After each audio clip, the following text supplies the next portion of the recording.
Now see.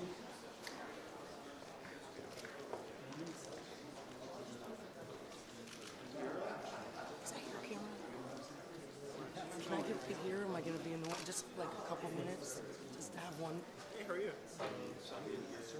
Is that annoying? Okay.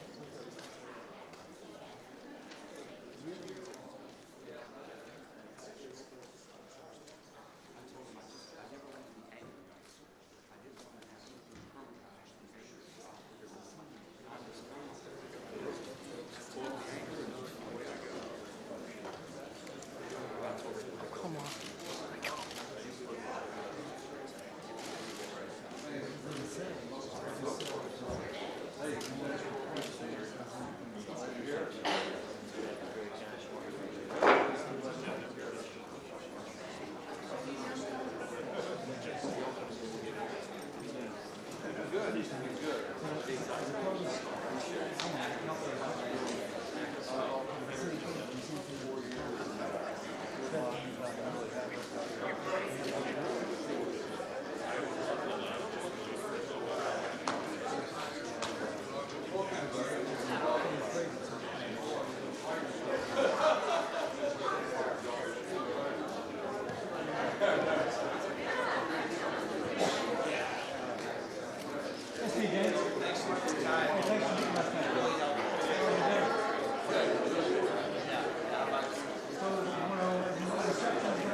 How are you, Maria? Hi, Elise.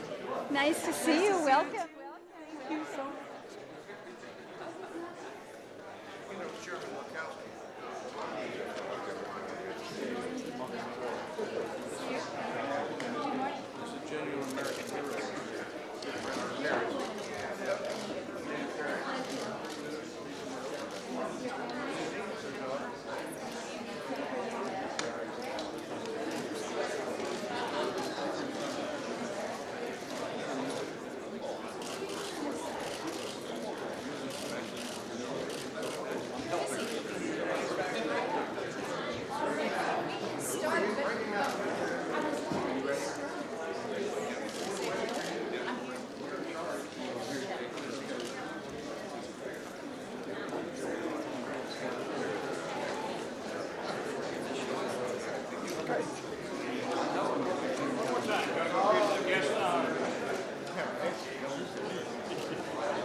North Dakota.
John? Where'd he go? Oh, he's in the front row with his wife. Okay, I'm looking for He's him. sitting with his wife. Good morning. The committee will come to order.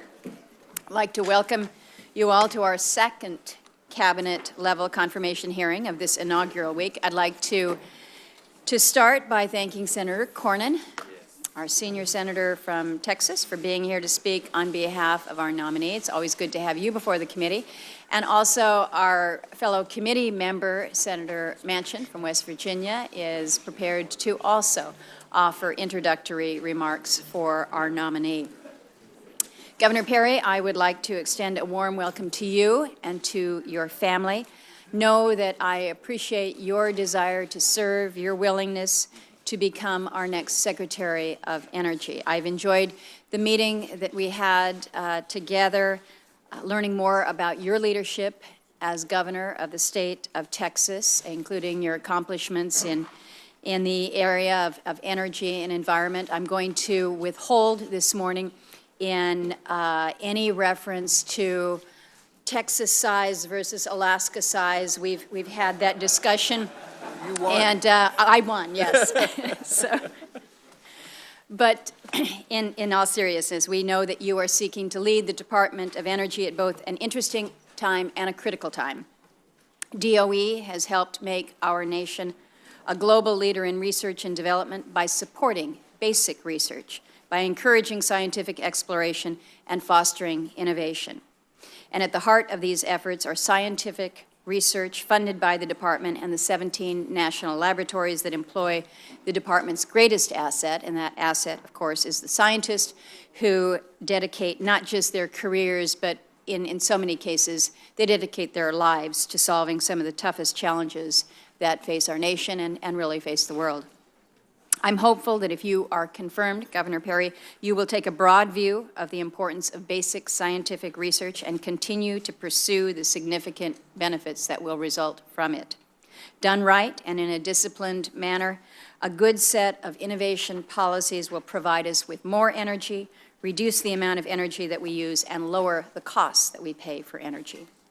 And in my view, those are the guiding principles for the department. So I would encourage you, as you move forward, to work with the rest of the administration to increase access to energy, to make energy more affordable, and to continue to improve its environmental goals. Folks here at the committee know that I have a set of principles that are pretty easy. It's affordable, accessible, clean, diverse, and secure. There's no acronym there. It is in alphabetical order so that we remember it all, but I sum it all up in one bumper sticker that just says energy is good, because I believe that, and I hope that you believe that as well. So if these are your goals, if we share the same outcome here, I think that we can greatly contribute to the prosperity of this country, of our standard of living, and to the health of our planet.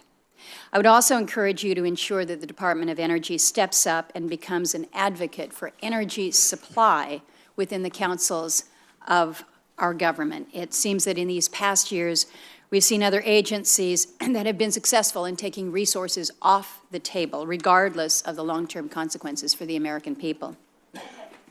And one of the biggest challenges facing the Secretary of Energy is the management of a large and very complex organization with thousands of employees and tens of thousands of contractors. Now, I do not subscribe to the view that only a scientist can manage other scientists. Instead, I think what we need is a good manager. We need a manager to manage all these scientists, one who acknowledges, maybe I don't know everything in that space, but being capable of organizing, setting direction, imposing accountability, making the greatest possible use of taxpayer dollars, and reaching goals. Governor Perry, as the longest-serving governor of Texas, you have considerable experience leading a big and a very sophisticated enterprise. I believe that that will serve you well as secretary, and look forward to hearing how you would carry that experience over to the department. If you are confirmed, you will also find yourself in a position to make the department run more effectively. Secretary Moniz, I think, has made some very good progress in breaking down some of the silos that have historically frustrated the department, but I think we all recognize that there is more that can be done. Offices within the department must do a better job working together to utilize limited resources and reduce unnecessary duplication. I know that in our conversation you made a commitment to travel to my state. I'm sure that as you have visited with other members, you have made similar commitments to them, but I do appreciate your willingness to come to Alaska to see my home state firsthand. And while the Department of Interior is usually the one that makes the headlines in Alaska, the Department of Energy is also very important. And perhaps three key ways that I can point out to you this morning. The first is what the department can do to help reduce extremely high energy costs in the state of Alaska. Our energy costs are the greatest challenge facing our rural areas. Many of our communities are still reliant on diesel as their primary energy source. And in many of the small interior communities, again, inaccessible by road, you get a barge twice a year, they may be experiencing fuel prices in the range of $9, $10 a gallon for their fuel. It's not sustainable. It simply does not work. It's a huge burden, and what ultimately can happen is you have families that just say, we can't live here. We can't stay in a village, in a region that we have been in for 1,000 years, because the energy costs are driving them away. And so they leave their villages and they go to town, Anchorage, Fairbanks, but it really is not the right choice. I think our challenge should be to help them find those energy solutions. And this is where I think we in Alaska can offer a great deal of opportunity, because we have been innovative because of necessity. And we have a lot to share, we think, with the rest of the country in terms of demonstrating how we can find energy solutions very locally. We have more microgrids and more to talk about in that microgrid space than anywhere else in the country. And so I ask you to use us, use that expertise. I think the Department of Energy has some great opportunity to partner with communities and organizations, not only in Alaska, but around the country, to develop real solutions, particularly with renewable energy that can help reduce our energy costs. I've told you that I think that Alaska can be that proving ground, and we look at it and say, if you've got new technologies that make sense somewhere else, we can pretty much guarantee that they'll make sense in Alaska, and then we're the beneficiary because we see the reduced costs. I want to see the department make a much greater effort to capitalize on that going forward.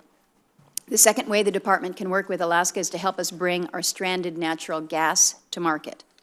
Last year, the department granted a conditional export license to the Alaska Gas Line project, but we have to continue receiving good, strong support and timely approvals from the federal government if the project is going to succeed. Finally, the Department of Energy can help Alaska commercialize more of its vast resource base. The Office of Fossil Energy has focused almost exclusively on the environmental aspects of fuels in these recent years, but its mission is supposed to be considerably broader than that. A renewed focus on pre-competitive research on methane hydrates and other resources could lead to new breakthroughs and boost our nation's energy security long into the future. I do think it is important to recognize that this committee, which has a reputation of working collaboratively in a good bipartisan way, Senator Cantwell and I have, along with our colleagues, been able to move the ball forward on some very important energy issues. And we've been able to do that in part with the Department of Energy because we've had a good relationship, a positive relationship with the current Secretary of Energy, Ernie Moniz. I think he has done well as Secretary, and while I didn't always agree with him, it was a working relationship that was solid, and there was good respect. And I hope that in that respect, you will follow his lead there, working with us, making yourself available to us, whether to testify here, to just keep in contact, stay in touch, generally be responsive to our members here. And if you can do that, I think you'll be on the right track, and we'll work together as we seek to maintain America's energy leadership. So again, I thank you for being here this morning and your willingness to serve, and I now turn to Ranking Member Cantwell. Thank you, Madam Chair, and welcome, Governor Perry. Welcome to your family. Congratulations on your nomination. In case you may have forgotten, you once called for the abolishment of this agency. I suspect that now, having had a chance to learn about the importance of this department, you have a very different opinion. The department, as the chair just pointed out, plays an essential role in protecting our national security, our economic security, our energy security, and our environmental security. And its wide-ranging mission impacts almost every aspect of our lives. The Department of Energy is a science and technology powerhouse, and it is unrivaled as a network in national laboratories, accelerating innovation, and certainly helping us with our U.S. manufacturing base stay competitive. The Department of Energy has helped make the United States a world leader, in addition, in clean energy and energy efficiency technology, and there are now more people working in installing solar panels in the country than there are working in coal and oil and gas extraction. The Department of Energy has built and maintained our nuclear deterrent, led the science and technology development, and continued to guide our ongoing non-proliferation efforts, manage the nuclear weapons complex, such as Hanford, and help us win World War II and the Cold War. So it is very important that we talk today about our steadfast determination on cleanup at Hanford, and I'll get into that more. As also our threats to our national security continue to evolve, the Department of Energy's mission has to evolve. As the quadrennial review was done by the Secretary of the Obama administration, Secretary Moniz, cybersecurity and emergency responses are critical. Just as the Advanced Research Agency helped us in the development of the Internet, it is now time for ARPA-E to help us in the wired economy of the future and making sure that it is well protected.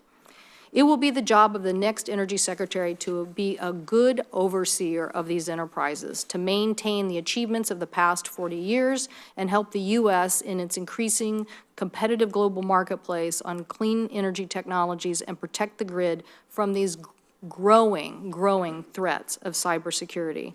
Leading our national labs is going to be a critical aspect of this leadership, and leading the R&D is paramount.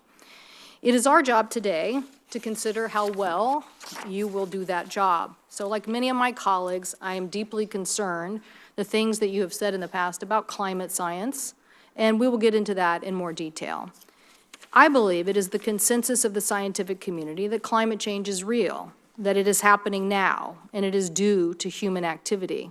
Yesterday, NASA just announced that 2016 was the warmest year on record. In the Arctic, where warming is happening faster than any place on Earth, the melting of sea ice is now at an all-time high. How do we know all of this? We know because the Department of Energy does the research. So we want to make sure that climate science in the Arctic is not just something the Department of Energy and its national laboratories and university partners are doing, but that people understand that it's not just an academic pursuit, but we need the information for very important decisions. The nature and the pace of these changes have serious impacts for the Department of Defense and investments in the kind of infrastructure we need to stand up in the Arctic. We are, I know the chair would agree with this, we are an Arctic nation. And that means that this part of the world is going to be coveted by many nations. Its shipping lanes, its trade routes, its defense issues are going to be central. So as Senator Murkowski could also tell you, the implication for Arctic communities and their way of life is also impacted. In my state alone, our fisheries industry and the shellfish industry were almost devastated by ocean acidification. So the Department of Energy's scientific horsepower is key to understanding these trends.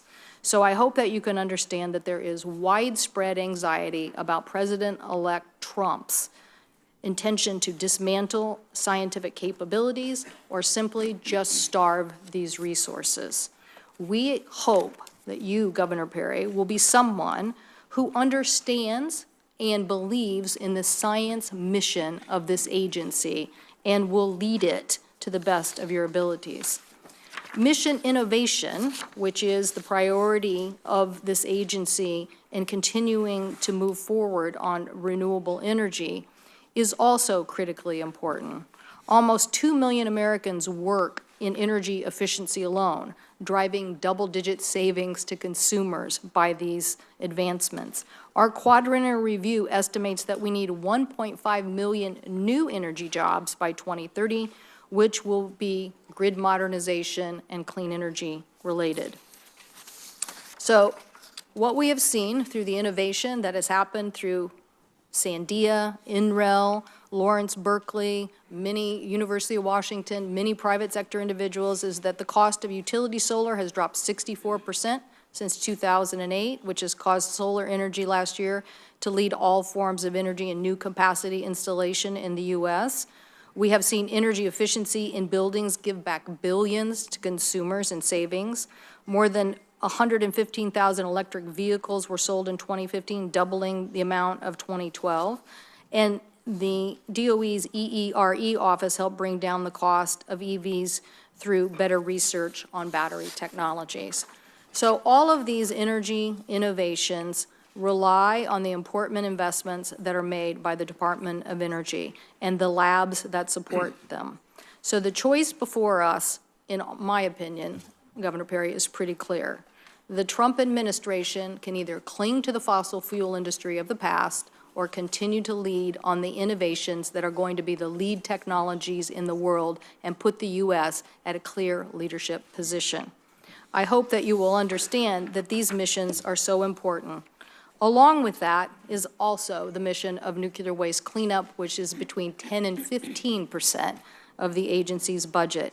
The science and technology that underpins our ability to clean up here is critically important, as well as protect us against non-proliferation.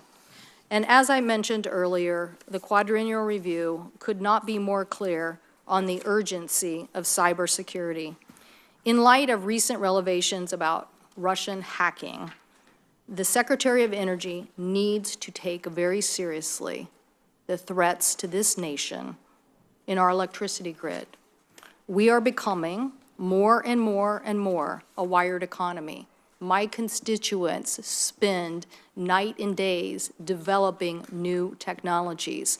They deserve a president and an energy secretary who are going to take the threats of Russian hacking seriously and defend us against them. I hope that we can go into more detail and questions about this, but I want to make sure that you understand that the past energy secretary is leaving you with a roadmap for cybersecurity. I hope you will take it and provide the leadership that our nation needs to stop our vulnerabilities against something so important as protecting the innovation economy of the future for incessant attacks by foreign entities. With that, and on behalf of the 15,000 Washington workers that work at Hanford and PNNL Labs, I hope that you will take what we've said here today about science, innovation, and investment very seriously. I look forward to asking you questions, and again, congratulations on being nominated for this important agency.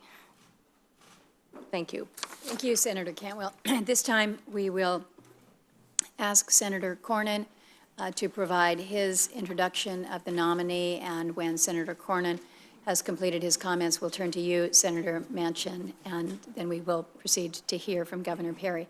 Welcome, Senator Cornyn. Thank you, Chairman Murkowski, Ranking Member Cantwell, colleagues.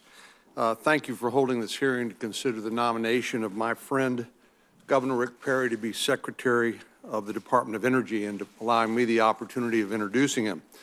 I want to just also introduce his wife, Anita, who is here today. He has his extended family, including some of his adopted family, here with him today, and I'll let him introduce the rest of them. But I got to know Sandy and I, my wife and I got to know Rick and Anita when we both ran for statewide office in 1990. It's been a few years now. Rick had already served in the Air Force, and he'd served in the state legislature before being elected as Agriculture Commissioner in Texas. I got elected to the Texas Supreme Court that same year. And of course, later in December of 2000, Rick assumed the office of governor of the state of Texas, becoming, as the Chairman Murkowski noted, the longest-serving governor in our state. Serving in public office alongside of someone that long gives you a chance to assess their character and their abilities.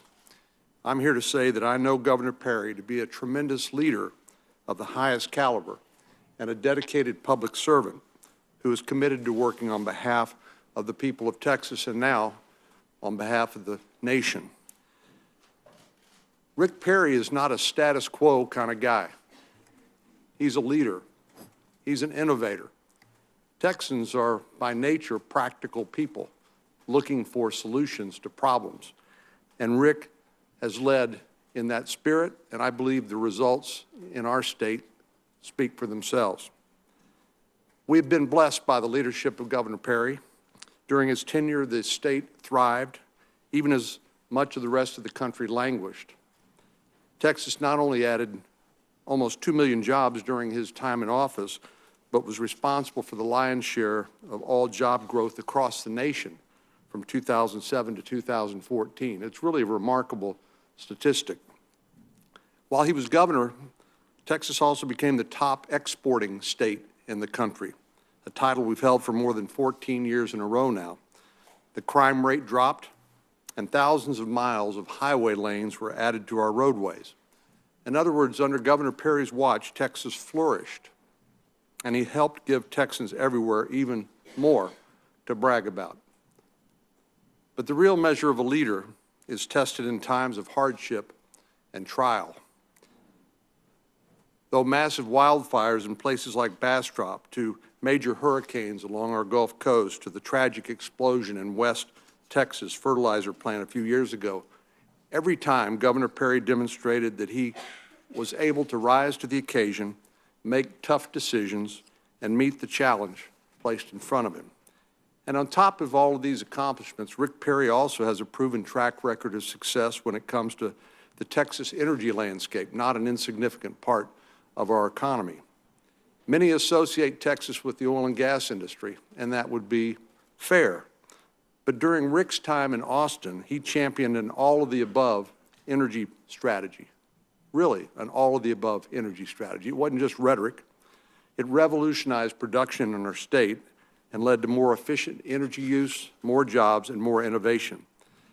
So today, Texas not only leads the nation in oil and gas production, but produces more wind energy than any other state in the country, more than all but 5 countries in all. Under his leadership, solar energy has continued to grow, and Texas is poised to become a national leader in solar power as well. And thanks to his common sense approach to governing, the shale revolution arrived in Texas in a big way, creating thousands of jobs and making energy even more affordable for Texas families. So Rick doesn't fall into the either-or trap that so many seem to have fallen into, a zero-sum game when we talk about energy. He found a way to spur innovation and investment in new technologies without stifling existing technologies and while reducing our state's carbon footprint as well. In other words, the guiding principles of Governor Perry's tenure are smart regulation, encouraging innovation, and creating a climate that grows every aspect of energy production and has continued to serve our state well. So I have absolutely no doubt that Rick Perry will put forward an America First energy policy at the department, and it will help spawn the next great era of American energy. He has a track record, he has the know-how, and a real desire to export more American energy to enhance security of our friends and allies abroad. Put another way, Rick Perry is simply the right man for the job, and it's an honor for me to support his nomination to be the 3rd Texan to head the Department of Energy. Thank you, Madam Chairman. Thank you, Senator Cornyn. Senator Manchin. Chairman Murkowski and Ranking Member Cantwell and all my colleagues, Senator Cornyn, and to Governor Perry and to his lovely wife Anita, to their daughter Sydney and son-in-law Brett and an extended family. And I know your son Griffin was unable to be here today, but I know he's with you in spirit. I know some of you might think it's maybe interesting why I'm sitting here, and I wanted to explain that as a former governor, governors form bonds and friendships unlike any other elected officials I've ever seen. We travel a lot, we work together, we have the same problems. If it's an education problem and if it's a disaster, whatever, we're calling and helping each other all the time. And so I'm here to support my friend. And that's one thing we do develop is friendships, as Senator Hoeven knows so well, and Senator Rich also. The President-elect's nominee for the Secretary of Energy, Governor Rick Perry. He's the longest-serving governor in the history of Texas, as Senator Cornyn has said, 12th largest economy in the world, and is uniquely qualified to hold this position. For many years, we have been friends, and I know Rick understands how to work across the aisle in a bipartisan way to get things done. I've seen that firsthand. I was honored to call him my colleague, and Senator King understands, and our colleagues as governors, you know, they become friends. They become part of your family. And in my tenure as governor of the state of West Virginia. Let me explain how Rick and I first met. It was the year of 2005, Katrina. It was a weekend of Katrina. And we were at a Southern Governors Conference. And we were sitting there, and I had not met Governor Perry before, but we meet 2 or 3 times a year, really get to know each other. And we're sitting there, and Governor Blanco from Louisiana could not be there because she was told that the hurricane was going to have a devastating impact on her state.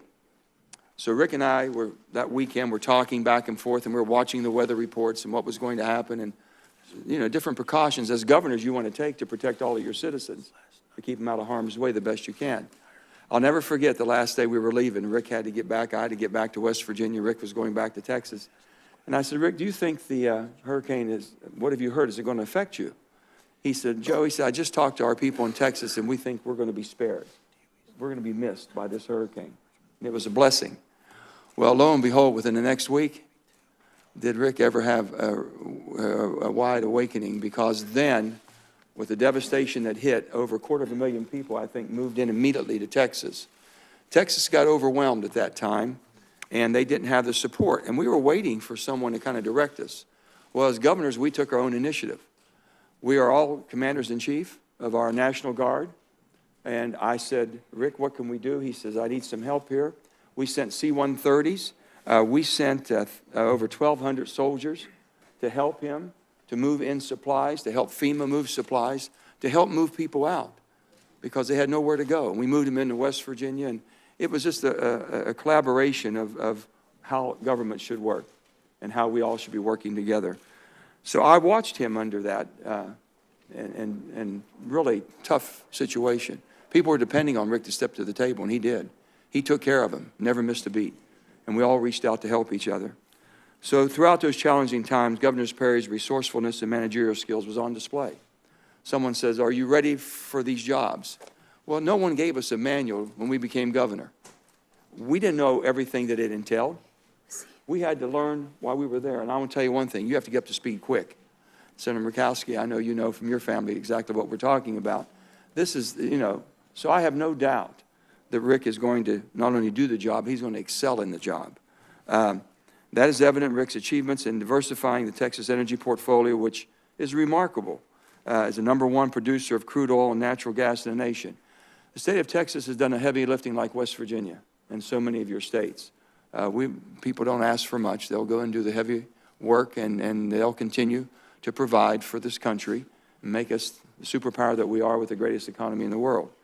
I believe that Rick has the experience and the tenacity to serve in this cabinet. Texas is the largest producer of crude oil, natural gas, and electricity in the nation. During his tenure, as Senator Cornyn has noted and knows him from on the campaign trail, and that's when you really learn people well too, through 2000 and 2013, air quality in Texas significantly improved with major reductions in pollutions like ozone, nitrogen oxides, sulfur dioxide, despite very strong population growth. And I'm going to let him talk to you about the growth they've had in Texas. Governor Perry cultivated wind energy development in the state of Texas, which is now the leader, and also solar coming on so strong. So when we talk about an all-in energy policy, we use everything we can to have dependable, reliable, and affordable energy and do it as clean as humanly possible, that hopefully the rest of the world will take the lead. I believe that he possesses an all of the above energy policy that'll find the balance between the economy and the environment, which is so important.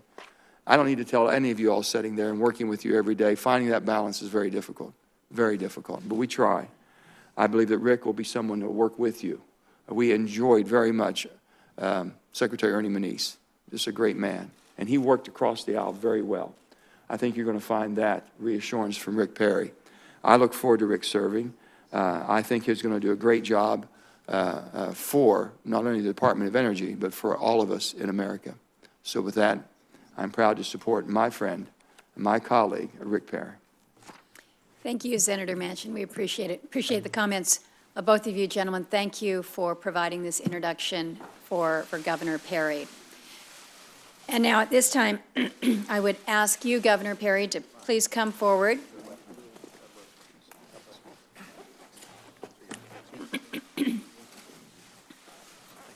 And before asking for your opening statement, I'm going to administer the oath, which is customary in hearings such as this one, and then I'm going to ask you the customary 3 questions. So at this time, if you could raise your hand. The rules of the committee, which apply to all nominees, require that they be sworn in connection with their testimony.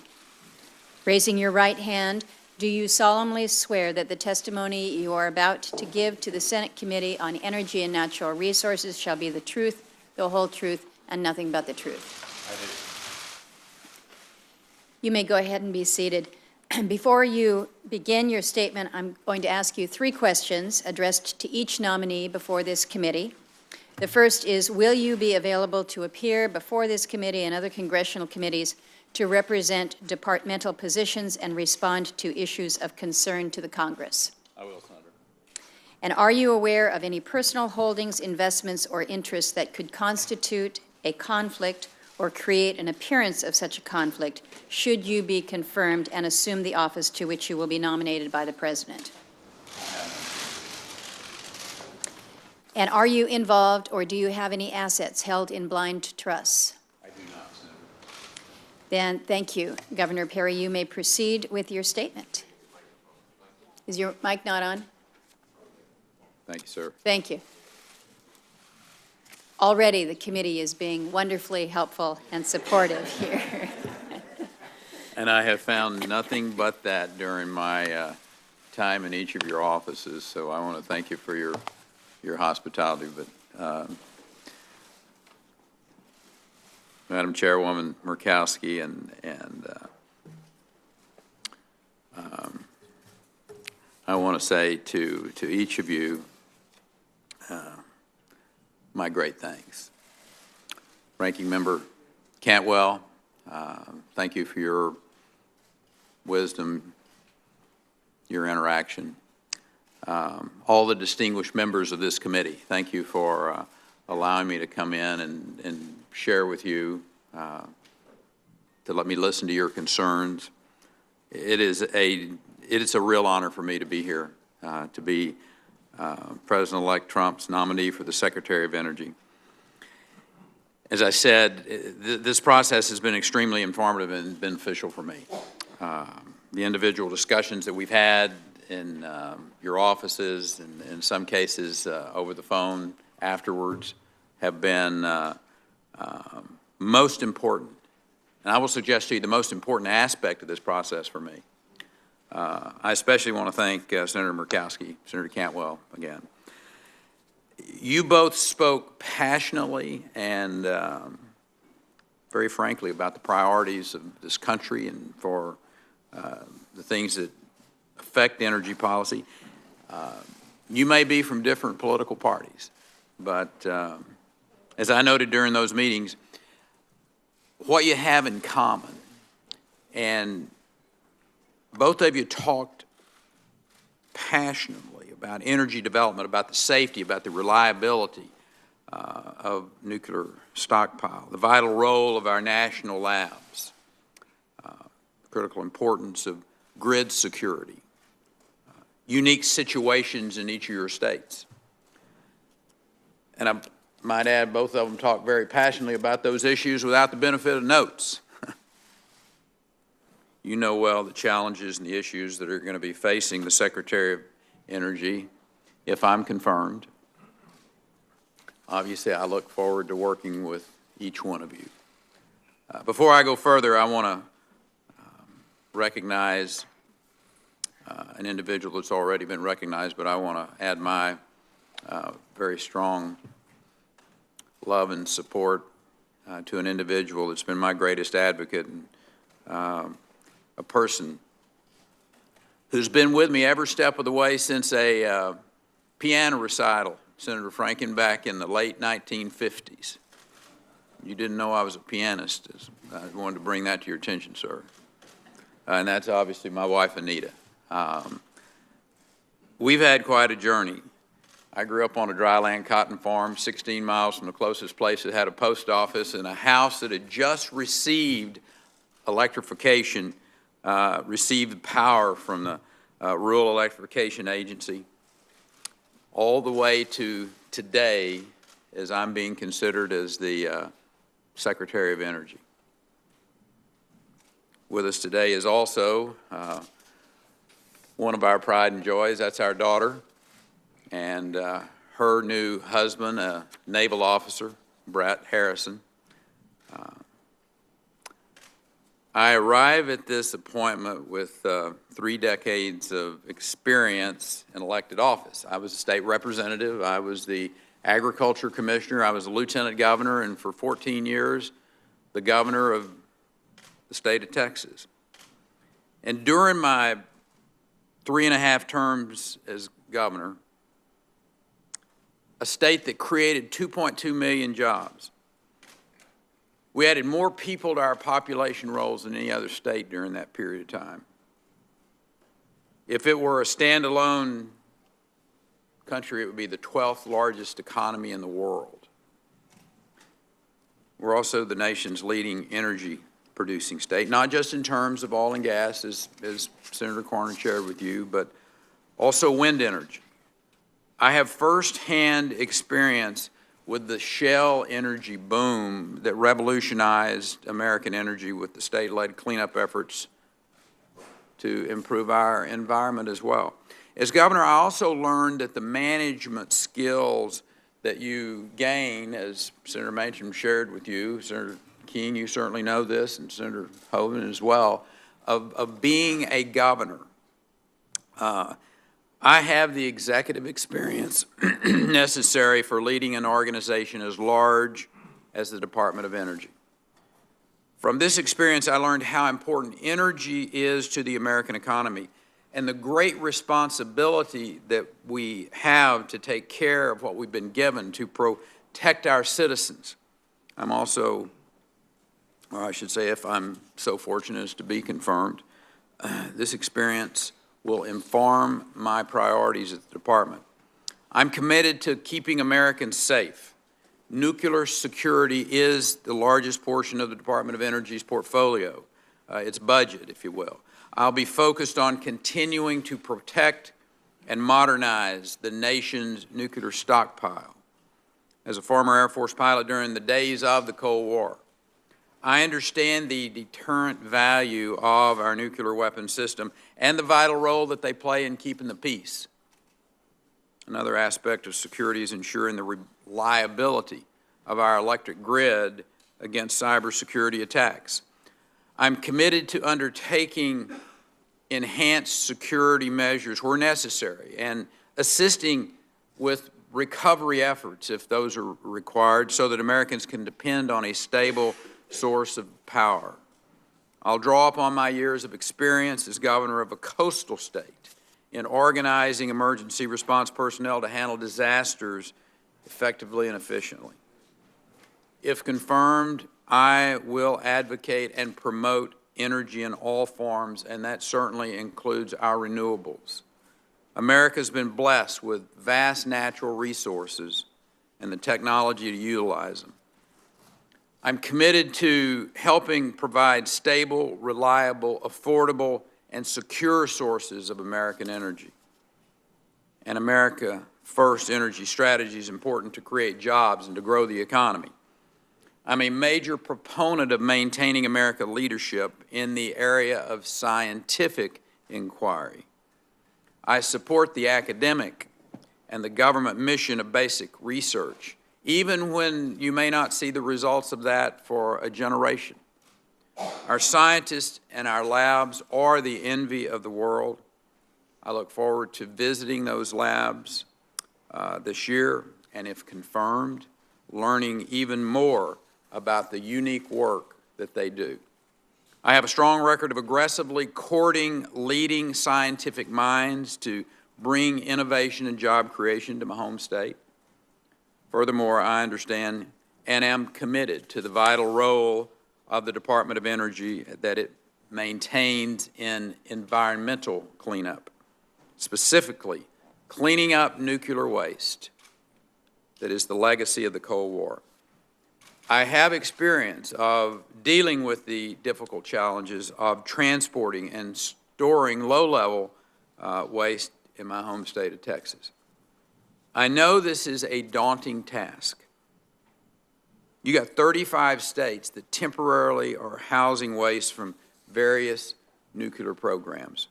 I look forward to working with the members of the committee to address the concerns many of you are hearing back home about nuclear waste facilities.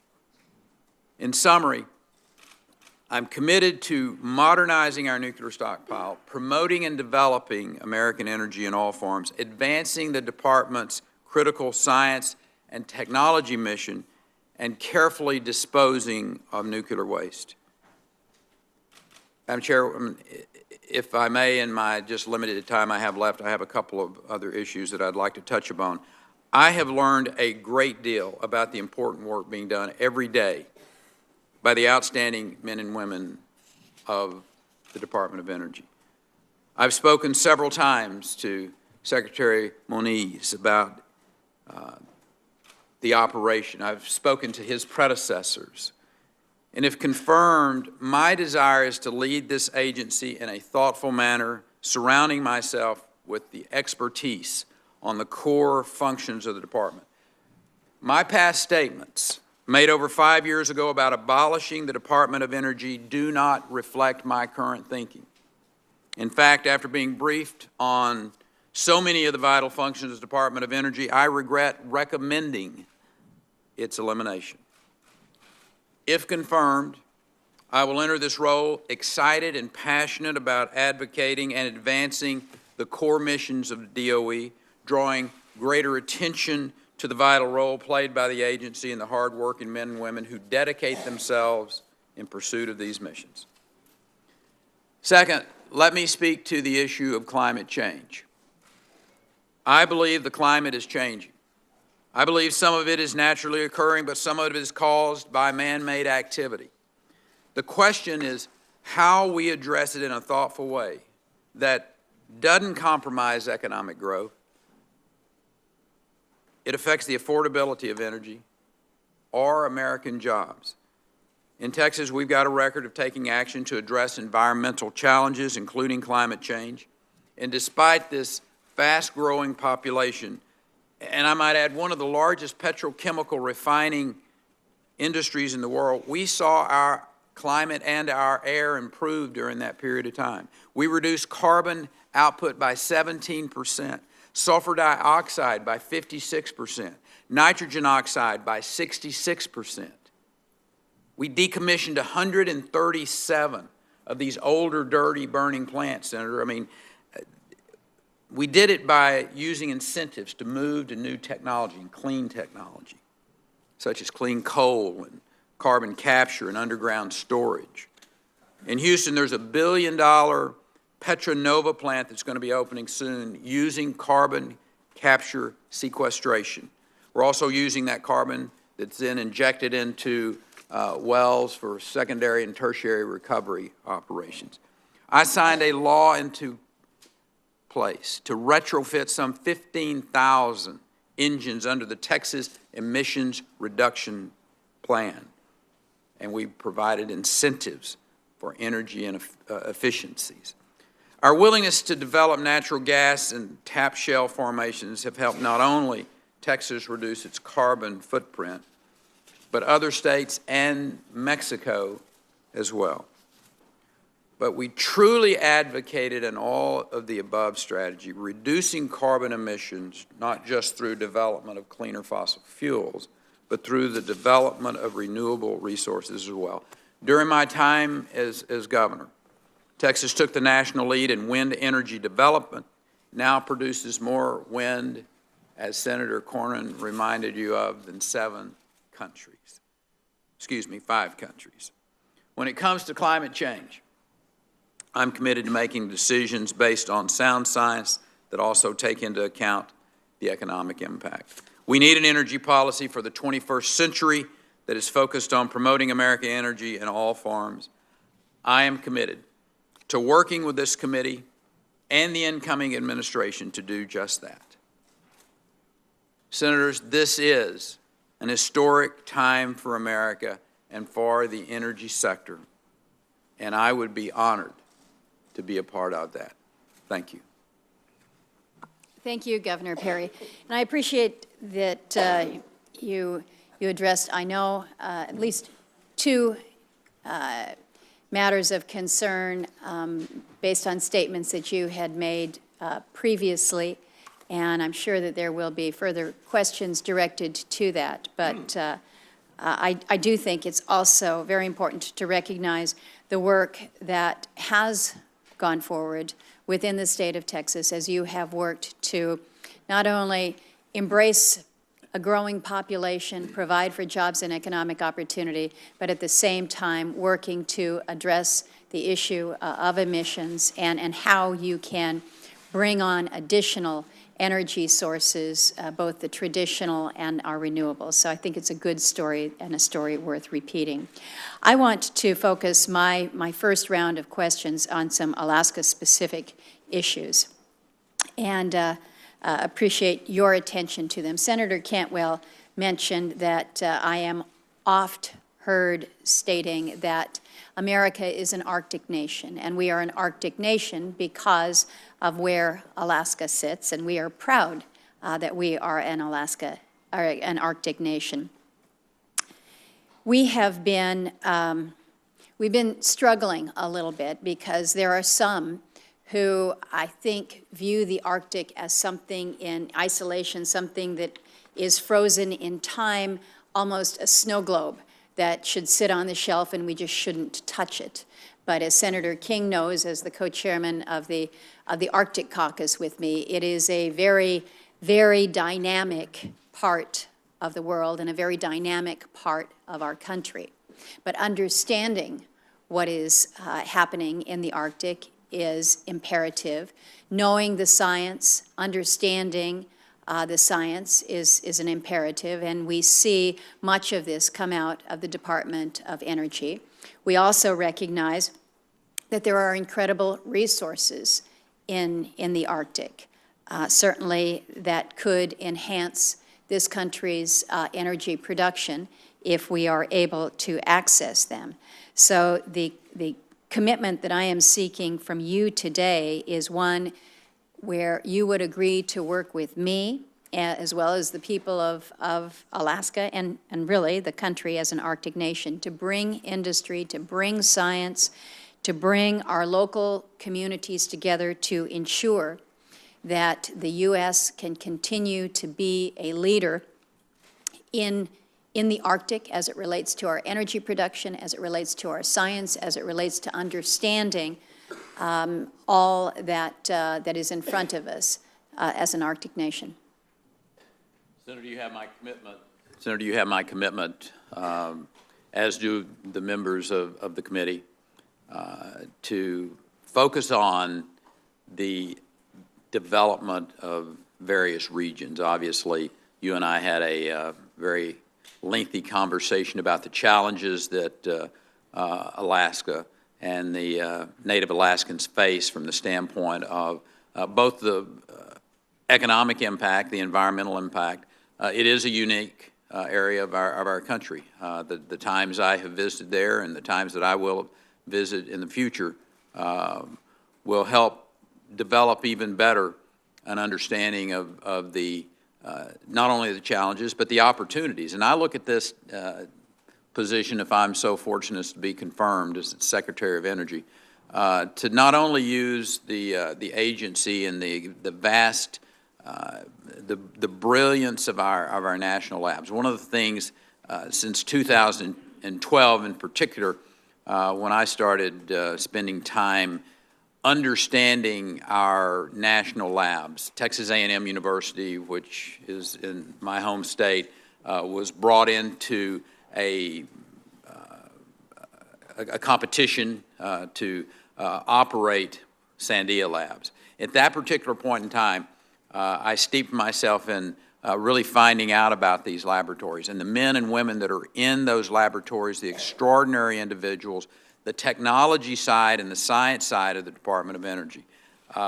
There are a fascinatingly large number of opportunities that we have on the economic side to make people's quality of life in your home state, for instance, better by bringing technologies that we may have an idea about today and some that we haven't even dreamed up yet to the table, to commercialization, to affect your state and this nation as a whole. So my record as governor of Texas has been one to not only think outside of the box, do some things that people might not necessarily have associated with a Republican governor, but to do it in a way that both sides of the aisle and people who really don't much give a tinker's damn about either political party, but want to see results. And that's what I will commit to you, to find those results that will have a positive impact on your citizens of Alaska and of this country. And I appreciate that commitment, and I would commend to you that we can be that living laboratory. As wonderful as our national labs are, we have some extraordinary individuals with a PhD in Arctic living, individuals that have lived there, their families have been there for millennia, and relying on the indigenous peoples as well as we work with our brilliant scientists in the labs and around the country is very important. But I look forward to spending more time with you speaking about these issues that are so pertinent to the development and the sustainability of an Arctic environment. Senator Cantwell. Thank you, Madam Chair. Governor Perry, I liked several things that you had to say. There was one thing I definitely want to bring up that's very concerning, and that is that you said, as it related to an energy strategy, we cannot, as you said, quote, compromise economic growth. Well, I guarantee you today we are compromising economic growth because of our overdependence on fossil fuel. It is having an impact on the natural resources economy in my state. It's having an effect on shellfish and the ability to seed. It's having an effect on the two most devastating fire seasons our state has had in the history of our state, burning up just in one Indian reservation over $2 billion worth of timber. We have requested, my colleague Senator Collins and I, a GAO report that I expect to be out this year that will tell you exactly how much this is costing the U.S. government. And I don't think the number will be in billions. It is going to be higher than that. So my question is, as you look at this agency, one of the things that I predicated my comments on is the level of science investment that needs to be made to continue to do this transition. The transition team sent around a document to the Department of Energy basically trying to identify DOE responsibilities related to, they said, climate meetings, attending framework conventions on climate change, things of that nature. Juxtaposed to the fact that we're getting hacked by the Russians and the Republicans in the House couldn't bother to pick up a cybersecurity bill and pass it, I'm trying to understand where you as Energy Secretary are going to have priorities. These are two different things, so I want to know your commitment to protecting these individuals and the scientific budget that goes along with them, and your willingness to make an investment in the effort of defending us, basically repudiating the comments of bring the hacking on, and instead make the commitment to pick up the mantle and defend our nation against Russian attacks.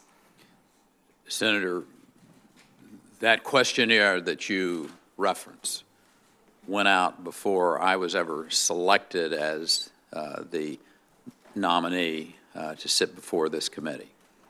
I didn't approve it. I don't approve of it. I don't need that information. I don't want that information. That is not how I manage. I have a history of working with people to find answers to challenges that face us.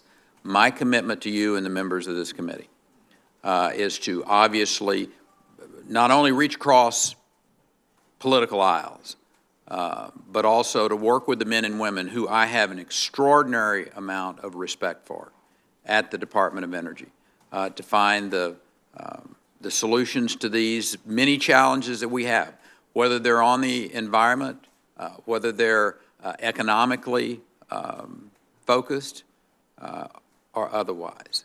Do you plan to protect the science budget related to information on climate? Your question again, Senator? Do you plan to protect the science research at DOE related to climate?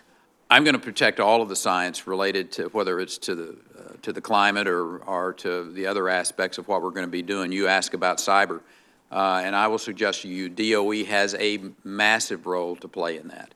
And it's an area that I also have a history with, Senator, of being working with the private sector, working with, in my case, state government entities.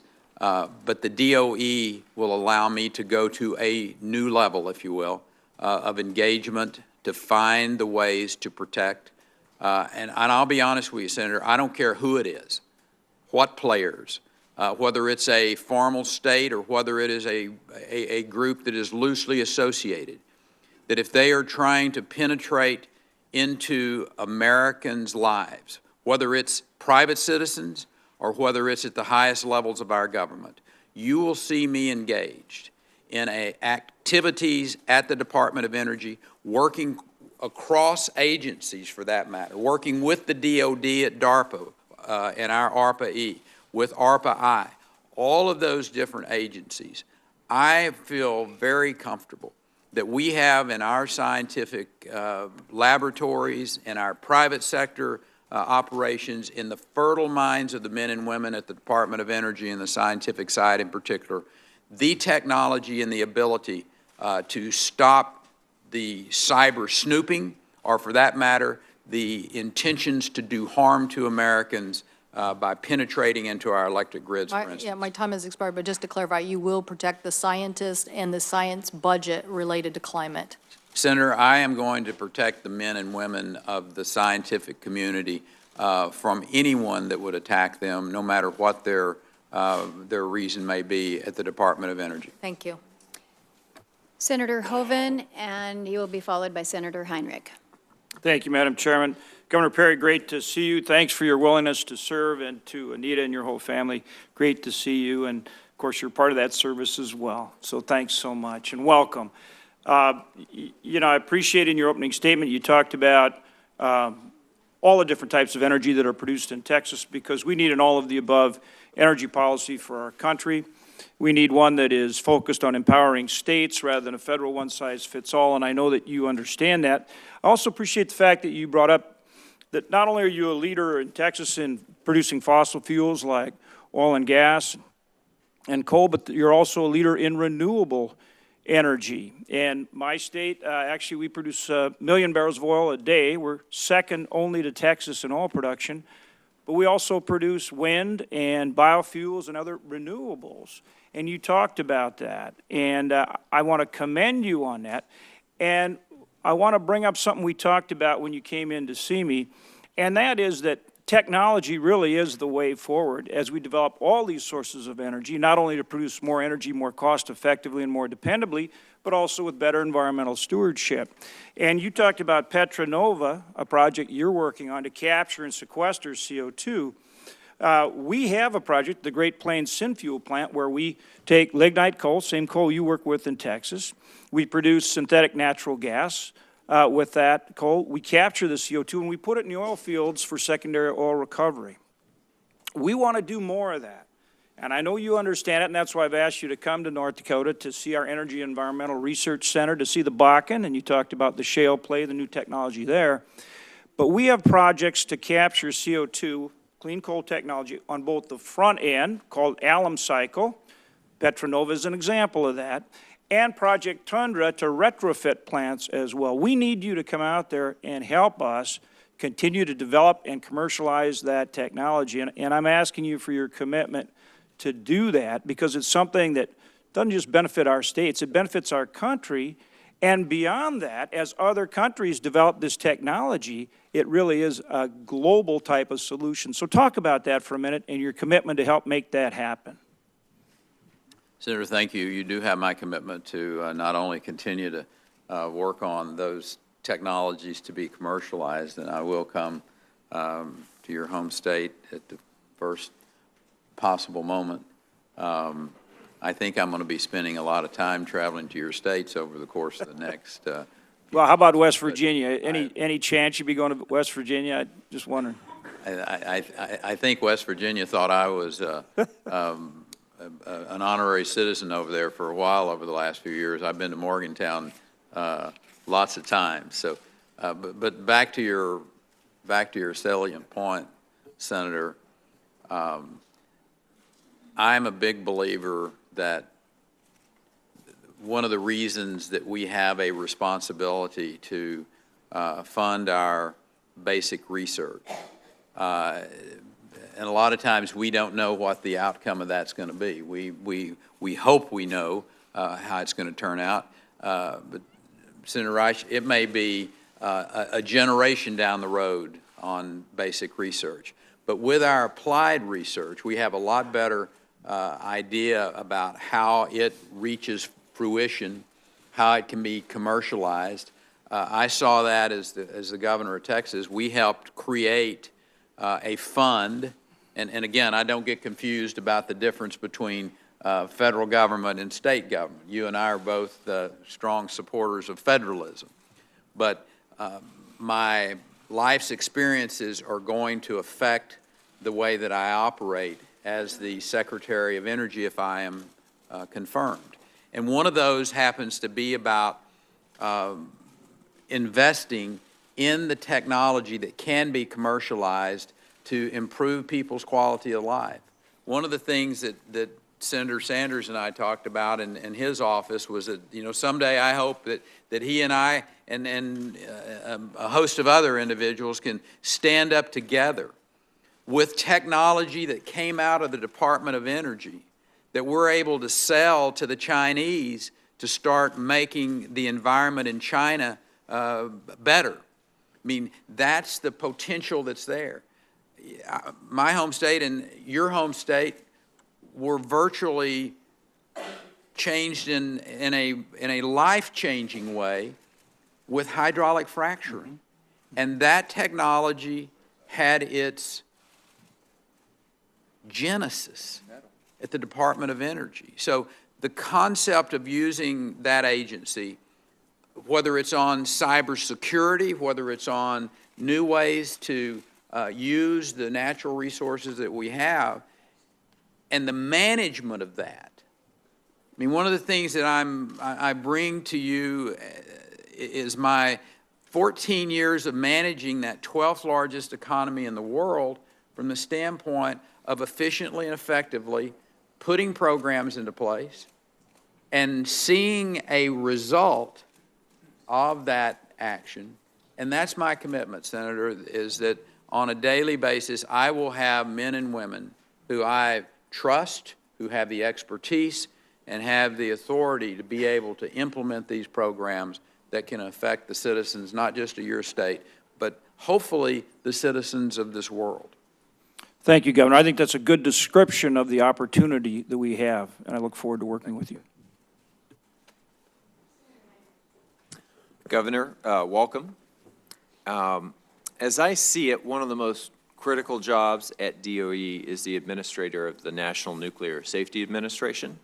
And I have been deeply concerned about press reports which indicate that this key leadership post, literally the steward of our stockpile, might be vacant during the presidential transition.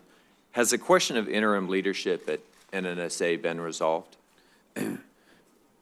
Senator, thank you. I, like you, have concern about an orderly transition.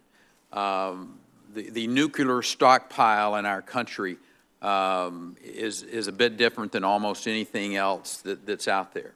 So having men and women in place and a structure in place to give confidence and assurity, predictability to the people of this country and to the men and women of this committee is very important. That position obviously is one that has presidential nomination oversight. I have sat down with the General Klotz, and had a good conversation with him, and have sent the message that it would certainly be my desire to have that continuity. It is in the President-elect's office now, and hopefully we will see that type of continuity in those very important places. I want to thank you for your efforts on that. I think it would serve the new administration well.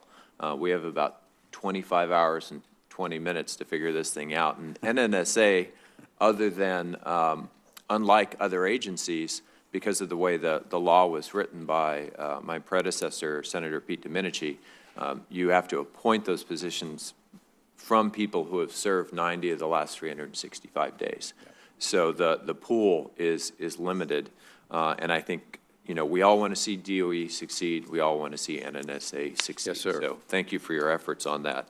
2016, warmest year our planet has experienced in human history. It's the third year in a row to break that dubious record. And you stated in your testimony that you believe, quote, believe the climate is changing, end quote. This shouldn't be about belief. In my view, it should be about data. It should be about evidence. It should be about peer-reviewed scientific results. And stepping back from just climate, I just want to ask you broadly, will you commit to using science as your guide when making policy at DOE? Senator, my record as the governor of your neighboring state clearly shows that that's the case. And I'll give you a couple of examples. Rely upon data when people's lives are in jeopardy. Was one of the things that I became very well known for. And I want to speak about hurricanes and the effect that they can have upon. At 5 o'clock one morning, I received a phone call that a particular storm's track was going to go directly up the Houston Ship Channel as a Category 5 storm. I remember. And the devastation was massive. We're talking about over 1 million people dead, not 1 million people impacted, 1 million people dead. Those are sobering moments in an individual's life. At that particular point in time, we started a massive evacuation of Harris County in the Houston area. That data happened to be, and fortunately, wrong for that particular storm.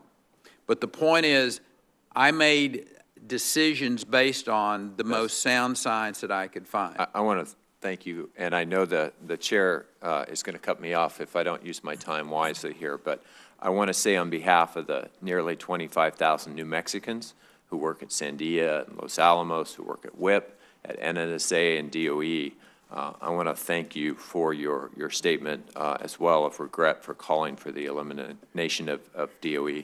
And I'm going to make it here for the second round, and we'll get to some Yes, of sir. those other issues Yes, that sir. Thank I'm you, looking Senator. forward to hearing from you from. Thank you, Senator Heinrich. Senator Brasso. Thank you, Madam Chairman.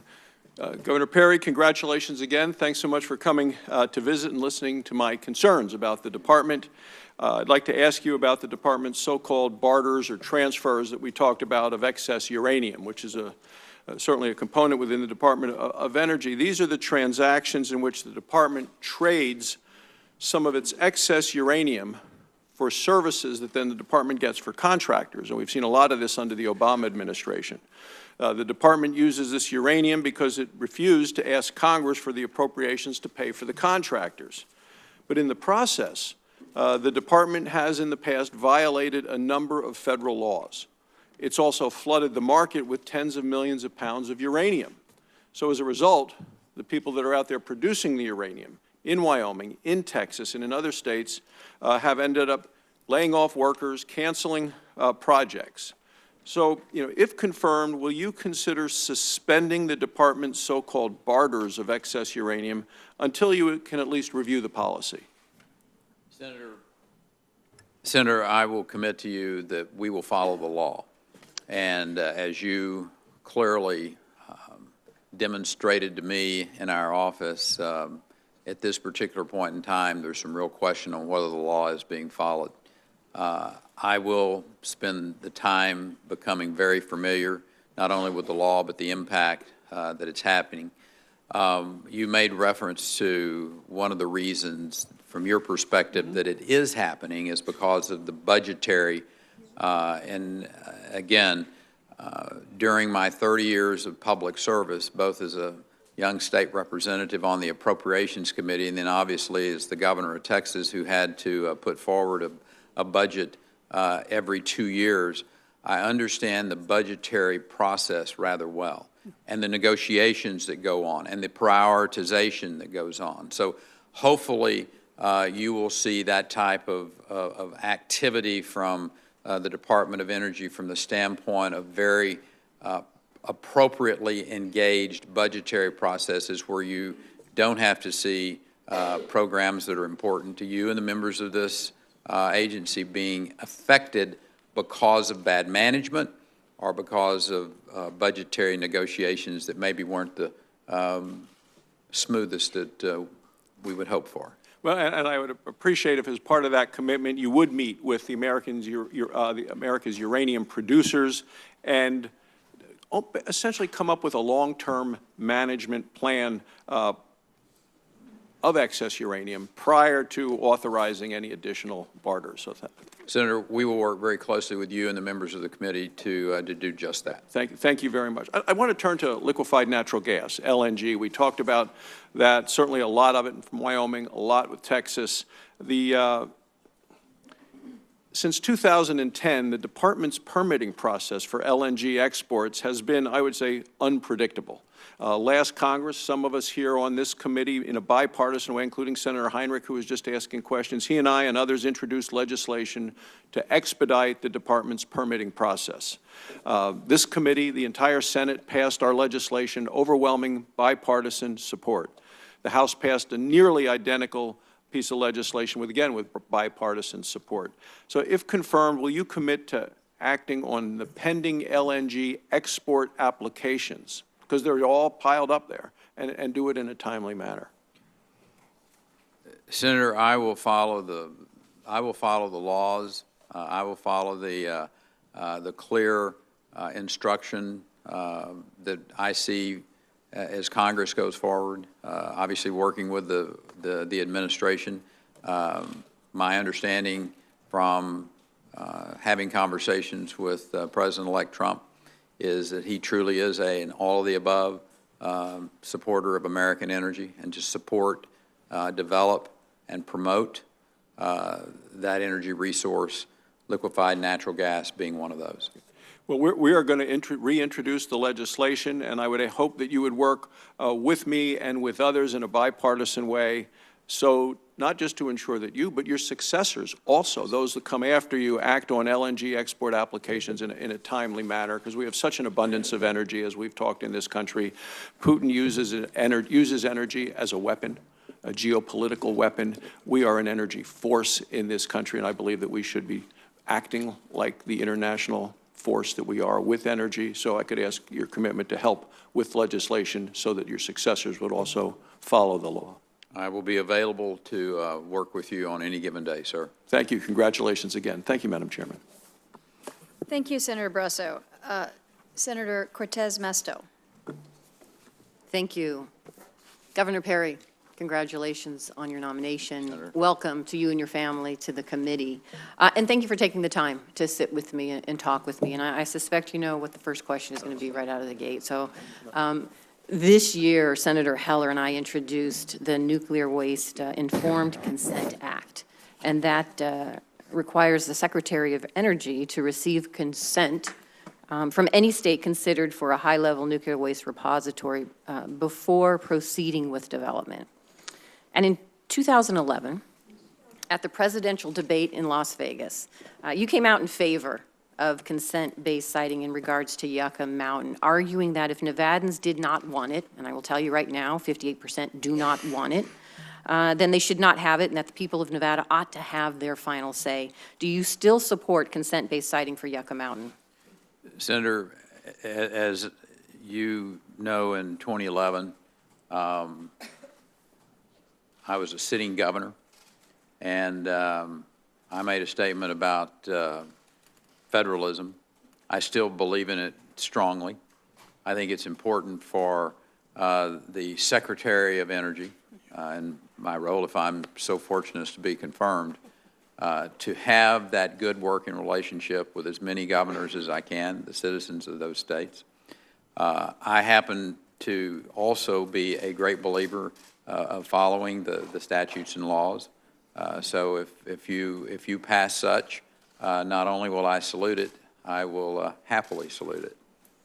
Well, let me ask you this, because I know you have a relationship with our governor, who just this week came out in his State of the State, emphatically stating that any attempt to resurrect the ill-conceived Yucca Mountain project will be met with relentless opposition and maximum resources. Also saying that continuing down a path that seeks to force this unsafe and unwanted project on Nevada is a waste of time and money, and only gets the country further away from solving its nuclear waste problem.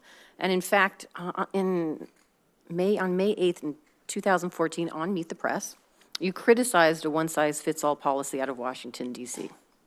And that's what we have here. So can you commit that you will continue to work with the governor, with the people of the state of Nevada, with everyone who has concerns about the safety and health of siting a high-level nuclear waste at Yucca Mountain, and particularly those in southern Nevada who will be harmed by it, who have concerns about it, including those who live in Summerlin?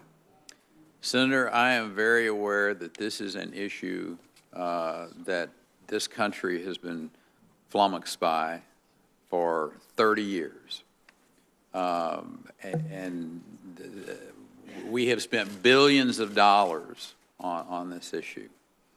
And after I was asked to serve as the Secretary of Energy, I thought it would probably be wise to pick up the phone or meet face-to-face with the two senators from Nevada and the governor, as you know, that I am personal friends with, and to make sure that, you all were still pretty much on the same page of the hymn book.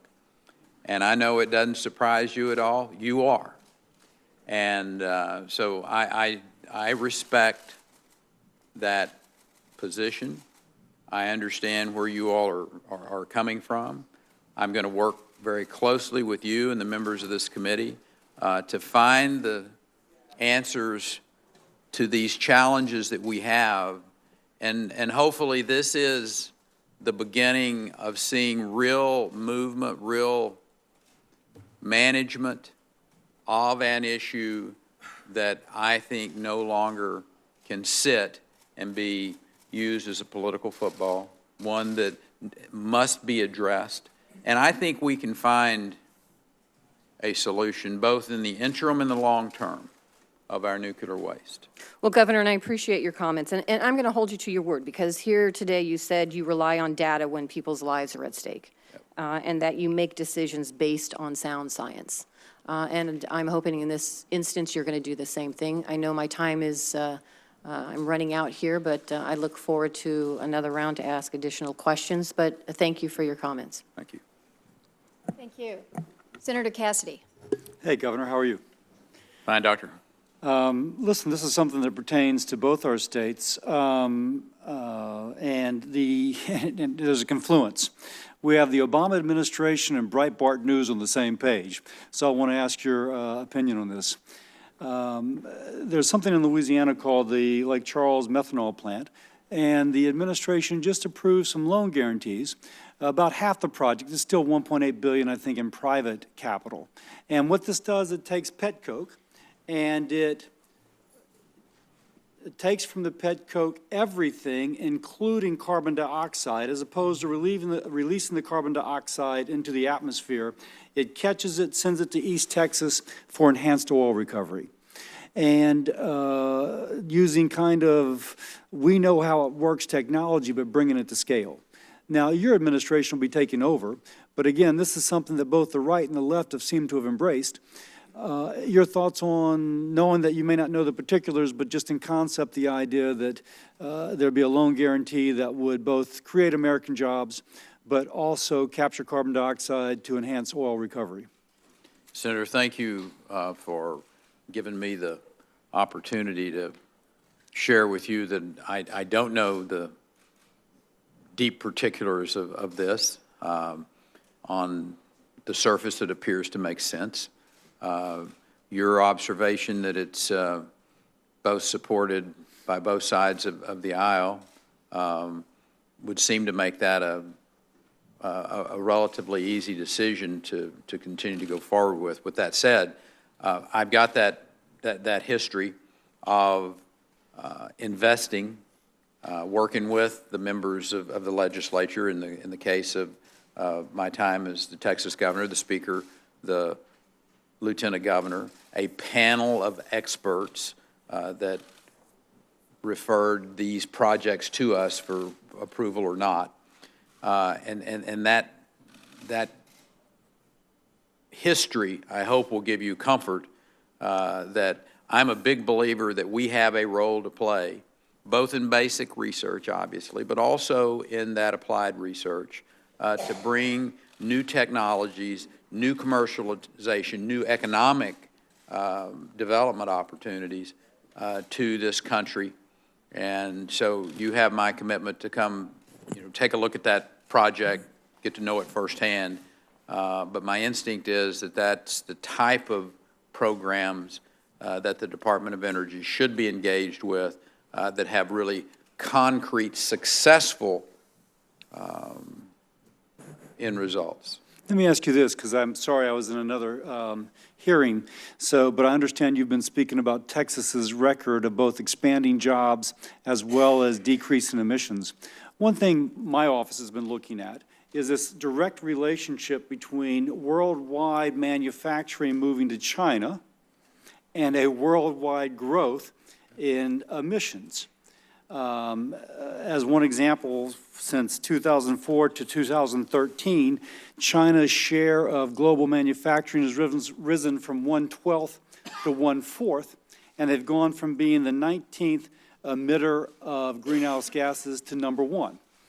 I've told folks if President Trump is successful at returning manufacturing to the United States, where we have environmental standards, perhaps capturing greenhouse gases, certainly SOx and NOx, which the Chinese don't seem to bother with, as well as using clean natural gas, nuclear, and renewables, as opposed to their electricity feedstock being coal, will have more of an impact upon global greenhouse gas emissions than any other arrangement. Knowing that you've commented on that previously, but I'm sorry I wasn't here, just like your thoughts on that. Yes, sir. Senator, you know I'm a bit of a competitor. Governor Jerry Brown used to not be happy with me showing up in California to recruit businesses from California to Texas, and maybe I might have showed up in one of your states as well, but the competition's a good thing. And I think the competition that can occur with the United States putting tax and regulatory policies into place to bring manufacturing back on shore is a good thing. I also think it will have the added benefit, Senator, of forcing China to make some changes in how they do their business. As I said earlier about taking one of or a number of the senators here to sell technology to China. I mean, all of that makes ultimate good sense to me, that we not only we retrieve that back into the United States, because we know we can. This isn't theory, this isn't talk. I've seen the 12th largest economy in the world lower carbon dioxide emissions by 17%, SOx by 66%, and NOx by 58%. That's real reductions that make a difference in the environment of the world. And if we could see that type of technology and that type of effort, that type of competitive pressure, if you will, to places like China, then we have served the citizens of this world well. Thank you. I yield back. Thank you. Senator Stabenow. Thank you, Madam Chair, and welcome and congratulations, Governor Perry, and welcome to your family as well. I enjoyed a chance to talk with you in my office about basic research and applied research on a number of different fronts, and I appreciated what you said then as well as what you're saying now in terms of supporting both efforts to bring these new technologies to commercialization as well as doing basic research. And I should tell you, in talking to the presidents at universities in Michigan, they've indicated that that your universities in Texas have indicated your support for these important efforts in basic research and so on. So a couple of things. I talked with you about the facility for rare isotope beams at Michigan State University, a 10-year construction project that's going to end up with the world's most powerful radioactive beam facility that will advance new national defense and environmental technology as well as medical technologies. We need to have your continued support for that. We're in the middle of 10 years of federal funding, federal state funding, and I'd like to ask you if you will support our efforts to bring this to completion. Senator, as you and I really enjoyed your intellectual engagement and edification for me on that particular project. Those are exactly the types of both basic research that then turn into applied research, that then turn into quality of life things that I've had great joy and honor to be involved with while I was the governor of Texas. Just a short, we went from no manufacturing of drugs in the state of Texas prior, legal drugs, prior to the start of 2000 to 10 years later, being able to see vaccines manufactured in that state to address pandemic events. Those are the types of things that change the world. And that project of which you share has that same potential to literally change the world in a powerful and a positive way. So the idea that I'm kind of foundationally invested in that type of thinking is there. I look forward to learning more about it, to coming up and visiting this site with you, and then prioritizing both with this committee, with the Congress and the administration, that this is the type of programs that not only we should be engaged with, that can make a difference, a real difference in the quality of life or the economic life, or hopefully both, Sure. and as we go forward. I appreciate that, and let me take another step, which is Department of Energy has played a very important role with manufacturers in public-private partnerships on a number of fronts that are very, very important. I mean, the manufacturing sector accounts for 25% of our energy usage. When we look in transportation, the largest challenge today, no surprise, is trucks, is big vehicles.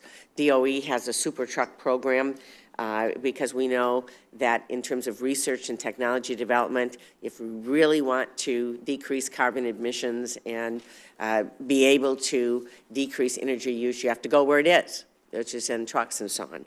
And there's a very important area where the Office of Energy Efficiency and Renewable Energy has funded a number of what we call manufacturing hubs. One is the Institute for Advanced Composite Manufacturing Innovation. And just as we look at things like, I'll give an ad for an American company here, Ford with their F-150 their series, the F-150 truck, has gone to aluminum composites, taken 700 pounds out of the weight of the truck, which affects their fuel economy. So these are all incredibly important. And what I'm concerned about is this morning, because I believe you that you support these projects, but my concern is that we're now hearing in the press that the White House and the transition team, using Heritage Foundation budget proposals, are proposing, I would quote, to roll back funding for nuclear physics, advanced scientific computing research to 2008 levels, eliminating the Office of Electricity,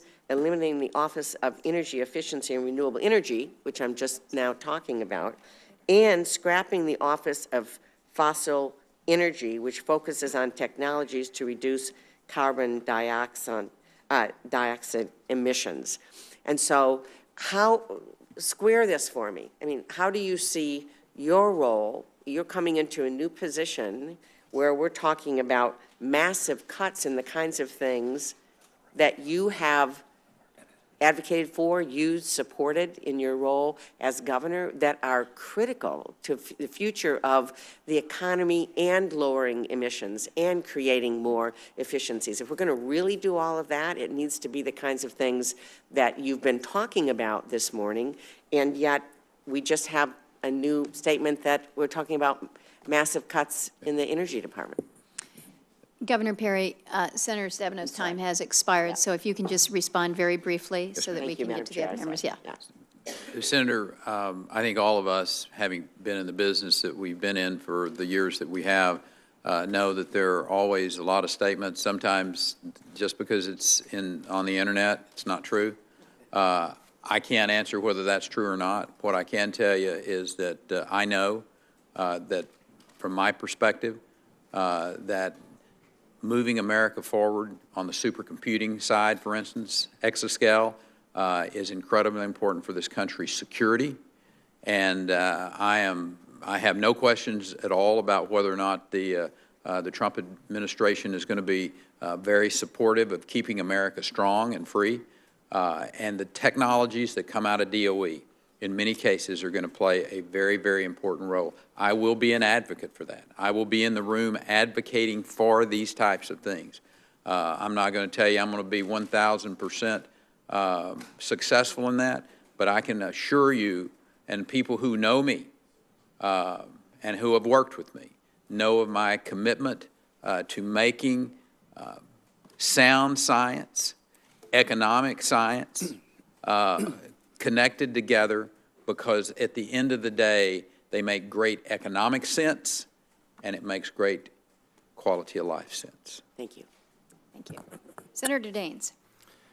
Governor Kerry, welcome. Yes, sir. I have a great view here. I get to see your beautiful family behind you. Thank you. And I will It's my best day's work, sir. Yeah.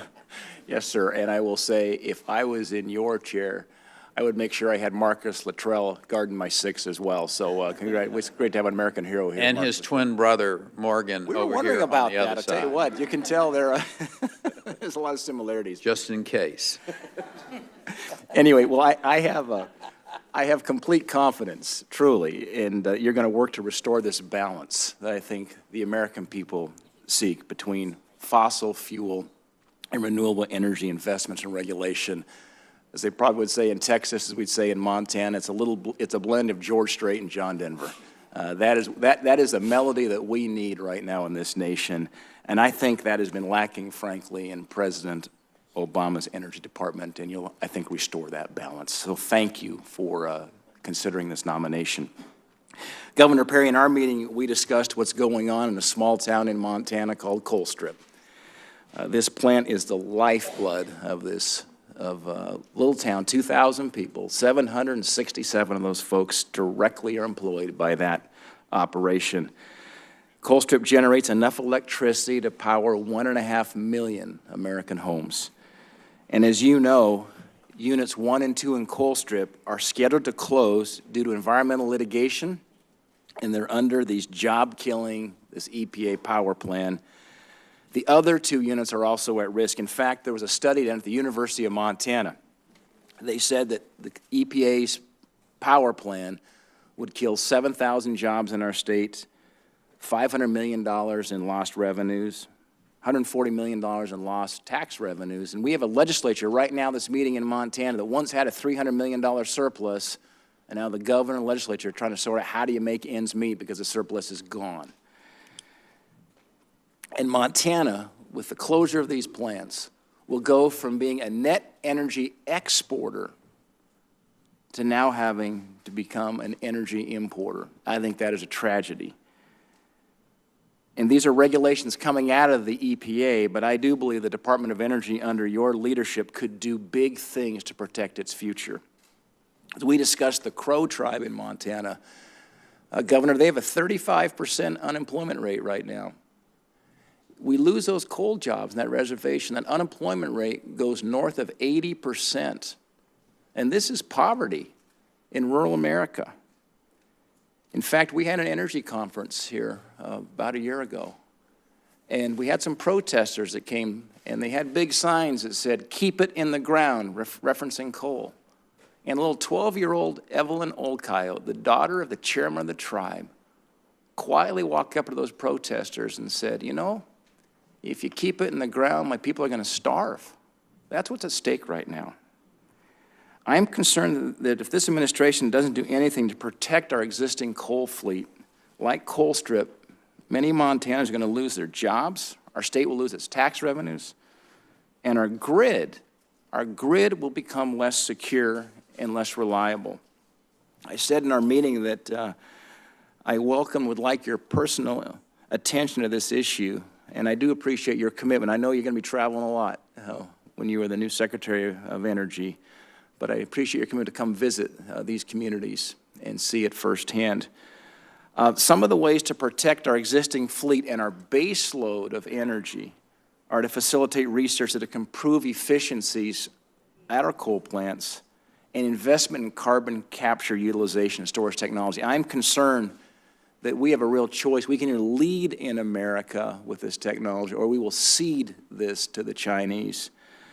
So my question is, will the DOE support investments in carbon capture to use storage as well as other policies that will keep America's coal fleet running, including Colstrip, so we can continue to use this most valuable resource? Senator, I look forward to coming back to Montana and spending some quality time with the men and women who are being affected by the decisions that we collectively have made in this city that affect their lives. And you have very eloquently and passionately shared with this committee and with the world the challenges that we have. I remember well a decade and a half ago when there was an individual who traveled the country and I think made a pretty good living giving a speech about peak oil, that we're done. He didn't know what the answer was for the alternative, but he basically said, we're done. But because of technology that came out of the DOE, hydraulic fracturing, the world's been changed.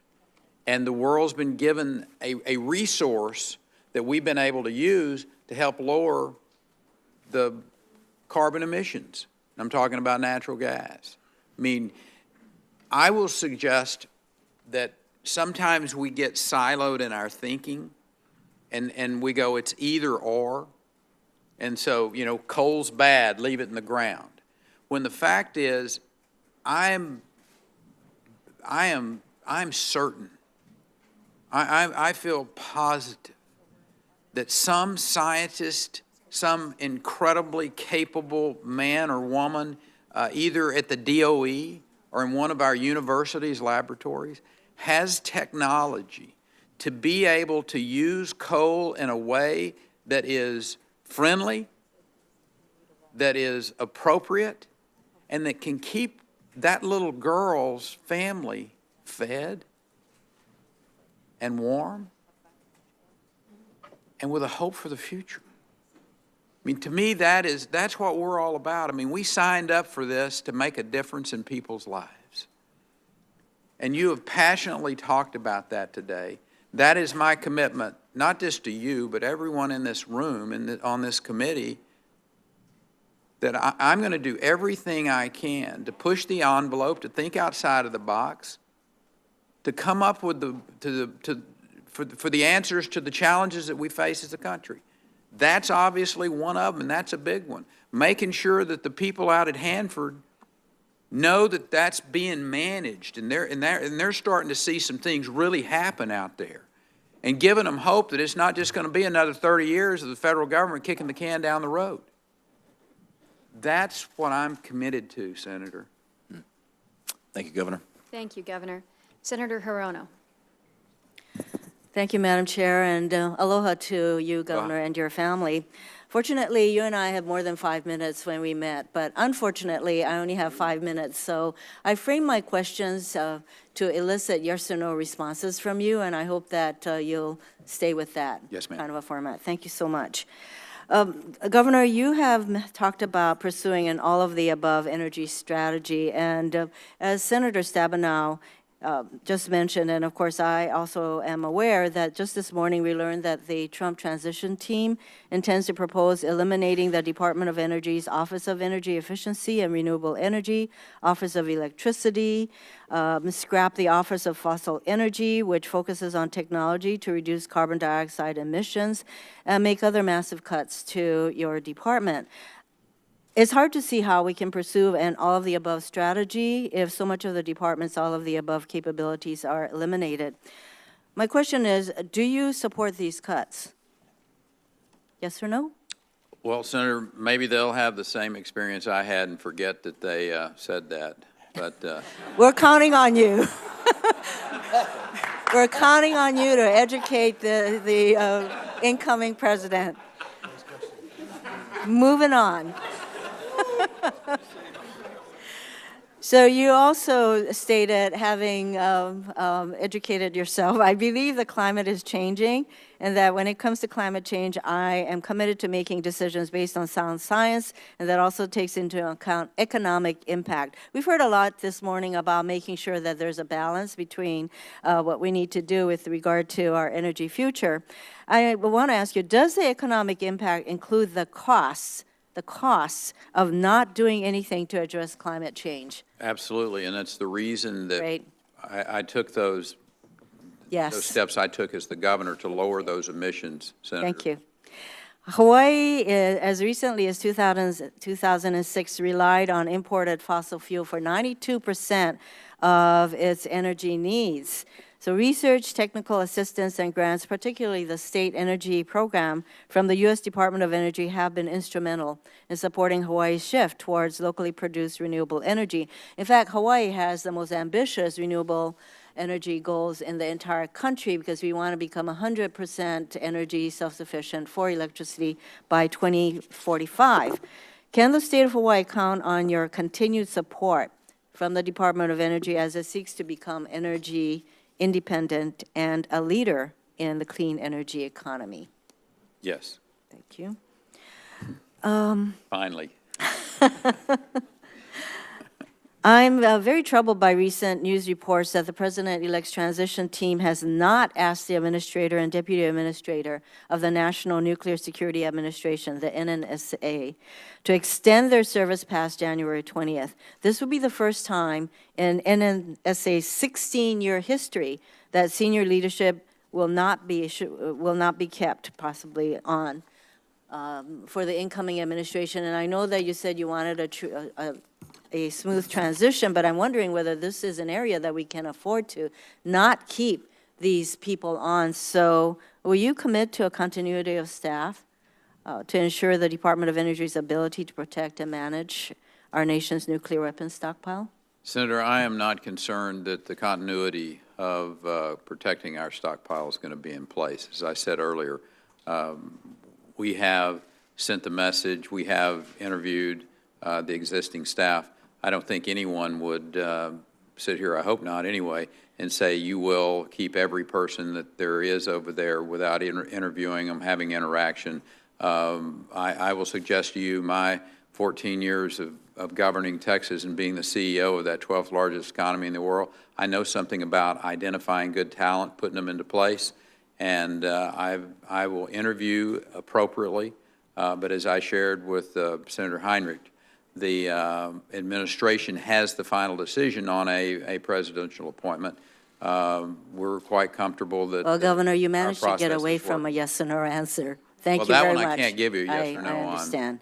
So I also understand that one of the reasons Texas's success and widespread adoption of renewable energy, particularly wind power, is the goals that the state set in 1999. And as I mentioned, Hawaii has a similar goal. In 2012, I called for the creation of a national renewable energy standard because setting a goal, as you well know in Texas, gives the private sector the certainty to make the kinds of investments needed to meet the goals set by a large state like Texas. Would you support a national renewable energy standard, provided that it can achieve baseline, the achievable baseline standards? Senator, a national standard? You know my position on federalism, and that one size fits all, except in gym socks, generally doesn't work that well. That's fair. So if you're going to leave it up to the states, would you at least continue to support states' efforts in these areas? Absolutely. I will talk to any governor about the wisdom of using their universities, using their private sector, using the Department of Energy where it fits to come up with the technologies that moves forward their state's positions from the standpoint of renewables, where it fits in, where it makes sense. And I'll be happy to give them the roadmap on how to do that. Thank you. My time is up. Thank you. Thank you, Madam Senator Chair. Gardner. Thank you, Madam Chair. Governor Perry, thank you very much. Welcome to the Energy Committee, and thanks for Senator. The patience to go through this process, and thanks as well to your family for being here to support you and your commitment to public service as well. I want to just follow up a little bit on what Senator Daines talked about. I think it's very important that we recognize there are places across the country like Natarita, Colorado, Nucla, Colorado, Meeker, Colorado, Craig, Colorado, Delta, Colorado. These are places, Montrose, Colorado, that a lot of people have or may never hear of, but they're places that have been dramatically affected by our government, places that have been hurt by over-regulations. There are places that I've visited, coal miners and workers who are out of work because of a government that is faceless to them, but had real consequences at the dinner table. And your job at Department of Energy isn't necessarily to say, here's a coal regulation, here's an oil regulation, here's a wind regulation, because that's not all of what the Department of Energy does. In fact, there may be no role for Department of Energy in certain of those areas. But certainly the EPA has affected greatly western slope of Colorado, eastern plains. Certainly the Department of Interior and our public lands has affected the jobs that can be created as part of our all-of-the-above energy strategy and policy in this country. Even the Department of Agriculture, the Forest Service, has affected our ability to produce affordable energy, whether it's the Pawnee National Grasslands in eastern Colorado or perhaps areas in the western slope.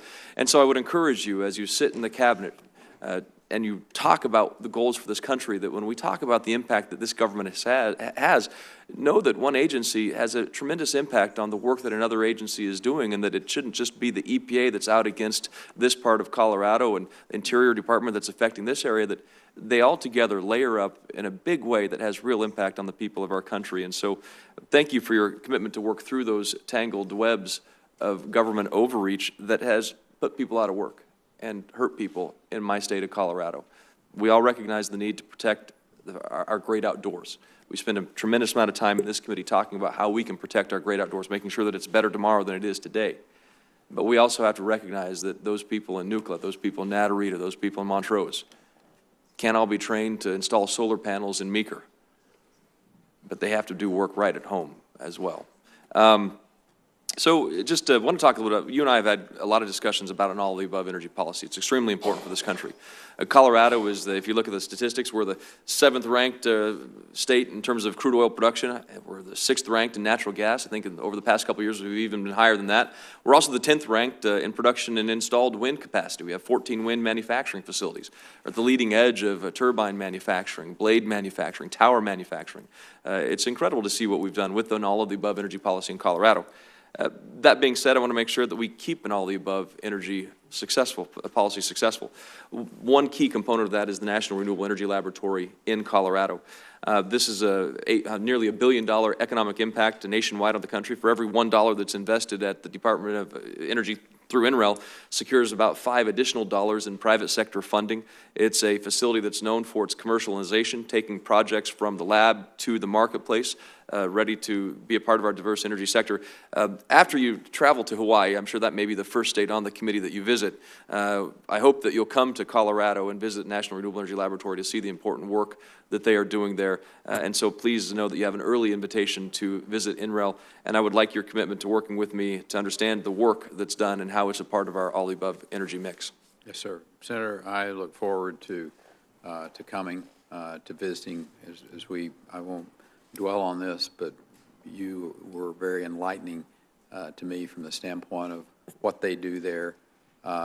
Those are obviously the types of technology, the applied research that can then be commercialized that I think we have a role to play and we should be engaging in. So I look forward to a long visit there.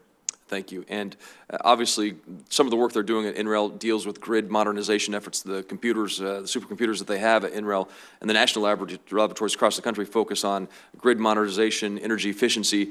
The Energy Systems Integration Facility, which is located at NREL, a research center that both private industry and the public sector is using to modernize the electrical grid, provides basically a central hub for integration of private and public research efforts on wind, solar, biofuels, transportation efforts. So as Secretary, would you continue the work being done on grid modernization efforts? Yes, sir. The two areas that NERL will have a role to play, I would suggest going forward, without having deep knowledge of the programmatic line items there, but obviously developing that next level of supercomputing as its impact upon the grid and both hardening and protecting the grid. Both of those are going to play a very important role as we go forward at the Department of Energy. Along with cybersecurity, I think that's very important, yes, and I look forward to working with you on these issues critical to the energy future of this country. Thank you, Madam Chair. Thank you, Senator Gardner. Senator Manchin. Madam Chairman, thank you, and Governor, thank you for yes, sir. continuing to want to serve, and we hope that's the case. Let me just say that coming from an energy state, West Virginia, Texas, all of us who really have had some heavy lifting states over the years, we take for granted the lights are going to come on every time we hit the switch. We take for granted that our air conditioning is going to work, our heat's going to work, our refrigerator is going to keep our food from perishing. Everything's going to work. We've taken that for granted. Unbelievable. I had a person one time say, Governor, I don't know why you all use coal in West Virginia. Why don't you just use more electricity? Now, that tells you what we're dealing with. That really tells you the scope of what we're dealing with.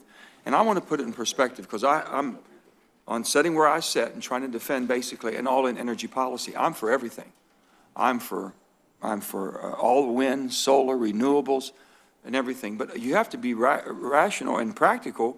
Where does our base load come from? And I talk about base load. People don't know what I'm talking about.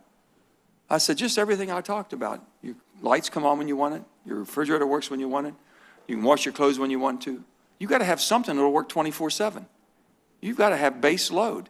The only thing in this country that gives you base load today is coal and nuclear. Gas is coming on as base load, but until we get the pipelines, you're not going to have everything you want. Maybe in Washington because of hydro from Canada. Other than that, a lot of us don't get it. And so I'm trying to look at a real rational position.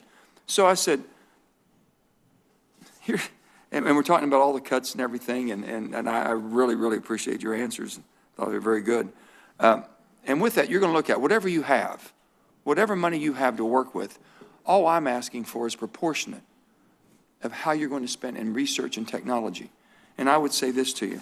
The mix we have right now in energy, coal and natural gas, in 2015 was 66% of the energy, produced 66% of our energy, coal and natural gas. Nuclear, 20%. Renewables, 13%. So now let me tell you, in President Obama's budget for 2017, and they wonder why I have odds at this, 66% is supposed to come, energy is supposed to come from coal and gas. Research, he committed $600 million for research out of $4.5 billion. That's 13%. Nuclear produced 20%. It's allotted $994 million. That's 20% proportional. Renewables, 13%. He committed $2.9 billion, or 64% of our research dollars, and only get a return on 13% of the energy, even if it goes to 20 or 25, 75%, and it's not going to be a base load. The wind blows at night. You don't use your electricity. You don't usually wash your clothes at 2 o'clock in the morning. And we're just trying to make sure that we understand, until we get that new technology or the energy future, you better take care of what you got. So I would ask, basically, with this mix, can we look for more of a proportionate mix so we can do it better? Yep. Senator, what you have my commitment to is also backed up by my record. And my record as the governor of Texas has been that individual who was not afraid to get outside of the box and to look at some things, to base your decisions on sound science. And interestingly with that, I think it's important for us to keep in mind that from time to time science gets it wrong. Again, we had a lot of people coming and telling us in the early 2000s that we had found all the oil that we were going to find.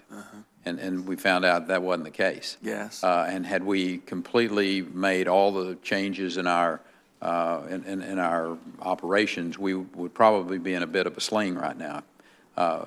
I'm committed to an all-of-the-above policy with the knowledge and the history of being an individual that believes in finding more efficient, more effective, more positive impact on our environment technologies. I think, if I can, just yes, sir. Real quickly, the only thing I'm saying is we get the living crap beat out of us doing the heavy lifting and doing the dirty work.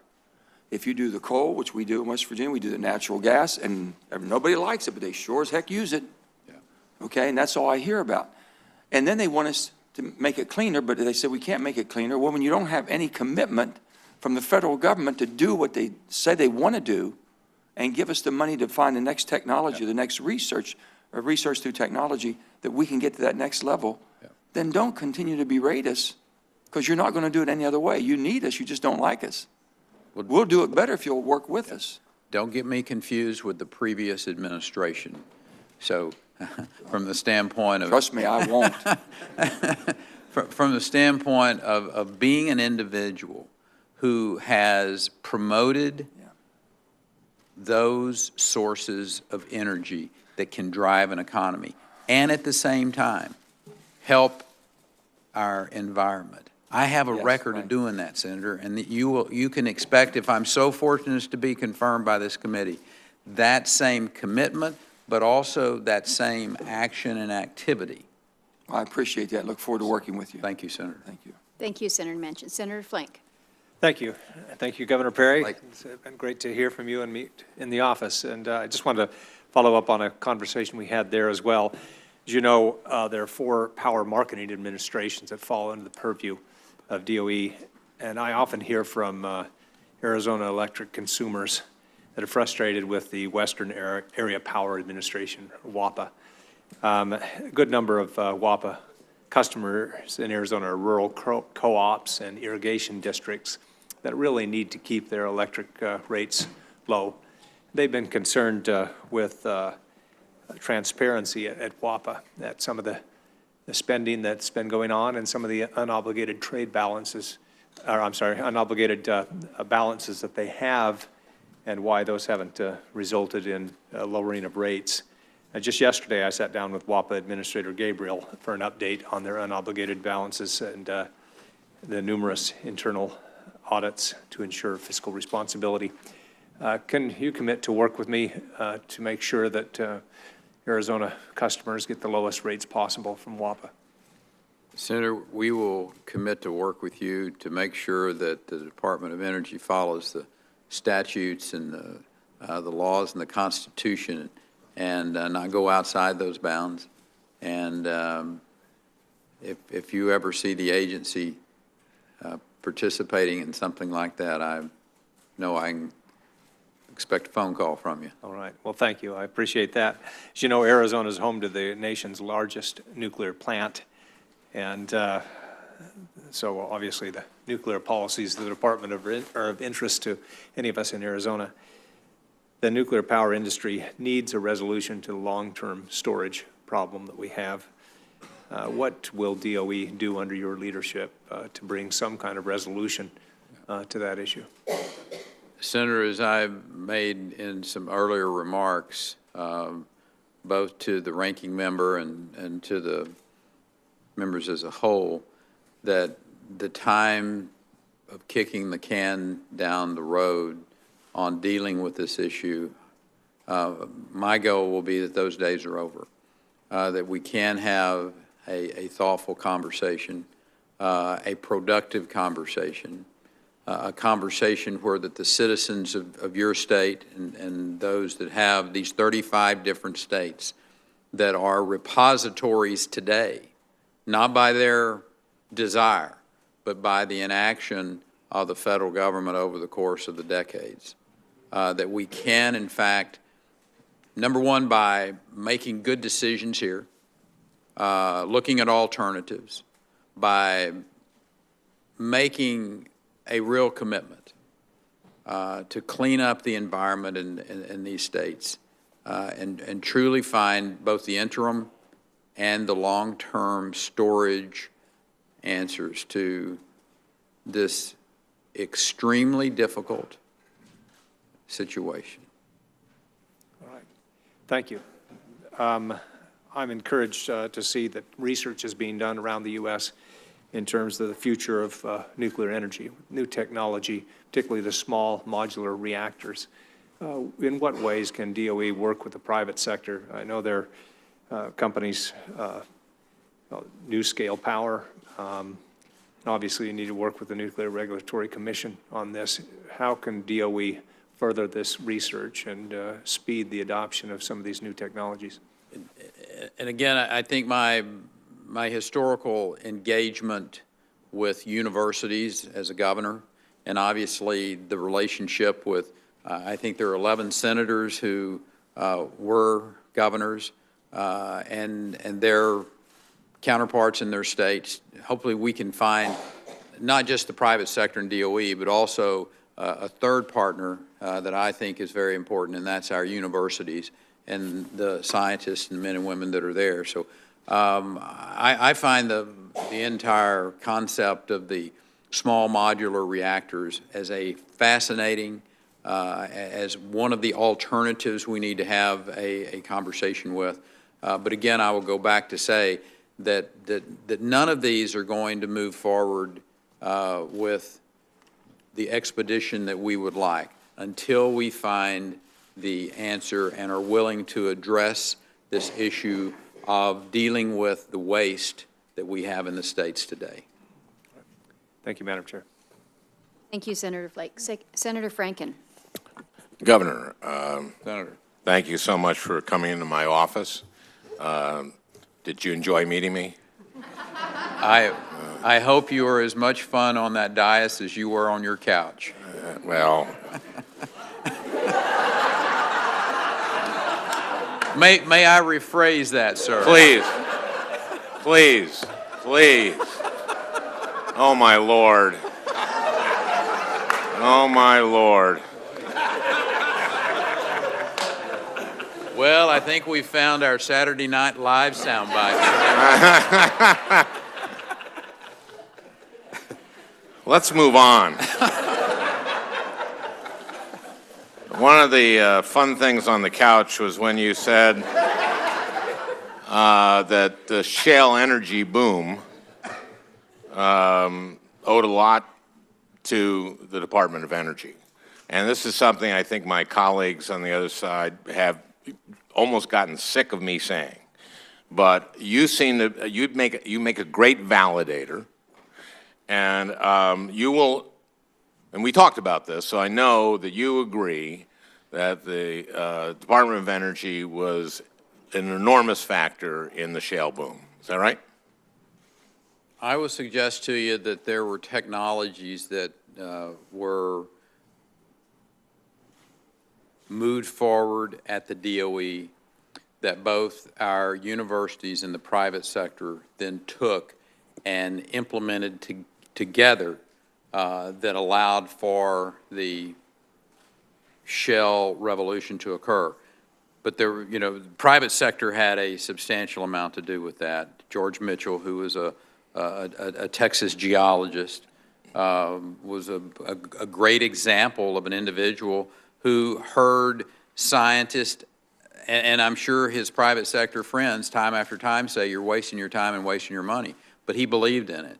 And I give as much credit to him as I do the DOE, but I think the DOE has a role to play. Well, as a matter of fact, the vice president of his company, Dan Stewart, said this, and I quote, DOE started it and other people took the ball and ran with it. You cannot diminish DOE's involvement. And really the reason I bring this up, not just to lord that over my colleagues who doubted me, but also to just point to the importance of research from DOE in solving all these problems that we have. And that's why these reports, I hope these reports on cuts in DOE aren't true. Things in the new administration seem to be fluid, shall I say. I want to go to climate change. As we discussed in my office, I believe that climate change is an existential threat and one of the most serious challenges of our time.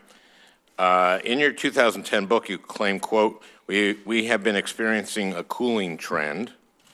Well, it was just announced yesterday, as Senator Heinrich said, that this is the hottest year on record. The year before was also the hottest year on record. The year before that, first time in 3 years in a row, have been the hottest year on record. In 2014, you said, quote, I don't believe that we have the settled science by any sense of the imagination. Calling CO2 a pollutant is doing a disservice to the country, and I believe a disservice to the world. Now, I see in your testimony that your views have been evolving on this, and you note that man is responsible for some climate change. How much climate change do you think is the science shows is due to human activity? Senator, far from me to be sitting before you today and claiming to be a climate scientist. I will not do that. I don't think you're ever going to be a climate scientist, but you're going to be head of the Department of Energy. That's correct. And I know how to hire a really good scientist. Well, 97% of climate scientists say that this is real and is that we are going to be approaching at the end of the century 3.5 Celsius increases in temperature, which would be disastrous. And I don't want that for my grandchildren. And let me put that number, that 97%, in context. A recent survey found that only 95% of scientists are sure that cigarettes cause cancer. So it seems to me that science on climate change is pretty definitive. So I just don't want, and I know my time is out, I don't want this idea of the economy and addressing climate change are at odds at all. As you saw in your state, people stay in your communities that have wind. Those towers are big. They're tall. Only young people can go up those towers. And you keep young people in your community. Yes, and we owe it to, I don't know if you have grandchildren yet. I know your daughter. A little early for that. They were just married in October. Yes, too early. See, I'm not a mathematician. My time is over. It's gone. It's done. Thank you. Thank you, sir. Thank you. Need a little levity every now and again. Let's go to Senator Risch for some more.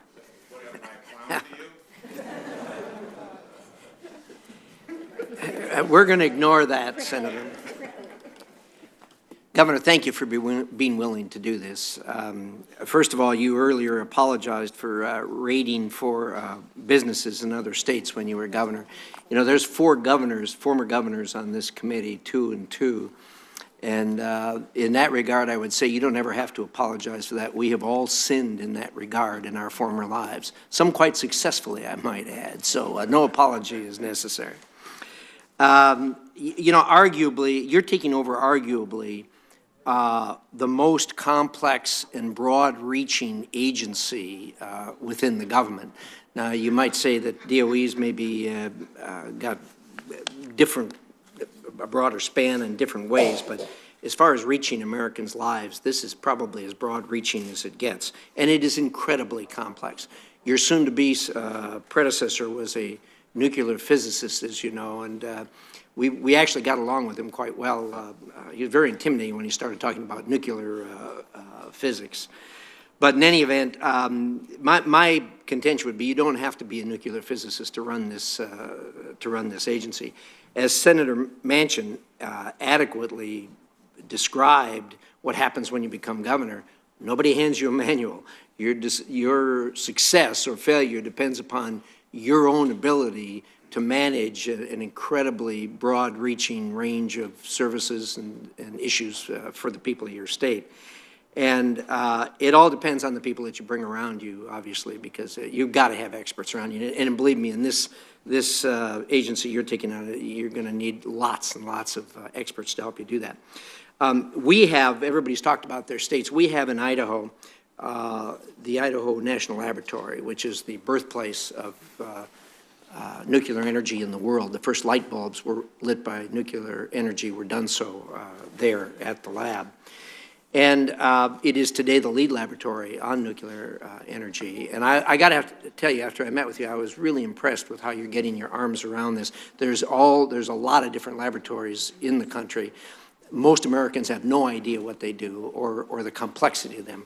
And I was very impressed with the way that you're getting your arms around them. A couple of things that you and I talked about that I appreciate your commitment to, and that is also the INL, in addition to its nuclear mission, is now becoming one of the lead laboratories, and there'll probably be 3 of them altogether, dealing with this cybersecurity and control systems issue that is incredible vulnerability here in America.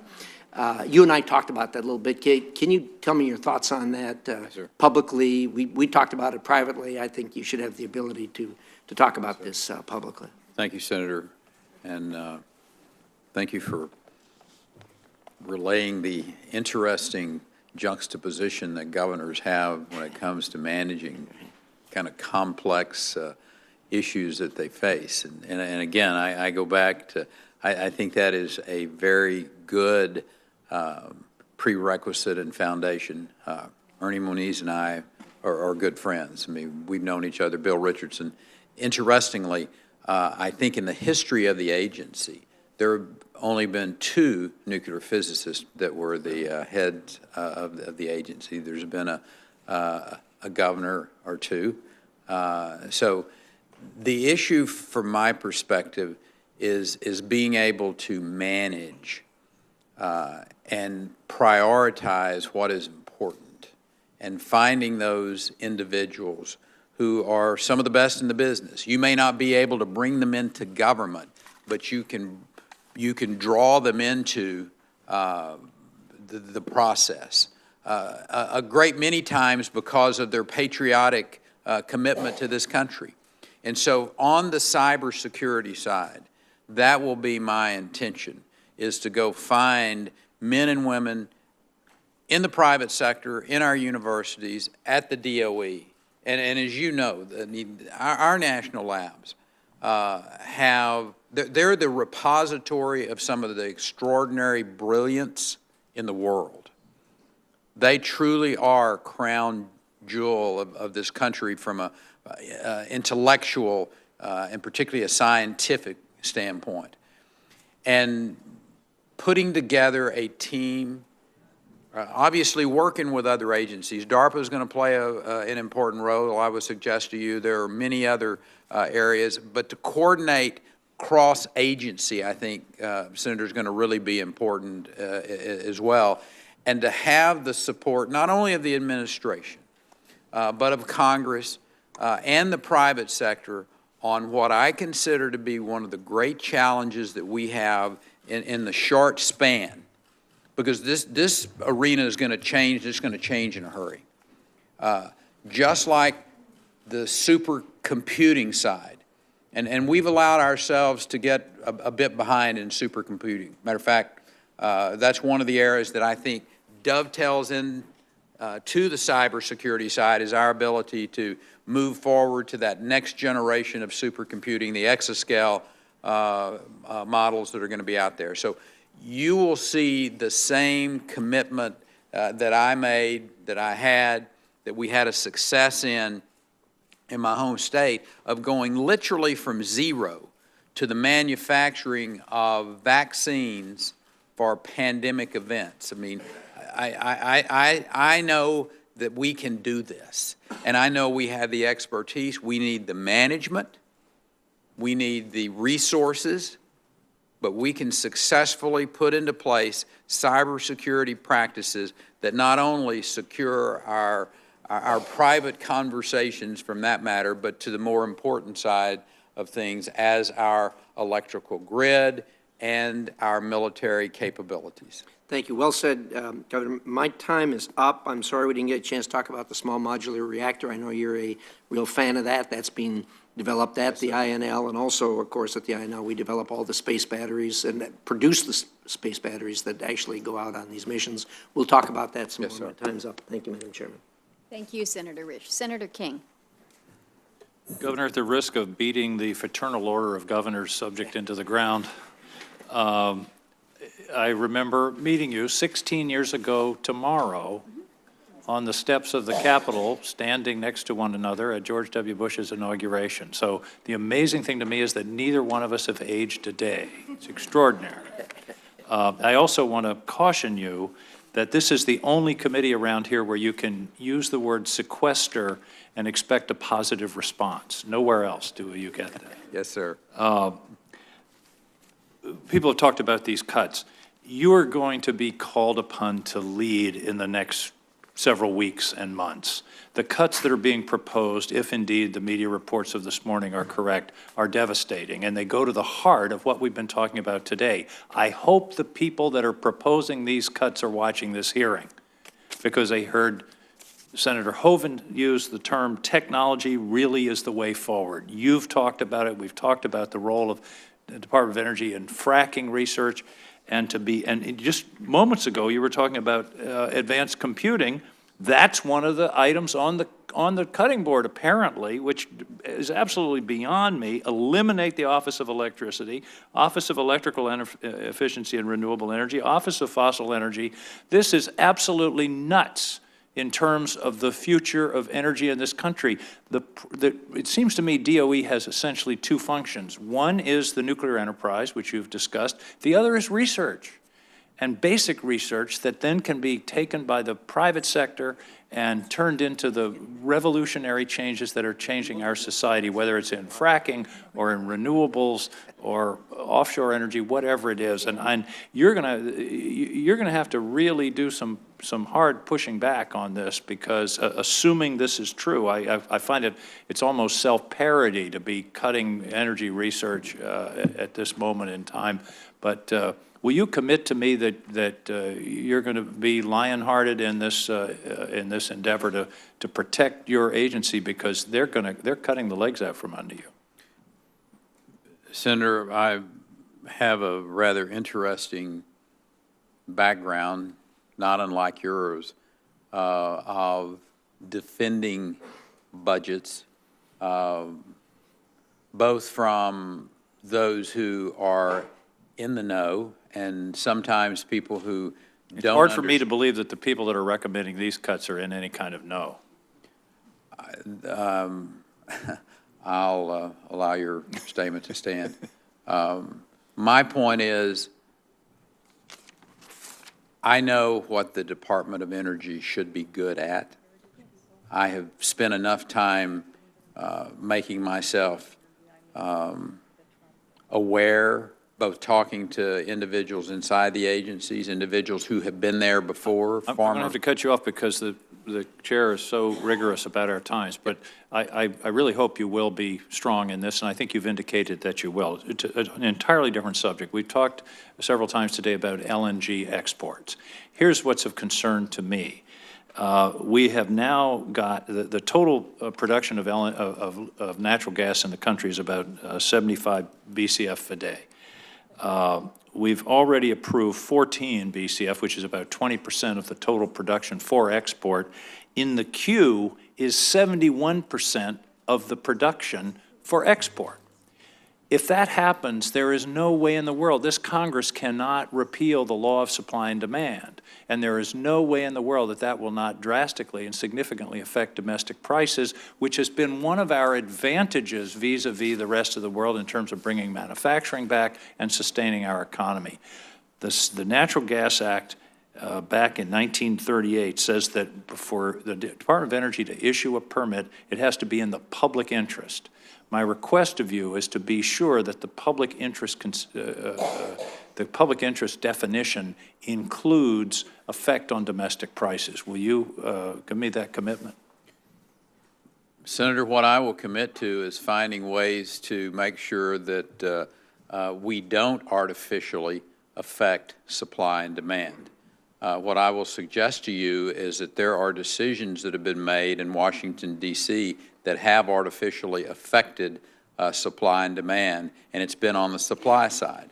I would ask the EPA and the Department of Interior, and whether it's Congress on the tax and regulatory side that they can affect, to make sure that we have the ability to fill the supply, because the demand is going to be there. And if we produce it in America, it makes abundant good sense to me for us to sell it to the world. Unless doing so significantly increases domestic prices, which is exactly what happened in Australia, where they are now exporting almost all of their natural gas, and their natural gas domestically, I think, tripled in price.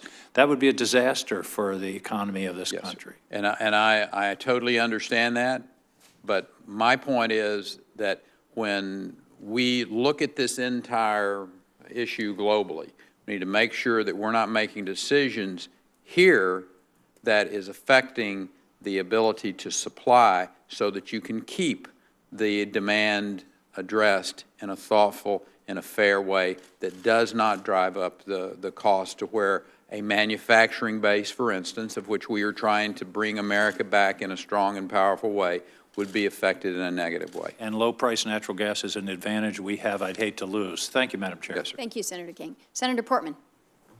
Thank you. And Governor Perry, thank you for your willingness to step up and serve again in a different way, and to your family for sacrifices that involves. I enjoyed our meeting. Apparently it wasn't as scintillating at the conference table here than as your one on the couch with my colleague from Minnesota. Yes, sir. But it was interesting, and we talked about a number of topics. One was the importance to my state and to our nation of having a uranium enrichment capability. In Piketon, Ohio, We have a plant that produced enriched uranium until about 2000. At that point, it was shut down. It was a gaseous diffusion method. It's now being cleaned up. When President Obama ran in 2008, he promised to accelerate that cleanup. In fact, just the opposite has happened. Pretty much every year we've had to fight just to keep the cleanup in place. It's gone from a 2024 timeframe to a 2044 end date, costing taxpayers, by the way, billions more by stretching it out and not being more efficient about it. And I'm very disappointed in the Department of Energy for their inability to follow through on their commitments to the plant. And frankly, it's really difficult for people who work there. They just never know if their next paycheck is going to be there, and this usually happens around Christmas time, as it did in this past Christmas.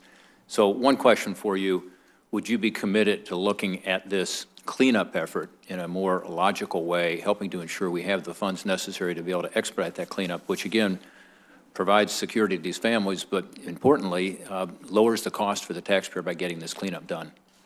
Senator, I will commit to you that I will become as educated on this issue as I can in the most expeditious way that I can manage it, and employ management skills and capabilities. Again, without knowing the deep details of this, but my instinct tells me that this is an issue of execution, of good management. Well, I thank you for that, and I'll put you on the spot here further. Secretary Moniz, when he went through his confirmation hearing, committed to come to the site. We never managed to work that out. I'd love for you to see this site. It's a couple thousand acres. As I've told you, it has incredible infrastructure, electricity and water. It would be a great site for a future plant, including a power plant, including a nuclear power plant. The community is very supportive. Would you commit to come out and to see this yourself, to see the huge investment the Department of Energy has made into this facility? Senator, I will commit to that, and I will suggest that you know how to get a hold of me if I don't show up on a timely basis for you. Great. Well, thank you. And then second, we started a new centrifuge technology project there a few years ago. We were very excited about that. In late 2015, without any notice, the Department of Energy shut that down. Unfortunately, they had spent, hundreds of millions of dollars of taxpayer money up to that point.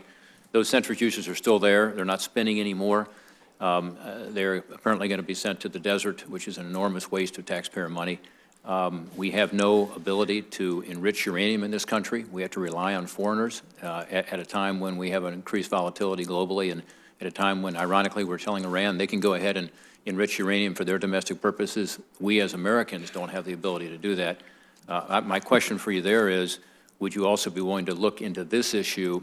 And I'm not going to ask you for a specific commitment today on restarting this, because I know you need to research it, but I hope that you will give this your personal attention and objective consideration, because it seems to me we need to have enrichment capabilities in this country. Do you have a response to that? Senator, I will give it the appropriate and thorough study.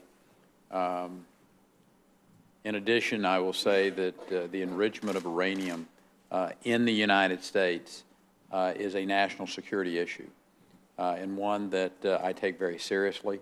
I look forward to working with you to not only understand this issue better, but if it is concluded, as I suspect it will, that this is indeed a national security issue that needs to be addressed either by the United States Congress and or the administration, you will have a willing partner in making sure that the DOE does it in the most efficient, most effective, and most economically feasible way that it can. Well, thank you, Governor. It is a national security issue. There's no question about it, not just being reliant on foreign countries, including Russia, for uranium, but also because we need lowly enriched uranium for tritium in the nuclear stockpile, and of course we need to have enriched uranium for our nuclear navy. And I know we have stockpiles now, but we don't have the ability to be able to quickly be able to enrich. It probably takes a decade to get this back up and going if we shut it off altogether, and again, enormous cost to the taxpayers. Finally, just one last question. We talked a lot about energy efficiency in our meeting.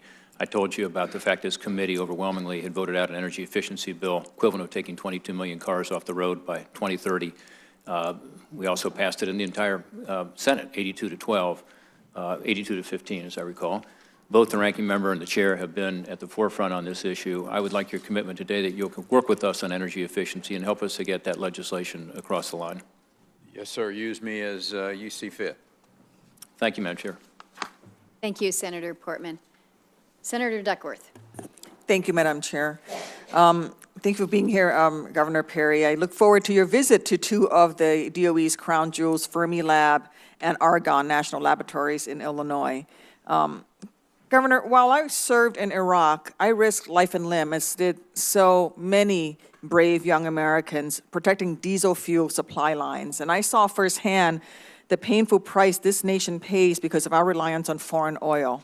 So for me, investments in renewable energy is not only about the environment, not only about jobs, not only about competing with China and other nations that are making huge investments in clean energy, it's also a very clear national security imperative for us. Under your leadership, Texas made impressive progress in wind energy production, but I do worry that you have made statements opposing federal government involvement to encourage investments in any energy sector. With the successes you've seen in wind energy, I know you must recognize that these gains could not have been made without federal support.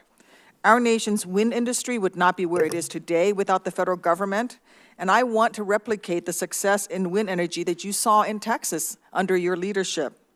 I'd like to do that in Illinois and across the nation. Will you maintain the support of programs at DOE that promote renewable energy programs that strive to move us forward and away from our heavy reliance on fossil fuels? Senator, thank you. Just as an aside, I want to say thank you for your service. Thank you.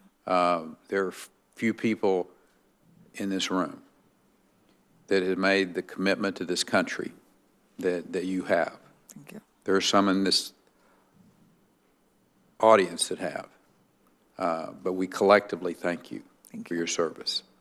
You and I had a pretty broad-ranging conversation about the alternative renewables that are out there, the least of which is not wind, and my home state aggressively and very positively supported that. There are, I think, a role for the DOE as we go forward, continuing to find the technological advances, whether it's on turbines, whether it's on blade design, whether it's on some other aspect. One of the first Emerging Technology Fund grants that we made after I'd helped create that program was on nanophotonics and recruiting some top scientists in the world to Texas Tech University on the solar side. My commitment will be to look at every program. Senator, I think you know my record of I'm a fiscal conservative, and I don't back away from that. I think that's a badge I wear with honor. But I do believe that there is a role for us to play, both at the state level and at the federal level, to continue to put forward, funded by our taxpayer dollars, technologies that can, in fact, make us more efficient, make us more economically viable, improve our quality of life. And that's my record. And you can't change the stripes on this zebra. I mean, it's just the way I am. It's what I believe in. The administration knew that when they asked me to serve in this role. And I am committed to the continuation of using these brilliant scientists, the private sector, our universities, in collaboration to finding the solutions to the challenges, whether it's on renewables or whether it's ways to use resources that we have in a more efficient, safe, effective manner. Thank you. You've spoken quite proudly of our national laboratories, and both Fermilab and Argonne are major employers in Illinois, but they also are developing next-generation battery storage, advanced supercomputers, and exploring even the smallest building blocks of matter. You and I spoke at length also about the need to develop ways to store, perhaps reuse nuclear fuel. I popped out a little bit ago to go meet with the students from Zion, Benton, Illinois, Go Fighting ZBs. They told me I needed to say that. who are from a town that cannot develop valuable lakefront property because there is a decommissioned nuclear reactor there, and that storage, that nuclear fuel, spent fuel, has not, we've not been able to find a way to take care of it. And I just want to make sure that you're committed to supporting these national laboratories and the very important work that they do. I won't burn your time. I'm out of time anyway. Time by reiterating my commitment to managing that issue. And I think I will suggest to you it's been both a political and a management challenge. And hopefully, as we go forward, we can stand together as a country and talk about a legacy that we finally made substantial progress in removing waste from your states to places both interim or long-term that address this challenge. Thank you. Thank you, Senator. Thank you, Senator Duckworth. We are finished our first round. We'll have an opportunity for another. I appreciate the fact, Governor, that you have been sitting for a considerable period of time. Hopefully, we will be able to move quickly through this second round and not put you through too much more if you've got the endurance. I'm here at your service, ma'am. That's what we love to hear. We appreciate that. Governor, I'm just looking through my morning clips and the front page of the Fairbanks Daily News Miner, where I went to high school. Frigid Fairbanks today, and the Denali State Bank sign that has the temperature says it's 52 below. That's the picture. So it's cold back home. And when it's cold, you need to stay warm. And when you need to stay warm, sometimes, again, it can be very costly to stay warm. And so when we talk about all of the above energy policies in Alaska, we really live it, and perhaps more so than others, because at times of the year like this, your life depends on your ability to keep warm. But it's not just the oil and the natural gas and the coal and the fossil fuels that we have. The people in Fairbanks don't have the benefit of natural gas. They are a community that right now is effectively relying on home heating fuel, so it's expensive for my sister to keep the house that I was raised in, to keep it warm during the wintertime. And so as we look to find solutions, one of the things that we're looking to in Alaska is the prospect, the ability to access our natural gas from the slope, and to be able to access that for the benefit of Alaskans and really for the benefit of the country. So I look forward to your commitment to help us work to facilitate that natural gas pipeline. But we also have so much more. We've got the wind. We don't have a lot of solar right now. It's a little bit dark, but that changes very soon. But we have incredible opportunities. 24% of our energy produced in the state comes to us from hydropower, amazing resource down in the southeastern part of the state. Unfortunately, hydropower isn't viewed as a renewable resource. I'd like to work to change that with you. But we also have 33,000 miles of coastline. That's a lot of coastline. That's a lot of water. That's tidal energy. That's marine hydrokinetic. If we can harness the power of the Yukon and the Kuskokwim, I mean, it is bountiful. We have the biomass potential.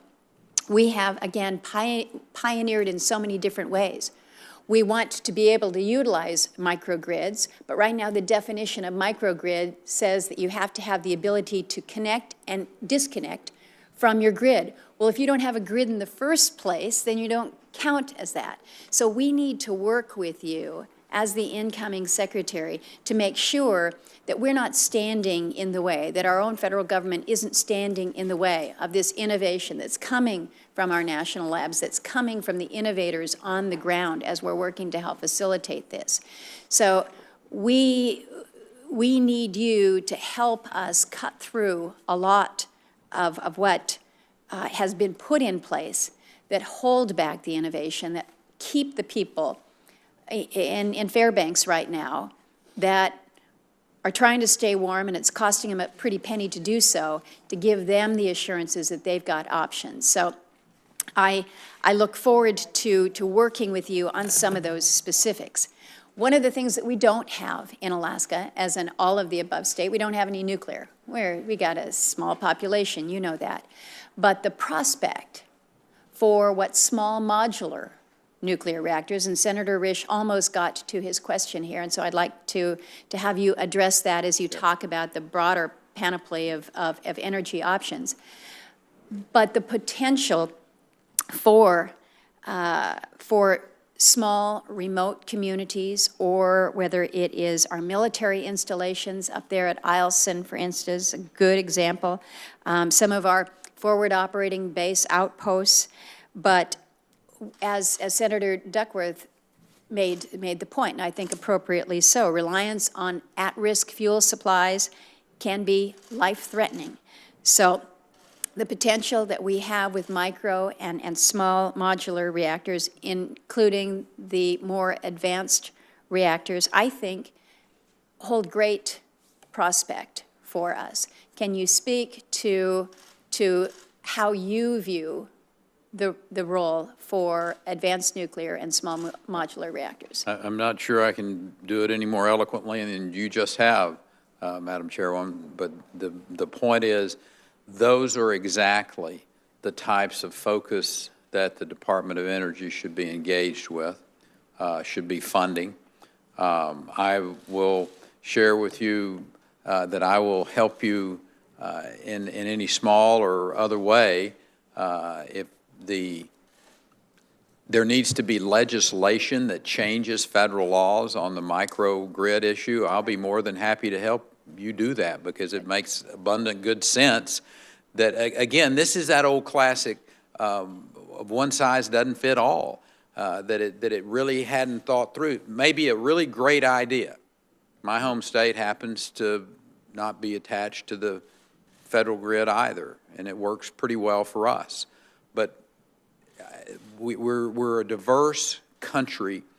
We've got a lot of different geography, we got different people, we got different regions, and to thoughtfully put into place energy policies that take into account that diversity is really important. So you have my commitment. Not only I'm obviously a very strong supporter of this new technology.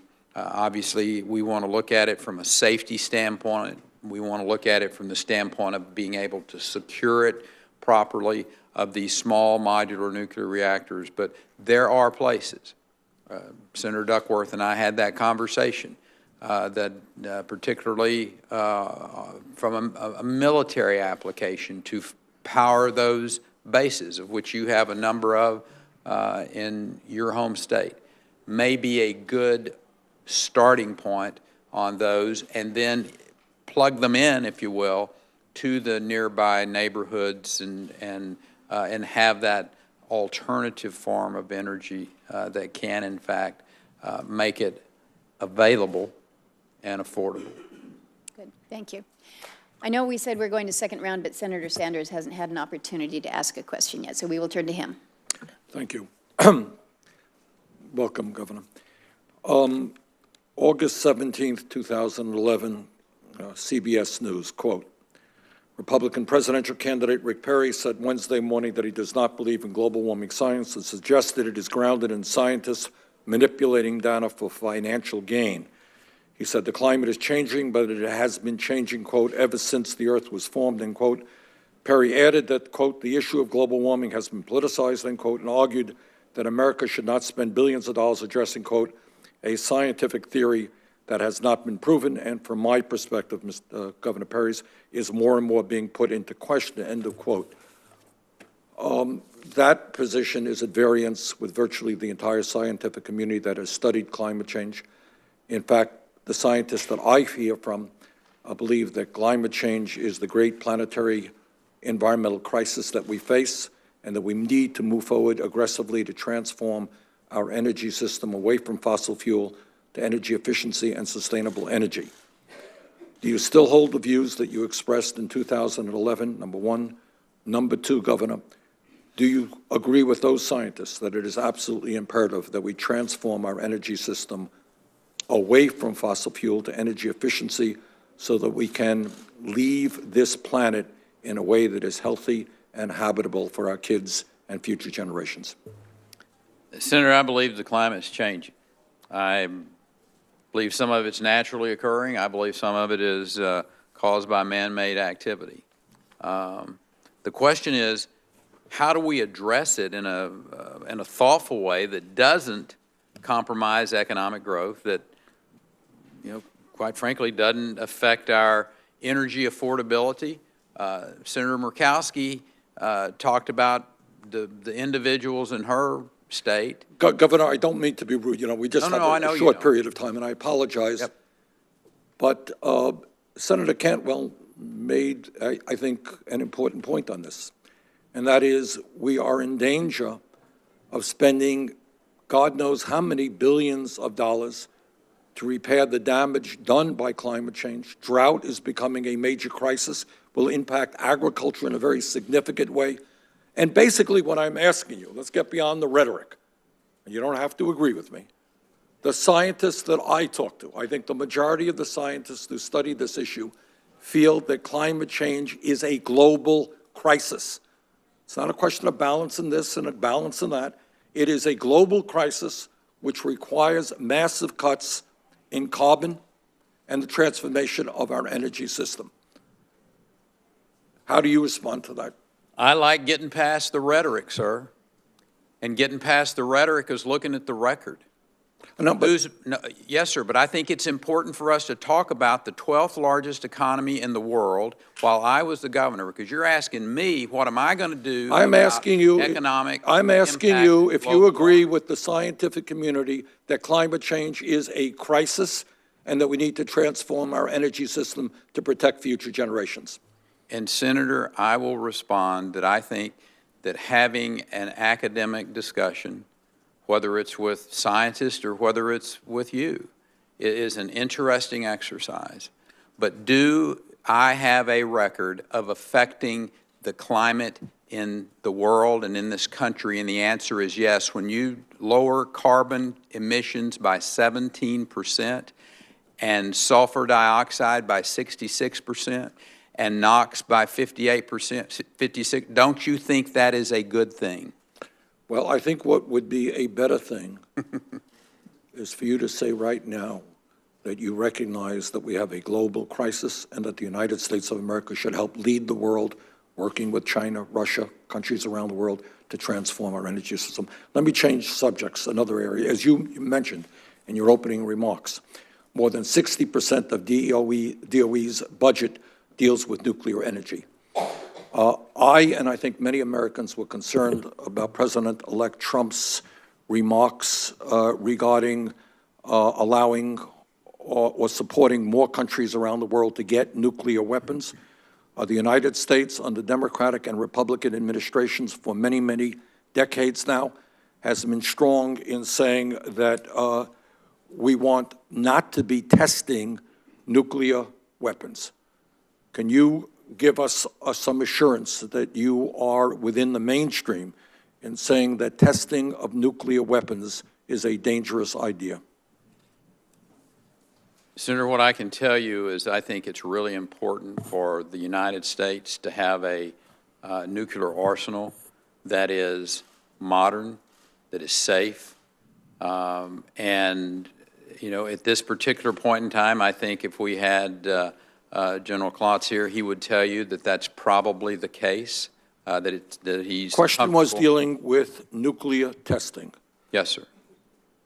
Will you support the ban on nuclear testing? And that's where I was getting to, is that obviously the scientists that we have at the DOE, the scientists in the private sector, I'm going to rely upon their observations of whether there is clear technical ability to use the technology that we have today.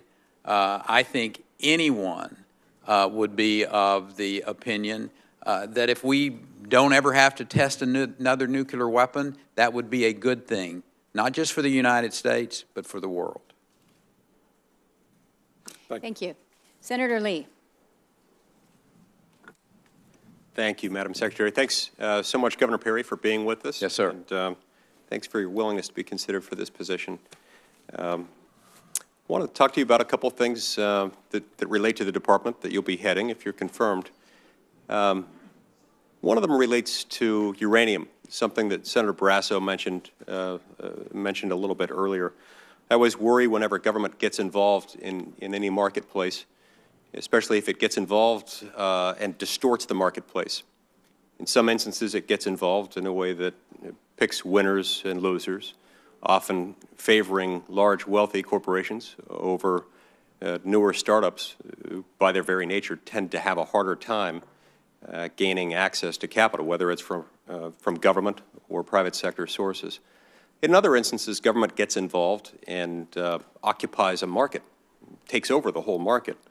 One of those areas relates to the Department of Energy's excess uranium inventory management plan. The USEC Privatization Act prohibits the Department of Energy from selling or transferring excess uranium if the sale or transfer will harm the domestic uranium industry. And you can understand why that policy might be in place. You know, it's an industry that, if destroyed, especially if destroyed by government action, might cause us harm down the road when government resources, government stockpiles dry up. Yet between 2009 and 2011, the Department of Energy transferred more uranium than it was allowed to transfer under the 2008 plan. And in 2012, the GAO found that the Department of Energy violated federal law when it received no compensation for a very large transfer of uranium, which cost taxpayers nearly $200 million. Furthermore, the Department of Energy's 2013 excess uranium inventory management plan eliminated all annual caps on the transfer of excess uranium. This has introduced a tremendous amount of uncertainty and hazard within the domestic uranium industry. So if you're confirmed to this position, will you have, you're going to have the opportunity, after being confirmed, to update the Department of Energy's management plan with regard to excess uranium. Can you assure us that your plan will take into account the existence of a commercial domestic uranium market and one that honors the market and then stick to the plan thereafter? Senator Lee, thank you. With you and Senator Barrasso both helped bring me to understand this issue substantially better than before I came into your offices, and thank you for that. And as I further become up to speed, if you will, knowledgeable of it, but a broad look at this, you correctly identified this as a budgetary management issue at the Department of Energy.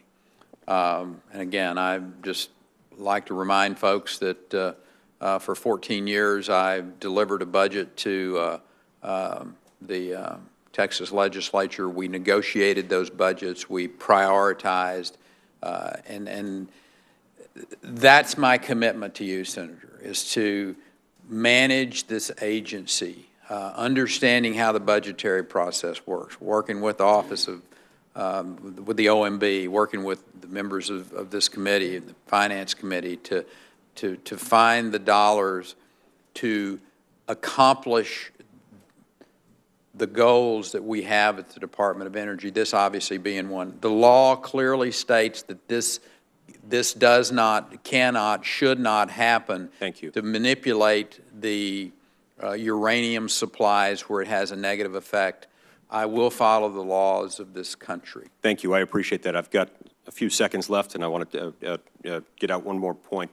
The Nuclear Waste Policy Act creates an obligation that is statutory and contractual. It obligates the Department of Energy to dispose of spent nuclear fuel. Currently, we've got about 75,000 tons of nuclear waste stored at on-site facilities across the country. The Department of Energy started developing a waste disposal site at Yucca Mountain that was halted by the Obama administration in 2010.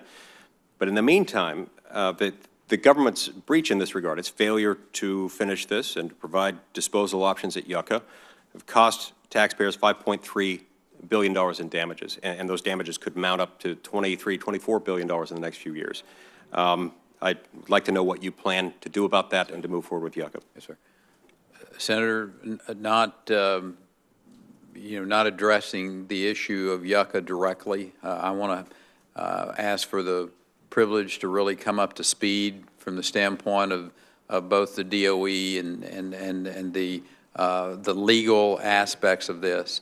But I have a history, and as I said to this committee earlier, of solving problems, of being a manager, and look at some alternatives maybe outside of what we have historically looked at before.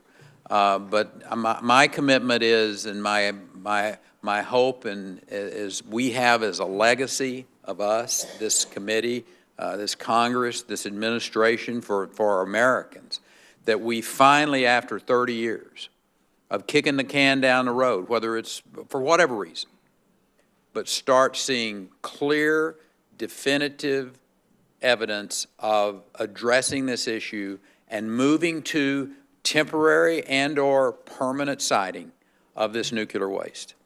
Thank you. Thank you, Madam Chair. Senator Cantwell. Thank you, Madam Chair. Governor Perry, keeping on this same theme, wanted to talk about Hanford, and thank you for mentioning it in your statement and testimony. Obviously, you know a little bit now about the history of the Hanford site and its producing of plutonium and the history it's had for our nation. And obviously, we now want to see a commitment, as we ask for every energy secretary, for cleaning up the site and moving forward on waste treatment plant construction. So are you committed to funding Hanford cleanup at what it takes and getting the waste treatment plant finished? Senator, I am committed to working with you and prioritizing what is one of the most dangerous, most polluted sites that we have in this country. The commitment that this country makes, not me singularly, not the DOE singularly, but what the country's commitment to do this has been a failure from my perspective. And I will work with you on a very, very diligent basis, up to and including coming to Hanford and walking that site with you, sitting down with the men and women of the labor unions that are there to hear their concerns, and so that they know that there is a Secretary of Energy, that there is an administration that is committed to making true movement on what I consider to be one of the real failures that this country has had dealing with our nuclear waste. It's definitely a very complex problem, Indeed. and thanks for recognizing the fact that it is arguably one of the most technical cleanup projects in the entire world. Will you work with the state on what is called the tri-party agreement between the federal government and the state on the cleanup? Senator, one of my goals, and I hope one of my strong suits, is going to be to reach out to governors, reach out to members of the legislature who have these challenges. Obviously, working with this committee to find the collaborations, and it's going to take a collaboration. We understand that. This is going to be the private sector, it's going to be the state, it's going to be the federal government working together to make this happen. And doing it in as streamlined and efficient way as we can. You have my commitment. Yes, ma'am. Thank you. And on this larger issue, because the committee dealt with nuclear waste conversations in the last Congress, and a couple of things that, in fact, Secretary Moniz just published an article yesterday that was in Bloomberg, kind of capsulizing the various points of what's happened on this issue. Two of those I wanted to get your comment on. First of all, the Blue Ribbon Commission that was formed, some by our former chair, Senator Domenici, and many of our other colleagues, spent time on this issue and basically said one of the ideas would be to separate defense from commercial waste because you might be able to get it done in a more rapid time period. And secondly, it basically advocated for a consensus process. the notion that we have spent time and money trying to do something that there are great objections to and stymieing the process. Their advocacy was looking for a process where states and those who would be holding material would be done in a consensus fashion. And do you support that concept of the Blue Ribbon Commission recommendations?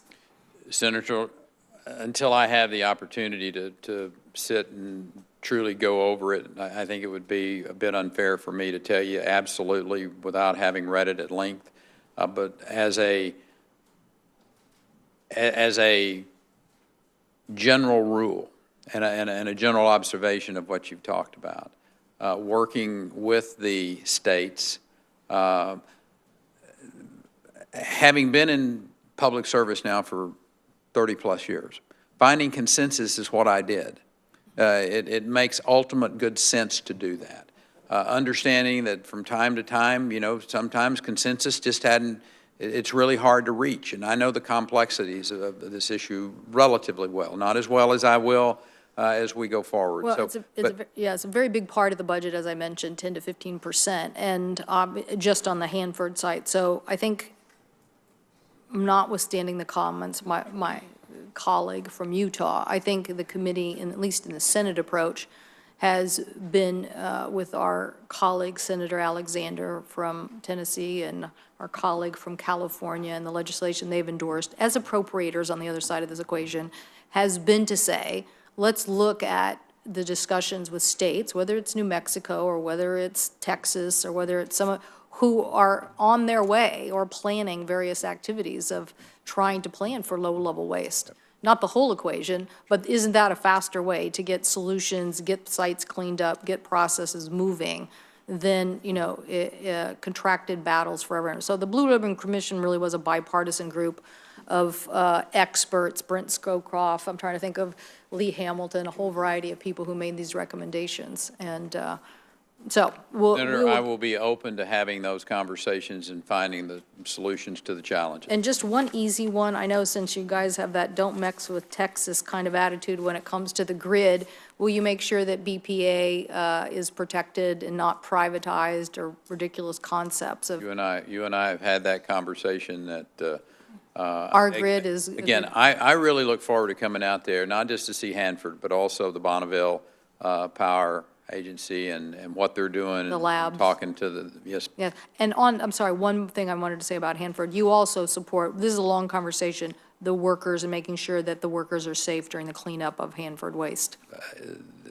Maybe one of our most important duties is to making sure that those men and women who are working on a very dangerous site have the appropriate protection that they deserve and they've earned. Thank you. Thank you. Senator Heinrich. Governor, I want to follow up on some of the conversation you've had with Senator Cantwell on cleanup, and you're inheriting the cleanup of the legacy waste from the entire Cold War. At Los Alamos, for example, it will take about $4 billion over the next few decades to finish that effort. That effort's not as technically complicated, I think, as the Hanford site, but it requires resources. I think if the budget is flat, you'll have your hands full on this front. But we've heard about a potential hiring freeze. I have an article this morning from The Hill talking about rolling substantial portions of the DOE budget back to 2008 levels. How are you, and this is a Trump transition team article, how are you going to meet DOE's commitments to states like New Mexico, to states like Washington, who have consent agreements on these cleanup efforts, if we have a dramatically smaller DOE budget? Yes, sir. Senator, over the 14 years, well, actually, I'll even expand it a little bit. Over the 30 years that I was either a state representative, an appropriator, I was an agency head for 8 years, and then I was the governor of 14 years, a little bit of light gov in there as well. We had budgets that did this. They went up and they went down. We had some really tough budgets in the state of Texas in 1985 and 1987 in particular. I was an appropriator during that period of time. as an agency head. I got to deal with what I was given. I obviously went over and negotiated as good and as hard as I could. And then as the governor of the state, it wasn't always blue skies and smooth sailing. In 2003, we showed up with a $10 billion budget shortfall in our state. So I've had this experience of dealing with budget shortfalls. I've obviously been blessed with some times when we had, I'm not sure I ever ran into a time when somebody said you got all the money you ever need. But my history is I know how to manage, I know how to prioritize, and I will make that commitment to you, Senator, is that managing and prioritizing that budget inside the agency will be very high for me, and I hope it gives some comfort that, you know, this is not my first rodeo when it comes to dealing with budget shortfalls.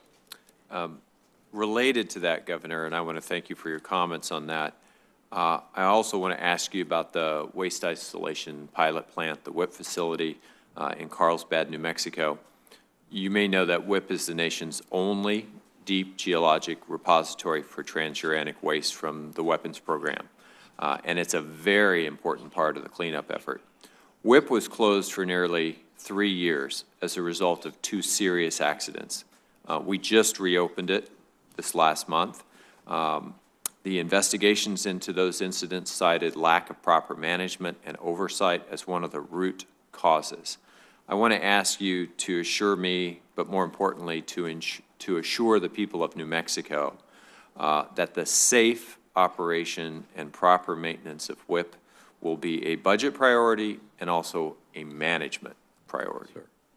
Senator, I hope, again, that my history of managing a rather large entity, and I'm not going to sit here in front of you and tell you we got everything right every day in the state of Texas, but by and large, it was a very well-managed place.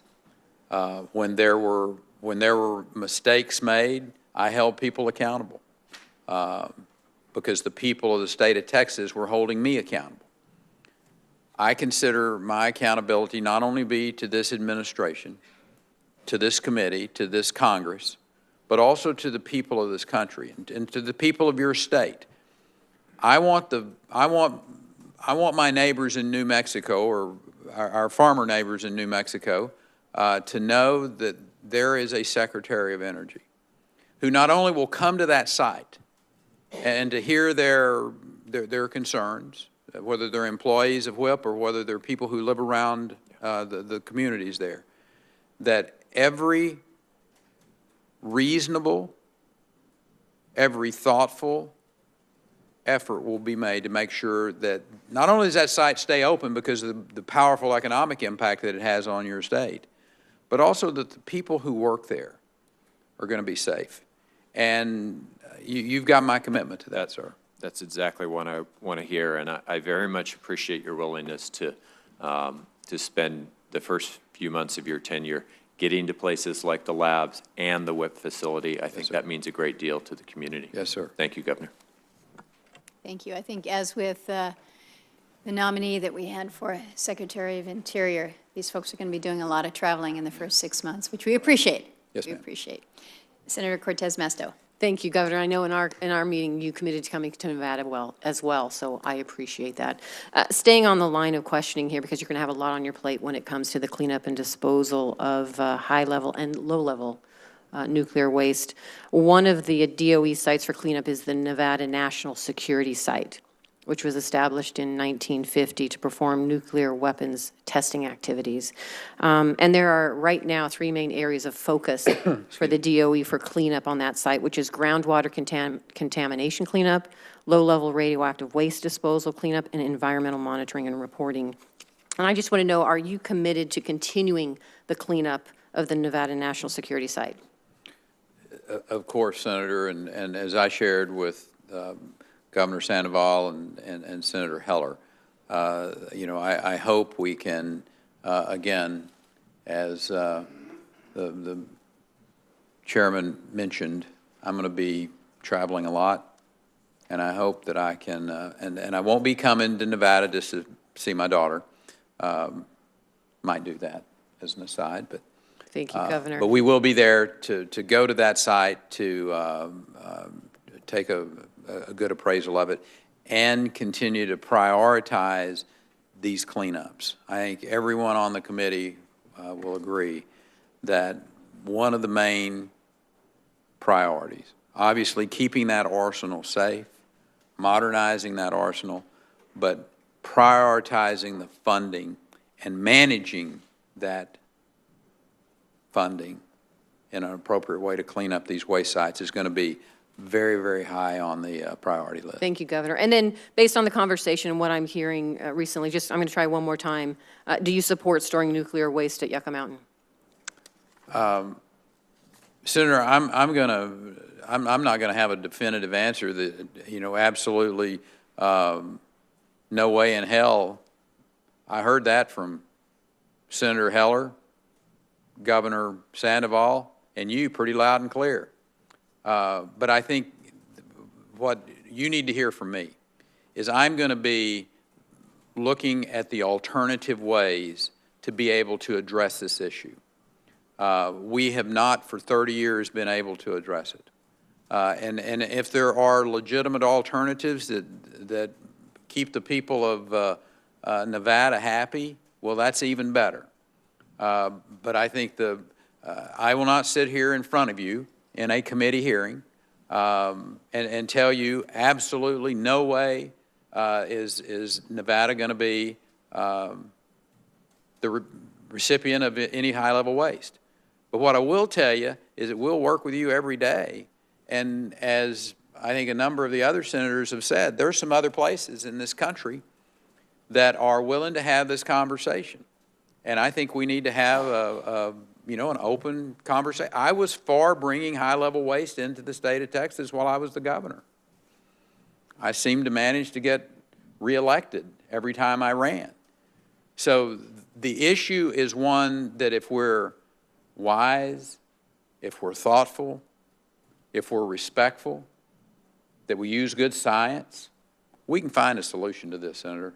Thank you. And then another reason why I would love for you to come to Nevada, most people don't realize there are 29 operating geothermal power plants in Nevada right now, employing potentially 6,375 individuals, both directly and indirectly, with jobs.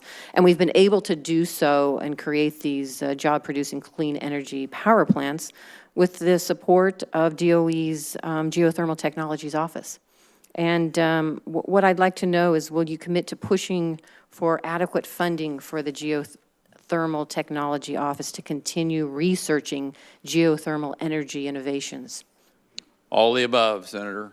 I think, all of the above means all of the above. And so that's a yes. I think that where you and I will probably have a more pointed conversation is adequate, the word adequate.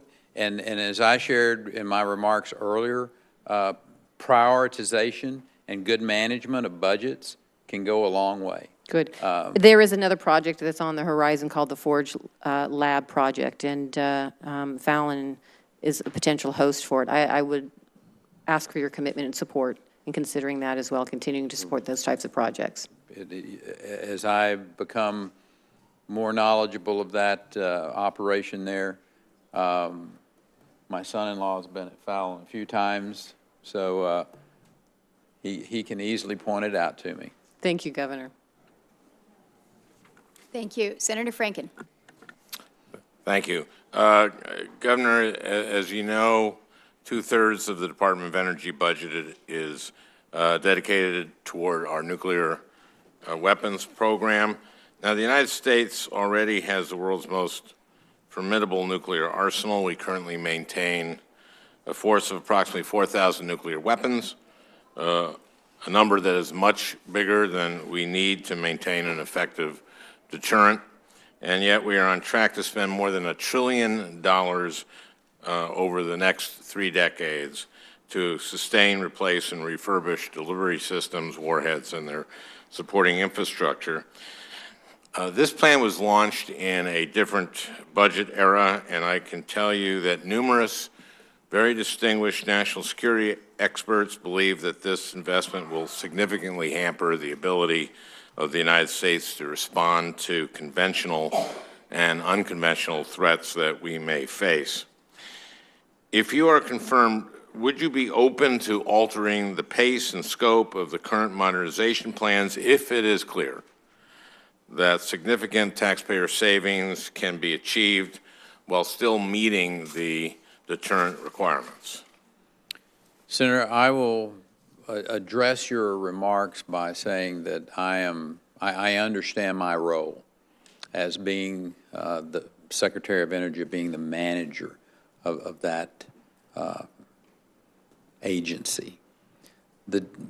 From my perspective, the issues that you bring forward, which are legitimate issues for us to talk about as a country, but those will lie in your purview and the Congress making the decisions, I would suggest, relative to the numbers, partly by the funding stream and what have you.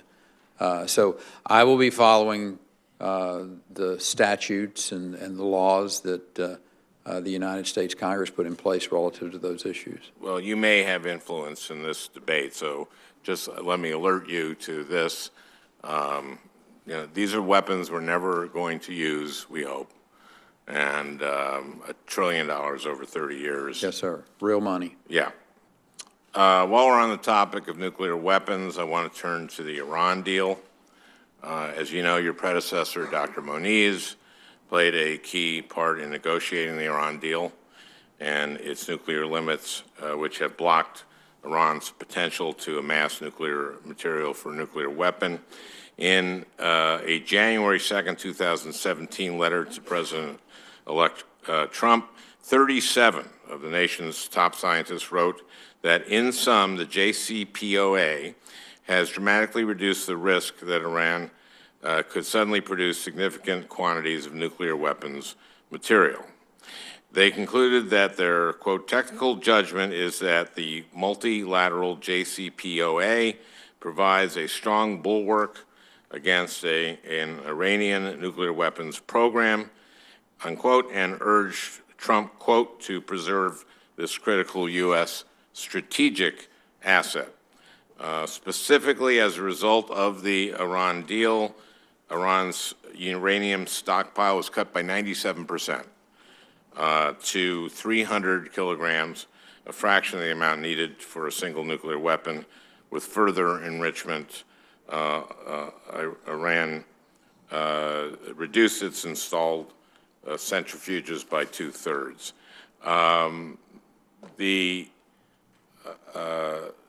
Iran's nuclear enrichment levels now capped at 3.67%, way below weapons grade. The core of the Iraq reactor was destroyed, and Iran will redesign the facility so that it will not produce weapons grade plutonium. Given the non-proliferation benefits of the JCPOA, as Secretary of Energy, I hope that you'll make a real effort to talk to the people in our national security community who support the deal. Hope you'll speak with the Israeli military and intelligence community, because I think they will tell you that this is not just in American national interest, but also in the interest of Israeli national security. And I would urge you to advise the President-elect to not get out of this deal. I think that would be bad for our country. The other P5+1 countries are going to be staying in it anyway. As Energy Secretary, you'll have the President's ear on this. So I just want to make a pitch to you. Yes, sir. To keep us in the Iran deal. Yes, sir. Just as a response, sir, I think non-proliferation is a good thing. In a general sense, I have not had a classified briefing yet. Until I am confirmed, and I certainly would ask each of you for your support on that, but until I'm confirmed, and I haven't had that classified briefing, I'm not going to be as knowledgeable about this Iranian deal with specificity. But to say that if DOE has a role, and there may be a role that we have to play, and again, I haven't had that classified briefing, to make sure that the Iranians are living up. I think all of us can say that we want the Iranians to live up to the deal. So, message delivered, sir. Thank you. Thank you, Governor. Senator King. Thank you. On that point, I appreciate your comments, and I think one of the important roles that the Department of Energy has is monitoring and working with the intelligence agencies to be sure that Iran is living up to the deal, and I know that's a very important responsibility.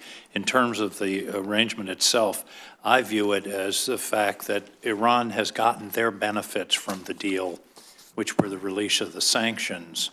Now, the burdens, which are a 10-year or longer tamping down of their centrifuges, enrichment, and all of that, we would only be hurting ourselves if we terminated the deal, because they would have gotten what they wanted, and then we would have released them from the restrictions of the agreement.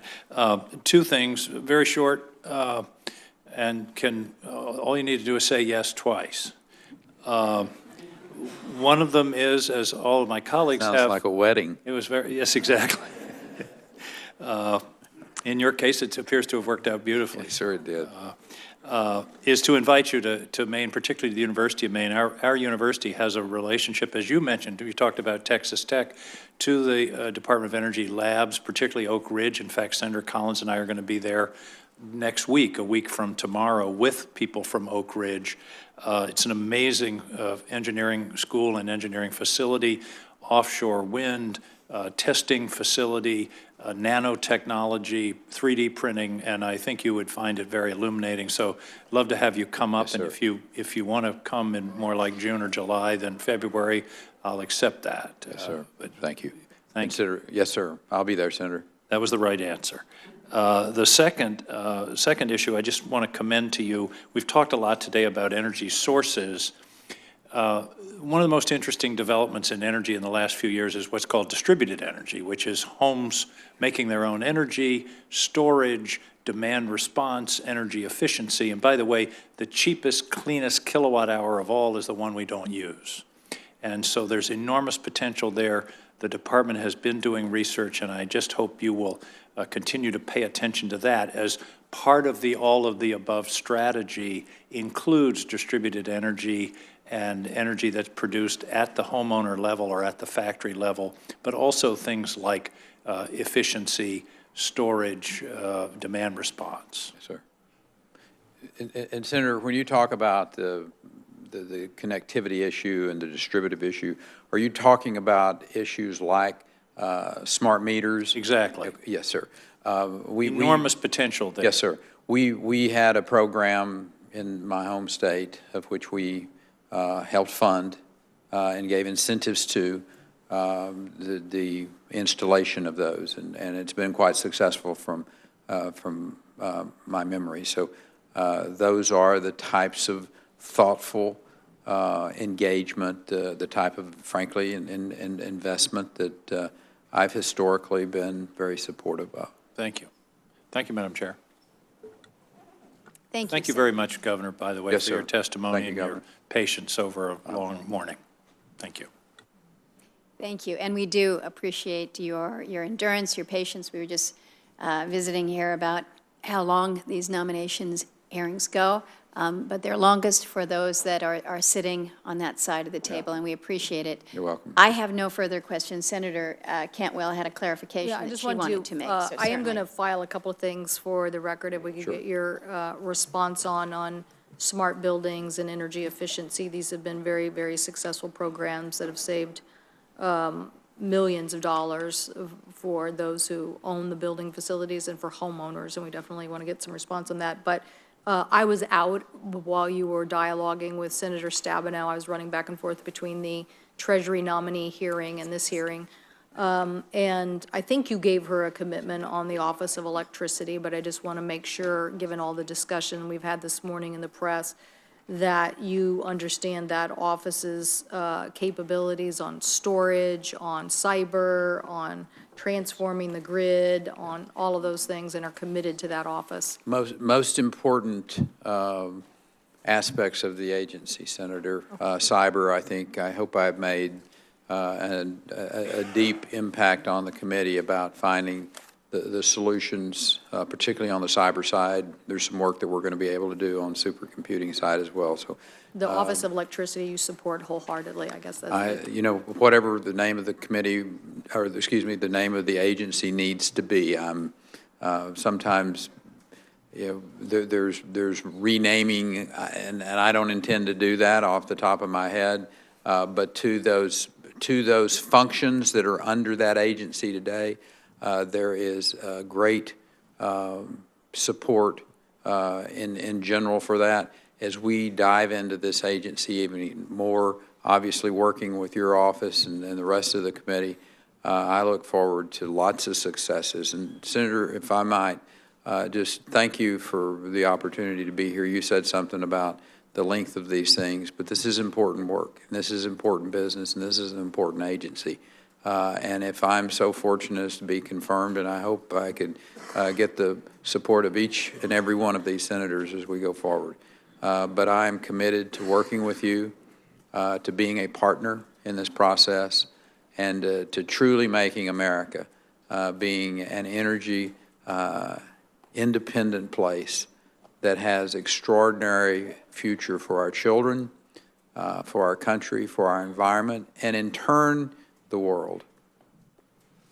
Well said. We thank you, Governor Perry. We appreciate, again, the time that you've given us today, the testimony that you have placed before the record, your willingness to answer the questions of virtually every member on the committee. I think we only had 2 members that were not able to be in attendance today. We will allow for questions to be submitted to the record. That deadline for committee members is close of business today. We would certainly encourage submission prior to that, if at all possible. I will also ask unanimous consent to submit several letters of support for Governor Perry for the record of this hearing. I would ask that members submit any of their own to our Chief Clerk, Darla Ripczynski. But again, Governor, thank you. And I'd also like to thank your family that has been there, not only supporting you, behind you in this hearing, but as they have supported you throughout your professional career and the leadership that you have provided to the people of the state of Texas, and now your willingness to step forward. I also want to acknowledge the sacrifice and the service of Mr. Luttrell. We appreciate that. We certainly honor you and all those who have served us. But with that, again, thank you, and the committee stands adjourned. Thank you, Senator.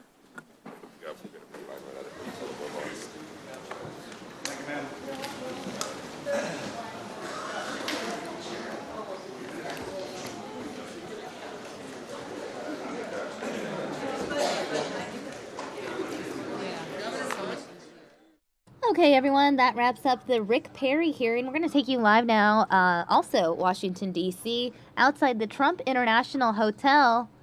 It's Trump Watch here on News Now, a day before the inauguration.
Where is this? This is a gorgeous room. A total genius must have built this house. Under budget and ahead of schedule. Well, I want to thank everybody for being here. Sit down. We'll just have a good time. Hello, Henry. Hello, Almaros. I see Almaros. Such a nice person. Nobody knows that Almaros is actually a very nice person. Right, honey? You know that. First of all, I have to thank my wife. She has put up with more crazy...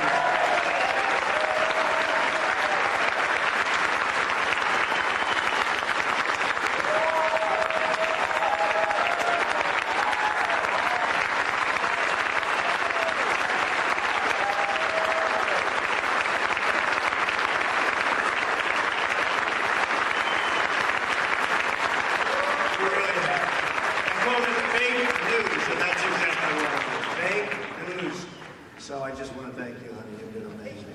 Amazing. Would you like to say a couple of words? It's great to be here, and thank you all for your support. And tomorrow we're starting the work. I had a lot of responsibility, a lot to take care of, and we will make America great again.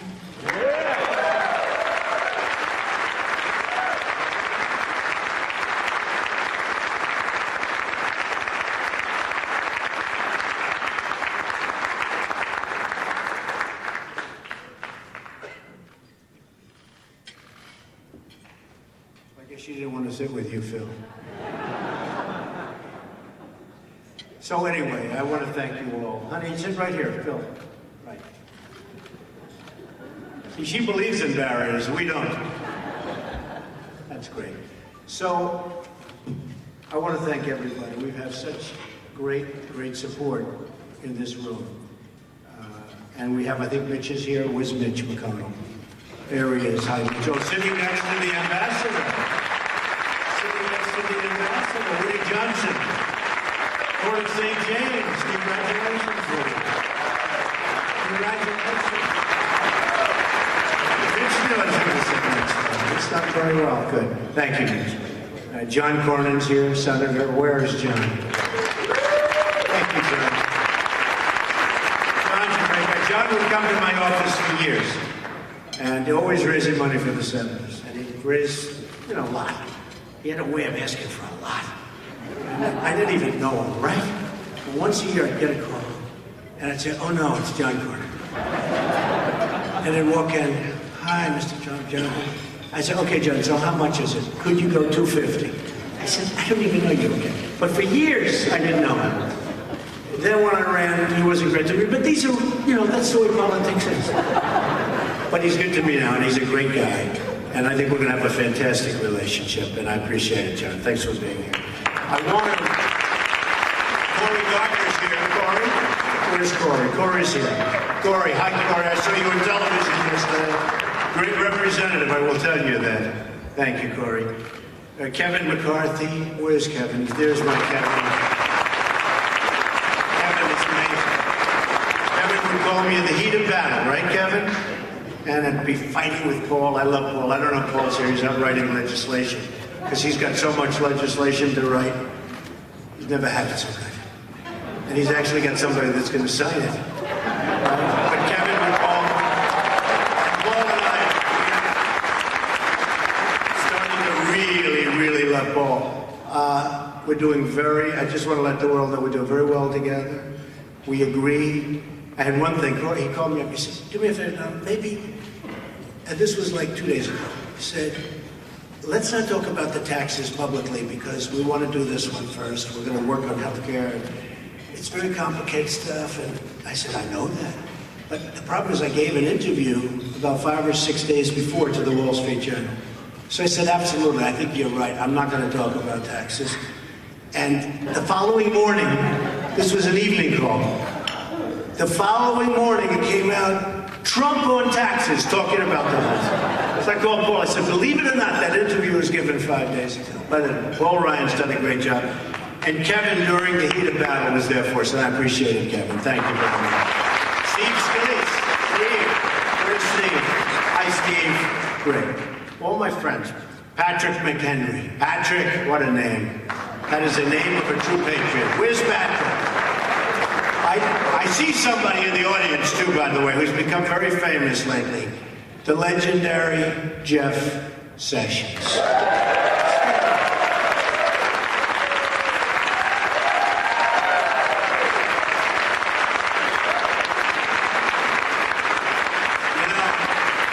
And Mr. Sessions, so is it easier than you thought, Jeff? He said, what the hell did I do this for, right? They love you. You have done so well, so amazingly well. And, it was so tough on Jeff at the beginning. And then all of a sudden they said, man, this guy's smart. I know how smart he is. He's a great guy. He will be one of the outstanding stars of this country. And he is legit all the way. So, Jeff, thank you.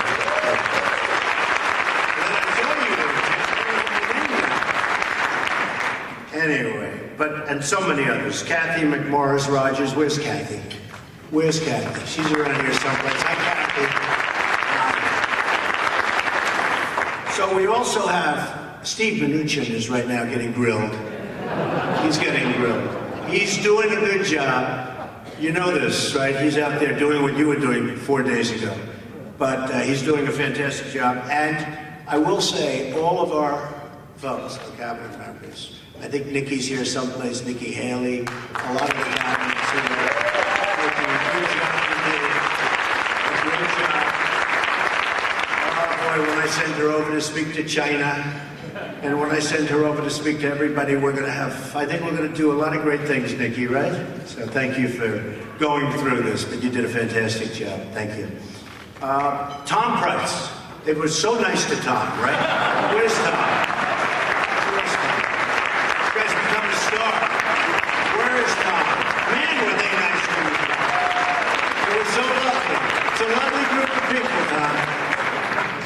They wanted to end his career so fast.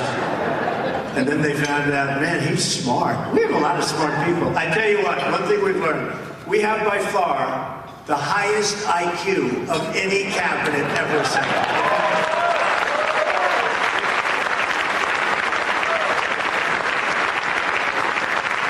We have Betsy DeVoe. Where's Betsy? Where's Betsy? She did terrific.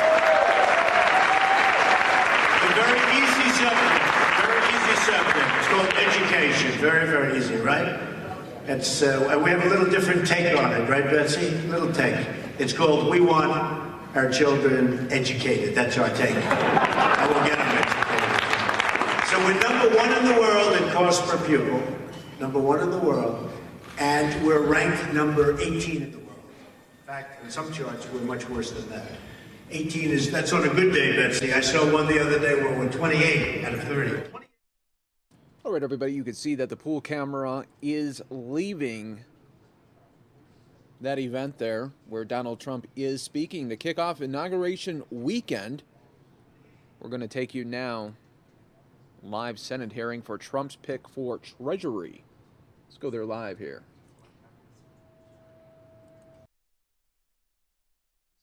Treat very carefully the mortgage deduction and the charitable deduction going forward. I know that the House plan, I believe, capped the mortgage deduction at a home value of around $1.1 million.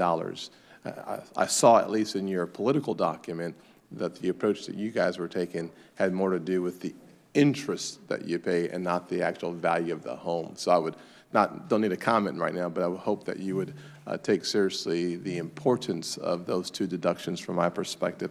Also, I think if we lower the corporate rate, certainly we'll become more competitive. I'm not sure that just lowering the corporate rate actually stops inversions. Your thoughts?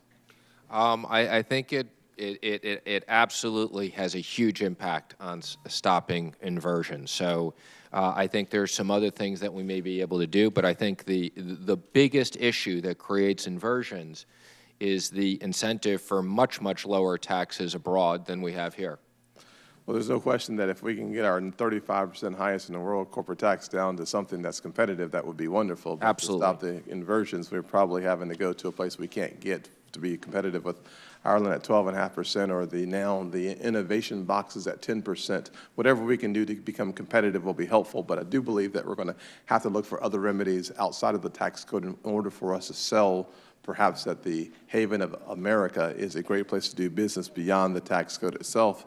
But speaking of that simpler tax code, we have spoken before about legislation that I've sponsored around investing in opportunities. It essentially defers the capital gains tax for up to 7 years if you reinvest those resources into distressed communities. We have 50 million Americans, more than 1 million South Carolinians living in distressed communities. I think one of the goals I hope that we have is to look for ways to create incentives for private capital to come back into distressed communities. I'd love to hear your comments on that. Yeah, absolutely. Matter of fact, I have in my notes here the Investment Opportunities Act that we talked about, and I'm glad you're supporting it. Thank you very much. And I want to follow up with you and learn more about it.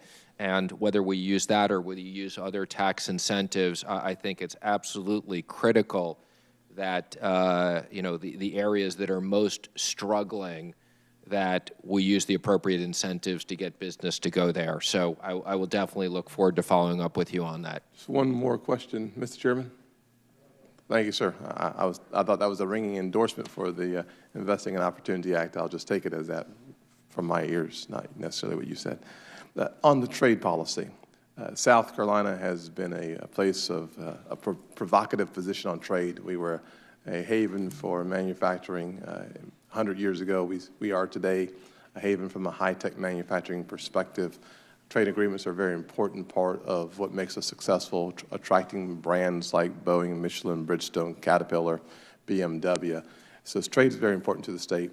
I know that you guys are moving away from multilateral agreements, but towards bilateral agreements.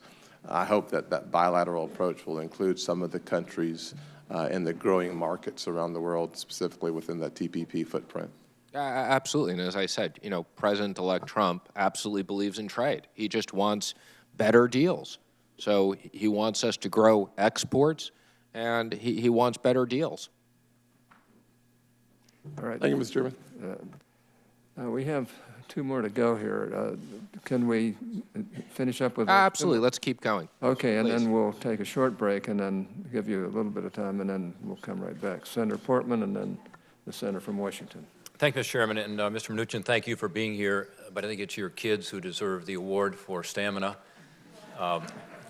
My kids at that age would have been long gone, so whatever you've done a good job. I told them they could leave after an hour, but they actually opted to stay. So, well, good for you guys. Listen, I think you're right about the fact that the tax code's an opportunity for us to help give the economy a shot in the arm. And just to put a finer point on it, median income has not gone up when you look back at the pre-recession levels, and that's the middle class squeeze, that and the higher expenses, including health care. And then in terms of unemployment, you're right. If you go back to the labor force participation rate that was in effect at about 66% before the recession, and you compare it to today, unemployment would be about 9.5%. So this economy is not humming. We're not doing great, and we're not serving middle-class families who are struggling to make ends meet. And I think tax reform is one way within your purview that you can make a big difference there. And I appreciate what you said in response to Senator Scott on that, because I do think we should be focusing on wages and not just overall economic growth, but how to ensure that we're creating opportunities for the families we represent. One thing you didn't talk about, at least I didn't hear you when I was here, is on the business side, repatriation. So you can lower the rate, and I think that's important, having the highest rate in the world. But don't you think there's an opportunity to repatriate some of those profits that are now locked in overseas? And the number I hear is over $2 trillion. What is the number that you believe, and what can be done to bring that money back here to invest in jobs and plant and equipment? Well, I can tell you the president-elect thinks that we're going to get over $3 trillion. So his number thinks he's $3 to $4 trillion. So we're going to get a lot of money back. I've spoken to several CEOs who, want to bring money back. So to the extent that we create a one-time repatriation in the Trump plan, we had put that at 10%. I think in the House GOP plan, they had that slightly lower. But I absolutely believe, and I've heard CEOs say this, and some of them are, without naming names, some of the biggest holders of cash abroad. So you're absolutely want to do it, and we're committed to that. You're committed to working with us to be sure we can do that. Absolutely. Again, this has bipartisan support here, and we need to invest those funds back here, including for things like infrastructure. With regard to trade, there's been some discussion I've heard on trade, and as you know, I believe in expanding exports, and a former U.S. trade rep, and I think we're not doing enough there, but I also believe in a level playing field, and one area that we've had a lot of contention is on currency manipulation. We tried in the legislation called Trade Promotion Authority to get that done. Senator Stabenow and I actually introduced an amendment which came close, but we didn't quite get it done to make it a trade objective in our trade negotiations. But we did pass something in the customs bill that directly relates to your job. It says that Treasury has enhanced authority to take action on this. There's some conditions that have to be met that, frankly, trade manipulators will meet.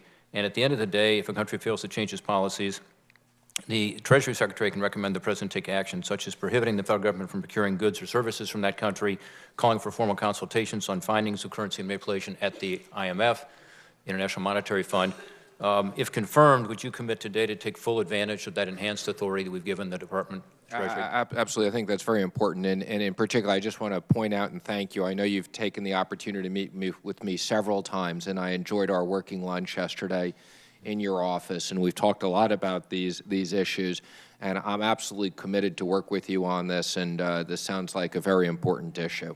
Again, I think it's one where there's some bipartisan agreement about the need to address currency manipulation, and I appreciate your commitment to use the authority we've given you and work with us on other authorities.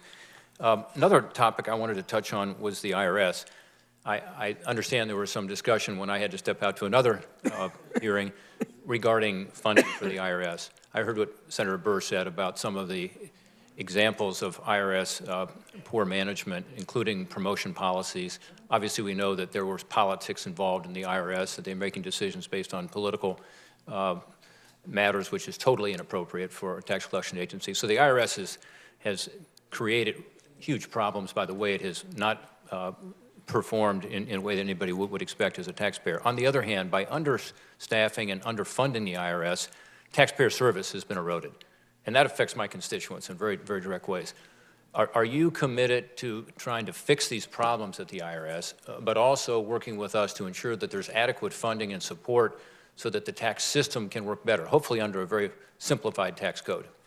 Absolutely. And this is something I feel very strongly about, and it's something that I hope we do have bipartisan support on, because this is one of the areas where I think we'll all agree, to the extent we add resources, we can collect more money.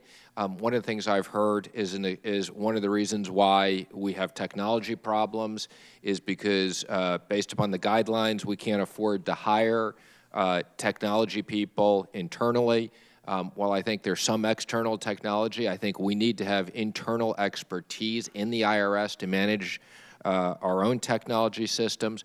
And I think in this day and age, like any other entity, we need to have good customer service, that if people are paying taxes, they have the right to get the information. They have the right to understand their information. I think that we should be able to interact electronically, securely, keep people's information safe. I can go on and look up my real estate tax bills in California and see my information there. I don't see why we don't have good systems that people who pay taxes can see their information securely online. So I look forward to working with you, and I also think that we should be monitoring customer satisfaction. Like anything else, we should understand what the taxpayers think of the service we provide them. You know, I know my time's up, Mr. Chairman. I just say that the Chair and Ranking Member, I would agree with me on this, but additional focus on the IRS, I think, is an opportunity for us. And 19 years ago, there was this reform effort. I co-chaired it with Bob Kerrey, who was a senator at the time. I was a House member. Every 20 years, it probably ought to be looked at, you know, and including the technology. And I think so. This is an opportunity. I appreciate your comments on that today, and appreciate your being here today, Mr. Mnuchin. Thank you, and I look forward to working with you on it. Senator Cantwell. Thank you, Mr. Chairman. And Mr. Mnuchin, I caught some of your testimony, but I apologize for being at the hearing with Energy Secretary Governor Perry for most of the morning, so missed most of your... Appreciate it's a busy day, and you're accommodating Yes. lots of us, so thank you. And thank you. I wanted to ask you, do you support returning to Glass-Steagall? I don't support going back to Glass-Steagall as is. What we've talked about with the president-elect is perhaps we need a 21st century Glass-Steagall. But no, I don't support going back as is of taking a very old law and say we should adhere to it as is. And so is that the position of what the Republican platform was? Because I thought it was Glass-Steagall. Again, the Republican platform did pass at the convention Glass-Steagall, and the president-elect, and when we talked about policy with the president-elect, our view is we need a 21st century Glass-Steagall. So when did that change? Oh, that's been, again, that's been part of the campaign. It's been in some of his speeches. So what, like October or? I don't But I don't- after I don't the remember. convention. At the convention, it was Glass-Steagall. At the convention, the Republican position was Glass-Steagall. And so his position was never Glass-Steagall? Is that what you're saying? Or all along he meant a different version? Again, I can only tell you that post-convention, this is an issue that he and I have discussed, okay, and something that we will be looking at, but not... And do you think that Mr. Manafort's leaving had anything to do with the change? No. Okay. So you think that, to me, this is a very important issue. In fact, I would have said some point in August that the Republican platform had a stronger position on Glass-Steagall than the Democratic platform. But now I understand that the president-elect doesn't really support Glass-Steagall. He supports some modern version, which I don't understand. So maybe you could help me. Tell me what that modern version is. Again, I think that separating out banks and investment banks right now under Glass-Steagall would have very big implications to the liquidity in the capital markets and banks being able to perform necessary lending. I think in terms of looking at a lot of regulatory issues, the administration will look at Glass-Steagall and what I refer to as the 21st century Glass-Steagall, and as part of regulatory reform, have a view as to what's appropriate. So I just want to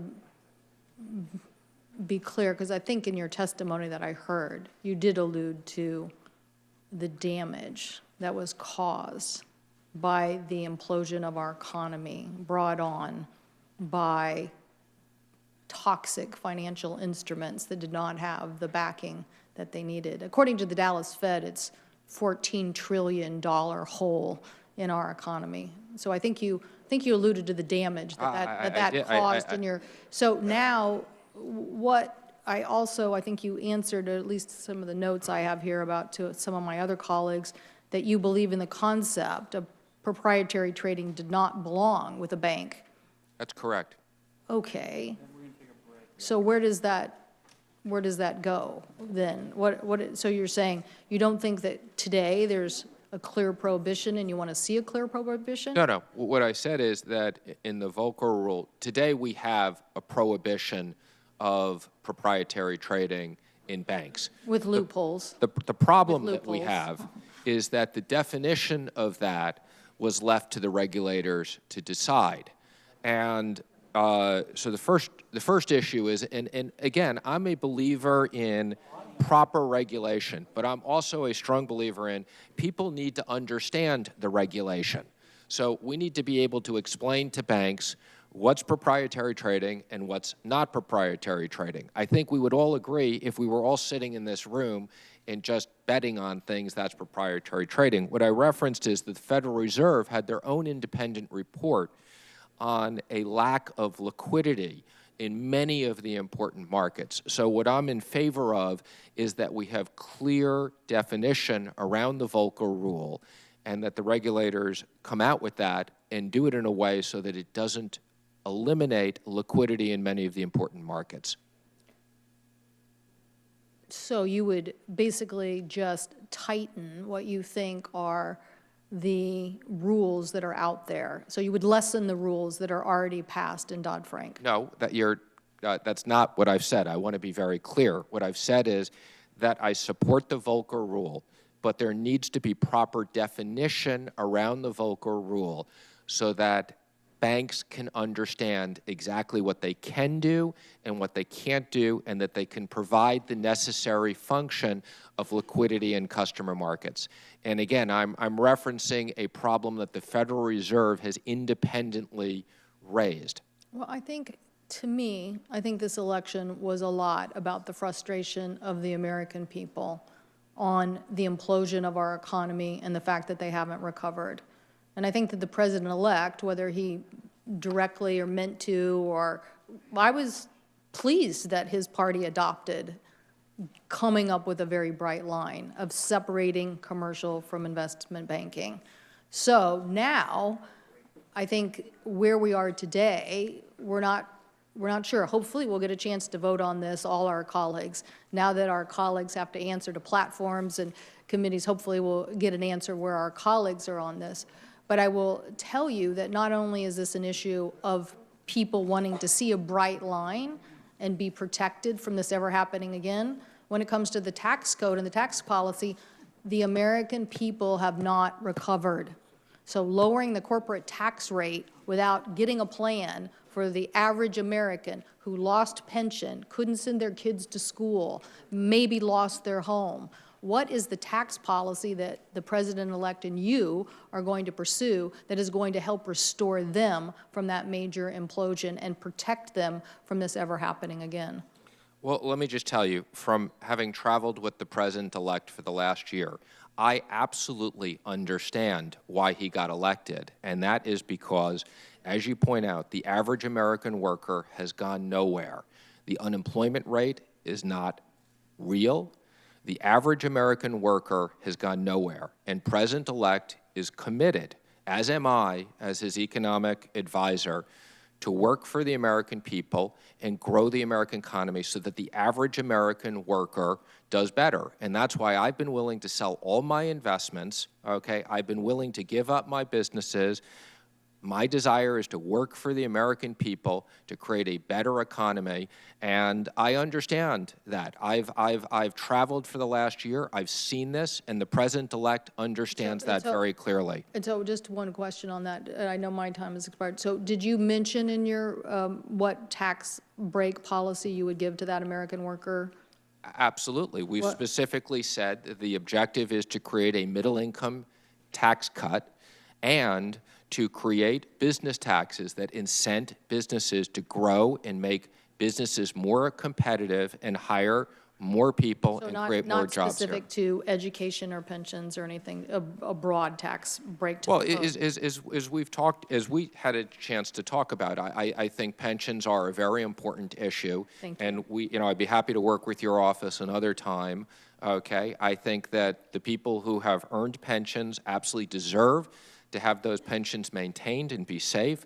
And I'm very concerned about the retiree issue in this country, and that's something that I look forward to working with you and others on. Thank you. We need to protect the pension holders in this country. Thank you. Thank you, Mr. Chairman.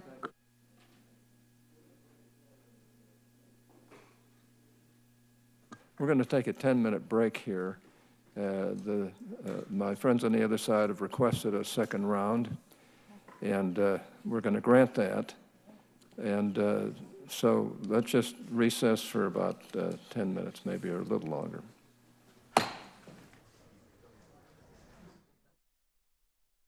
All right there, folks, you did hear that they will be taking a 10 or minute, maybe even a 15-minute break. In the meantime, we're going to show you the official countdown as President Obama's presidency comes to an end soon.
And while we do wait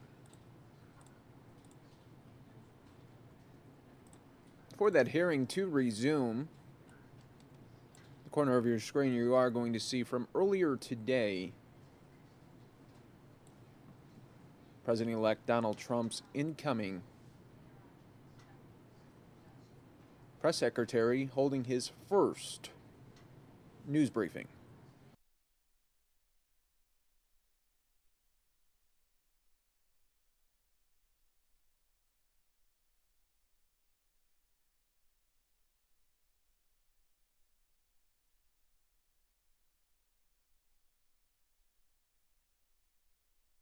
I think it's going to be less of an agenda and more of a philosophical document, a vision of where he sees the country, the proper role of government, the role of citizens. So look forward to that tomorrow.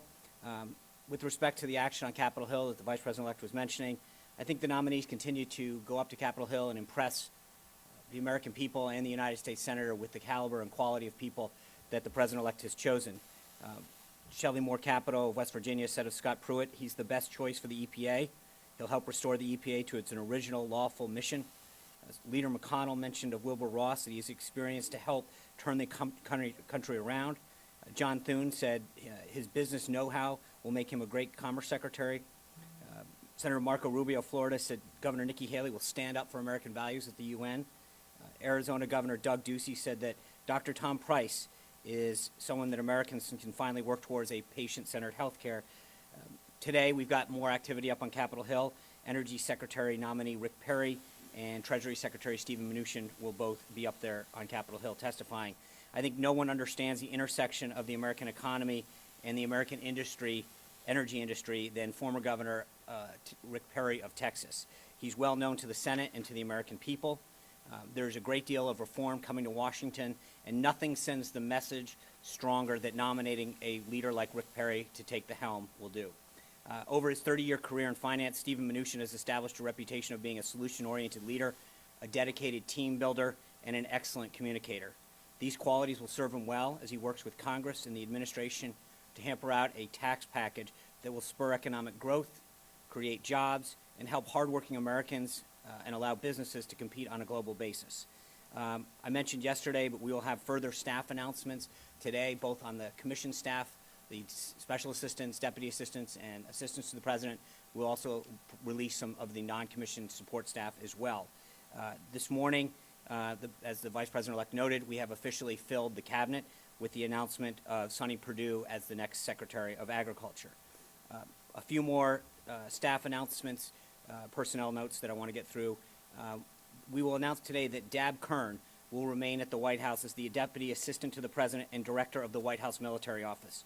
Dab has been serving in an acting role during the Obama administration. The President-elect intends to make that a permanent position for him. The President-elect understands how it is important to ensure the continuity of government. So in addition to the appointments that we've announced and will announce, the President-elect has asked over 50 individuals to stay in critical posts throughout the government.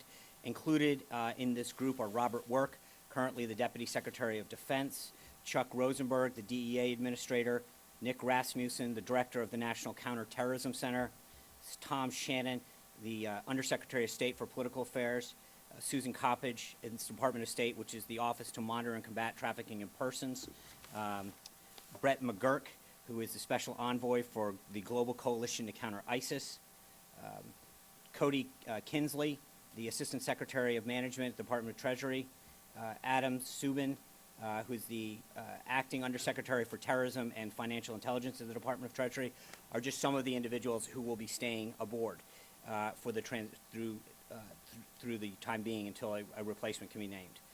Here's the rundown for events that are occurring today and tomorrow. Please keep in mind that all timing is approximate and continue to check the official schedule.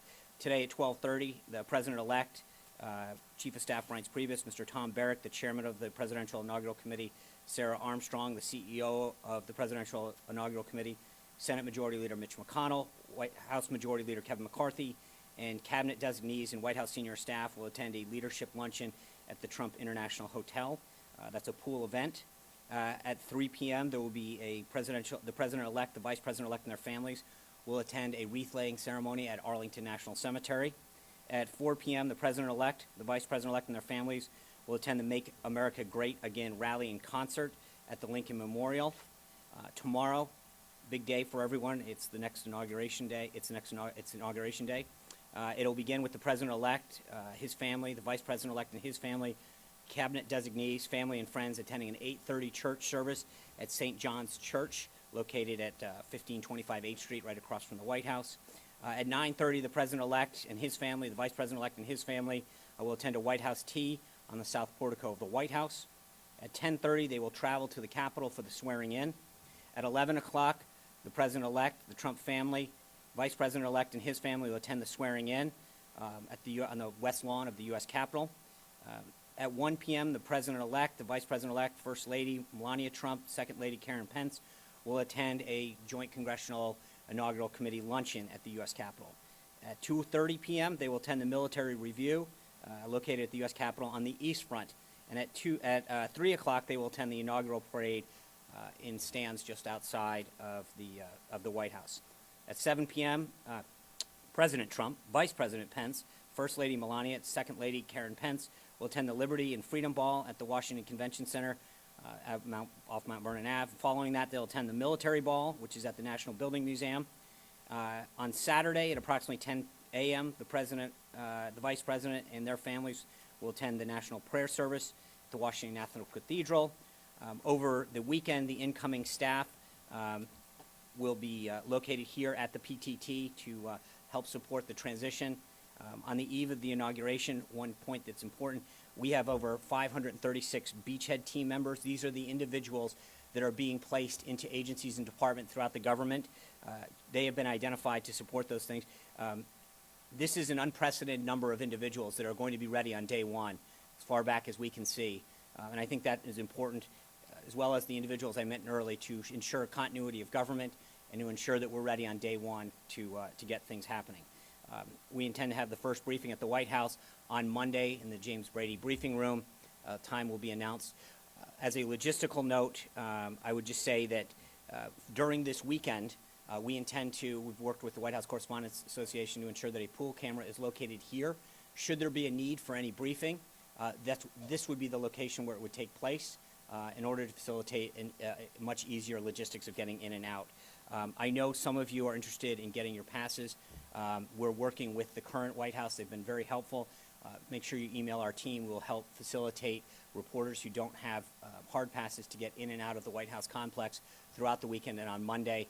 Obviously, the greater leeway that we have in terms of timing is appreciated.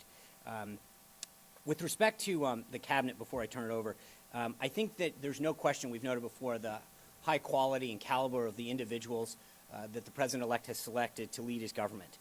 I think even the Senate leadership on the Democratic side admitted so much. They talked about going after just a few of them. And I think what's a shame right now is to see some of those individuals who we would call consensus candidates, people who they didn't even find a problem with. People like Secretary Elaine Chao, Ben Carson, Nikki Haley, suddenly not be part of Senator Schumer's list that he will work with us to get done on day one. It's disappointing.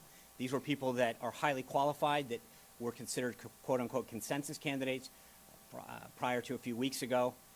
And I think that it really speaks volumes that the Democratic leadership is not working with us to ensure a continuity of government. This was not the precedent that was set by Senate Republicans when they worked with the Obama administration in 2008 to ensure that President Obama, despite political differences, got the cabinet of his choosing because they were qualified individuals. I expect the same standard for our individuals, and I think Senator Schumer should do the same and recognize that this is more about continuity of government and ensuring that these qualified individuals get voted on as soon as possible so that we can lead this country forward. With that, I'd be glad to take some of your questions. John Roberts. Yesterday, you promised that you'd be able to shed a little more light on the first orders that the incoming president will sign on Friday, and maybe give us some idea of what's coming up on Monday. Yeah, I'm going to have to continue to update you on that. The president-elect is continuing to get briefed on some of the orders that he wants to do and the sequencing thereof. I think we've talked about that for a few months now. Obamacare, the fight against ISIS. He talked about immigration, key issues that have been important to him throughout the campaign that will continue to be important to him in this administration. He is committed to not just day one, but day two, day three of enacting an agenda of real change. And I think that you're going to see that in the days and weeks to come. What he's trying to do is ensure a proper sequencing. Staff is continuing to meet with him about that. But again, I think you'll see some activity on both tomorrow, over the weekend, and then Monday, Tuesday, Wednesday. So it's going to be a robust, not just day one, but I think first week, first month, and probably first term. Do you know how many tomorrow's orders are simply processed? I don't want to go there yet. I think the president-elect is still working through which ones he wants to deal with tomorrow versus Monday or Tuesday. We'll try to get a readout of those going forward, but it is a work in progress. There's a lot to be done. Yes. Yeah. I'm Claudia with Univision. I would like to know if we are going to the White House press corps are going to still work at the West Wing. Yeah, I think that's been asked and answered. I mean, as you can tell by today, there is a tremendous interest, frankly, an unprecedented interest in covering this president. The demand and enthusiasm to understand the agenda that he has and what he's going to be doing is frankly, unprecedented. We have tried to be accommodating and looked at additional room space. As we've announced previously, we're going to continue, as I noted, we'll host the first meeting in the James Brady briefing room. It's going to be a little cramped, I imagine, but that's where we'll hold at least the first couple briefings for now. So I hope that answers. Cecilia. Can you confirm that the president-elect has plans to go to the CIA in the near future, and is this, for lack of a better term, to make nice after everything that's happened? I would say there's no, I'm sorry? Yeah, so Cecilia asked whether or not he had plans to go to the CIA. I'm sure that at some point shortly he will visit not just the CIA, but a lot of the departments. I mentioned yesterday during the briefing that the president continues to be humbled by the people who serve this nation and the work that they do so many times without the proper recognition for the sacrifices that they make in terms of time. So many of them could be making more in the private sector, but they continue to serve this government. And I think the enthusiasm to serve in government and be part of this administration has gotten greater by the day. There are so many people that have submitted a resume or said, I want to go back into public service or join the military because they've been inspired by the president-elect's message. And so I think not just the CIA, but several departments, he's going to visit and make sure that he tells them how much he appreciates their service to our country, their commitment to acting an agenda of change, and recognize how much they really do for this country. So it's not just going to be the CIA, but I think you're going to see a lot of activity throughout not just the first week, the first month, and the first year of making that a priority to thank So many of the people who serve our government, and again, not just federal servants, but so many people who volunteer their time in various ways to serve this nation, both paid and unpaid. Feel that there needs to be some fence mending, if you will, on behalf of with the intelligence community? No, I think he has been very clear. His statement that he put out the Friday that he got the briefing, he respects the work and diligence of the intelligence community, the men and women who so often serve in the intelligence community without recognition because of the very nature of the work they do. Is something that he has a true understanding of the sacrifice that they make. And so he has been very, very clear that while he may have differences sometimes with the leadership of the intelligence community, that the work of the individuals, the men and women who tirelessly support the analysis and readings of the intelligence community is something that he will continue to show his support for and his thanks. Kristen. Thanks, Sean. Your list of cabinet picks is the persons On January 27th. I have to make it to the Hive. And Hispanics, I know you got a question about this yesterday as well. What do you say to Hispanic groups who are concerned about that? And what do you say more broadly about the criticism that this undercuts President-elect Trump's argument that he is here to serve all Americans? Well, he is here to serve all. I mean, thank you for the question. I think that when you look at the totality of his administration, the people that he's talked to, the people that he's met with, the people that he's appointing, you see a president who is committed to uniting this country, who's bringing the best and the brightest together. But look at the cabinet: Elaine Chao, Dr. Ben Carson, Governor Nikki Haley, the first Indian American. I think that the number one thing that I think Americans should focus on is he hiring the best and the brightest? Is he hiring people who are committed to enacting real change, respecting taxpayers, bringing about an agenda that will create jobs, lift up wages? And I think that what you're seeing, and you're going to continue to see, not just through the cabinet, but through the entire thing, is a diversity in gender, a diversity of thinking, and a diversity of ideology. So it's not just about, skin color or ethnic heritage, but you look at the totality of this cabinet, an Indian American, African American, Asian American. It's about a lot of things. And I think you could start to pick out one group and say, where does the percentage of that? But if you look at the totality of the people that he's meeting with, the people that he's bringing in for senior staff positions, cabinet, sub-cabinet, deputy, we're going to have 5,000 positions. And it's not, so I think that you can pick out one subset. But if you look at the totality of the diversity that he's bringing in this, I would say that it's probably something to hold up second to none. Given that some of his comments about Latinos, about immigration, was such a hot-button topic during the campaign, why not make that a priority in terms It is a priority. No, because again, that signal? right, and I think it is a priority. But I think that it's a very narrow way to look at it and say if you don't appoint people to this particular position, that's a problem. I just mentioned, the level of diversity that's throughout not just the cabinet, but his staff and the other appointments that he's going to make. I guarantee you that when as we continue to announce this, that problem will be something that people look at and respect the level of diversity throughout his entire administration. Yes, sir. Paolo Mastroilli with the Italian daily La Stampa. Italy, as you know, will welcome President Trump to the first G7 in May. Do you think that as president of the G7, Italy should consider re-inviting Russia to the meeting? Well, that's up to them to decide. I'm not going to get ahead of what the Italian government. Steve Holland. How many nominees do you expect to have in the next few days confirmed? And what conversations are you having with Senator Schumer, Senator McConnell to get the process moving? I think the vice president's been in contact with Senate leadership. I know Senator McConnell's been working tirelessly to get the situation going. There is really no excuse for the delay tactics and, frankly, the partisanship that's being exhibited by the Democrats. There's a time and a place for it. I get it. But again, I think if you hold them to the standard that they were held in 2008, you recognize the fact that they are continuing to employ delay tactics after delay tactic, which isn't good for the government. I mean, I cited yesterday a poll in which over 50% of the American people believe that the national economic and security teams should be confirmed immediately. And the idea that they're delaying that further calls into question their desire to have a government of continuity. And it sends not just a signal to the folks in the United States, but frankly around the world, that we're not.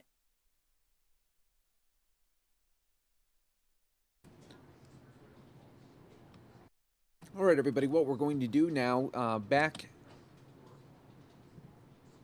for the confirmation hearing is Donald Trump's pick for Treasury Secretary. We're going to show that to you once again live here on the Fox 10 News Now stream.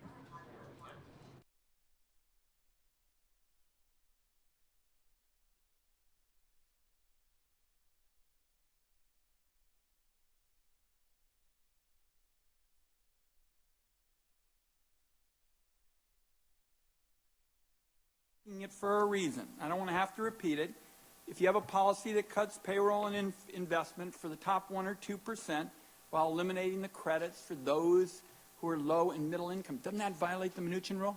Again, I think we need to look at the overall tax plan, okay? And as I said, the primary objective is to deliver a middle income tax cut and tax simplification on the high end. That's our you are objective. already fudging on this commitment that you made to the American people, that you wouldn't give an absolute tax break to well-to-do people. And the reason I'm asking this is because I don't have any practical skills. I went to France. What ACA repeal was all about in the last Congress. And every single Republican up here voted for it. So I hope you'll think this over. But this is exactly what troubles me. We've got 2 tax systems in America. You are nudging our way, saying maybe you wouldn't give a break to the well-to-do. I'm asking you about a specific situation. You said, gee, I don't know. We'll have to go and see. Now, let me turn to a second area that working class people care a lot about, and it involves their purchasing power. There are a lot of questions about the 35 to 45% border tax that the president-elect is doing a fair amount of tweeting about. Could you tell the American people what products would be subject to this tax? And I'm not interested now in all the complicated theories about the dollar. I think it's a question worth talking about and the like. But Americans want to know what products would be subject to it. Working class people want to know, is gas going to be part of this? I mean, give me your response to this. Are there any products that are going to be exempt? Well, first of all, thank you, and I think that's an important issue. And I think that this week the president-elect came out and suggested that he had concerns about the House GOP border-adjusted tax. And part of it is the complexities around it, and part of it is I'm not talking about what the House is doing with border adjustment. I want to hear about the border tax the president has been talking about. He hasn't suggested a border tax. What he suggested is that for certain companies that move jobs, okay, that there may be repercussions to that. He has not suggested in any way an across-the-board 35% border tax. And if anything, quite the contrary, as you said, he has concerns about things that impact the price of gasoline and others. There, folks. Hold on one second as we work to get that video stream back up for you.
And there you see President-elect Donald Trump just making his way inside Blair House right now after his lunch.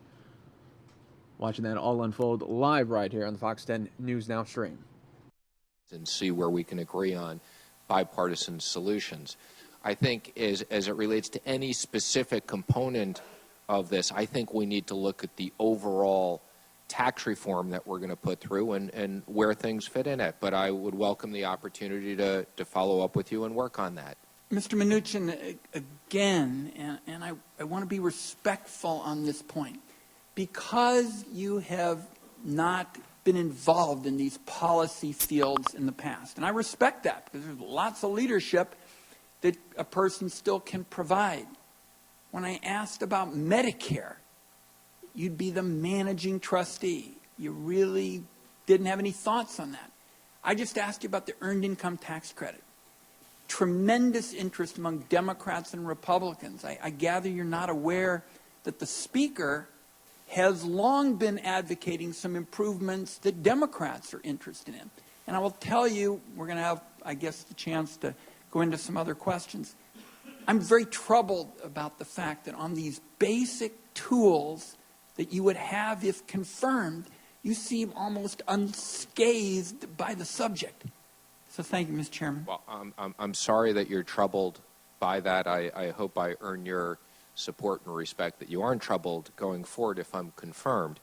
It's not that, again, on the earned income tax credit, I don't want to comment on specific legislation on tax. I think that tax reform needs to be looked at as an overall policy, and I've laid out certain framework for what I believe the President-elect believes in for tax reform without commenting on specifics. I'm over my time for this round. I hope, because I'm interested in those discussions with you about tax reform, you're not talking about putting the earned income tax credit on the table as something you might throw in the trash can, because if you do, you're going to have opposition from me, and you're going to have opposition from the Speaker of the House. Thank you. I'm not suggesting that. I was just saying I wasn't going into the specifics of every single tax item. Thank you. Okay, Senator Crapo. Thank you, Senator Hatch. Mr. Mnuchin, I want to try to cover three quick, maybe not so quick questions. The first one is to return, perhaps to simply recapitalize them and put them back out into the market without any housing reforms. And I just wanted to ask you if you would, I realize you can't comment on a specific plan yet, but if you would comment on the fact as to whether you believe that we need to have reform in our housing finance or housing finance policies that would go further than simply recapitalizing Fannie and Freddie or keeping them in the receivership. Okay, well, again, thank you for that. And I would comment, unlike the Medicare fund, where I acknowledge I'm not an expert, I think on Fannie Mae and Freddie Mac, I am an expert. I've been around these for 30 years. I understand these very well, and that's why it would be one of my priorities to work with you. And as I've said, what I am focused on is we need housing reform and a solution. So I start with the standpoint of the status quo is not acceptable, of just leaving them there. I think, as you know, when we've discussed, there are two extremes on this, and it's something that I look forward to sitting down and talking to you with. But I believe we need housing reform, and we need to make sure that whatever the outcome is, on the two extremes, that one, we don't put the taxpayers at risk, and two, we don't eliminate capital for the housing markets. I'm very concerned that middle-income people and moderate-income people who need mortgage loans have access to that capital. Well, I appreciate, in fact, I agree with you on both of those objectives, and I think that's exactly what we need to work together to identify. Good. Well, I'm optimistic we can work together and hopefully figure out a bipartisan solution. Thank you. Thank you. My second question is, you've already answered it, but I just want to raise it again because it's so important, and that is, we've seen the unfortunate circumstance, in my opinion, in the last few years of the IRS actually targeting individuals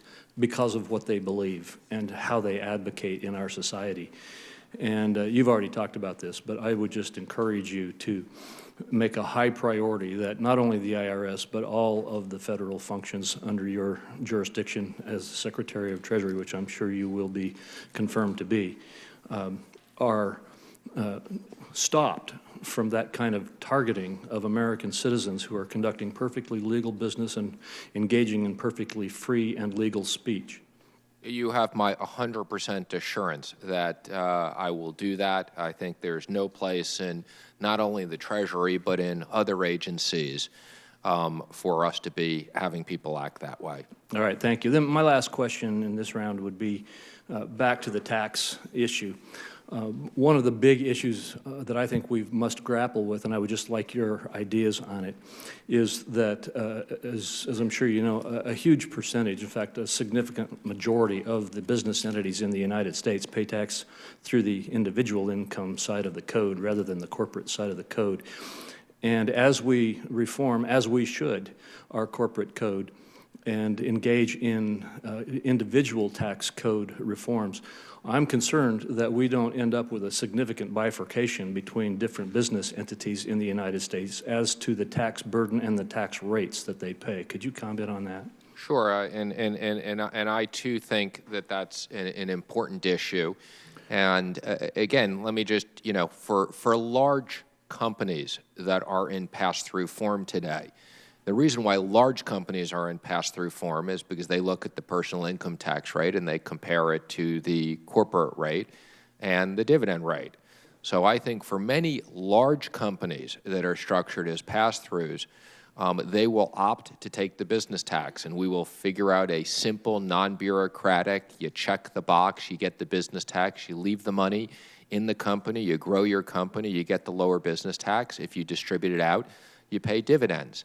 And I think that that's something that's critical. And as I've said, we'll make sure that we work with Congress to make sure that we close loopholes so rich people don't use this as a way to get lower business tax. And on the other end, we'll make sure that small businesses are protected as well, legitimate small businesses. So that small businesses don't pay an incrementally higher tax just because they choose not to engage in the corporate form. Correct, and as something that we look forward to working with you on the details and how we can make sure that's preserved. All right, thank you very much. Thank you, Mr. Chairman. Thank you, Senator. Senator Nelson. Thank you, Mr. Chairman. Mr. Mnuchin, you no doubt are aware that one of the things as Treasury Secretary you will have to face is the multi-employer pension funds that are in dire straits.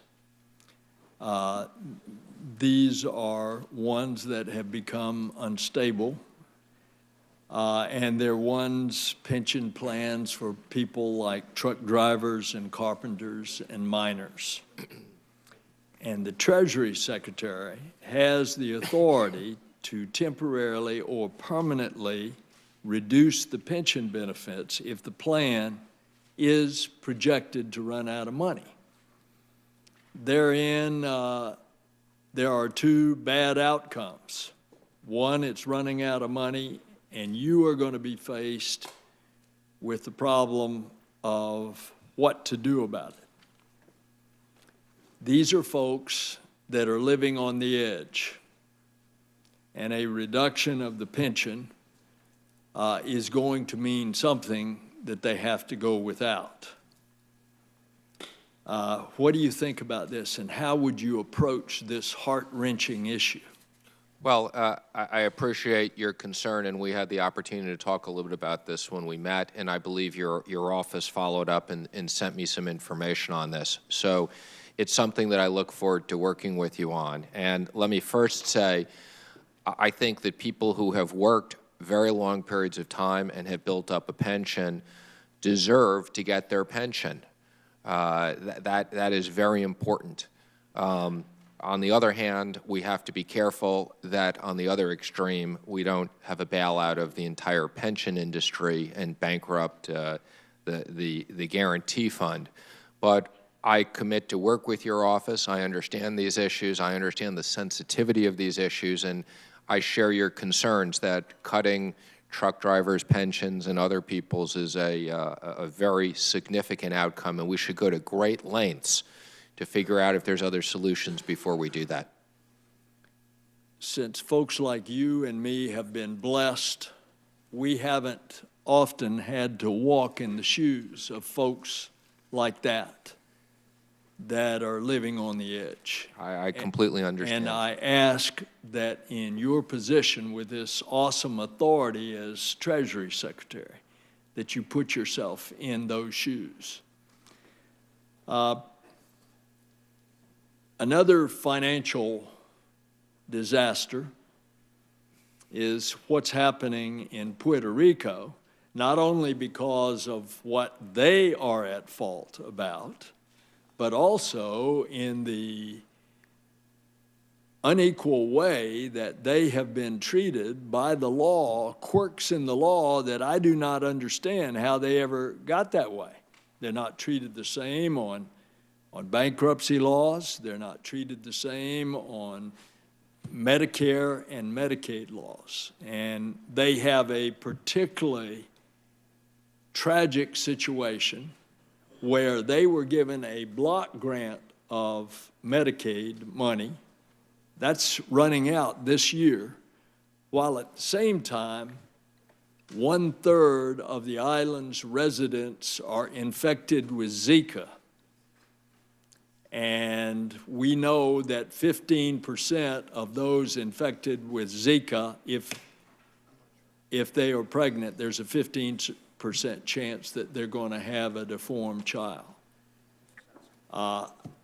I would like very much for you to keep that in mind, because we've got to come up with a plan. Now, I know a lot of responsibility is on us in the Congress.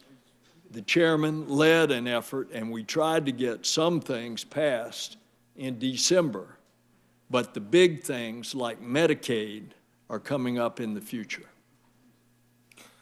Well, Senator, first of all, thank you for going through that. And when I did have the opportunity to meet with Secretary Lew and talk about certain issues that he wanted to advise me on and bring to my attention that he thought I'd have to deal with in the near future, Puerto Rico was high on that list.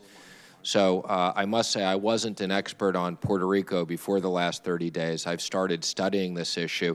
I share your concerns. I'm glad that the commission was established.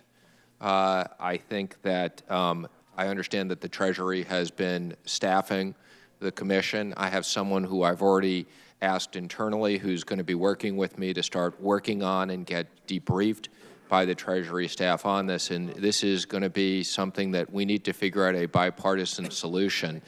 I'm hoping that it can be done in the context of the commission, but I look forward to working with you on. Thank you, Mr. Chairman. Thank you. Okay, Senator Menendez. Thank you, Mr. Chairman.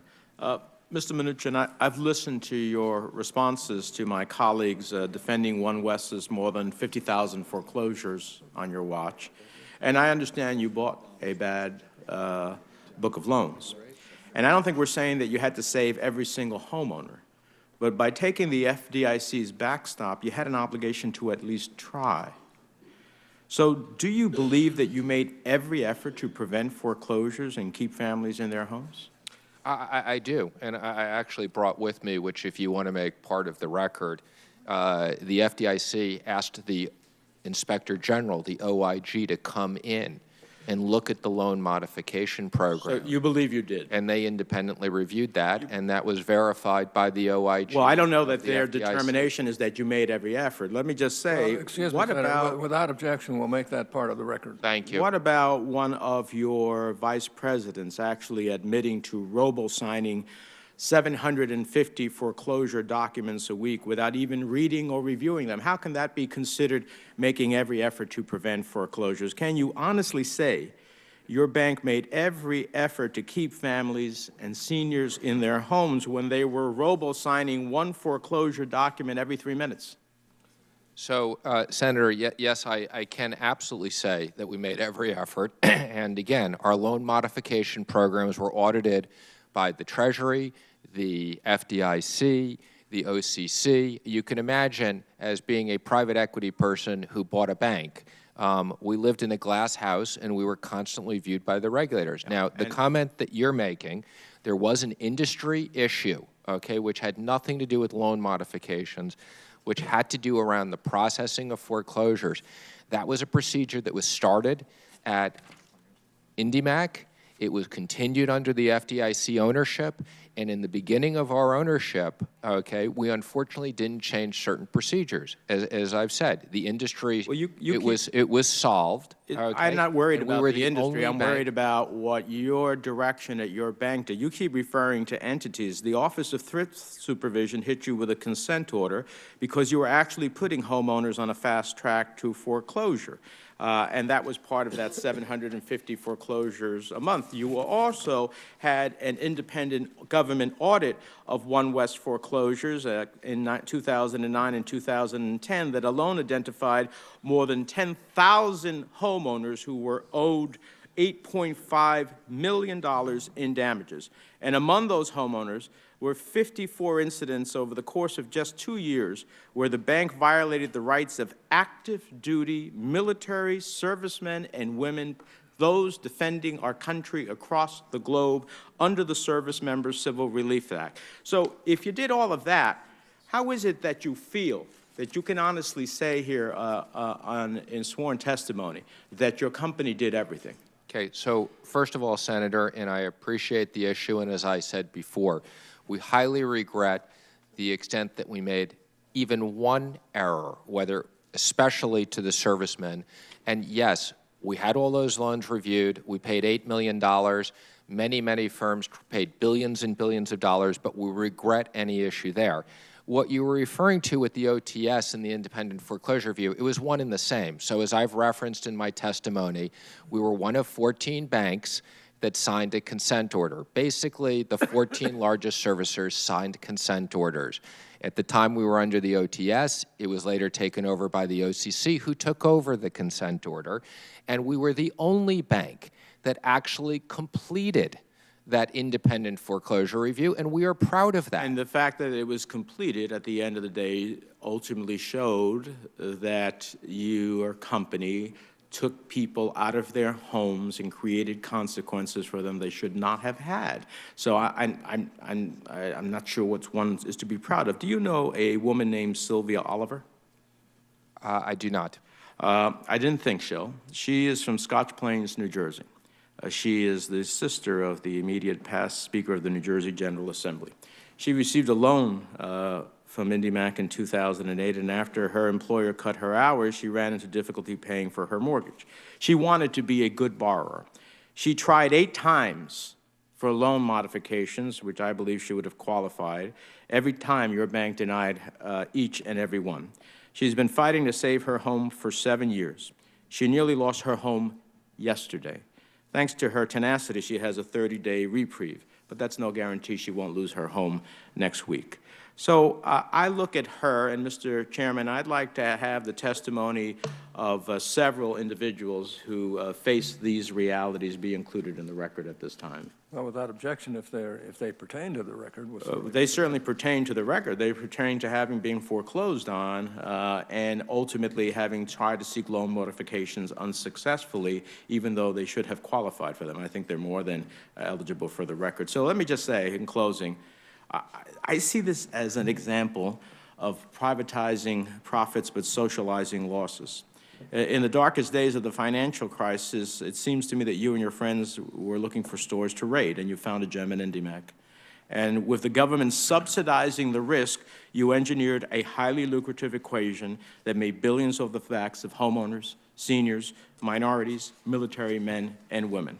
And so I have a problem understanding how does that create confidence in the Secretary of the Treasury nominee when you have to be looking out for every American. And it didn't seem that when you had the chance to do that, and even the incentive, I would argue, by the backstop that the FDIC gave you, and over $400 million that your company took from HAMP, which I know you were disparaging before, that was your drive. So I need to be convinced that's going to be your drive now that you're the nominee for the Treasury Secretary that's supposed to represent all Americans. Well, Senator, I hope I have the opportunity to convince you going forward. And I apologize because I didn't recognize the name. But now that you've mentioned to me it's been postponed, and I don't know any of the specifics, but as a courtesy, CIT did inform me that your office had requested an extension, and they did honor that and give an extension to revisit that. And I am not involved in CIT anymore, but I would encourage you to make sure that you have, again, if there's complaints, there's a department within the bank that responds to this. As I said earlier, any complaints that came through any government or regulatory agencies were responded to very carefully and reviewed by the OCC. And again, I would just apologize to the extent there were any errors whatsoever. That is something that I'm very sorry for. But having said that, we took over a mortgage servicing business that was not part of what we were trying to build. It was a mess when we got there. We fixed it, we cleaned it up, and to the extent that we made errors or issues, we compensated people for that as part of the agreement that we entered into with the regulators, which we think is the right thing to do.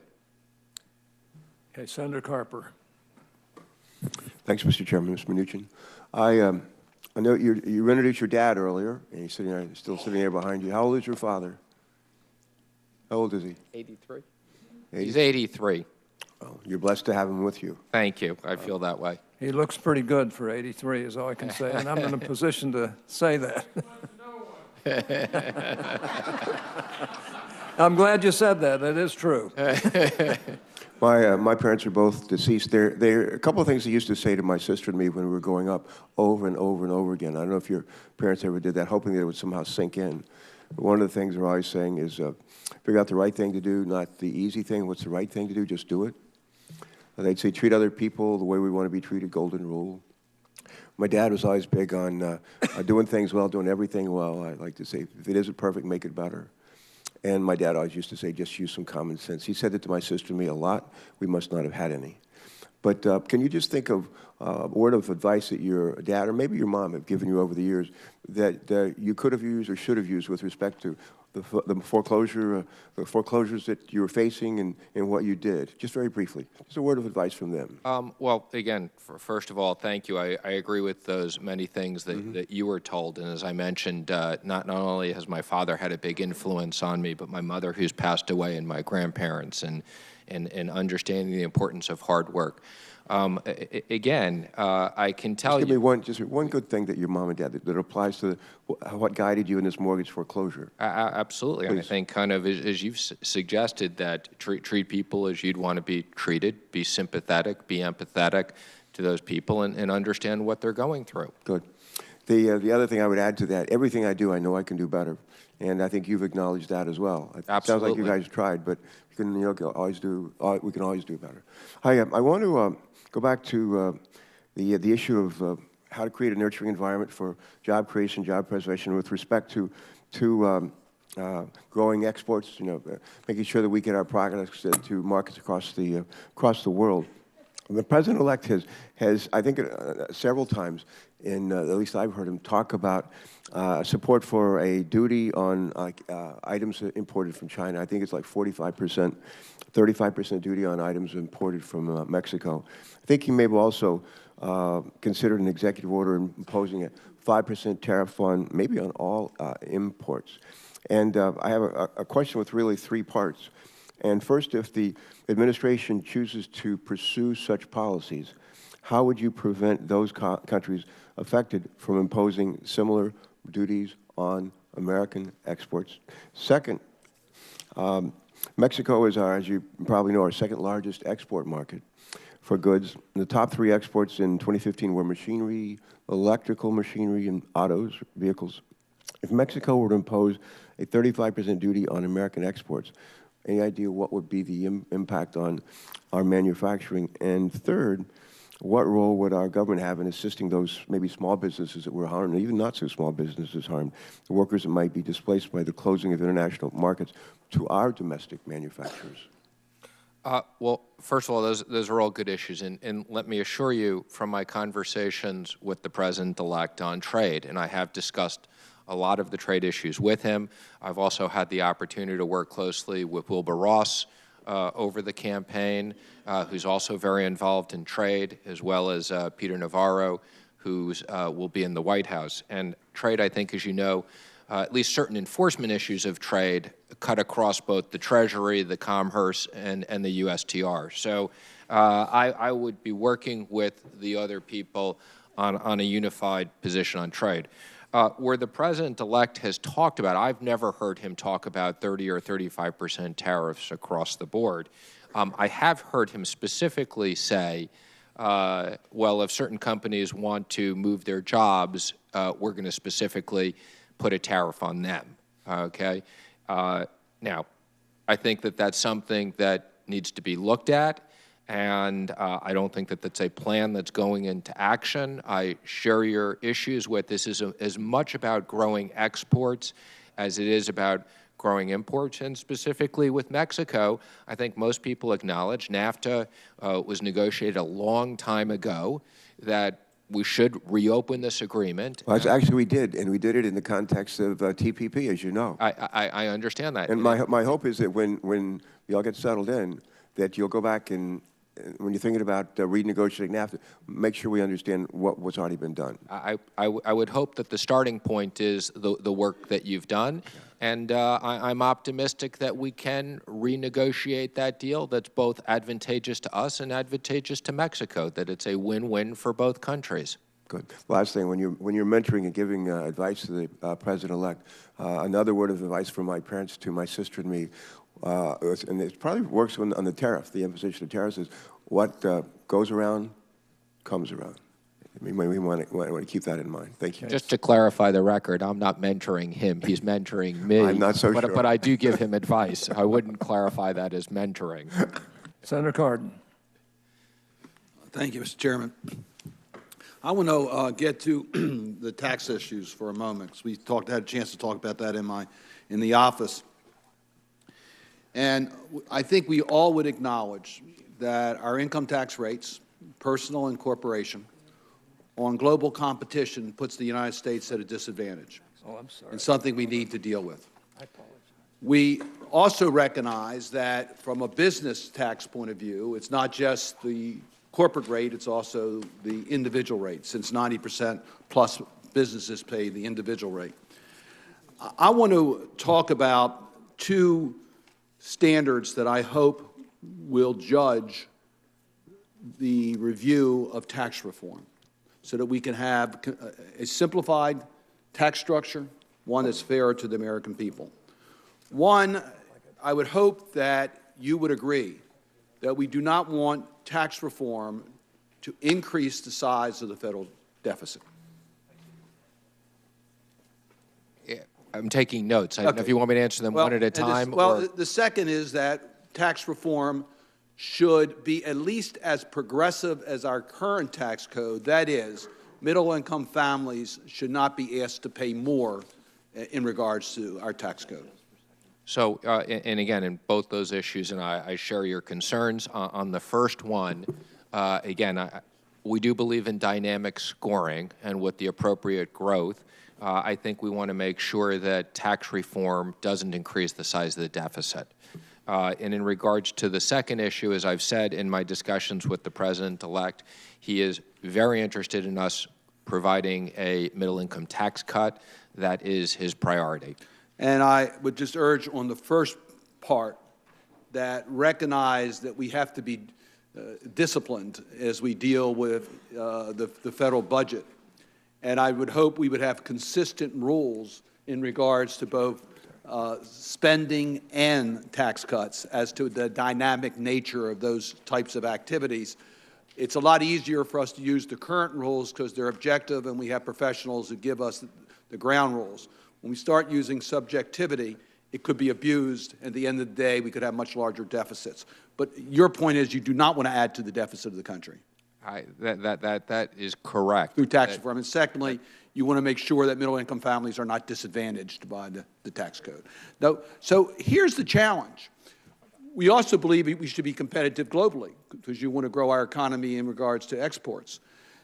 It's difficult to see how you can get that done within the context of using just income tax revenues, because the United States, among the industrial nations of the world, has a relatively low part of its economy tied up in government, and yet we have marginal tax rates that are among the highest in the industrial world. The reason, of course, is that we don't use a consumption tax, and every other industrial nation uses a consumption tax. So without bringing in other sources of revenue, we're going to have a very difficult time to get those competitive tax rates. So I would just urge you, as I did in my office, to take a look at a progressive consumption tax. It is border adjusted, it does reward savings, and does make our tax code not only competitive, but gives us a competitive advantage over the industrial nations of the world. Well, again, I appreciated meeting with you and talking about these issues, and we'll follow up. And, you know, again, under the appropriate growth numbers, as I've said, with dynamic scoring, you know, we're not looking to grow the deficit. And obviously one of the concerns is the size of the debt and how it's gone up. In regards to your other issue, you know, one of the issues, and this impacts trade policy, is we don't have a VAT tax system. We have an income tax system, and other countries do. And that's one of the things that, and of course, looks at. The rest of the world uses consumption taxes. That is border adjusted. We use income taxes. Income taxes are not border adjusted. That makes it difficult for us to grow exports. So it also, of course, does not reward savings, which is another area. During the best of times, America's savings ratios were not competitive with other countries. We could use more incentives for savings, which is the other area that we talked about in my office that Senator Portman and I and others have worked on, and that is to increase the opportunities for Americans to save, particularly in retirement savings. That I don't believe would be a partisan issue. And as we are working for major tax reform to try to make our tax code fairer and more competitive, I would urge you to work with us on retirement savings and other savings initiatives that we could make progress, I think, in a relatively short period of time. Look forward to working with you. Thank you. Thank you, Mr. Chairman. Thank you. I have to apologize to Senator Stabenow, and she should have been next, so we'll turn to you now. Well, thank you very much, Mr. Chairman. Mr. Chairman, I want to thank you very much for allowing us to have an opportunity to fully ask questions in multiple rounds. I really appreciate it and the way you're conducting the hearing. So hope we only have 2 rounds. Yes, well, thank you. Thank you for allowing that. And Mr. Mnuchin, this really is a physical marathon, I think, of endurance in just the nomination hearing. So we appreciate your hanging in there as well. Thank you. A couple of different things. First of all, following up on colleagues speaking about jobs going overseas, obviously a very critical issue for Michigan. We make things. We pride ourselves on making things, manufacturing, one of the most significant parts of the economy. I've been working for a number of years on a bill that we call Bring Jobs Home Act that would end the ability of a company to write off the costs of moving overseas. I mean, I don't know why, if a facility is closed, the workers and the taxpayers and the community should pay for the move. And that certainly seems in line with what our incoming president has said. Would you support stopping that write-off? I look forward to working with you on that. I can tell you it sounds like something the president-elect would like, so I look forward to working with you on that.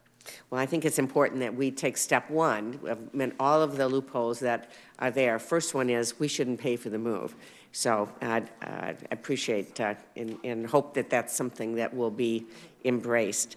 A different subject. I know colleagues have talked about pensions, which are critically important. People throughout their lives often giving up a pay raise to put money into a pension. It's just very serious what's happening to pensions around the country, and certainly whether it be a multi-employer pension or single employer pension, deeply concerned about what's happening to people.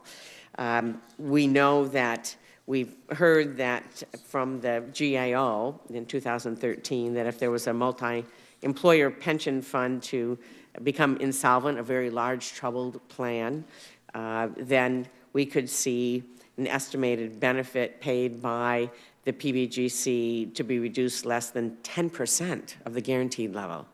So you'd be talking about somebody who worked hard all their life that would be getting $2,000 a month and then could end up with $125. Seems to me that's a pretty basic promise that we need to keep. And rather than ask you to comment at this point, I'm going to go on to the other piece of keeping our promises, but then ask you to respond to both. One is a pension, and the other is Social Security.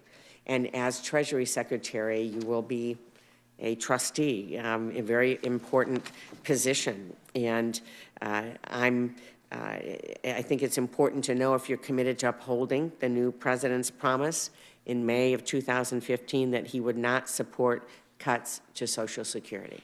I absolutely support the president's promise. That's why I'm here. And secondly, what's a cut? I mean, we have heard increases in the retirement age. Is that something that you would support? Again, I've heard the president's promise, and I would sit down and discuss it with him, and I'm happy to work with you on the specifics. But I haven't discussed the specifics with him, but I know from a high level how he feels. And just going back to the pension fund issue, I acknowledge it's a very significant issue and something I look forward to working with you in your office on. This is very real for people, and just as the financial crisis created a serious situation for people in homes and for financial institutions, we all know pension funds were involved in that as well, and somehow didn't make it to the top in terms of being able to be made whole. And so I think that's an unfulfilled promise and obligation that our country still needs to keep. On Social Security, though, there are a lot of ways. I mean, what's a cut? A lot of different ways to look at this. And whether it's raising retirement age, change CPI, progressive price indexing, privatization, cuts in the amount of benefits, I mean, all of these things would reduce a retiree's or worker's lifetime benefits as they become a retiree, and all of them are extremely significant. Just out of curiosity, do you know the average Social Security benefit per month? I do not. I apologize. $1,228.12. Not a lot to live on, and for about a third of the seniors in the country, that's 90% or more of their income. So thank you very much. It's a very significant issue, and I appreciate that. And if I'm confirmed, I look forward to working with the president-elect on this important issue. Thank you. Thank you, Senator. Senator Brown. I've been pleased, Mr. Mnuchin, thank you, and I'm sorry you had to hurry through lunch. That's okay. Saw you sit in the back room eating a lunch probably that you've eaten faster than any time lately, so thank you for that and your patience. I've been pleased the President-elect's committed to helping manufacturers. He wants to buy American, hire American. I'm sending him a letter today, this letter that I will hold up, to let him know I'll be introducing legislation to extend Buy America to all federal infrastructure, construction, and public works projects. If taxpayers pay for it, whether it's a water and sewer system or a bridge, or whether it's steel and iron, or whether it's cloth for an American flag in Akron, Ohio, over the post office, if taxpayers pay for it, our companies and our workers should build it. So I just wanted to let you know of that. Now, I want to talk to you about China. I've never met a Goldman Sachs banker who wanted to get tough on China. Based on your Wall Street background and financial dealings, I'm concerned about just what I've seen in the past with bankers and what I would say is soft on China. Let me lay out a couple things. Relativity Media is a Beverly Hills company invested in movies, as you know, among other things. When you were co-chair there during 2014 and 15, the company received investment from Chinese investors in the company's films and partnered with the government of the People's Republic of China to promote and distribute Chinese films. China readily admits it wants to become more powerful by increasing its cultural influence in this country and expanding its financial stake in the U.S. film industry. You were a board member of a company that partnered directly with the Chinese government that increased their influence in Hollywood. Were you helping China expand its global power? So let me just first comment. And try to make the answer really short if you can. I know, but I apologize. First of all, I left Goldman Sachs 15 years ago. So just going back to trade, I think of myself as a regional banker, not Goldman Sachs. As it relates from my experience with Relativity, the Chinese never invested in Relativity, and I don't recall them ever having invested in Relativity Films. They did have a small joint venture in China that was not particularly successful, for what it's worth. Now, in regards to my view on China, I 100% support the president's view, and that we need to look at China overall from a trade standpoint and an economic standpoint and a security standpoint, and I look forward to working with him on that. Okay, that's not, what you said is not from the reports we get. We will follow up by mail, but we will follow up with a letter to you to talk about that. Happy to. Let me shift to China. China's, as you know, China has great capacity in production of steel. Their distortion of the global steel market puts American workers out of jobs. You and the President-elect talked about that in places like Youngstown, Ohio. Will you commit to make public a comprehensive plan to address global overcapacity in the steel industry within the first month you're on the job? I don't want to make that commitment, but I'm happy to work with your office on this issue. You don't want to make a commitment, will it be the first month, or you don't want to make a commitment that you will put a substantive comprehensive plan to address global overcapacity? I will make a commitment to sit down with your office and work on this issue and then figure out the time frame and whether we should be making it public. But I understand the issue. The President-elect is concerned about these issues, and we'll work with you on this. Thank you. I want to follow up on, you said you left Goldman 15 years ago, correct? I did, 2002. You're aware, I think, that during part of the time you were at Goldman, you were one of the two firms, I'm not saying you worked on this personally, but I'm saying that Goldman was one of the two firms that managed the portfolio of the Central States Teamsters Pension Fund.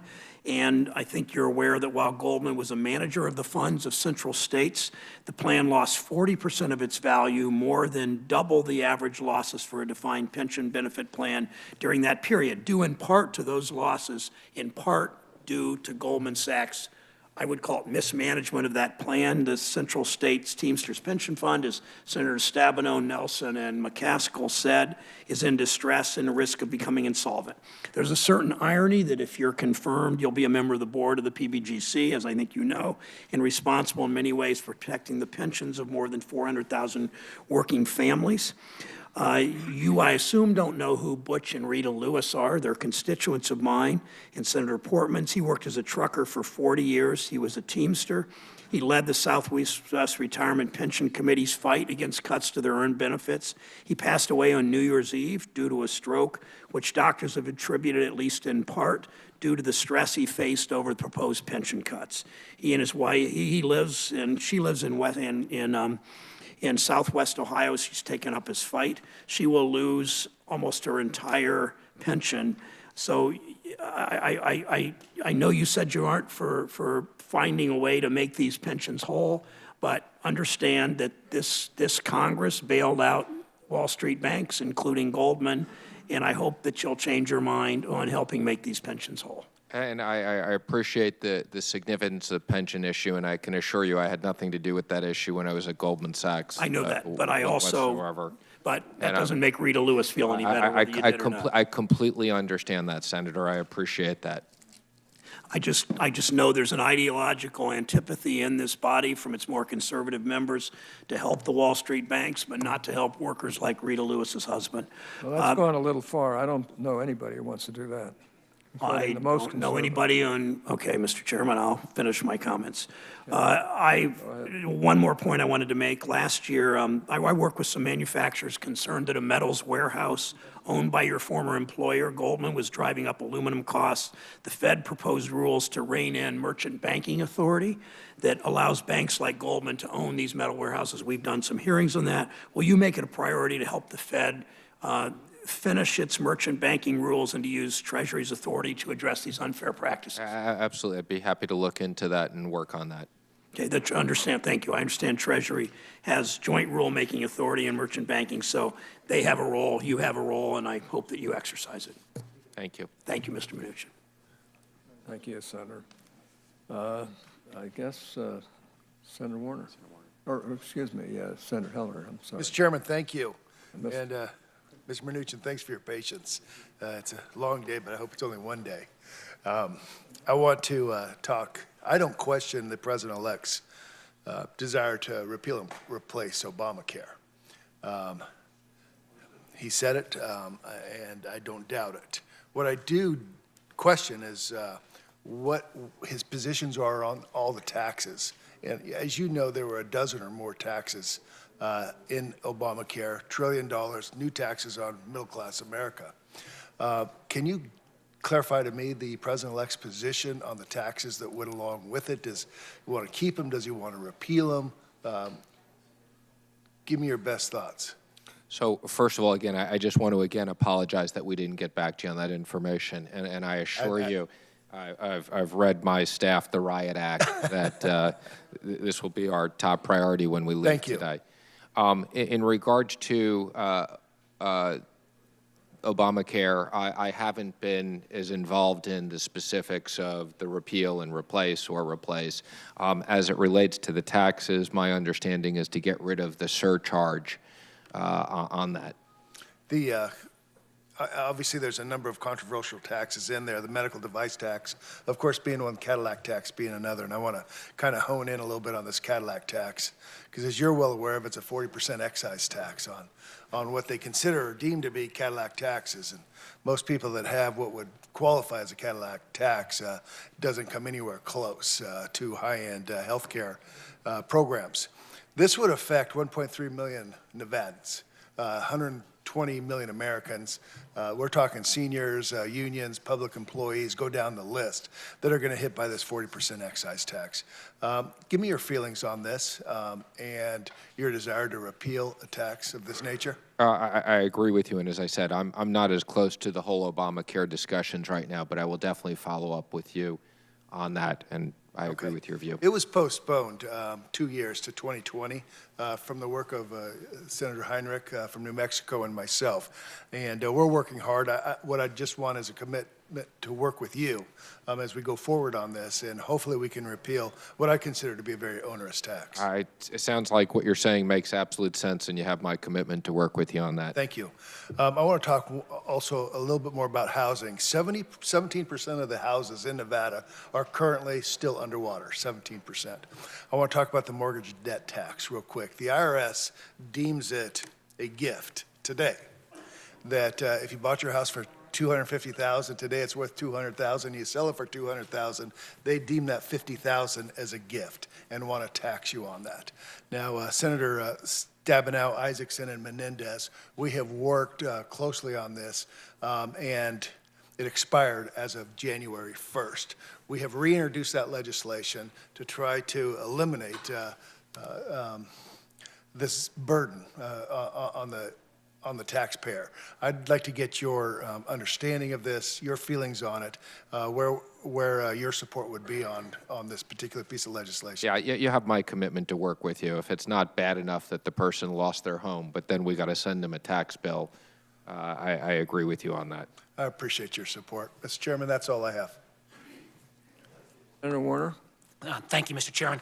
I just want the record to reflect I would differ with my colleague, the senator from Nevada, in terms of characterization of most of the funding that went in for Obamacare. Candidly, it went in terms of capital gains surcharge for folks like you and me, and the higher income surcharge, again, folks like you and me. And I know this has not been your focus yet, but in any world, in any form of hocus-pocus dynamic scoring scheme, the ability to say we're going to, as the president-elect has said, maintain the prohibition against pre-existing conditions, keep kids on their parents' policies till they're 26, make sure there's insurance for everybody, and pay for it all will be a curious act. Let me come to my questions, though. I appreciate very much your earlier comments to me and Senator Crapo about GSE reform, but I want to clear up one thing. As you're aware, there have been a number of hedge funds that, at the absolute demise of those Fannie and Freddie in the public markets, they went in and bought them cheap. That's what hedge funds do. And they have then launched a remarkable campaign, both public and private, of lobbying that is, in certain ways, in terms of even character assassinations of certain senators, that in certain ways is almost unprecedented. The president-elect and you invested in one of those funds. The president-elect has divested himself. I imagine you will divest yourself as well. But again, in light of your firm commitment earlier not to go with some kind of recap and release scheme that would greatly enhance those hedge funds' profits, I believe, and then leave the taxpayers again, potentially holding the bag if another housing crisis took place. I just thought you'd probably want to comment on that and reaffirm that commitment that you're going to be looking out for the interests of the taxpayers and not some of the folks that you might have invested in the past. I mean, first of all, let me just comment. I have divested my interest in that fund as well already. And as I said, my job is to look out what's for the best interest for the taxpayers, balancing on this issue the need for housing reform and making sure that we maintain housing liquidity with making sure that the taxpayers are not on the hook for that. And whatever the legal issues are associated with, again, as it relates to the entities, I have tremendous expertise on the entities. As it relates to the legal case of various holders of different securities, I haven't studied that at all. And I would that to concur the that courts. those of us who've been part of the reform realize that legal proceeding will continue. One of the things, you're complimentary on my business background, and obviously you've had a great deal of success in business as well. One of the things I think that business people oftentimes bring to the political process is willing to look at things fresh. And you as a business person realizes there's two sides of a balance sheet. There's revenue and there's spending. Yes. Many people come to the political process and get hired into this process by taking absolutist pledges on things like revenues. As we discussed in my office, if you look and share with you the data of the 34 industrial nations in the world, much to the surprise of many, America actually ranks 31st out of 34 nations in terms of total revenues as a percent of GDP, and affects our tax rates compared to everyone else. I know you're not going to probably fully answer this, but my hope would be that you would not, or in your moving forward in this position, take one of those absolutist pledges that in an effort to try to drive down our $19 trillion deficit going much higher if with some of these tax reform plans putting foot forward, that you're not going to arbitrarily take one whole half of the balance sheet off from being considered, the whole question around revenues. Oh, I mean, my only pledge is I'm working for the American people, and we'll be open-minded at looking at different things. And the good news is not only do I have hopefully a new view, but we got a president who's willing to look at. Well, I'm going to hold you to that, because the absolutist approach, which never looks at revenues, is the only leads us to the place where we are right now, where we're spending, frankly, the lowest level in modern American history on education, infrastructure, and R&D. And that's not a good business plan. Let me go to two other questions really quickly. Earlier comment, and I was a little surprised at your response, having gone through the FDIC process with a relatively mid-sized institution. As I'm sure you're aware, Lehman, much smaller than most of the SIFI institutions, took 5 years in the bankruptcy proceeding. And in Title II of Dodd-Frank, a bipartisan component of the bill that actually had 80 senators support, there was an acknowledgement that while we need to prepare for bankruptcy proceedings, and those are the liquidation plans that these institutions have to prepare, that if that proceeding couldn't take place, or if bankruptcy wouldn't work, you had as a fallback provision Title II. It would concern me greatly if you agreed with some of the other comments that Title II reserve that most of the large institutions actually believe strengthens the systems, you'd be in favor of repealing. Well, again, it's a complicated issue. Absolutely. So that's why I'm concerned. Again, I'm not suggesting that we remove Title II tomorrow without having the appropriate bankruptcy solution. And again, it depends on what's in bankruptcy. So it depends about whether we're talking about a holding company that just has a bunch of sub-debt and equity, or if we're talking about the bank. So again, we've had a process to resolve banks. What again, I think that we need to look at is the holding company issues. What I would simply point out, the National Bankruptcy Conference, which is composed of bankruptcy judges, lawyers, believes, quote, orderly liquidation authority under Title II should continue to be available, even if the bankruptcy code is amended. Thank you, Mr. Chairman. Senator McCaskill. Thank you. I want to gently take issue with my colleague, Senator Burr. It is clear that the Committee on Foreign Investment in the United States does have the responsibility of looking at foreign investment and whether it impacts national security. And clearly, as Secretary of the Treasury, you will have a role in that. And I think it would be hard to argue that debt owed to foreign entities could, by the Commander-in-Chief and the President of the United States, that it could not have any impact on national security. I recall that when a foreign company was looking at buying Starwood, for example, it was going to go to CFIUS for a decision. And I want to point out for the record that if you decide somebody wants to come in and buy one of President Trump's properties, and if CFIUS meets and you decide it's going to risk national security by the location or who the foreign entity is, the ultimate decision is whose? Well, again, let me just assure you, I'm going to take my role as chair of CFIUS very, very seriously. I know, but if you and as take it relates it seriously, to, but whose decision is it?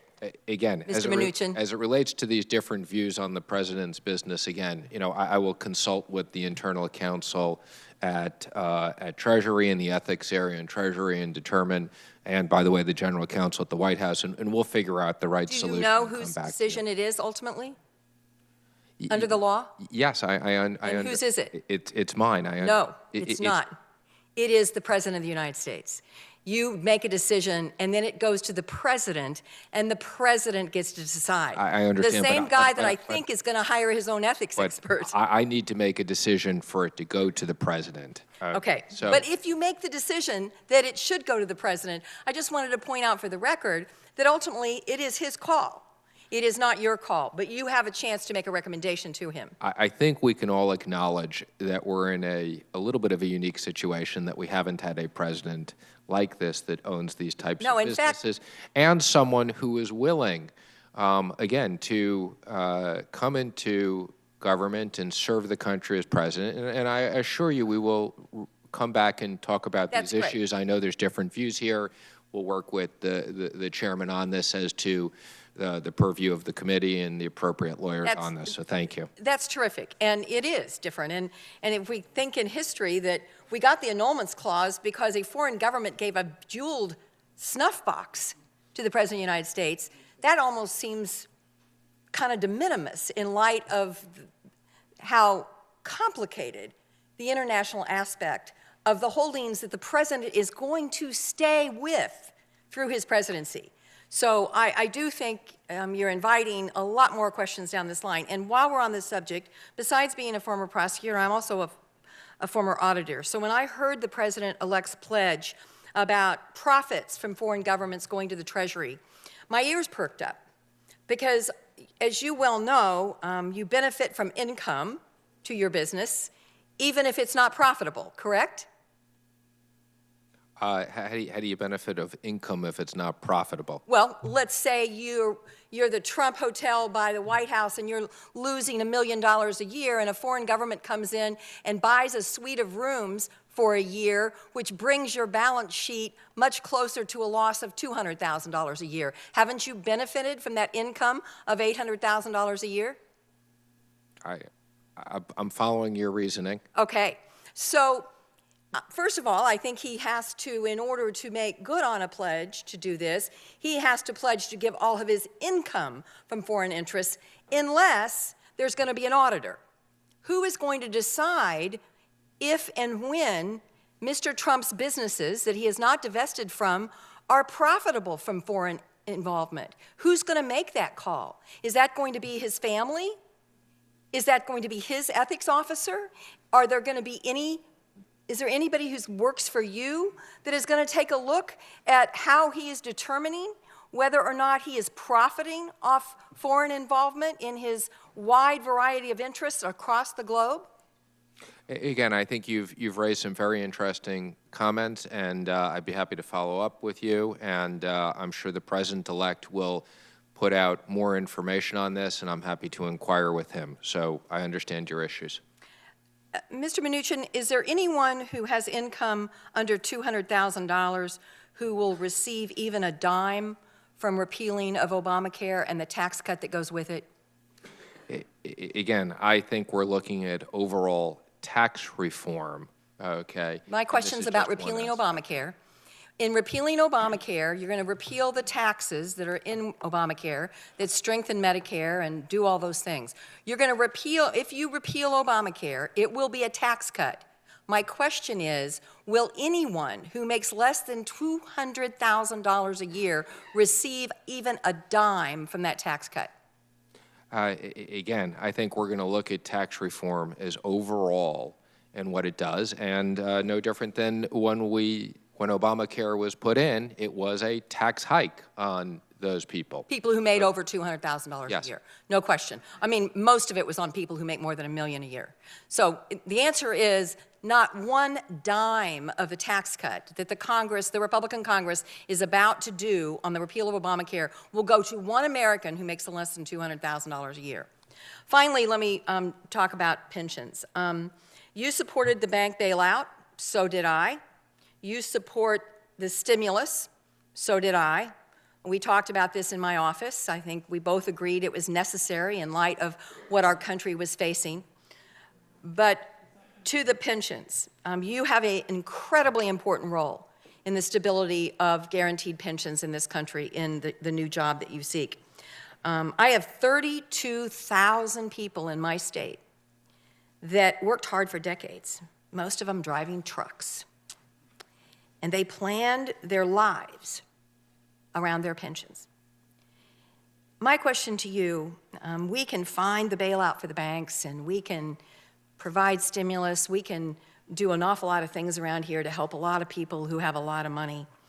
Will you commit to meet with some of the truck drivers from my state so they can look you in the eye and explain to you that the guarantee of their pension, you know, your new boss did an amazing job connecting with people like these Missourians all over the country. He looked them in the eye and he said to them, I'm not going to leave you behind. I want to hear from you I'd be that you're not going to leave will, these people behind. What I will say is I will commit to meet with them, and I will commit to work with your office on us figuring out what is an appropriate bipartisan solution to this issue that I appreciate. The pension issue we've talked about several times today is a significant issue. Thank you, Mr. Mnuchin. All right, Senator Casey. Thanks, Mr. Chairman. Mr. Mnuchin, I wanted to start with a question you've no doubt come across in your preparation, and it may have been raised today that I didn't hear in the back and forth we had today, being at other hearings, other appointments. Currency manipulation, which is, I mean, the simple way for me to describe it in the context of Pennsylvania is when a country like China cheats on their currency, Pennsylvania loses jobs. That's irrefutable, and that's unfortunately been an all too common occurrence. Maybe not at this moment, but when it happens, it's a substantial hit to workers and companies across our state. Let me just get some basics down in terms of the posture you would take and the predisposition you have on this issue were you to be confirmed as Treasury Secretary. First, this basic question: do you believe that currency manipulation is a violation of international trade laws, and that a country who engages in that activity, that behavior, should be held accountable? Yes I do. or no? Yes, I do. Second, while China's currency policies have shifted of late, would you commit to me and to this committee that if China began to manipulate its currency again, you would recommend to the President that the government formally name China a currency manipulator? I would. And I'm happy to hear you answer yes to both of those, because this is the kind of issue that cuts across both parties, cuts across all different points of view. I wanted to move to some tax issues. You and I, when you came to my office, talked not extensively, but for a little while about tax reform and your perspective on that. In particular, I wanted to focus on the middle class. Many in the incoming administration have talked about trying to help the middle class. And correct me if I'm wrong, but I think you've repeatedly said that you want to provide middle-class tax cuts. Is that correct? That is correct. What specific provisions would you support as Treasury Secretary that would get to what you would define as a set of policies or trade policies that would provide that kind of middle-class tax cut? Well, I think there's two different issues. I mean, there are trade policies and there are tax policies. So I see the trade policies as doing things that are beneficial for the American worker and American companies, and I see the tax policies as things that will incentivize businesses to be competitive here, as well as simplify the personal taxes and reduce middle-income taxes.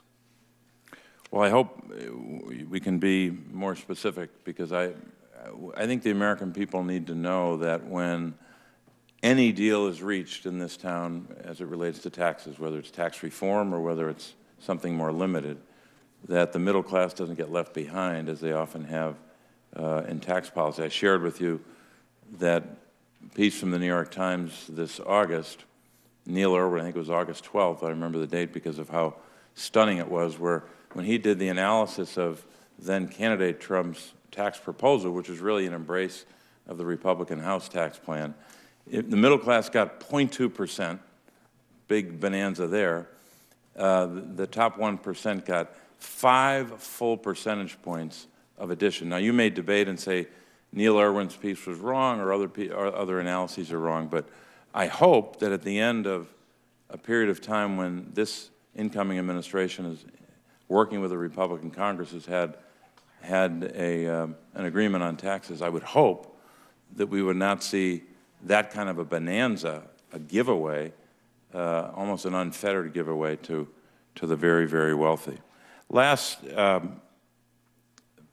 question I have gets to the basic concern that a lot of us have, is that you're seeking to be not just part of a cabinet, not just part of a government, but arguably one of the top 2 or 3 positions in a new government at any time. I think that's been true since the founders.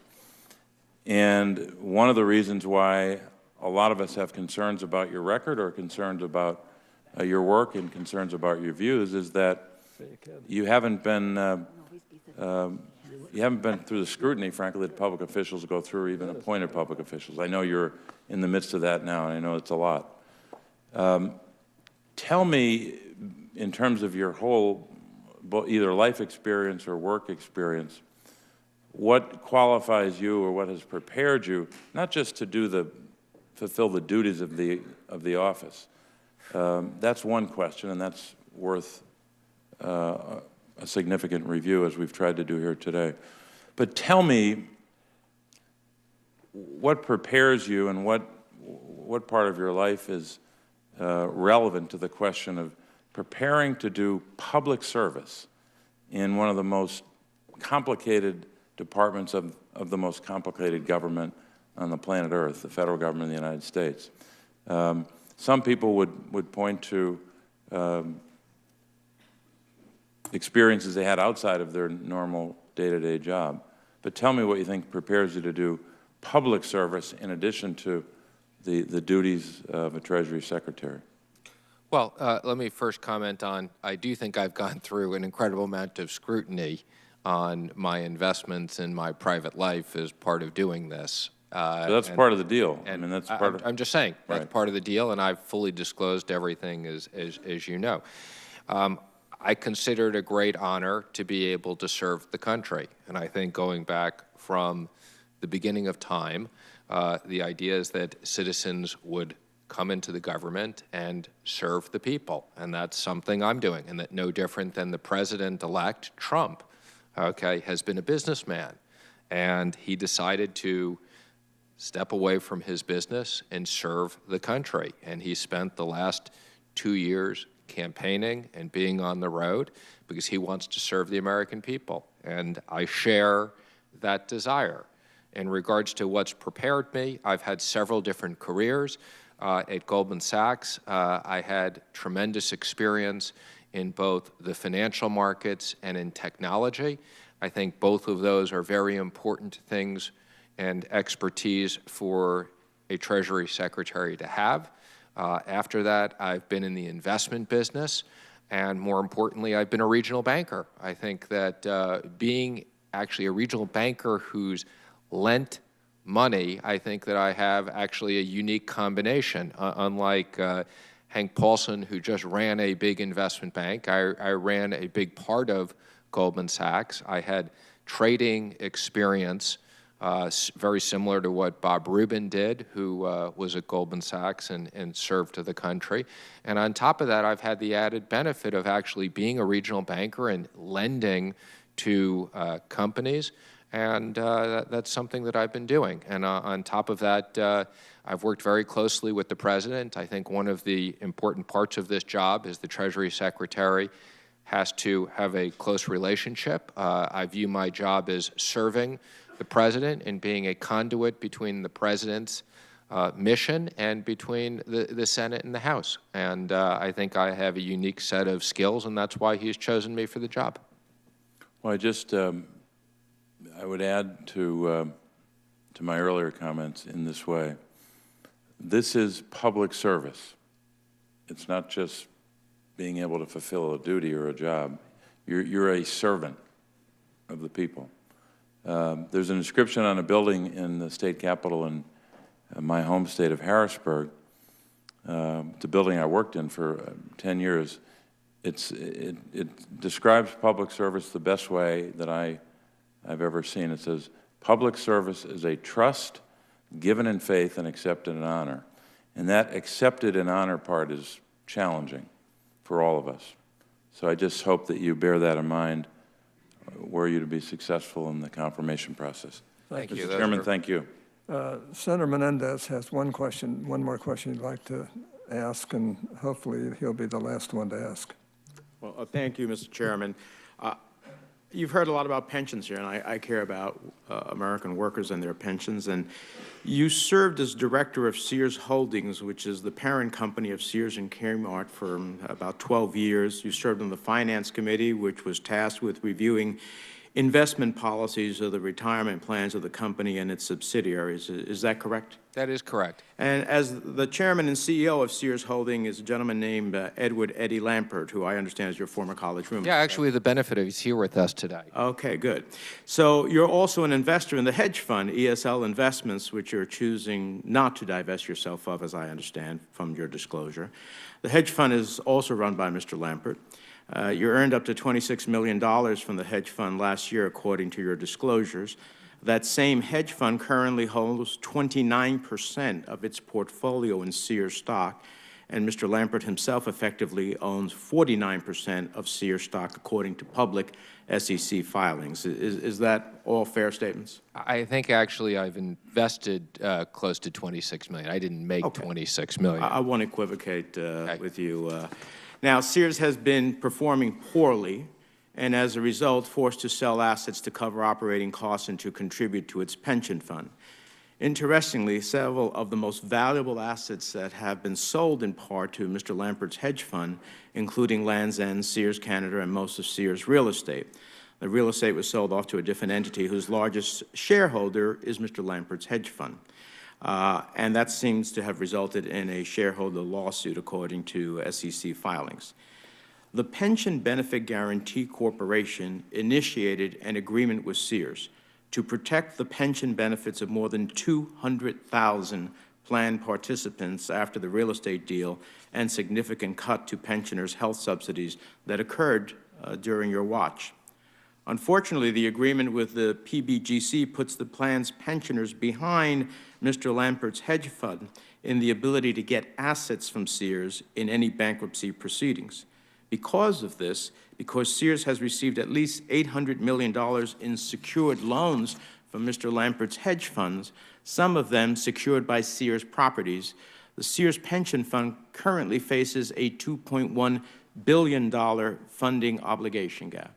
Now, I take these all from filings and public reports, and I assume that that basically is a fair statement.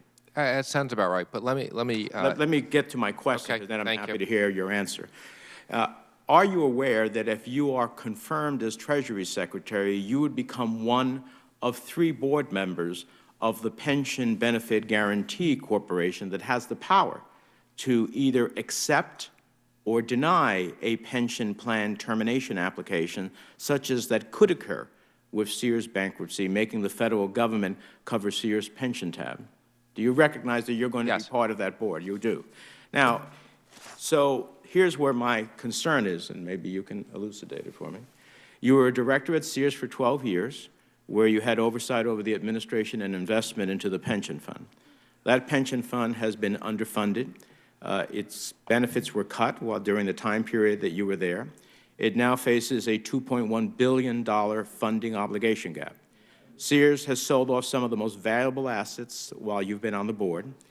Your college roommate's hedge fund has large interest in the property sold, numerous secured loans with Sears, and owns a controlling share of Sears stock shares. You earned up to $26 million last year from your shares in that hedge fund, and you're refusing to divest yourself of the hedge fund. Should Sears go bankrupt, and you, if confirmed as Treasury Secretary, are a PBGC director who will have a role in the Pension Benefit Guarantee Corporation's attempts as an unsecured creditor to recover $2 billion for the unfunded liabilities in the Sears pension fund, while simultaneously trying to not lose money in your hedge fund investments in Sears that you hold with your college roommate, who is the CEO of Sears, how is it that you're going to do that? So again, let me just correct again, because you said again that I made $26 million, which I didn't. I invested $26 million, so I just want to make sure that the record stated that. Let me first say that my original involvement with Mr. Lampert was in Kmart coming out of bankruptcy, where all the professionals thought that Kmart should be liquidated, and Mr. Lampert and I working for him saved tens of hundreds of thousands of jobs. Sears, when he bought it, was already a failing issue, and the company has contributed multi-billion dollars to that pension fund, which were pension issues beforehand. So I am well aware of the pension issues, and something that when I was on the board, we were very cognizant of very significant contributions. And then as it relates to your answer, obviously I will recuse myself in any way as it relates to being on the board if indeed there ever were an issue with Sears, whether I had an investment in ESL or I didn't have an investment in ESL, I would be concerned about any appearance of conflict, so I would recuse myself. Well, we'll have to look at the consequences of any such recusal, because there are 3 members of the board who get a vote. And if you recuse yourself under those set of circumstances, I'm not sure that the remaining 2 can ultimately make a decision on such a case which involves 200,000 people's pensions. So it's a serious issue, and I urge your attention to it in terms of thinking about how this very well may happen, because those pensions were underfunded, and now we're going to have a set of circumstances at some point where we're going to have to deal with it. And so I bring it to your attention because I think it's a serious challenge. Okay, and again, I will work with the Ethics Office and the General Counsel to work through that. And again, I would just comment that Sears inherited, when it was purchased, a underfunded, and has contributed billions of dollars to this along the way. It may have inherited it, but by the same token, it continued to underfund it. All right. Senator Wyden's going to give his closing remarks, and then I'll give mine. Thank you. Thank you, Mr. Chairman. I want to review for the committee and colleagues where I think we are, both from the standpoint of process and from the standpoint of substance.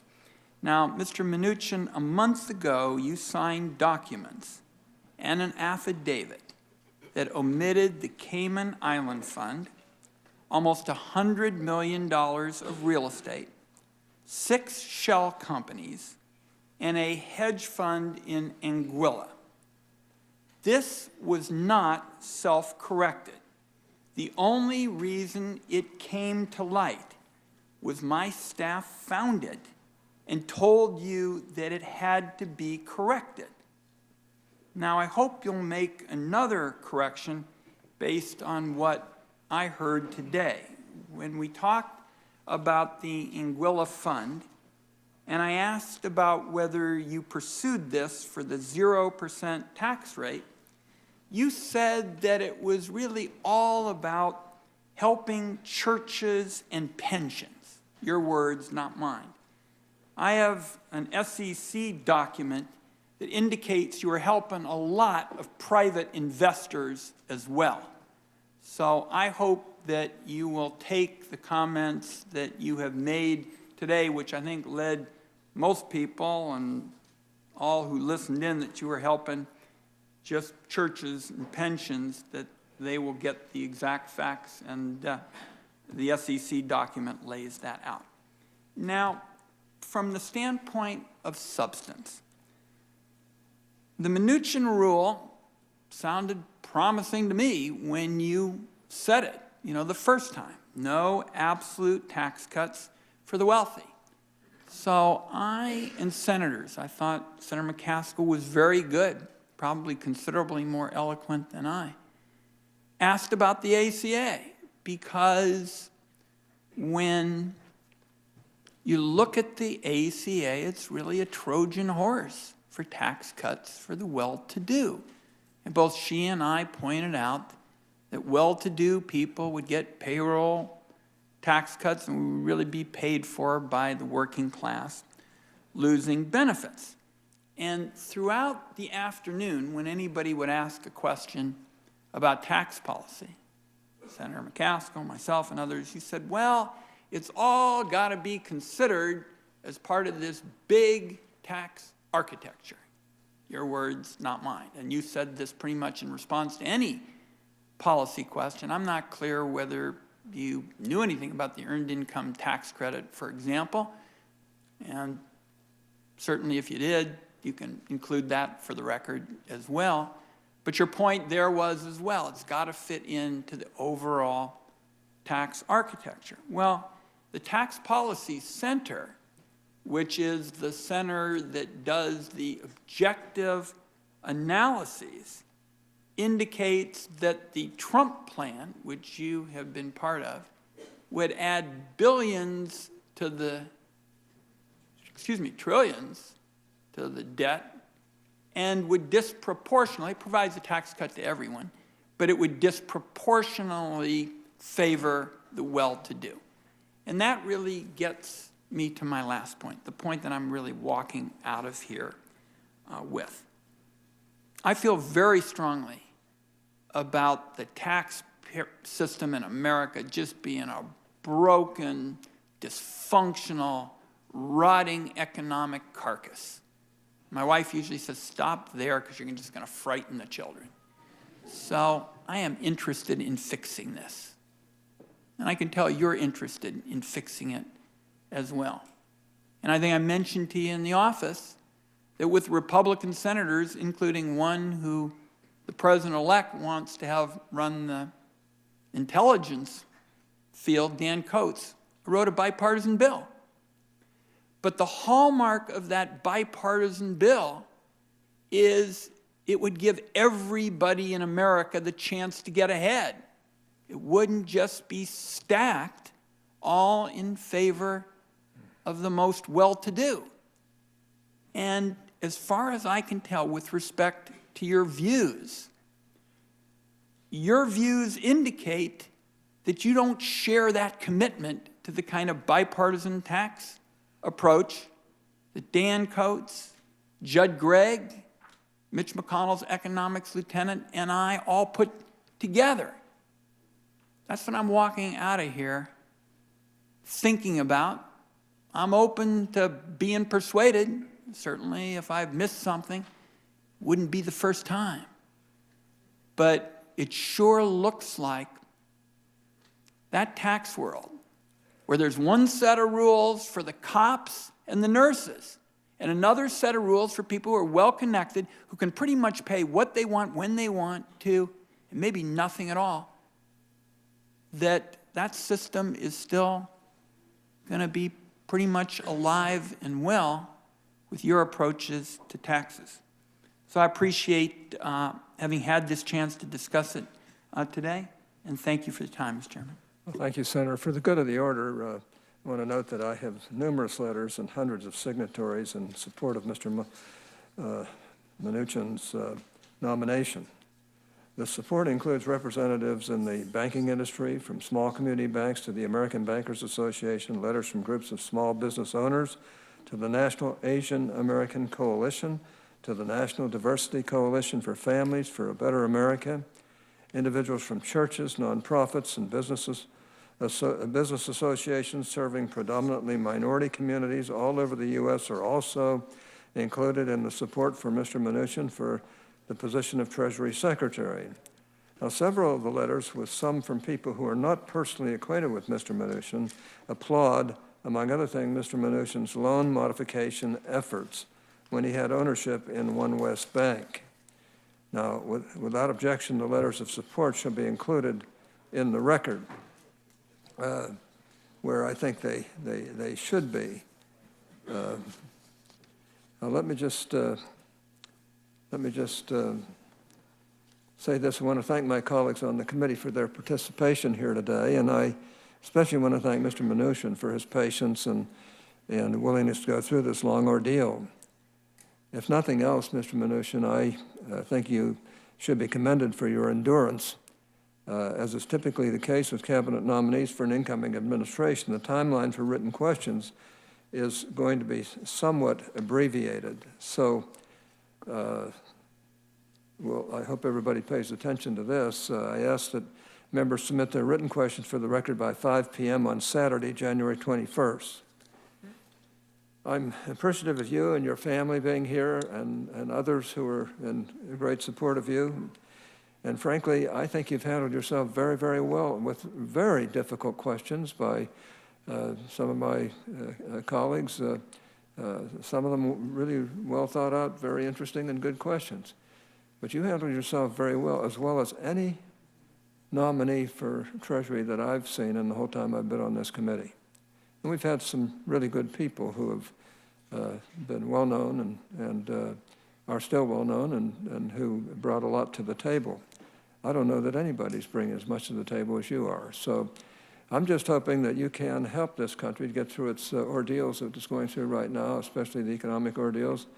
And I hope you'll be a tremendous influence with our president-elect. I know he wants to change things, and I hope that he can. I hope we can get this thing at least going in the right direction in this administration. And if it does, I have a feeling you're going to be one of the reasons it does. So I'm just personally very grateful to you for being willing to give your time to this. I remember our discussion in the office. I said to you, I said, you're going to lose a lot of money taking this job. And your response was, I don't care. I want to serve my country. And you are going to lose a lot of money. When you had to sell off all your assets and so forth, you've made tremendous sacrifices to take this job. And I hope that our colleagues on both sides of the aisle will fully realize that and realize how lucky we are to have people like you who are willing to give your lives work to something like this because you love the country. And you're hoping that we can pull this country out of not only the fiscal and financial mess that we're in, but out of some other messes that literally exist that we really have to change. So with that, I want to thank you for your patience. I want to tell you that you've certainly impressed a lot of people here, and especially me. And we're going to help you get through this ordeal and also help you when you're there. So just know that you have friends here on this committee on both sides of the aisle, and for good reason. We all know that this job is one of the most important jobs in this country's history, and I think you're the man for it. And I just want to personally commend you and thank you for doing this. With that, we'll recess until further notice. Thank you very much. Okay.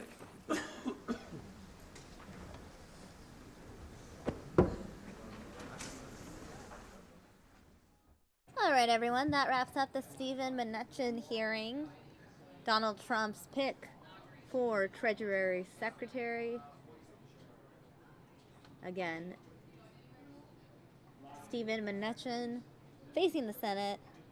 Donald Trump's pick for Treasury Secretary. We're going to take you live now in full to Arlington National Cemetery. The wreath-laying ceremony about to start any minute now. Donald Trump and Mike Pence to partake in an event that officially kicks off Inauguration Day weekend.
Again, Donald Trump arriving in Washington, D.C. this morning. We carried that feed live for you here on News Now as Donald Trump departed from Trump Tower, left LaGuardia Airport, and went to D.C. His inauguration hours away. We'll be carrying nonstop inauguration coverage here on News Now. Make sure to join us starting at 9 a.m. Eastern tomorrow morning.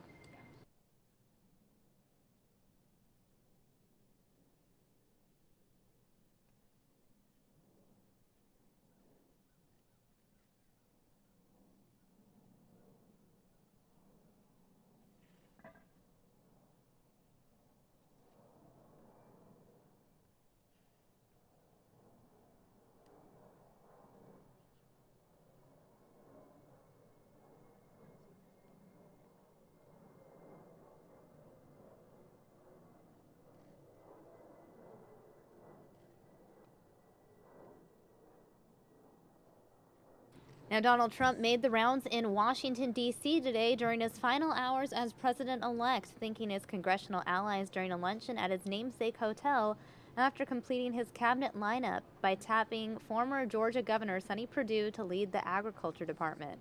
The incoming president arrived in the Washington area shortly after noon at Maryland's Joint Base Andrews. He was joined by his wife, Melania, and other members of his family as he prepared for an afternoon of pre-inaugural events.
And for those of you who may have missed the wreath laying ceremony, maybe you just arrived to our live stream, don't worry, we're going to have the clip in full on our YouTube channel. That's youtube.com/Fox10Phoenix. It's uploading now, so you should be able to watch that wreath laying ceremony in just a few minutes.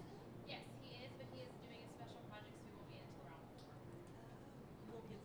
4. Also today, Sean Spicer, Donald Trump's press secretary, held his first press conference, a briefing on the Trump transition. I'm going to play that for you here in just a couple minutes in case you missed it. Attention stations next up on your edge along channel 2. We are waiting.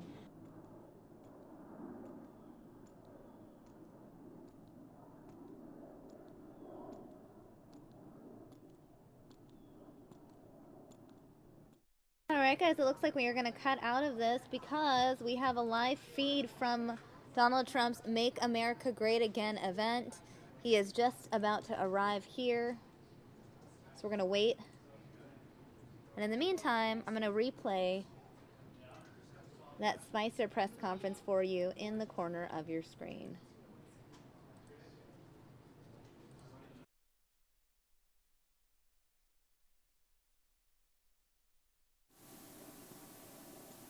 I've been All looking right, forward guys, it to looks this like day we are for a going long to cut time. out of this. I wasn't sure I was going to be able to get through today, so I brought a special guest with me. It is my distinct honor to introduce the head of the transition team, our next Vice President, Mike Pence.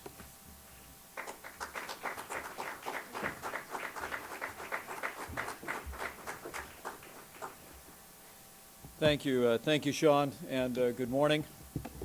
It is a momentous day before a historic day, and I'm pleased to have a chance to report to the American people and to all of you the progress that we have made at the President-elect's direction, preparing a team that will be ready to serve the American people and make America great again on day one. I'm grateful to be with all of you today. Before I give you a brief summary, let me first express our thoughts and prayers on behalf of the President-elect and myself for President Bush and Barbara. They're on the hearts of every American.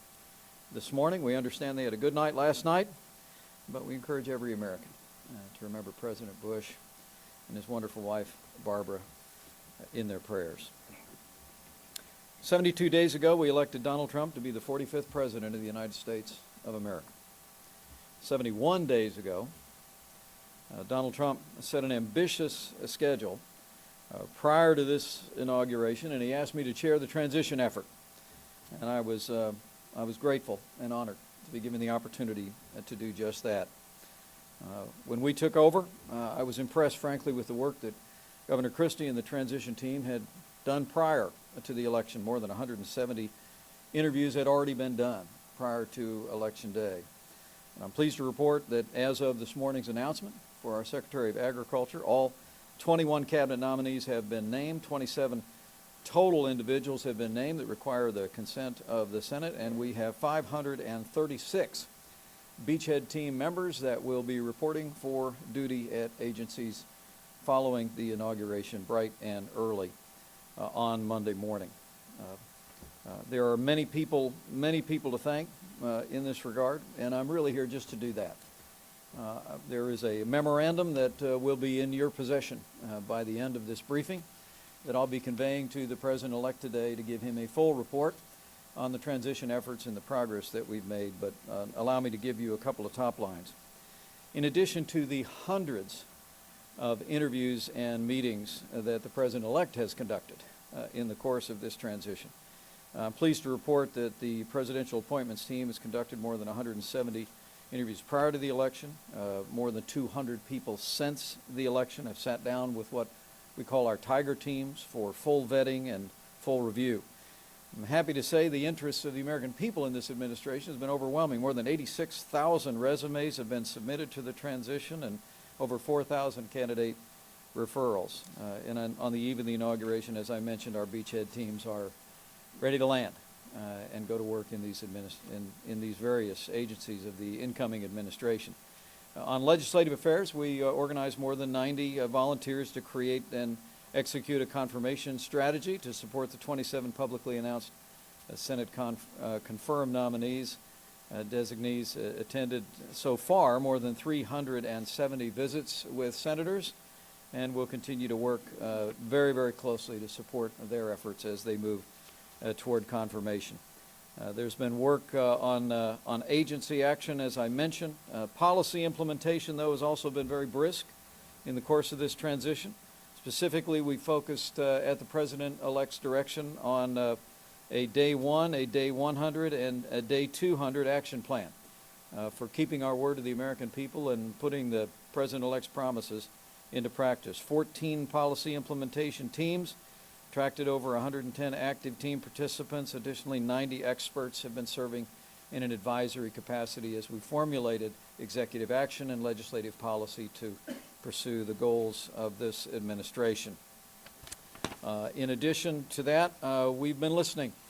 We established through the course of the transition the Office of Nationwide Engagement, ONE for short, and they've been busy. 28 listening sessions conducted December 1 through January 13. 22 business days, met with and heard top policy issues and concerns from more than 1,200 organizations, associations, and various interests and entities.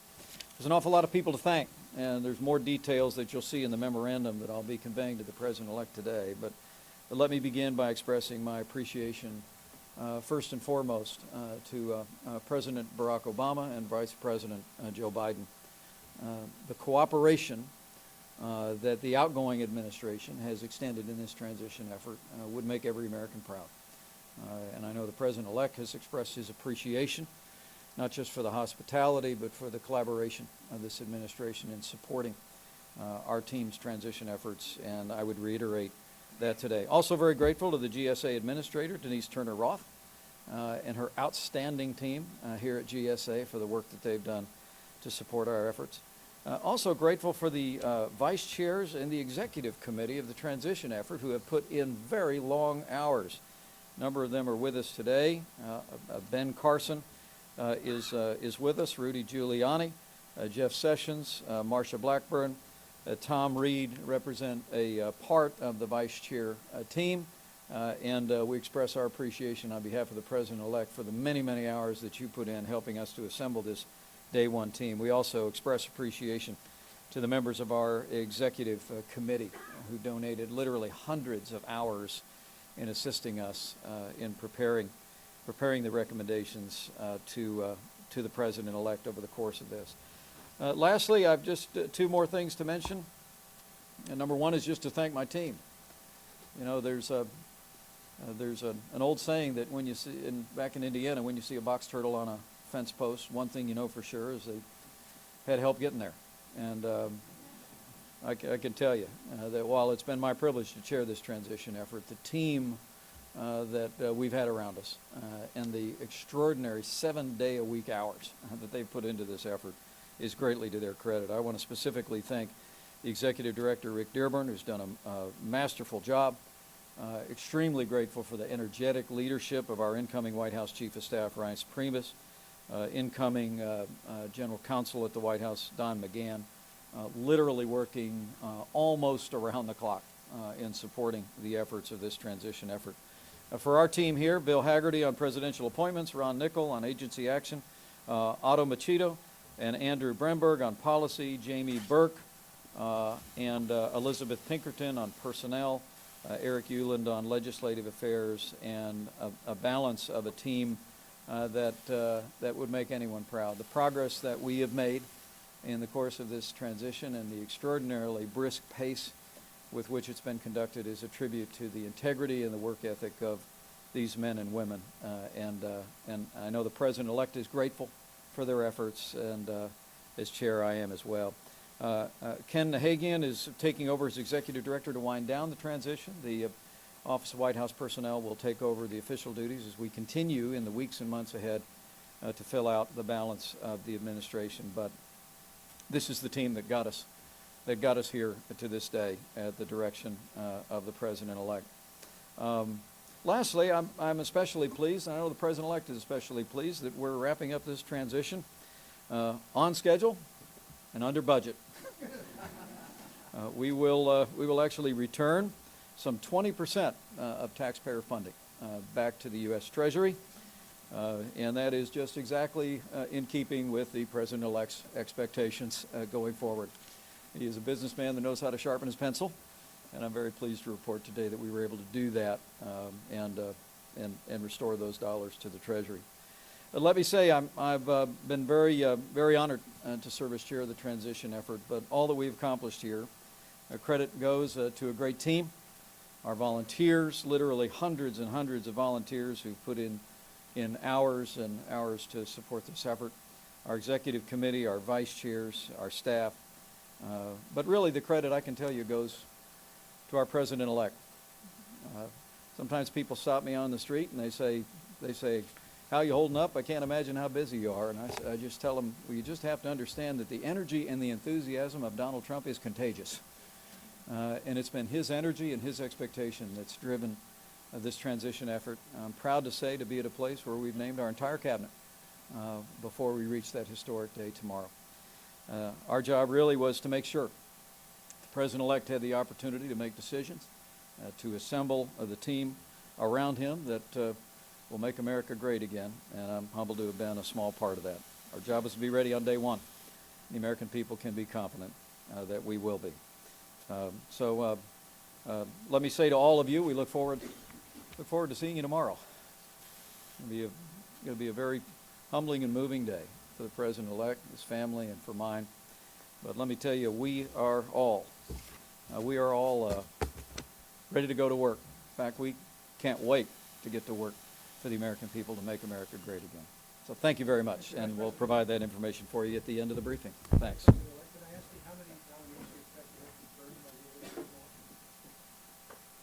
Thank you. Thank you, Mr. Vice President-elect. I think he speaks for all of us when we say that we are truly excited for tomorrow. There's a historic change coming, and it is infectious. The entire team is looking forward to this now that we are 24 hours out of this. The President-elect continues to make edits and additions to his inaugural address. We'll have further updates for you on that, but I know it was asked yesterday in the speech. It's going to be a very personal and sincere statement about his vision for the country. He will discuss what it means to be an American, the challenges that we face as members of the middle class that they face. He'll talk about infrastructure and education, our manufacturing base. I think it's going to be less of an agenda and more of a philosophical document, a vision of where he sees the country, the proper role of government, the role of citizens. So look forward to that tomorrow. With respect to the action on Capitol Hill that the Vice President-elect was mentioning, I think the nominees continue to go up to Capitol Hill and impress the American people and the United States Senator with the caliber and quality of people that the President-elect has chosen. Shelley Moore Capito of West Virginia said of Scott Pruitt, he's the best choice for the EPA. He'll help restore the EPA to its original lawful mission. As Leader McConnell mentioned of Wilbur Ross that he has experience to help turn the country around. John Thune said his business know-how will make him a great Commerce Secretary. Senator Marco Rubio of Florida said Governor Nikki Haley will stand up for American values at the UN. Arizona Governor Doug Ducey said that Dr. Tom Price is someone that Americans can finally work towards a patient-centered health care. Today, we've got more activity up on Capitol Hill. Energy Secretary nominee Rick Perry and Treasury Secretary Steven Mnuchin will both be up there on Capitol Hill testifying. I think no one understands the intersection of the American economy and the American industry, energy industry, than former Governor Rick Perry of Texas. He's well known to the Senate and to the American people. There's a great deal of reform coming to Washington, and nothing sends the message stronger that nominating a leader like Rick Perry to take the helm will do. Over his 30-year career in finance, Steven Mnuchin has established a reputation of being a solution-oriented leader, a dedicated team builder, and an excellent communicator. These qualities will serve him well as he works with Congress and the administration to hamper out a tax package that will spur economic growth, create jobs, and help hardworking Americans and allow businesses to compete on a global basis. I mentioned yesterday, but we will have further staff announcements today, both on the commission staff, the special assistants, deputy assistants, and assistants to the president. We'll also release some of the non-commissioned support staff as well. This morning, as the Vice President-elect noted, we have officially filled the cabinet with the announcement of Sonny Perdue as the next Secretary of Agriculture. A few more staff announcements, personnel notes that I want to get through. We will announce today that Dab Kern will remain at the White House as the Deputy Assistant to the President and Director of the White House Military Office. Dab has been serving in an acting role during the Obama administration. The President-elect intends to make that a permanent position for him. The President-elect understands how it is important to ensure the continuity of government. So in addition to the appointments that we've announced and will announce, the President-elect has asked over 50 individuals to stay in critical posts throughout the government. Included in this group are Robert Work, currently the Deputy Secretary of Defense, Chuck Rosenberg, the DEA Administrator, Nick Rasmussen, the Director of the National Counterterrorism Center, Tom Shannon, the Undersecretary of State for Political Affairs, Susan Coppage in the Department of State, which is the Office to Monitor and Combat Trafficking in Persons, Brett McGurk, who is the Special Envoy for the Global Coalition to Counter ISIS, Cody Kinsley, the Assistant Secretary of Management at the Department of Treasury, Adam Subin, who's the Acting Undersecretary for Terrorism and Financial Intelligence at the Department of Treasury, are just some of the individuals who will be staying aboard for the through the time being until a replacement can be named. Here's the rundown for events that are occurring today and tomorrow. Please keep in mind that all timing is approximate and continue to check the official schedule. Today at 12:30, the President-elect, Chief of Staff Reince Priebus, Mr. Tom Barrack, the Chairman of the Presidential Inaugural Committee, Sarah Armstrong, the CEO of the Presidential Inaugural Committee, Senate Majority Leader Mitch McConnell, White House Majority Leader Kevin McCarthy, and cabinet designees and White House senior staff will attend a leadership luncheon at the Trump International Hotel. That's a pool event. At 3 p.m., there will be the President-elect, the Vice President-elect, and their families will attend a wreath-laying ceremony at Arlington National Cemetery. At 4 p.m., the President-elect, the Vice President-elect, and their families will attend the Make America Great Again rally in concert at the Lincoln Memorial. Tomorrow, big day for everyone. It's the next inauguration day. It's inauguration day. It'll begin with the President-elect, his family, the Vice President-elect and his family, cabinet designees, family and friends attending an 8:30 church service at St. John's Church, located at 1525 8th Street, right across from the White House. At 9:30, the President-elect and his family, the Vice President-elect and his family, will attend a White House tea on the south portico of the White House. At 10:30, they will travel to the Capitol for the swearing-in. At 11 o'clock, the President-elect, the Trump family, Vice President-elect and his family will attend the swearing-in on the west lawn of the U.S. Capitol. At 1 p.m., the President-elect, the Vice President-elect, First Lady Melania Trump, Second Lady Karen Pence will attend a joint congressional inaugural committee luncheon at the U.S. Capitol. At 2:30 p.m., they will attend the military review located at the U.S. Capitol on the East Front. And at 3 o'clock, they will attend the inaugural parade in stands just outside of the White House.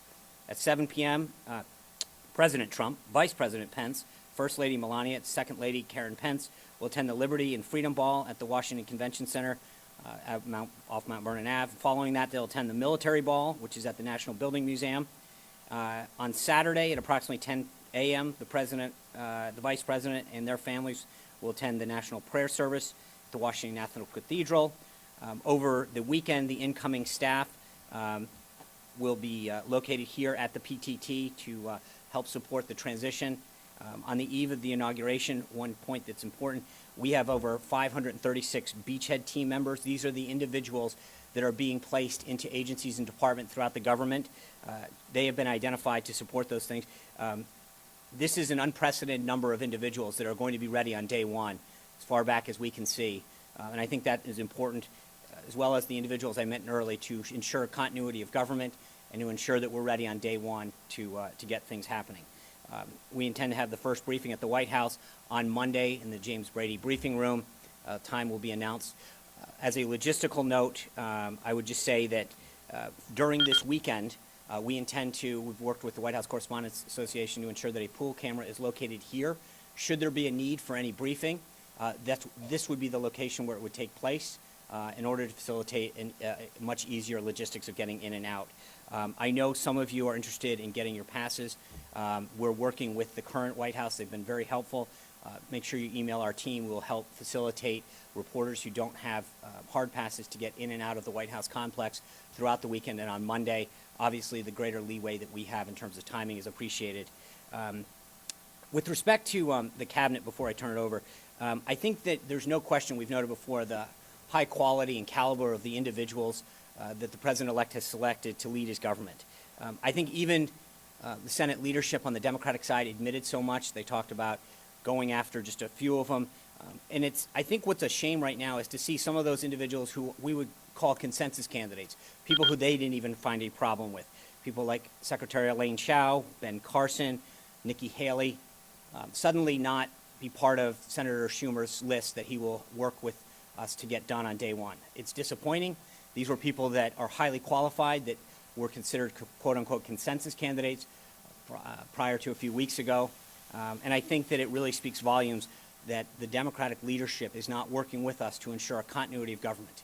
This was not the precedent that was set by Senate Republicans when they worked with the Obama administration in 2008 to ensure that President Obama, despite political differences, got the cabinet of his choosing because they were qualified individuals.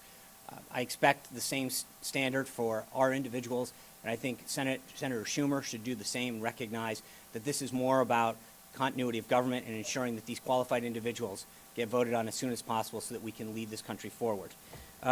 With that, I'd be glad to take some of your questions. John Roberts. Yesterday, you promised that you'd be able to shed a little more light on the first orders that the incoming president will sign on Friday, and maybe give us some idea of what's coming up on Monday. Yeah, I'm going to have to continue to update you on that. The president-elect is continuing to get briefed on some of the orders that he wants to do and the sequencing thereof. I think we've talked about that for a few months now. Obamacare, the fight against ISIS. He talked about immigration, key issues that have been important to him throughout the campaign that will continue to be important to him in this administration. He is committed to not just day one, but day two, day three of enacting an agenda of real change. And I think that you're going to see that in the days and weeks to come. What he's trying to do is ensure a proper sequencing. Staff is continuing to meet with him about that. But again, I think you'll see some activity on both tomorrow, over the weekend, and then Monday, Tuesday, Wednesday. So it's going to be a robust, not just day one, but I think first week, first month, and probably first term. Do you know how many tomorrow's orders are simply processed? I don't want to go there yet. I think the president-elect is still working through which ones he wants to deal with tomorrow versus Monday or Tuesday. We'll try to get a readout of those going forward, but it is a work in progress. There's a lot to be done. Yes. Yeah. I'm Claudia with Univision. I would like to know if we are going to the White House press corps are going to still work at the West Wing?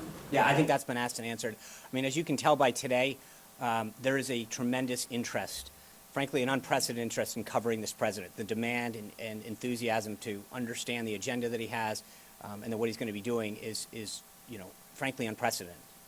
We have tried to be accommodating and looked at additional room space. As we've announced previously, we're going to continue, as I noted, we'll host the first meeting in the James Brady briefing room. It's going to be a little cramped, I imagine, but that's where we'll hold at least the first couple briefings for now. So I hope that answers. Cecilia. Can you confirm that the president-elect has plans to go to the CIA in the near future, and is this, for lack of a better term, to make nice after everything that's happened? I would say there's no... I'm sorry? Yeah, so Cecilia asked whether or not he had plans to go to the CIA. I'm sure that at some point shortly he will visit not just the CIA, but a lot of the departments. I mentioned yesterday during the briefing that the president continues to be humbled by the people who serve this nation and the work that they do so many times without the proper recognition for the sacrifices that they make in terms of time. So many of them could be making more in the private sector, but they continue to serve this government. And I think the enthusiasm to serve in government and be part of this administration has gotten greater by the day. There are so many people that have submitted a resume or said, I want to go back into public service or join the military because they've been inspired by the president-elect's message. And so I think not just the CIA, but several departments, he's going to visit and make sure that he tells them how much he appreciates their service to our country, their commitment to acting in a... All right, guys, I'm going to cut out of this. We are going to watch as Donald Trump's family arrives to the Make America Great Again concerts. Again, we cannot carry the concert for you guys, but we will show you Donald Trump making remarks. Donald Trump will speak, and then we'll have to cut out of the concert.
Any success we've had as a party is because of all the work that you did, that our teams across the country did, that our grassroots volunteers did, and that our staff did.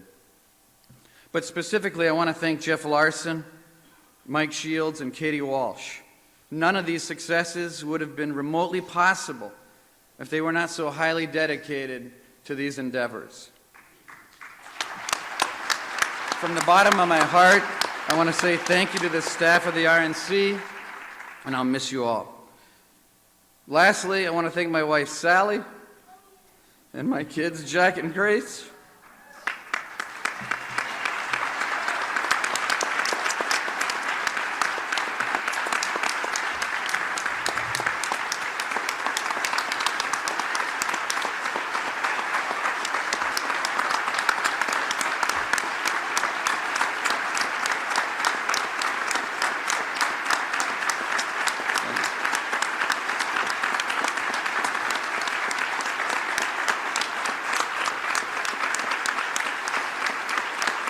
All right. Thank you. They've been so gracious to me in understanding demands of this job, and I want them to know that they'll always come first in my heart and my life, and no excitement from politics can come close to the happiness I get from being with my family. Thank you, and I love you.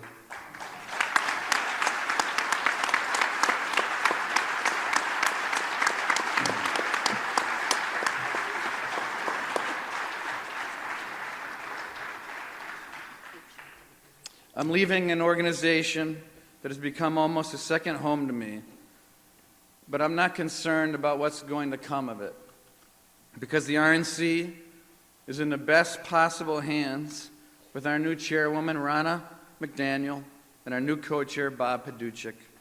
Ronna and Bob have been loyal Republicans for years and distinguished themselves with an incredible effort this cycle. They went all out to make sure President-elect Donald Trump won their respective battleground states. You can't do much better than Michigan and Ohio on election night.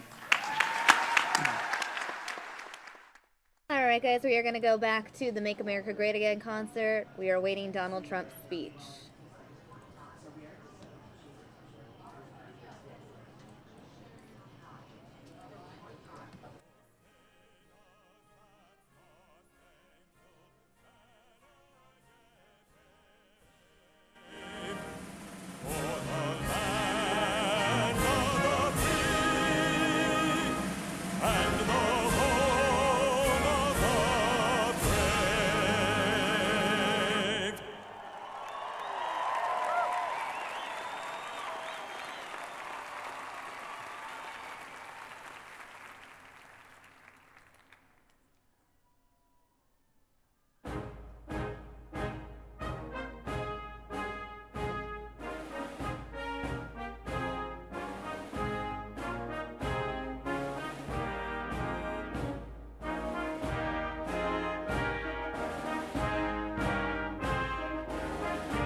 His innovative and dynamic drumming has been seen everywhere, from the Super Bowl to the Academy Awards.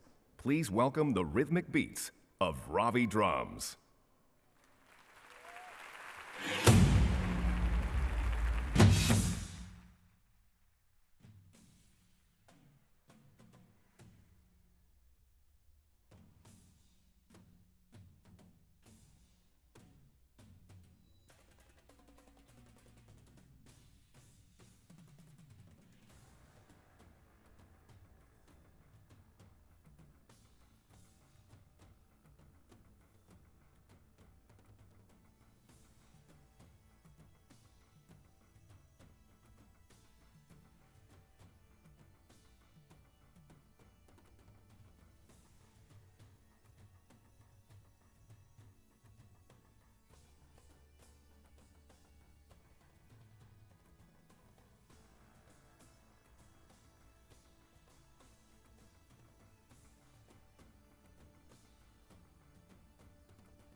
And for those of you just joining us, I want to give you a heads up that for legal reasons, we can't take the audio of this drummer.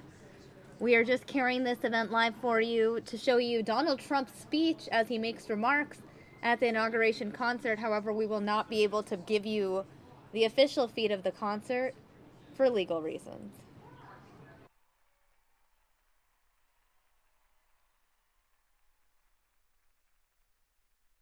Ladies and gentlemen, please welcome esteemed Academy Award-winning actor, Jon Voight.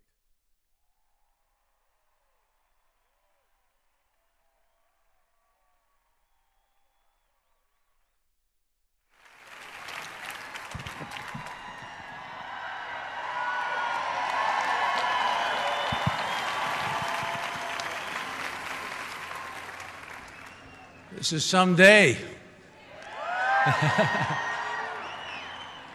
Dear friends, fellow Americans, I'm so honored to be here to welcome you all to the inauguration of the 45th President of the United States, Donald J. Trump.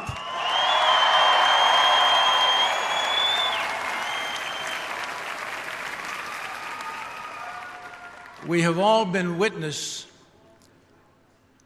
to a very grueling year and a half for the president-elect.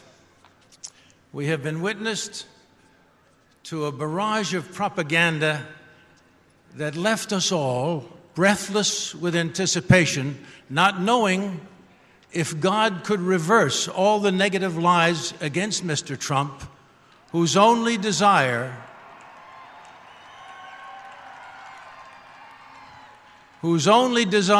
was to make America great again.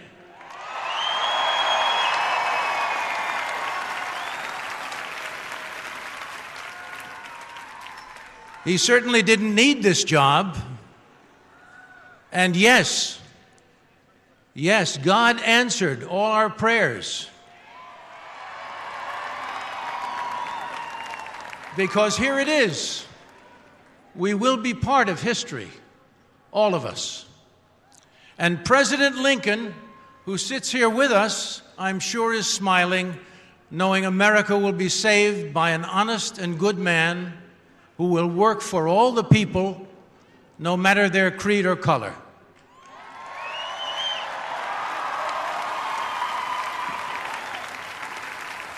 So, my friends, let us rejoice in knowing that from this time on, we will see a renewed America. The spirit of America is perhaps best captured by one of our country's most beloved patriotic songs, written over a century ago, America the Beautiful.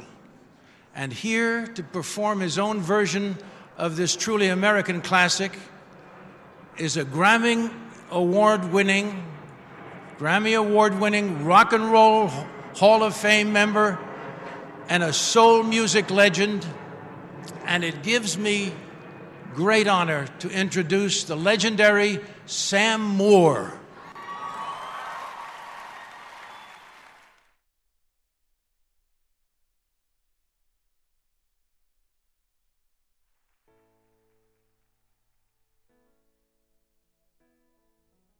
Alright guys, again, we cannot take any of the official performers' music, so I'm going to go ahead and give you guys a live look at the Obama countdown clock. Again, we're waiting for President-elect Trump to speak. Until then, I want to give you guys a look at the Obama presidency countdown clock.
Alright guys, again, we will take you back to this event live when Donald Trump speaks. In the meantime, though, we are going to take you to some local news.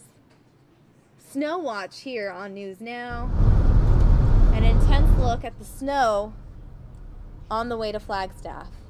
This is Interstate 17 on the way to Flagstaff.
All right, guys, again, you're looking at a live feed of snow in northern Arizona. Fox 10's Danielle Miller is on her way to Flagstaff now. Danielle, tell me about the drive so far.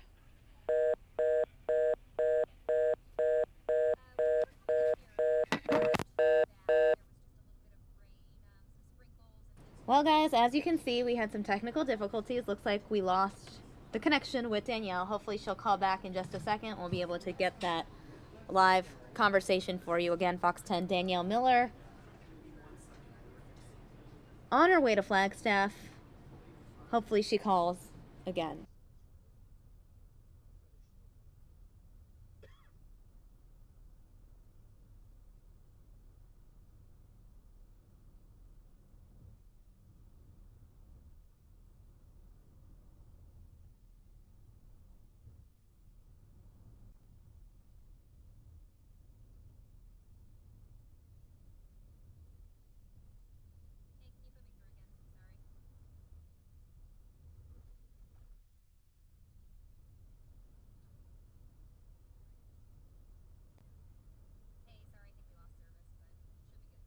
All right, joining me now again is Danielle Miller, who is on her way to Flagstaff. Danielle, how's the drive been so far? So far, we actually just hit bad weather just a few miles back. When we were driving up here, it wasn't until about when we were 34 miles away from Flagstaff where we really started to see the weather pick up. Before that, though, there was just like some raindrops and things like that, just a little bit, nothing too crazy. But right when we hit right outside about 34 miles south of Flagstaff, very, very low visibility when we're still on the I-17 northbound heading there. We're probably about 17 miles away now south of Flagstaff. We've seen about 2 or 3 snowplows pass us so far, but everybody here taking it very, very slow because, as I mentioned, the or maybe a little split, but not.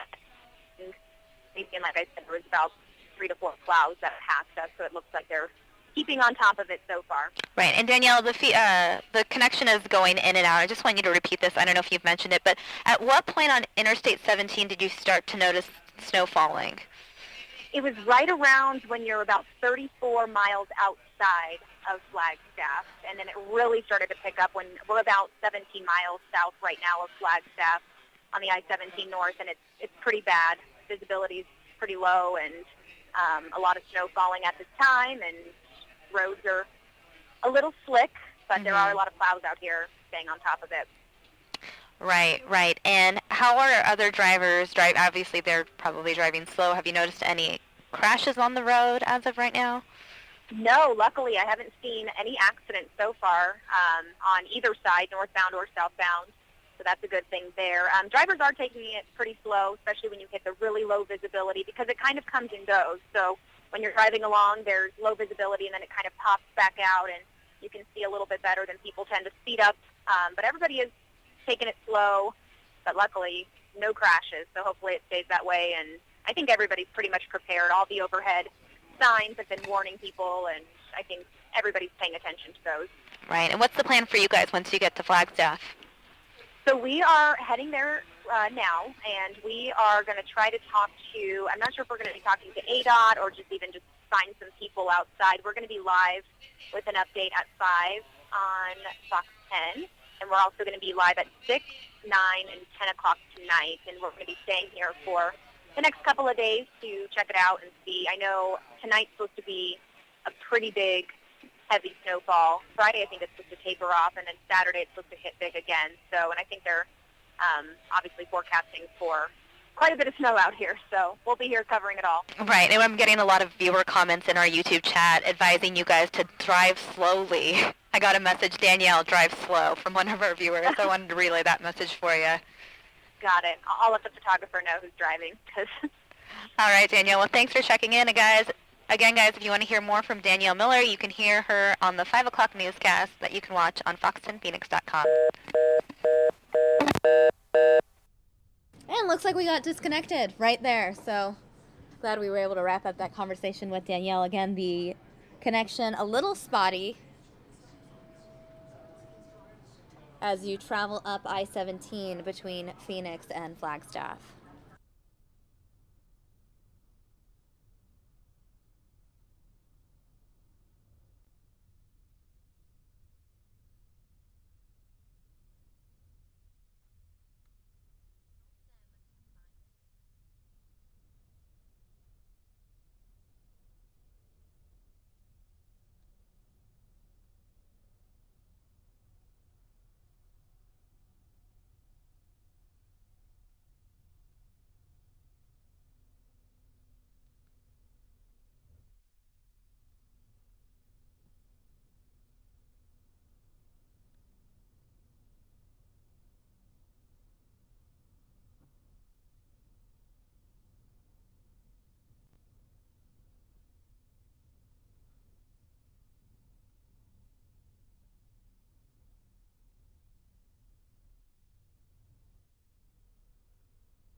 All right, guys, again, we're looking at live images coming in from northern Arizona. Joining me now is the one and only Dave Muncy, the ultimate weatherman here at Fox 10. Hey, thank you. 40 years.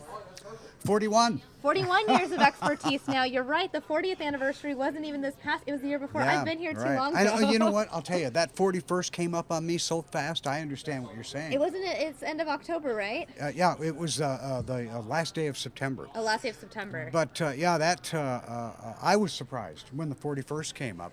Your But this is the anniversary? first time I'm seeing this. So look at that. That's nice and wet up there. You can see. Yeah, this is and this is the stuff you really have to watch out for when you're traveling, because this will freeze in just a few hours from now. And so then there'll be these slick roads that you have to drive on. If you've never driven on ice, then stay away. And I love going up to Flagstaff. I've only gone up in the summer, though, to escape the heat down here. Because usually it's typically about 30 degrees cooler in Flagstaff. When it's 115 down here, it's 85 up there. I hear you. You know, it's a cool down for us. I have never been up to Flagstaff in the winter, and I'm looking at this live feed of the video and the wintry conditions. And it's something that if viewers are considering doing, they have to take a lot of precautions. You need to drive slowly and safely to make your way up to Snowbowl. And this is the beginning. This is the beginning. Now, in a few hours, that snow is going to start staying on the road. And when they get up to higher elevations, there'll be more snow and it'll stay a little bit more.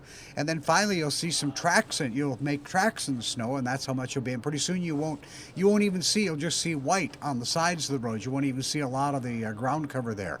And once they start getting it, now some areas are looking at as much as 24 inches of wow, snow. that's a lot of pretty high snow. Elevations in the Flagstaff area.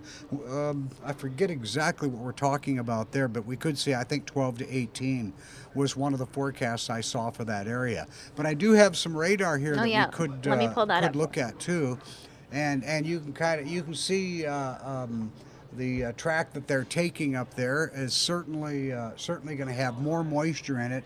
And let's run on down to Phoenix. Take a look right here at Phoenix. You can see there's an echo going through as we speak. So there's probably some folks, especially up near Surprise and up near Cave Creek and some of those areas, that are picking up some rain at this time north of us and a little bit off to the west of us as well.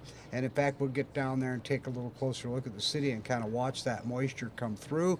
Over on the east side, they're not getting as much right now, but that most certainly is going to get there. We slide just a little bit north, and look, you can see freezing rain and snow just a little north of Black Canyon City, up in the Prescott area, and then just a little bit to the west of Dewey. Certainly from Williams, Parks, and Flagstaff, you can see some active weather with some snow coming in those areas. Sedona is still looking at freezing rain and rain at this time. We zoom into the Flagstaff area, and Mountaineer appears. They certainly get a lot of snow in their area as well.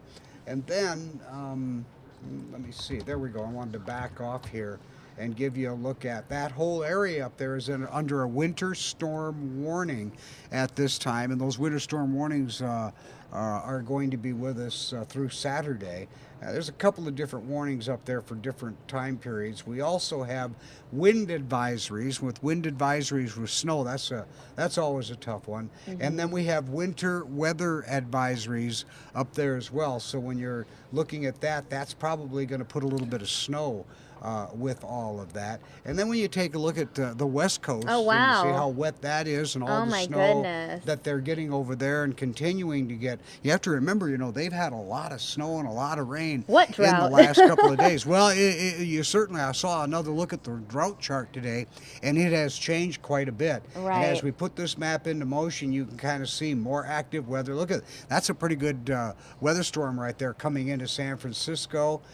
They continue to get their moisture, and then we see the moisture for later this afternoon in the state of Arizona. We progress the map forward. We go into late this evening. You can see Phoenix still involved in that, and some snow and some freezing rain. We get a little bitty break here by Friday morning, but then it's all back again Friday evening, Friday afternoon, and then we kind of roll through again another shot on Saturday, and then as we get this, I think that might be the one more to go maybe, or one or two. I know, there we go. You see what's coming in? Here we are, we're on Sunday in the morning, but take a look over in California. Oh, wow. There's another storm taking aim at Arizona at that point in time. So we'll get a little break through all of that, but that's certainly going to impact us on Sunday. As you can see early in the morning up north and by the rim, we're looking at some pretty active weather there. And then you take a look here at what we're looking at for temperatures: 53 on Friday, Saturday 57, and 56 on Sunday. Those are some fairly cold days as far as those of us in Arizona are concerned. Oh, wow. Rain and mountain snow are going to stay in the forecast through the weekend, not only for the weekend, but through the weekend. And then there we go again with another look at that radar map. So yeah, there's a lot going on today, a lot going on all over the West, and a lot going on right here in Arizona. Yeah, it is quite chilly. I So like with all that. this That's rain kinda- and snow, is this going to affect flights and travel? Well, it hasn't at the present time, but yeah, if it gets heavy enough, they have had. I'm not saying they're going to. They have had rain stoppages at the airport before because of heavy rain. That could be a possibility. I'm not looking at as much heavy rain as I'm looking at heavy snow. I think we're going to see a lot more snow than we're going to see rain in the higher elevations. Although we will see rain down here. It's going to be steady like we're seeing, and we may see a few areas where it picks up in a few times of day, like this evening. I'm expecting some Right. heavy rain later tonight and tomorrow morning. So we'll see that. But as far as affecting the airport, I'm not seeing that right now. I don't see a problem with anything like that. It's certainly in the cards. It's certainly a possibility. All right, Dave. Well, thank you so much for Okay. giving us this weather update. We're going to continue to monitor the snowy conditions up in the Flagstaff area. Dave Muncy, the one and only, the I'll be great, around, so I'll probably be on later too. periodically Are you update the going to hang viewers. around? You're going to be here all night as well? No, I'm going to be up bright and early. I'm going to be doing inauguration coverage starting Oh, at okay. 9 a.m. That's Eastern, right. I 7 forgot. o'clock That's here, tomorrow. here in Arizona. You know I'm what? going to have a very busy day tomorrow. I've got to go look at that weather because I think there's some rain in the Oh, inauguration. I have to Inauguration go- day forecast. I'm going to go look at that, and maybe we'll have that on here later tonight. All right. For folks that are planning to watch, you might want to have your umbrella. All right. Well, thank you for the update, Dave. Okay, we'll see you.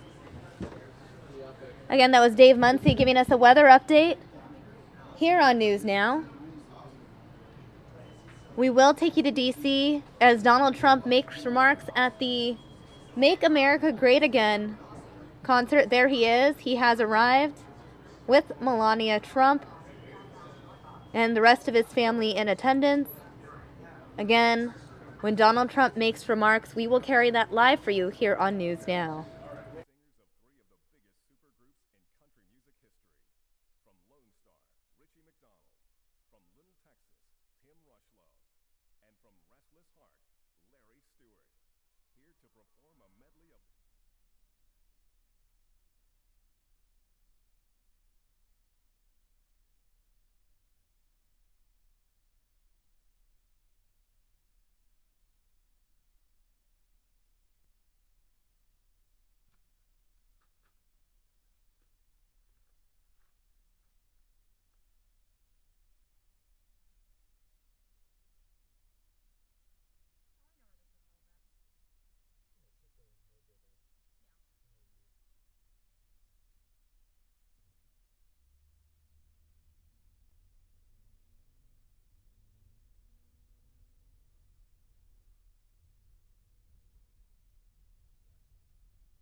All right, everybody. Well, welcome to the Fox News Now stream. I'm your host, Mary Kay Gaffney, and I'm taking you into the next few hours here on the show. And we are watching the Trump celebration right now. You can see some of the singers are performing. We can't play the sound, but you are able to catch a glimpse of all the performers that are there right now, as well as everyone cheering in the crowd. And we also have the look right now of Donald Trump with his wife Melania, Ivanka, and his son. So pretty exciting to see this live right now on the stream. I appreciate you guys watching with us. As soon as Donald Trump speaks, we will definitely have that volume up for you guys. But right now, we're going to keep it down just because of the music rights here in the internet world. We're going to keep it down, but we are going to have Fox 10 anchor Carrie Lake with me up here in just a few minutes, and we're going to be discussing what's going on here right now and the latest in Donald Trump news. So thanks for watching with us, guys.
Quite a moment we are witnessing right now on the Fox News Now stream. Again, that was Lee Greenwood singing God Bless the USA. Lee Greenwood sang that song at several of Donald Trump's rallies. He's also saying that for several presidents before Donald Trump. You're watching live with us here on the Fox News Now stream.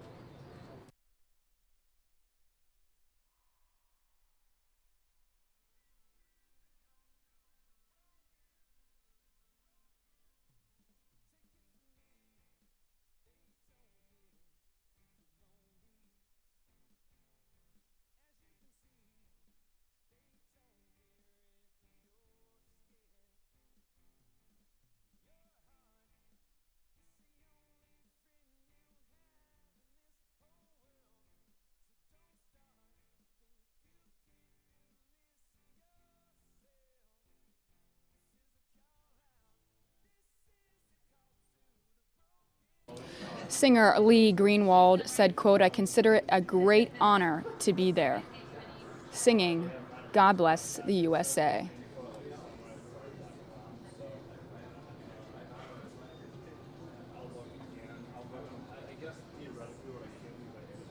If you're wondering where that song came from, God Bless the USA, in 1983, Lee Greenwood wrote that song in the wake of a tragedy. The Soviet Union had shot down a Korean air flight that had departed from the U.S., sadly killing 269 passengers, including a member of the House of Representatives.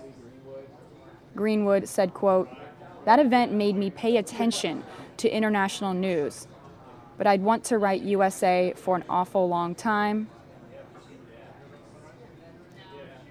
So he wrote that song after that tragic event happened. And since, it's been a pretty popular song. As you just saw, he was performing it live there for President-elect Donald Trump.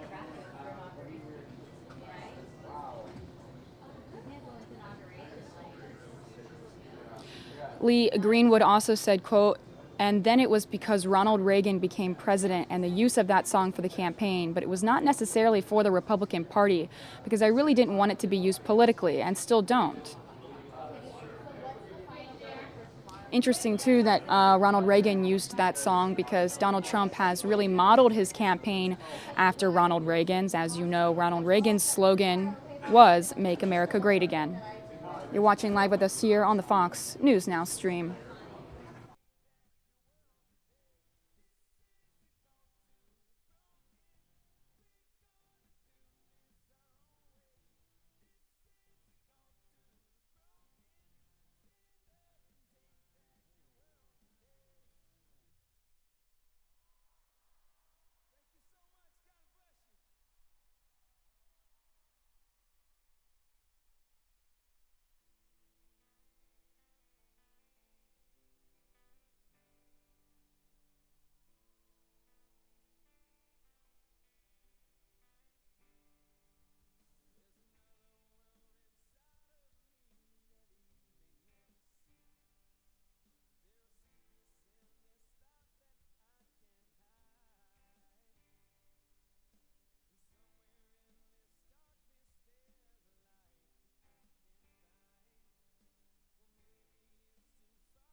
Looks like Donald Trump having a great time right now. Again, this is at the Make America Great Again welcome celebration in Washington, D.C. Several artists are performing live right now. Again, we do have the sound down just for copyright rules, but as soon as Donald Trump takes the stage to speak, we will have that volume up.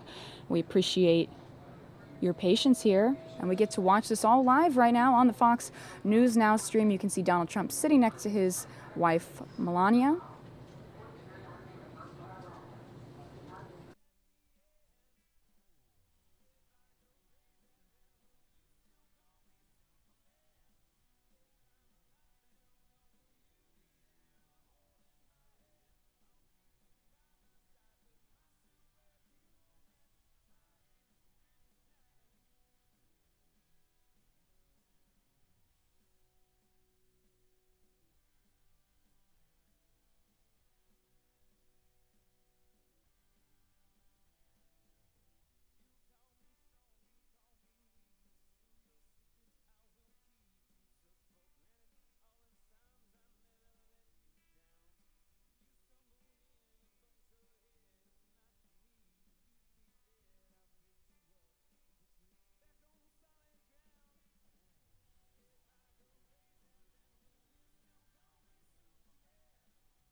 Thank you. Thank you very much, everybody. Sorry to keep you waiting. Complicated business. Complicated. Thank you very much.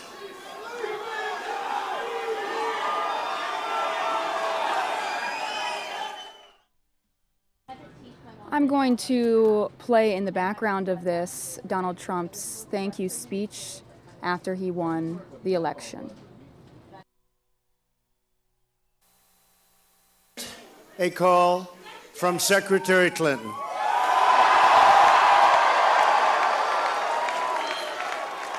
She congratulated us, it's about us, on our victory. And I congratulated her and her family on a very, very hard-fought campaign. I mean, she fought very hard.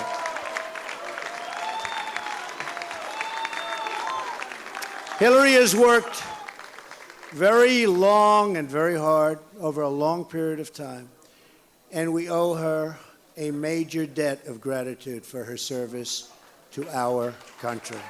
I mean that very sincerely. Now it's time for America to bind the wounds of division, have to get together. To all Republicans and Democrats and independents across this nation, I say it is time for us to come together as one united people. It's time. I pledge to every citizen of our land that I will be president for all Americans, and this is so important to me.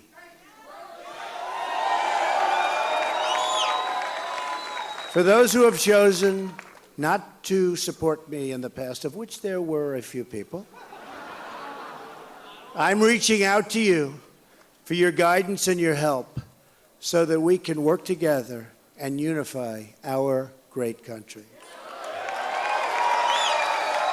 As I've said from the beginning, ours was not a campaign, but rather an incredible and great movement made up of millions of hardworking men and women who love their country and want a better, brighter future for themselves and for their family.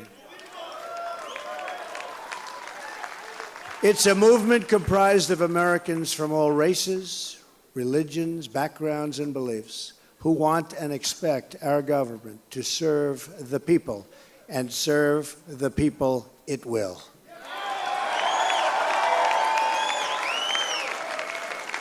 Working together, we will begin the urgent task of rebuilding our nation and renewing the American dream. I've spent my entire life in business looking at the untapped potential in projects and in people all over the world. That is now what I want to do for our country. Tremendous potential. I've gotten to know our country so well. Tremendous potential. It's going to be a beautiful thing. Every single American will have the opportunity to realize his or her fullest potential. The forgotten men and women of our country will be forgotten no longer.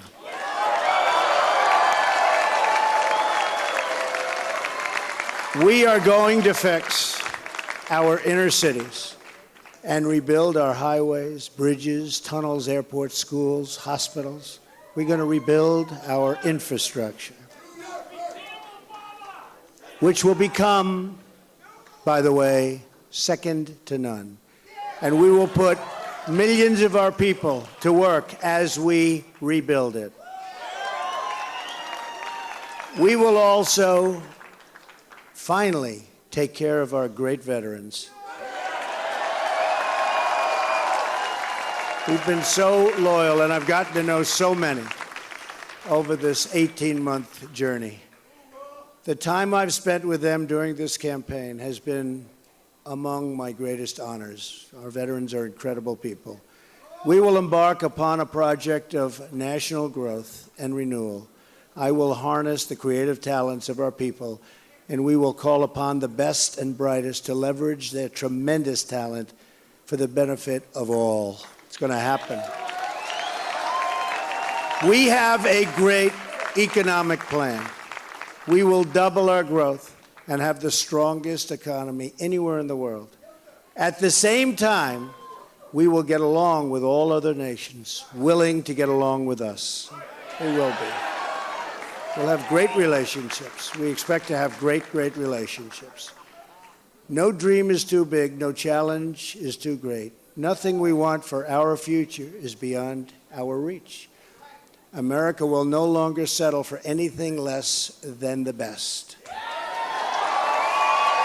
We must reclaim our country's destiny and dream big and bold and daring. We have to do that. We're going to dream of things for our country, and beautiful things and successful things once again. I want to tell... All right, you guys, well, I was just playing in the background Donald Trump's victory speech when he won the election. But live right now, we've got him sitting next to his wife, Melania, at the Make America Great Again welcome celebration in Washington, D.C. Now, coming up in just a few minutes, I'm going to have Fox 10 anchor Carrie Lake up here with me, and we'll be discussing this event and more in Donald Trump news.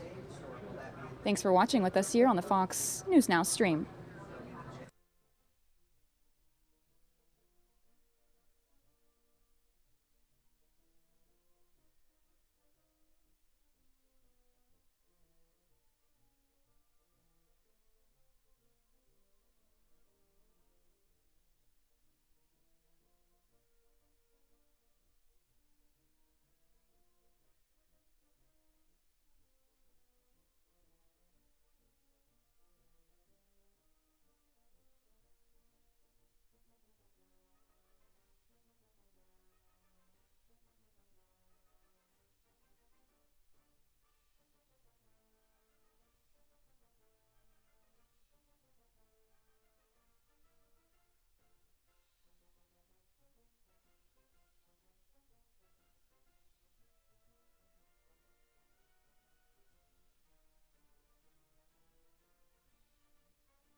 Trump told the New York Times this morning, quote, "We're going to have an unbelievable, perhaps record-setting turnout for the inauguration, and there will be plenty of movie and entertainment stars."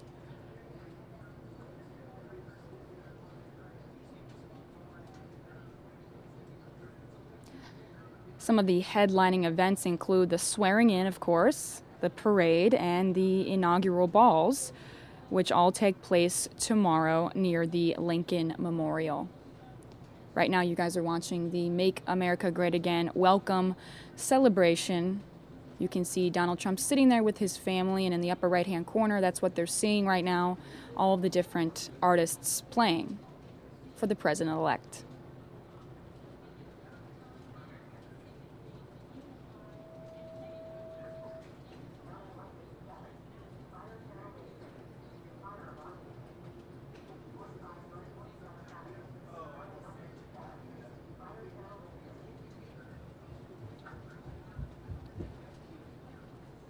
Incoming White House Communications Director Sean Spicer said on Fox News that the president-elect, quote, "doesn't need celebrities, he is the celebrity."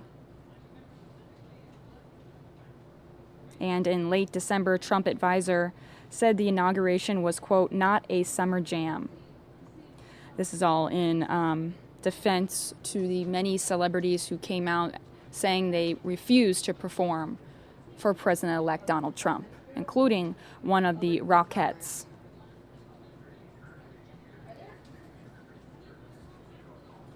Even Broadway star Jennifer Holliday confirmed that she would be singing at the inauguration, but then canceled after receiving so much backlash.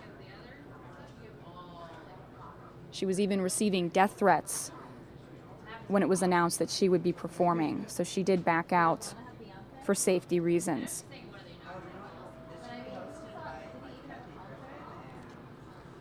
You can see right now his family watching this event live as it's happening. Let me pull up another view for you guys so you can see who's performing. And again, we can't play the sound right now for you guys just for copyright reasons, but I assure you in just a few moments when he does get up on that stage and give his speech, we will definitely be turning that up. But in the meantime, we at least get to see the performance live, and quite a performance it is.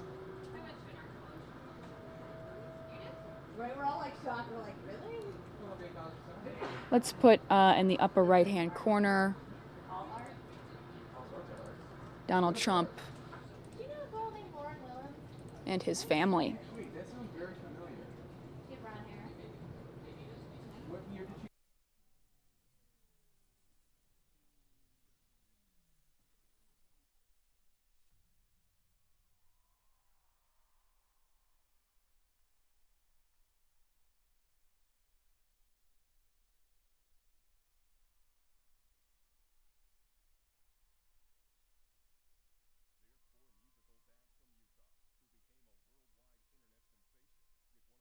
It's about 49 degrees there in Washington, D.C. Sunshine and cloudy weather, so luckily no rain during this live event. You can see that's Ivanka's husband, Jared Kushner, leaning over and whispering to the president-elect right now. Jared Kushner will be working on Donald Trump's team. That's why Ivanka and her husband have decided to move to Washington, D.C., and Ivanka said she will be temporarily stepping down from her clothing line company and from the Trump family business, just temporarily while she gets settled in Washington, D.C. and decides how much she will be contributing to the Donald Trump administration team. We do know that she wants to discuss with the American people her opinions on women in the workplace as well as personal nutrition. So we'll see if Ivanka gets more involved after they swear Donald Trump in.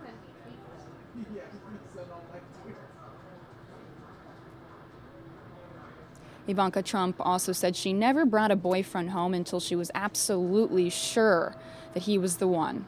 Could you imagine having your boyfriend meet your father and it's Donald Trump? I can see why she said that. Again, you guys, we're seeing the family right now enjoying this celebration. This is the Make America Great Again welcome celebration in Washington, D.C. It's about 5 o'clock there, 49 degrees, and coming up in just a few moments, I'm going to have Fox 10 anchor Carrie Lake up here with me to discuss this event and other updates on Donald Trump.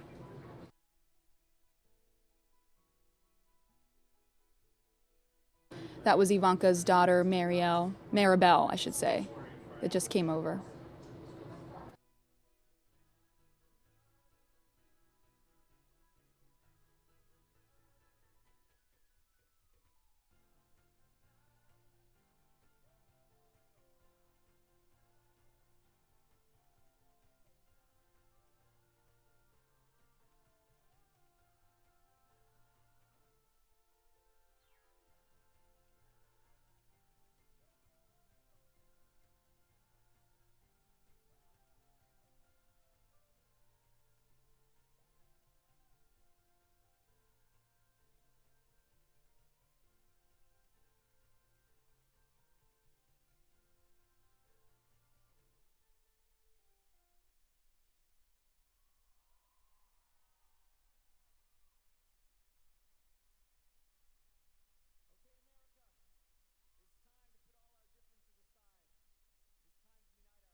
Again, if you're just joining us, welcome to the Fox News Now stream. This is the Make America Great Again welcome celebration for Donald Trump. You can see he's sitting there alongside his wife Melania, daughter Ivanka, and her husband Jared Kushner as they watch this performance right now in Washington, D.C. As soon as Donald Trump takes the stage to speak, we will absolutely have that volume up for you guys. Coming up in just a few moments, I'm going to have Fox 10 anchor Carrie Lake up here with me to discuss this event and other political news.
Hi, everybody. All right, you guys. I've got Fox 10 anchor Carrie Lake up here with me right now. Thanks for being here. This is exciting. I mean, I think in my life I've seen a lot of inaugural events. They always get a little more spectacular. And the reason that we're talking, you're not hearing some of the sound, is when the performers perform, and I know Mary Kate has mentioned this. Yeah. Because of copyright issues, we can't play their music. So that's kind of a bummer. Gosh, but darn we'll it. talk a little bit over it.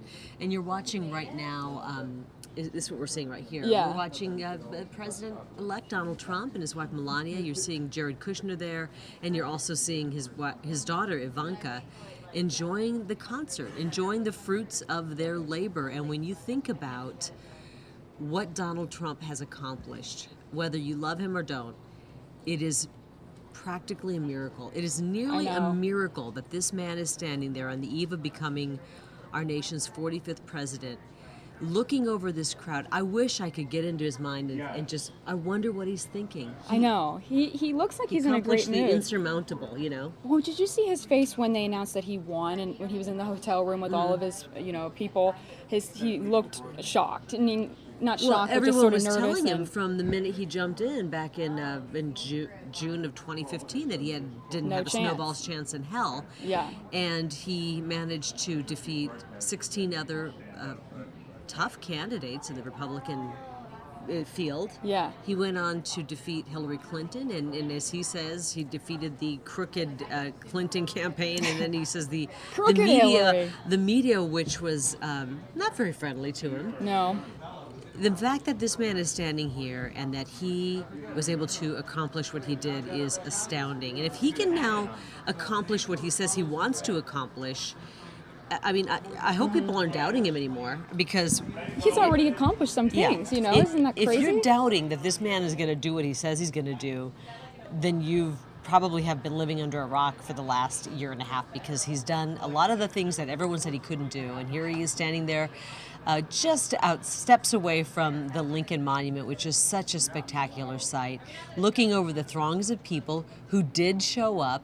These are not protesters, these are supporters. And Donald Trump is taking it all in. I think the music, we're hearing just the band here, and I'm not sure which band it is. It looks like it's a military band. Yeah. And he's just taking it all in. And he should enjoy this moment. He deserves to enjoy this moment. His family deserves it. This is a family affair for the Trumps. Everyone sacrifices when somebody runs for president. They put a lot on the line.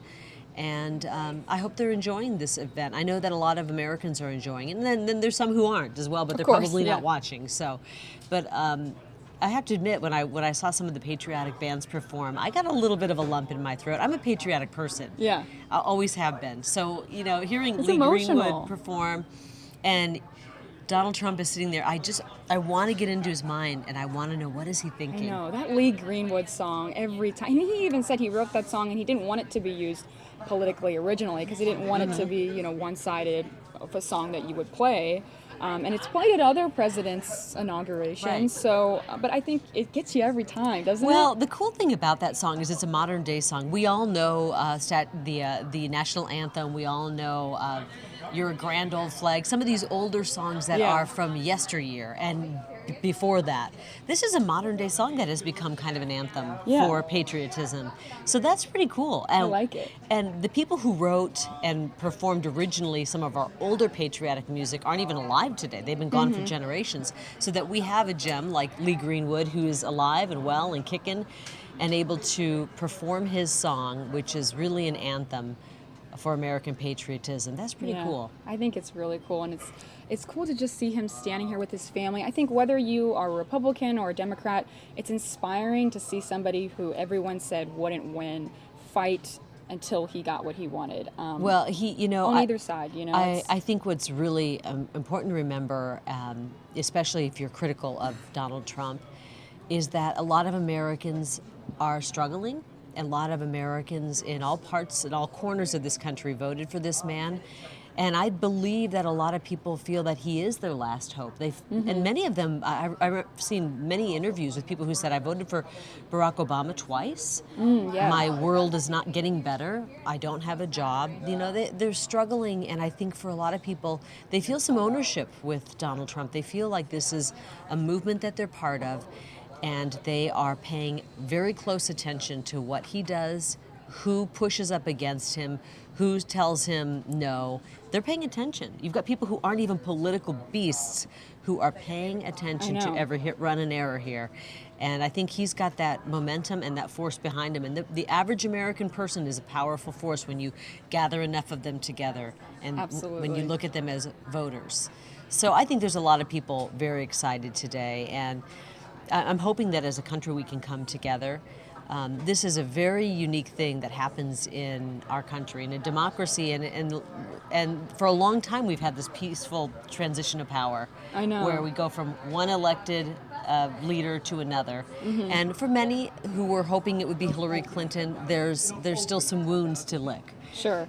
But a lot of people feel a lot of pride on a day like today and tomorrow at noon when he becomes our president. Yeah, and Hillary and Bill will be at the inauguration, which I think is great. I think That's that amazing. shows a lot, don't you? I'm sure that was difficult. And I'm sure in their heart of hearts, maybe they don't want to be there. There's probably a part of them that just thinks, okay. I know. Can I just stay home and lay in bed? Just I understand that. I understand that. But as I'm saying with these, is it 50 or 60 lawmakers now who are saying they're not going to go? 60 Democrats 60? have already said they won't be attending. Okay, what I say to them is if Hillary Clinton, who lost in such an epic manner, can sit there in the crowd and take part in this piece of American history, they certainly can do the same. And I know that many of them come from overwhelmingly Democratic voting areas of the country. They owe it to the American people to take part in this. I don't think we want to start setting a precedent where this becomes so partisan. I know. What's next? Are they going to, when Donald Trump performs or speaks rather to both houses of Congress for the State of the Union, they're going to boycott that? I mean, and some of the Democrats were saying, we're not going because of the divide he's created, but you choosing not to go is only deepening the divide. You know, I think he has made efforts to bring the country together, and if you're really listening to him without, if you kind of pull the wax out of your ears and really listen, I think he's making an effort, and you have to give somebody a chance before. He hasn't even been sworn in yet. And look what he's done with Carrier and with opening, the car plants in Michigan, and he's already made moves, which I think is inspiring and wanting to help with the inner cities, right. Don't you think? I think it's great, but the other thing is he's never been a guy that gets a lot of praise. No. He's always somebody. He doesn't get he probably, because he's kind of a showman, people tend to not want to heap praise upon people like that because they go, oh, he's got an ego already, let's not make it bigger. So they don't want to say, hey, good job on that Carrier thing. Hey, good job on this. But he's got enough people. Any other politician would love to have the rabid support that Donald Trump's supporters give him. And he's earned this moment. Donald Trump has earned this moment, and I think as Americans, it would be such a nice thing to come together. He's got his beautiful family there. Melania Trump sitting next to him, his wife. She will be the first lady, although we have been reporting that she's not immediately after, she'll enjoy the weekend at the White House, but on Sunday night, Monday morning, she's going to fly back with their younger son, Barron. Is that because he has school Monday? He has school Monday. Isn't that crazy? I don't know if it was you that told me this, Mary Kate. Somebody recently told me that it's a 45-minute flight. Obviously, they're flying via the U.S. military now because they're the first family. It's a 45-minute flight from the White House to Trump Tower. And they can get home in 45 minutes, basically. I think that's what Mike was saying. And does that sound right? I'm not sure. Landing on top of Trump Tower. I don't know how they're making it happen. I guess a military flight would be a little bit quicker than going to the airport and checking your luggage. Yeah, and then they clear the traffic for you, which is nice. Can you imagine how hard it is to clear the traffic in New York City? Yeah. Difficult. It's already so a crazy she really, airport. if you're in a marriage, you know that a lot of marriages, people are working in different cities and they see each other on the weekend. They're going to see plenty of each other, and they're going to have access to discussions. And I think it's important for them to do what's best for their family. And if they feel it's best for their son to not switch in the middle of the year this isn't even the start of the semester. I mean, I recently started one of my kids in a new school at the start of the semester, and that's a change. But do it in the middle of the semester at that age when you already have friends and you're already studying and you're in the middle of, the academic part of it, it's difficult. And I know Melania, I think sometimes she comes off not cold, but it's hard to read her a little bit because she's a little bit more serious, and she was this top model. She's gorgeous. It's hard to, but I think that makes her sound like a really good mom. That she didn't force her son to get out of school just because her dad became president. That she's going to let her son enjoy the rest of his school year and spend time with his friends. Well, I will say this, and I don't know how anybody could argue that Donald Trump has not raised wonderful kids. I mean, and you see that in Melania. She's very protective of her son, but he seems to be a well-behaved kid and a very nice boy. So Ivanka I seems think great too. I'm never ever going to question a mother when she is keeping her, priorities in line like that. That's a great thing. It sounds like they're going to move, though, in June when the school year's over. They'll move to the White House. And then they'll re-enroll in a new school, and it'll be a little bit easier probably. Plus, that will give the president-elect, soon-to-be president, time to kind of get his work done. I mean, I'm assuming by the way people describe Donald Trump, this is a man who gets 4 hours of sleep a night. He works really hard, and he's going to just be doing a lot of work. So doesn't have a lot of time anyway to really As a hang out matter with of fact, family. there's a part of me that's watching him here, and it's strange to see him just sitting there enjoying the concert. I get the feeling that he's in his head thinking, I have so much I need to do. I know. I And he's kind of thinking- want to get to it. I've got so much I want to do. That's the man that it's I feel like almost he hard is. for him to slow down for 2 days and just celebrate. I sense this is hard for him. Yeah, I think that he knows he's obviously being filmed by thousands of cameras right now, so he's bobbing his head, he's enjoying himself, but yeah, you're right. In his mind, he's probably thinking, I got work to do. Okay, I've got a million things to do right now. And it's interesting, Mike was saying, I kind of feel bad that he has to leave, this business that he built for so many years. I think Donald Trump was thinking, he might have even been getting bored, sitting in New York, thinking, I've reached the top of what I wanted to do with my life. What else can I do? I think he's one of those people that just wants to keep going and keep challenging himself. If you believe him and you take his word for what it is, he has accomplished. You're right. He's done so much. He's already reached the pinnacle. He's had that success, and he's always kind of thought about running for president. Yeah. And this is a man who puts his mind to something and he makes it happen. And I really think he's going to do his best to try to run the country well. That's my hope. I know a lot of you out there are hoping the same thing, and then there's some of you that just think there's no hope at all. He's not going to be able to do anything right. But I think we do owe this man, our future president, starting first thing tomorrow afternoon, we owe him a shot at it. Yeah. He won the election. He won it fair and square. This is not a popular vote. It is an electoral vote. And I really think it's important that he won that. He won that fair and square. You can't say, well, it was a squeaker. He won the electoral vote big. And he won it with working class people. I think that is so admirable.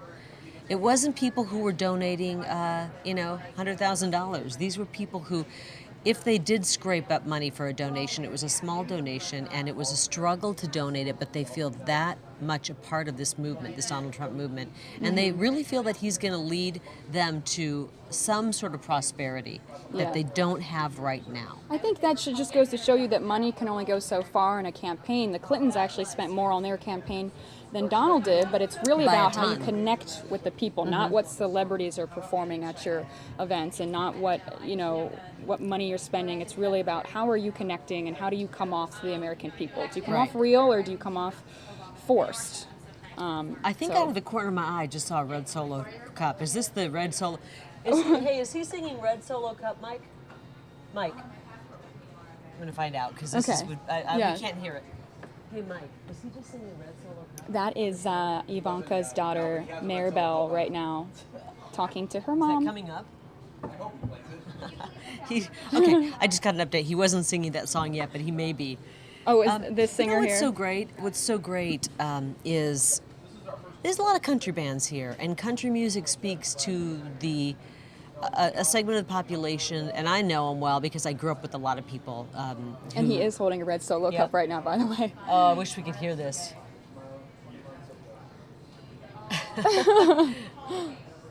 This is great. So you were saying? You're hearing a lot of Let me find out. Is he singing it now, Mike? Mike, is he singing it now? No, not yet. He's whiskey, the whiskey song. The whiskey song. Oh. You don't hear this music and think New York City billionaire, right? No, I think you just don't think Toby Keith and go New York City billionaire. But I think that's the unique attraction that Donald Trump has had with the average working class person, who I think he has really come to appreciate them, and not just because they voted for him. I think he heard their stories. He went across this country and he heard the stories of people who, they don't want a lot. They don't want a handout. They just want an economic situation that is good enough and well enough that they can get a job in. They're not asking for a freebie. They just want, give me a decent economy that I got a fighting chance. And I think this music speaks to them, and I think now Donald Trump understands that a little bit more. And I really do believe there's a mutual appreciation that they can look at a New York City billionaire, whereas if you would have said 2 years ago, what do you think of New York City billionaires to maybe some out of work person in Iowa or Michigan or Illinois, they would have said, yeah, they're completely out of touch. Yeah. They're out of touch. But I would venture to say that a lot of people who voted for Donald Trump in the Rust Belt, in the Midwest, in the midsection of the country, don't look at him as out of touch. Even though their worlds are a million miles apart. Yeah. You know what I'm saying? Yeah. Figuratively, they're a million miles apart. Well, even John Hook said that, because John was saying how he met him and how he had to have an interview with him, and that Donald Trump just called the newsroom himself. Without a bunch of handlers. Yeah, and I think that, John was just saying he came off so personable and really does a good job at really listening to every person he talks to. This was a small campaign. It was very small when you think of a presidential campaign. It took up a floor in Trump Tower versus Hillary Clinton's, which was, I think it was a 3-story, large building in Brooklyn. He had very few people, but he had very competent people working for him. Yes. And to me, I think the interesting thing to watch with Donald Trump is who he hires. And if you look at his picks for some of his cabinet members, they're impressive people. These aren't career federal workers. These aren't career government workers. These are people who have excelled at the highest levels, many of them, not all of them, but many of them, at the highest levels in whatever field they're in. Yeah, even Jared Kushner, he was running a newspaper, but he excelled at his level of success. And for a young person, even though he came from, some privilege and some wealth, he was, I know a lot of people who come from privilege and wealth who do nothing with their life. Oh, absolutely. This is Jared Kushner came from a real estate family, a wealthy family, but he took that and did something with it. And I think that's impressive as well. It's so easy in this day and age to just get lazy and you just be one of the rich kids on Instagram. No, George Clooney had a great line in a movie. He said, give your kids enough money to do something, but not enough money to do nothing. Yes. Meaning, do something with the money we give you. Don't just sit around and do nothing. And I think, Ivanka herself, she could have been like Paris Hilton and run around the club scene and done the total opposite. Yeah. And she ran her own company. That says something about how Donald Trump raises his family, and that's an impressive thing. But we're watching here. Let's take. Is this what we're showing right now? I'll show that. Yeah. That's so beautiful. The Lincoln Monument, Lincoln Memorial. Have you been there? No, I haven't. Oh my gosh. You met President Obama, and I saw the picture you posted on Facebook, and I bet that was an exciting time. I was at the White House. This year I did an interview with President Obama, and I thought that I'd use it as a Throwback Thursday picture. Yeah, that was so cool. So it's really interesting, and so when we heard this week Donald Trump talking about the press room and talking about maybe moving it, I absolutely understand what he's saying. It is a tiny, dumpy room in the White House, just between the West Wing and the White House is basically where it is, and it is a crappy little room. The press room where there's a lot of people who want to cover Donald Trump, and that room cannot accommodate them. It absolutely cannot. Oh, where the press secretary gives his. Yeah. Oh, right. So it's a dumpy room. It's a tiny little room. You can't tell from TV. It's gross. It's tiny. I understand Donald Trump saying, "Let's move it to the building next door." It's across the way. It's across the parking lot. It's a tiny little road in between. Wow. They could accommodate way more press. I think some of the more established press doesn't want to share it. They don't want more people in. That's more hands that raise up and want to ask questions. It's more competition. And I understand them wanting to be on site, but I definitely think they need to move the press conferences to a bigger room to accommodate more. There's so many more voices and organizations doing news, and I understand that Donald Trump wants to give them a shot at covering him as well. Sure. What was it like when you went to interview President Obama? What was the process like? How did they take you in the White House? How long did you have to wait to meet him? It was really awesome. We got there on Saturday night, and I think we walked around and we walked by the White House, but the next morning we went right away, the early morning for Sunday morning, to do a live shot. And we were the only ones there. None of the other press had arrived, but they let us in and we did a live shot, which is such a cool thing to do, a live shot in front of the... live shot is basically how we report live from whatever location we're at. It was very cool to be in their little tents, but then a storm system moved through and it got very cold and rainy and the weather was not very cooperative. It's like, no, this is my moment. I Don't know. you do this. I mean, it was like raining like I've never seen rain ever come down before, sideways. Darn it. But it started the day that we met the president and did the interview. It started out beautiful. And let's turn this up really quick. Can we turn? Oh yeah, is this let's on? see if we Yeah. can get some sound here. Let's get some. And it's the only time in the world that you have this passage of partisan power that transpires in the snap of a finger. Tomorrow at 11:27, when the president-elect, his wife, and his family are sitting on the west end of the mall looking at us,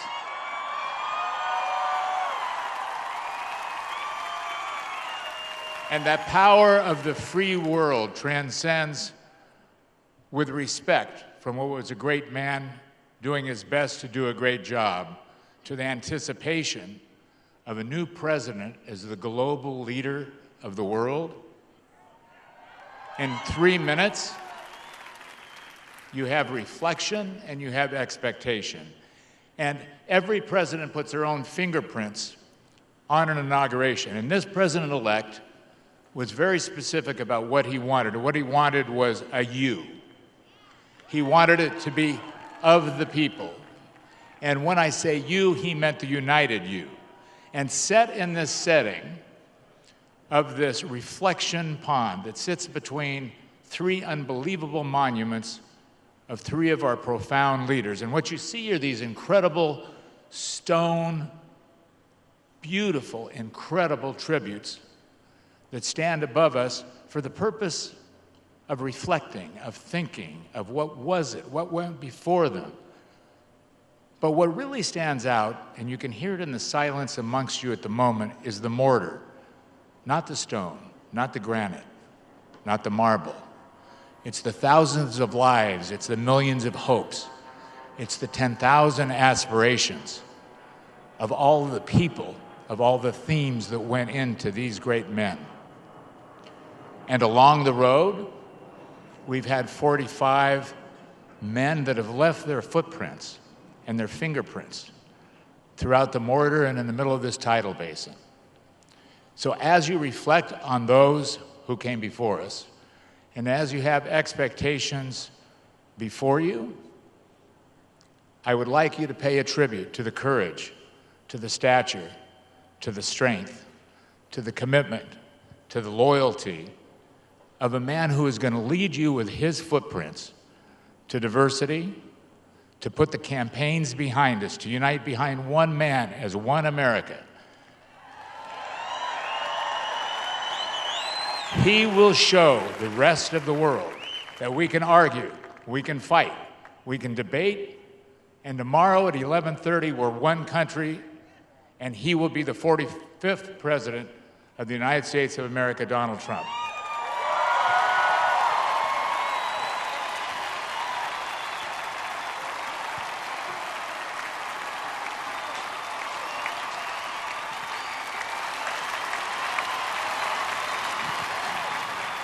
Thank you. Thank you very much.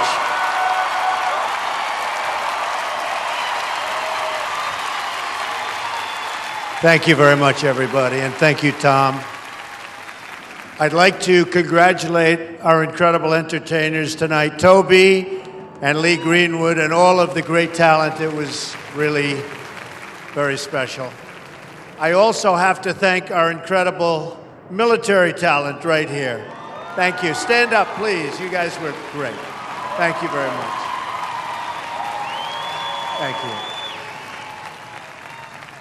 So this journey began 18 months ago. I had something to do with it, but you had much more to do with it than I did. I'm the messenger. I'm just the messenger. And we were tired, and I love you. Believe me, I love you. We all got tired of seeing what was happening. And we wanted change, but we wanted real change. And I look so forward to tomorrow. We're going to see something that is going to be so amazing. So many people have poured into Washington, D.C. This started out tonight being a small little concert. And then we had the idea, maybe we'll do it in front of the Lincoln Memorial. I don't know if it's ever been done before, but if it has, very seldom.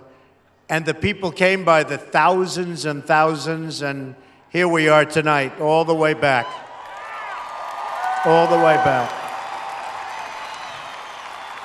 So it's a movement that began. It's a movement that started. And it's a movement like we've never seen anywhere in the world, they say. There's never been a movement like this. And it's something very, very special. And we're going to unify our country. And our phrase, you all know it, half of you are wearing the hat, make America great again.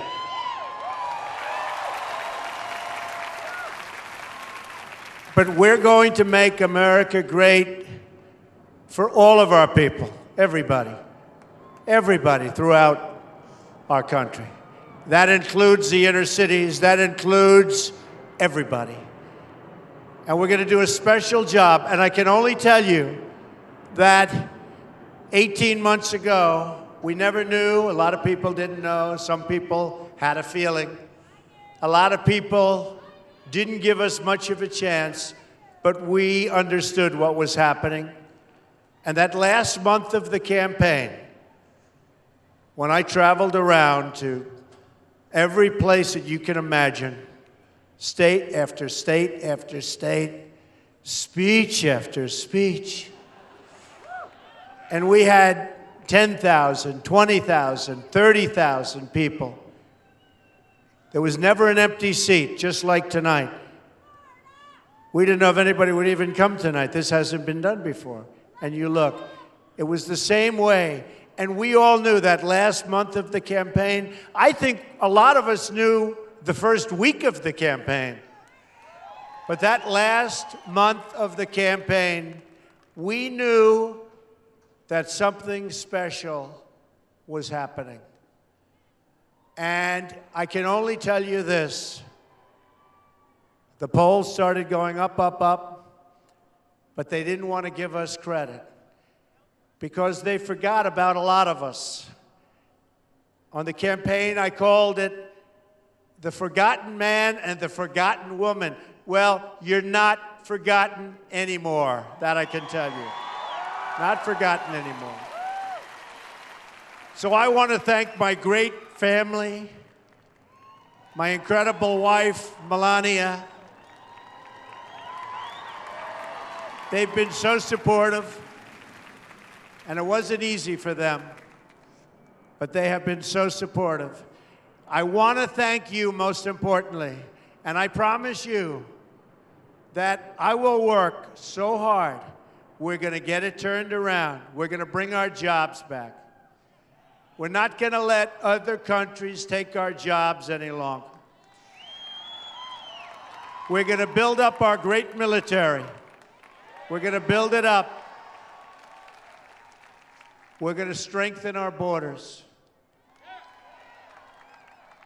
We're going to do things that haven't been done for our country for many, many decades.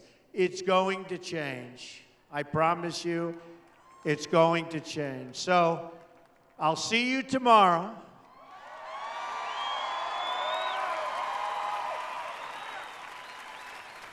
And I don't care, frankly, if it's going to be beautiful or if it's going to rain like crazy. Makes no difference to me. I have a feeling it's going to be beautiful. But I will see you tomorrow, and I'm going to be cheering you on. You're going to cheer me on, but I'm going to be cheering you on because what we've done is so special. All over the world, they're talking about it, all over the world. And I love you folks, and we're going to work together, and we are going to make America great again, and I'll add, greater than ever before. Thank you very much, and enjoy the fireworks. Thank you, everybody. Thank you.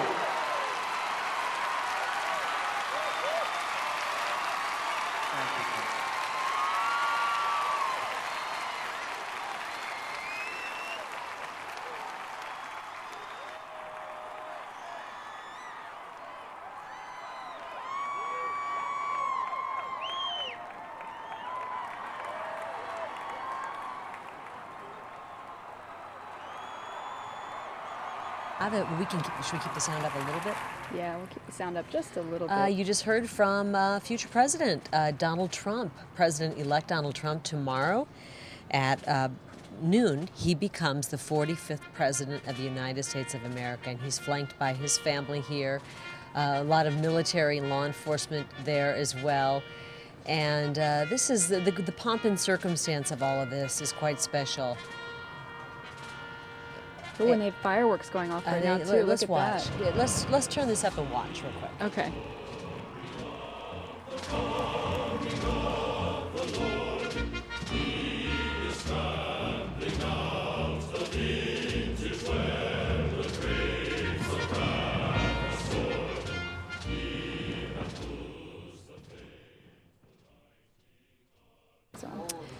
Again, beautiful, beautiful fireworks show above the stunning Lincoln Memorial. Just a spectacular sight, one of the most beautiful spots I've ever been to. And for those of you who have had the chance to get to Washington, D.C., it's a must-see. But look at the fireworks show. They always know how to do fireworks in Washington, D.C., that's for sure. And Donald Trump taking it all in, President-elect Donald Trump. Pretty soon we drop the elect and we just call him president, and he's flanked by his sons, their wives, his daughters, and their husbands, and Melania, the future first lady. She will be the first lady as of tomorrow as well. And he spoke from the heart. We just heard Donald Trump doing what Donald Trump does best, and that's just speaking straight from the heart without a prompter. And he said, I had something to do with it, basically talking about his success and the reason he's standing up there. But you, and he pointed to the crowd, had much more to do with it, calling this a movement. People who wanted change, who wanted real change. And he really felt, especially in the last month of the campaign, that it was growing. His popularity, this movement was growing. And he kind of talked about that a little bit. Even though polls weren't giving him the credit, he said, he felt it was growing. And so tomorrow at noon is the transfer of power. And you see his friend standing behind him there, Tom Barrack, a lifelong friend, another successful businessman, and a lifelong friend. And now Donald Trump, I didn't realize this, and maybe you didn't, Mary Kate. He is the one who wanted to have it there at on the steps of the Lincoln Memorial. I mean, people thought nobody would go to this. Everyone was saying, I'm not going, and I think it's terrible, and the stars were pulling out. I thought it was interesting this week. He said, well, these stars who say they're pulling out, I didn't even invite half of them. So why are they acting like they're acting like they didn't want to be here? He's always wanted this to be an event for real people, military, law enforcement. A beautiful event too. I mean, great, look at this. Hardworking Americans, and this is spectacular. Can we turn the sound up? Sure. Let me see. Let's see what sounds. We've got an issue with music where we can't play it for copyright issues. But look at the smoke in the air. Oh my gosh! Let me turn it up. See what we can hear.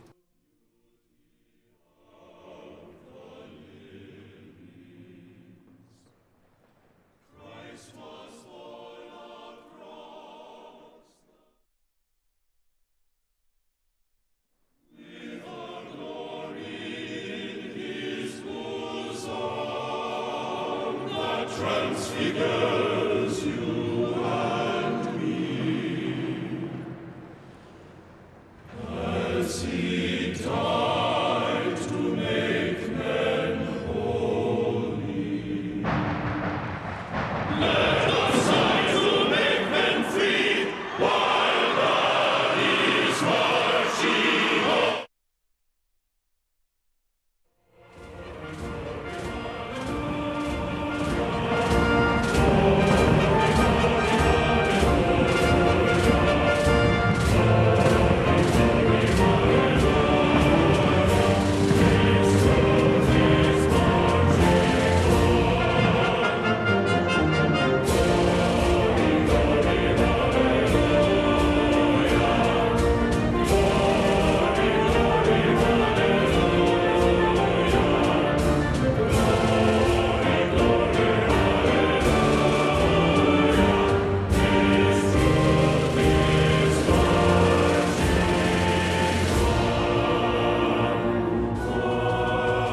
You are watching live with us right now on the Fox News Now stream. I'm your host, Mary Kay Gaffney, and we're just watching together live right now Donald Trump and his family after the Make America Great Again welcome celebration.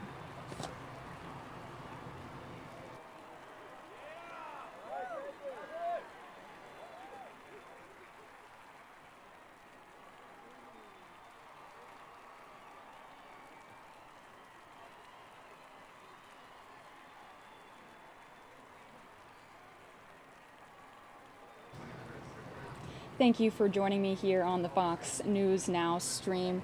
Still showing you guys all the live footage right now. I think I have a better shot for you. Let me pull this over here.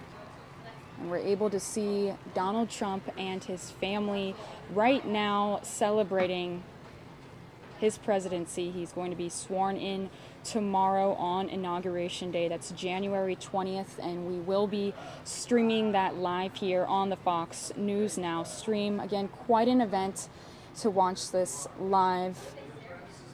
A day in history as all of these artists came out to perform for the president-elect Donald Trump, and you can see the setup right there from this shot. It's about 42 degrees there in Washington, D.C., and we're unsure if it's going to be raining tomorrow or not. But he said rain or shine, it's going to be a beautiful day. He can care either way what the weather is going to be like. He's just happy to be sworn in as President of the United States. You can see the sign there on the left and the right say, Make America Great Again, and Donald Trump actually just patented his second slogan for the second term that he wants to run, which is Keep America Great Again. And we are just watching as military is clearing out now. We saw a lot of live performances happening. Lee Greenwood performed his famous song as well as other artists. And Donald Trump and his family are probably going to be very excited tonight. It's going to be hard to sleep knowing that tomorrow you're going to be sworn in as the President of the United States. Let me take myself off the screen here and let you guys really take this all in.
All right, everybody. Well, I appreciate you watching with me right now on the Fox News Now stream. I'm your host, Mary Kay Gaffney, and we just showed you the Make America Great Again welcome celebration for President-elect Donald Trump in Washington, D.C. We're still streaming live right now, and we actually have another event to take you to. This is breaking news. This is a protest event happening in New York City. So let's take you there and see what's going on.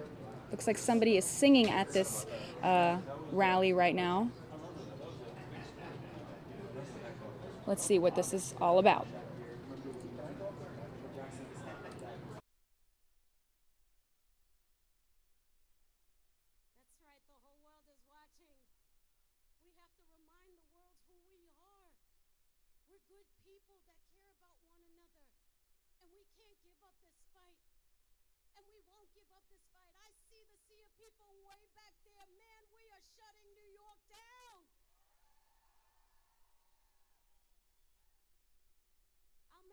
To the world, and specifically to the White House, that we will be together to transform hate into love, fear into hope, and injustice to justice.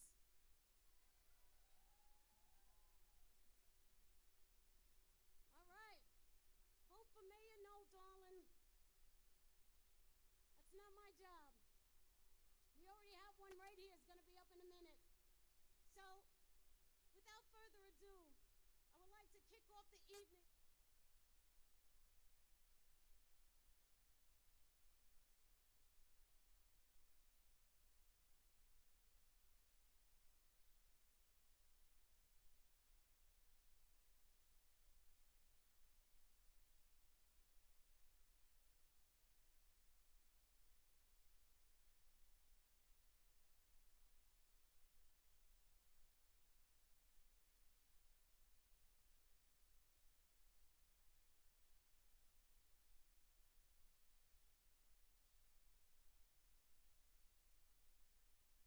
And all of my overrated friends. Before I introduce our special guests, I want to read a few tweets to you. I know you haven't heard them because they won't be sent until later, in the middle of the night. First, De Niro's career is a disaster. He was passed over for Godfather 4 and Magnificent 7. Pathetic. Another tweet. De Niro should give back his Oscars. Voting was rigged. There's only one true raging bull, and that is Vladimir Putin. One more. An extremely credible source told me that Noble uses raw fish in their sushi, and the portions are so small. Sad. That one really hurt. Just like our founding fathers, you can love our country and not love everything about it. That's understandable. You can love your city, as I do, and not love everything about it either. That may have been what I was thinking about when I said, I wish you-know-who would leave this city. I don't care where he goes. I just never thought he'd go to Washington. He's a bad example of this country, this city. This city. This city. The president-elect said our country was a dumping ground for the world. Really? These huddled masses yearning to breathe free built our country and our lifeblood of our strong, diverse, beautiful New York City. They gave us the strength to prosper in the mid-'70s when the government sent us the message to drop dead. They gave us the strength to recover after the tragedy of 9/11. Now they're giving us the strength to persevere in the face of the promises of the incoming government. We're all rooting for the new administration, of course, to abandon the divisive, racist, misogynist, ignorant plans it's trumpeting and lead us with intelligence and compassion. Whatever happens, we Americans, we New Yorkers, we patriots will stand united for our rights and the rights of our fellow citizens. And now it's my honor to introduce you to a leader of that campaign, our Mayor, Bill de Blasio.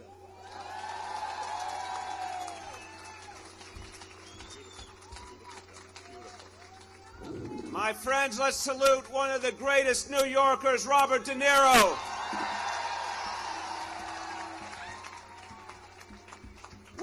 We gather together thousands strong tonight, the last night of a great administration. Let's all thank Barack Obama for all he has done for this nation.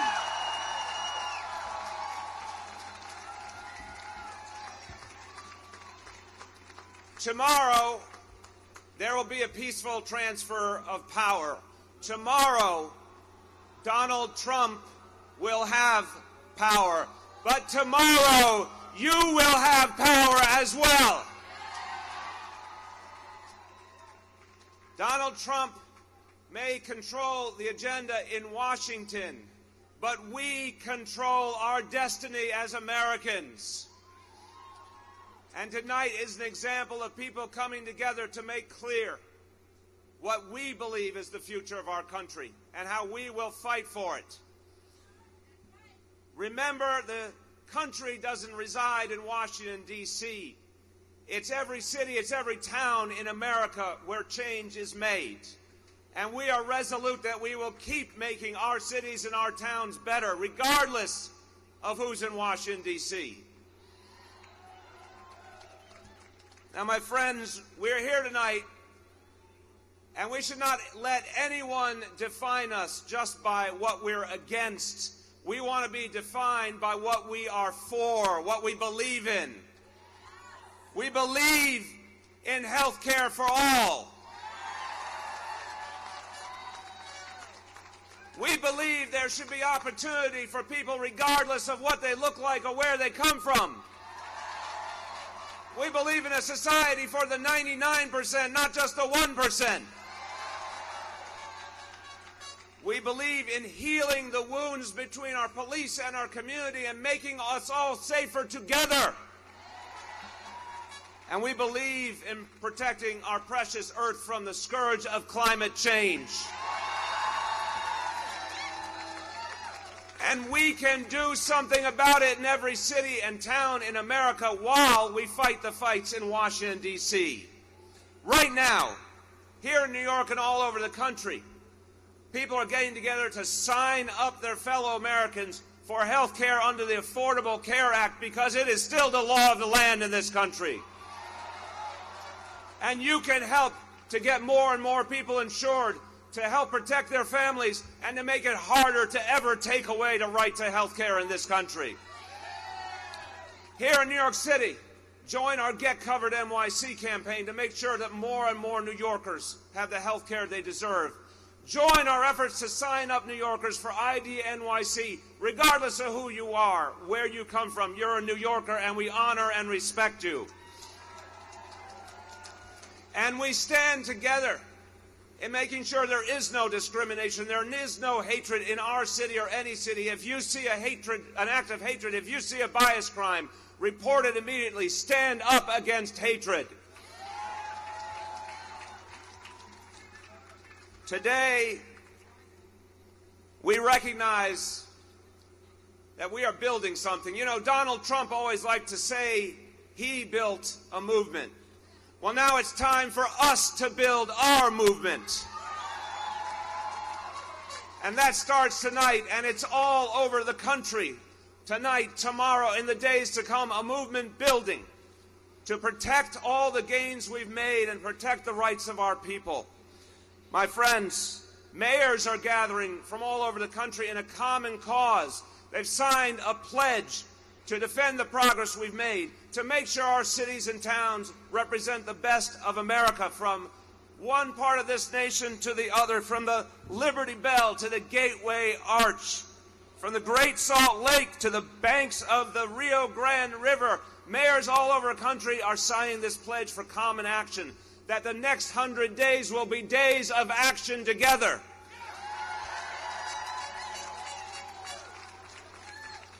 And we are standing up for our cities, and we are standing up for our towns, because our cities and our towns are the authentic America, are the open and compassionate America, are the hopeful America. Some people think tomorrow, some people think we're going to be dejected. Some people think we're going to be in a state of mourning. We're just going to shirk away from playing any role in our nation. Well, no.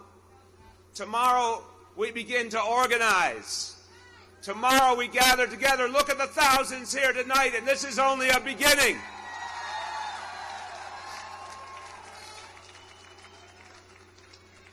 We don't fear the future. We think the future is bright. if the people's voices are heard. And my friends, we're going to fight together. We are going to fight together. From Seattle to Santa Fe, from Boston to Birmingham, Alabama, people are joining together right now for a country that respects all its people, values all its people, provides opportunities for all, protects the health care of all, protects the environment for all. That is what we are fighting for. And tomorrow, my friends, tomorrow is not an end. Tomorrow is a beginning. Get ready to build the nation we always believed in together. And now I get the great pleasure of introducing a dynamic, progressive leader from the heartland of our nation, the mayor of Minneapolis, Minnesota, Betsy Hodges.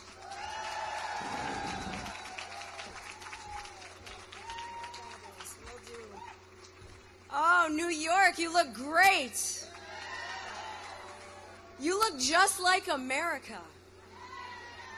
And together we stand, right? Because here's what we know.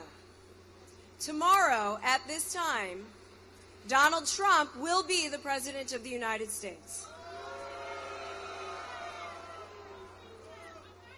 Despite his attempts to vilify so many of our beloved communities, our Muslim brothers and sisters, our Latino brothers and sisters, women, people with disabilities, our LGBTQ community, the media who can hold him accountable, despite that, he will be the President of the United States tomorrow. But what else do we know? What else do we know? That he's going to have to get through me. He's going to have to go through Bill de Blasio. He's going to have to get through all the mayors in all the cities across this country if he wants to get to our beloved communities. When he comes for our artists who are going to be more important now than ever with their voices of dissent, he's going to have to get through me. He's going to have to get through us. When he comes for women, when he comes for GLBTQ people, when he comes for our activists, he's going to have to get through me. And he's going to have to get through all of us, right? When he comes for new Americans, when he comes to do his registry for Muslims, he's going to have to get through us. He's going to have to get through us because together we stand. Now, some people say we should wait. Some people say it is too early, it is too soon to criticize Donald Trump. That we should wait, we haven't seen yet what he's going to do. He has already shown us who he is. And he has already made decisions that tell us what he's going to do. He chose one of the most anti-LGBTQ governors in the country to be his vice president.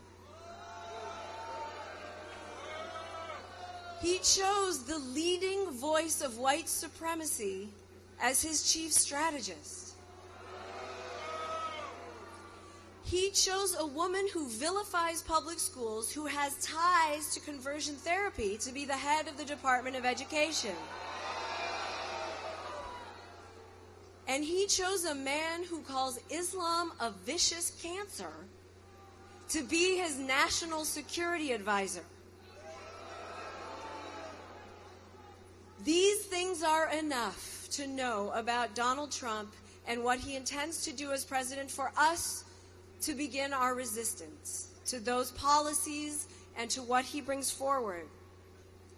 But it is also the time for us to come together with our love, with our communities, with our strength, with everything we have that we know, with real American values, for our democracy, against fear and hate, for those values that we hold dear, and for our community. We are coming together. We will come together, and we will be stronger as we forge a path for America that is forward, not backward.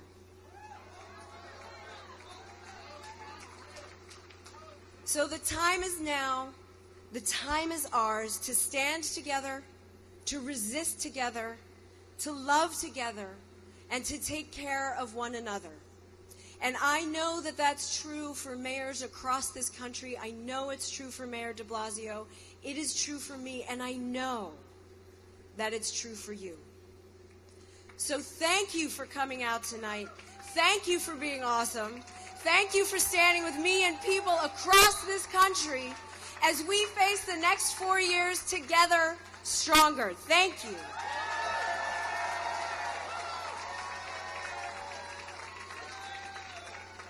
And here it is my incredible honor to introduce a fellow Midwesterner, just a little bit, really near Minnesota, also starts with an MI, Michigan. Y'all, Michael Moore is here.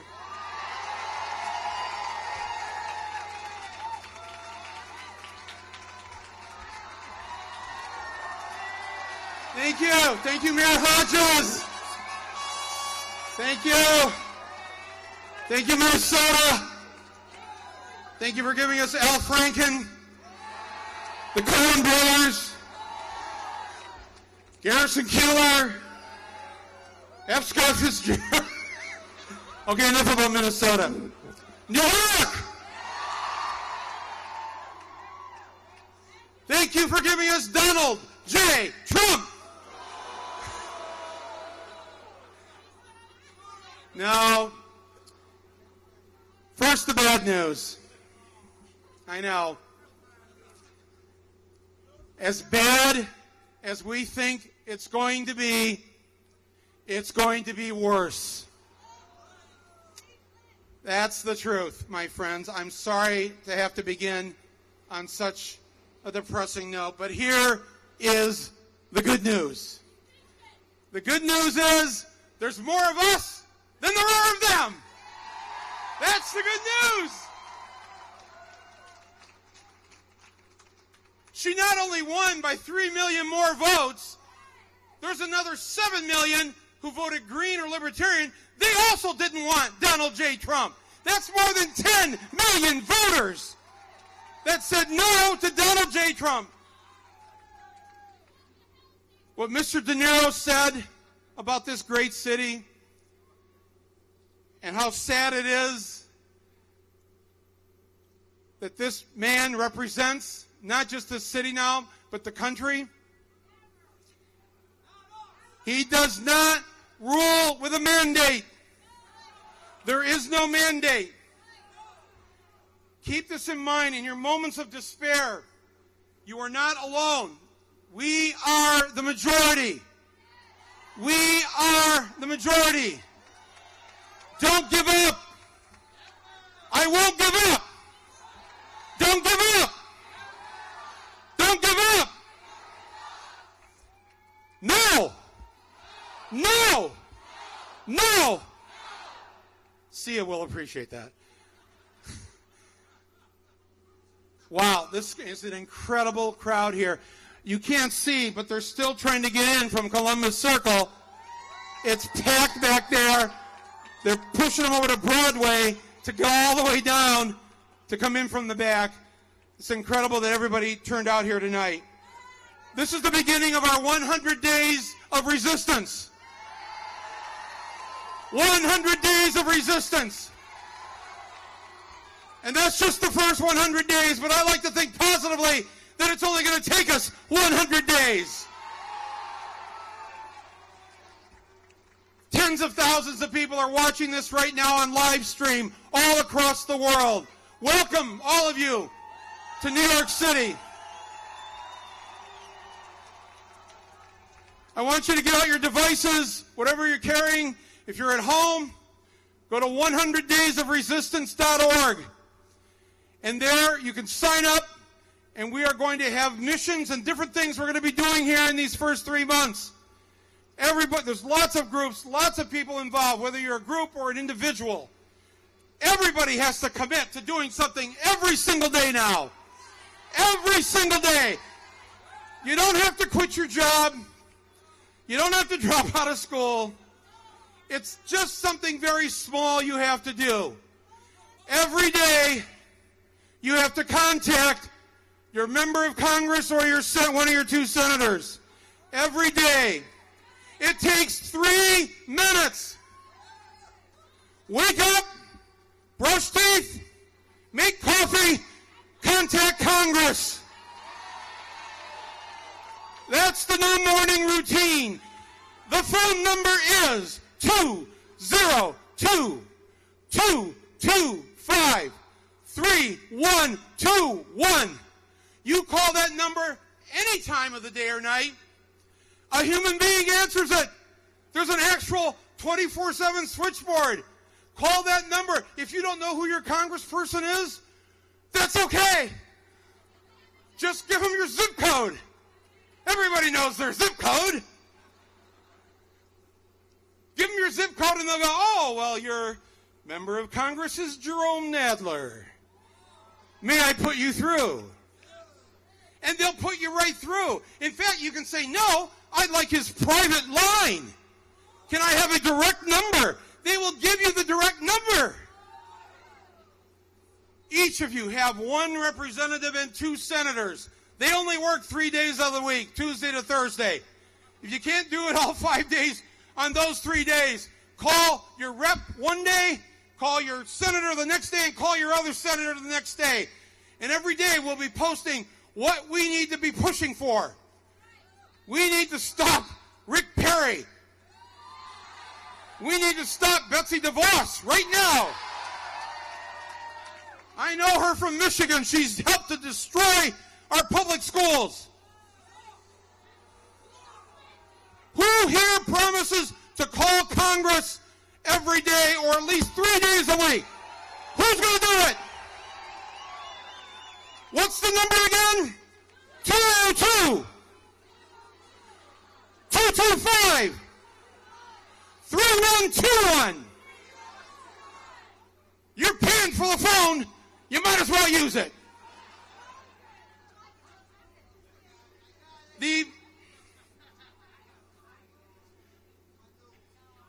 What the mayor said, what the mayor of Minneapolis said, what Robert De Niro said, it's all so important. This is not a night of rhetoric. We're not up here spouting cliches tonight. We're saying this is a time for action, and we will put ourselves on the line for that. When the immigration authorities come to take people from New York away,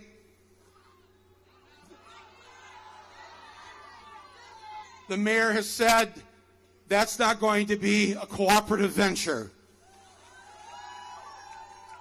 So if they decide to send the feds in anyways, we have to do something about it. I'm sorry to have to put this out there, but it's not just going to be about coming to demonstrations like this. We're going to have to put ourselves on the line. I'm sorry to say this. We're in a very dangerous moment in history where a malignant narcissist and a sociopath is in the Oval Office. This is a very dangerous moment. So when they come to New York to take our Mexican neighbors out of here, who's willing to stand in front of the George Washington Bridge and say, not unless you go through me? Who's willing to do that? Peacefully and non-violently. Who will stand at the Lincoln Tunnel or the Holland Tunnel and say, no, this is the United States of America. No. If he tries to put up a Muslim registry where Muslim Americans, keyword Americans, are supposed to sign up, I will be the first one to sign up on the Muslim registry. Who will join me?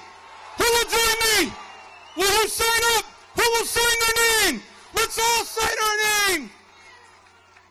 We're all Muslim. We're all Mexican. We're all women. We're all Americans.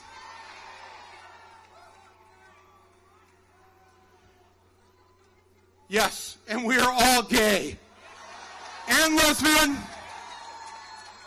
and bisexual and transgender, and God damn it, we're all queer too.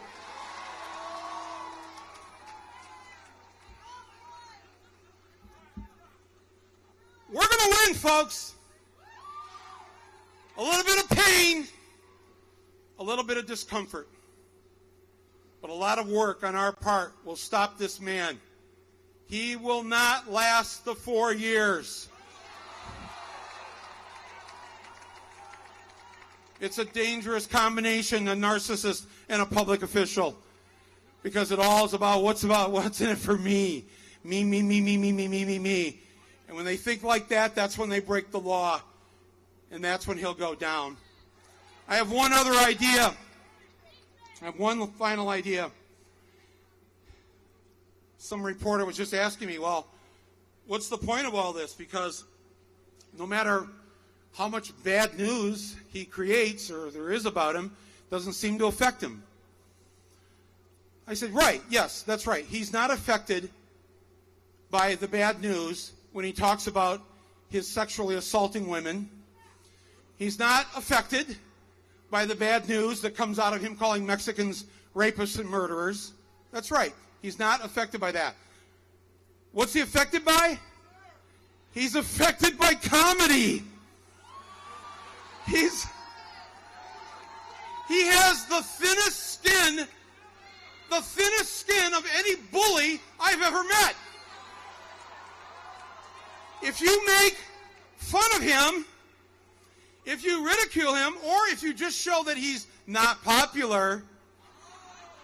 I remember the night after the election, on the 9th of November, a bunch of us just randomly got in the street and marched to Trump Tower. Anybody there that night? There weren't a lot of us, but it was a few hundred people. And he's up there in his tower, in his penthouse, tweeting, demonstrators outside my home. Unfair.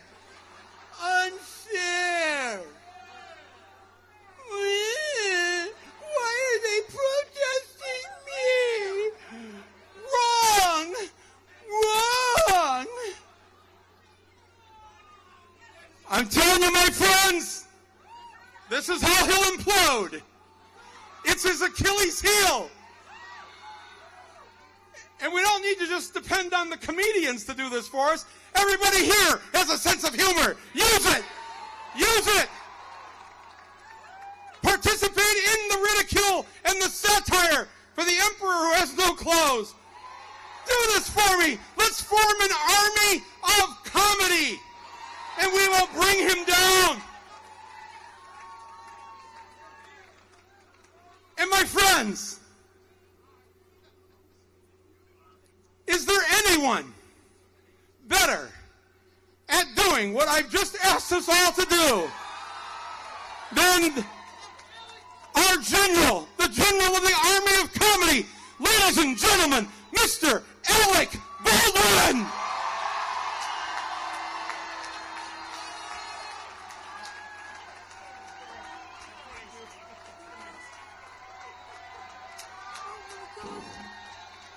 Michael Moore, everybody, Michael Moore! Woo!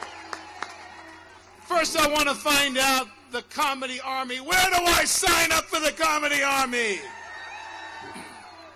And tonight, I want to we should take a moment to thank all of the people from the New York City Police Department who helped make this possible.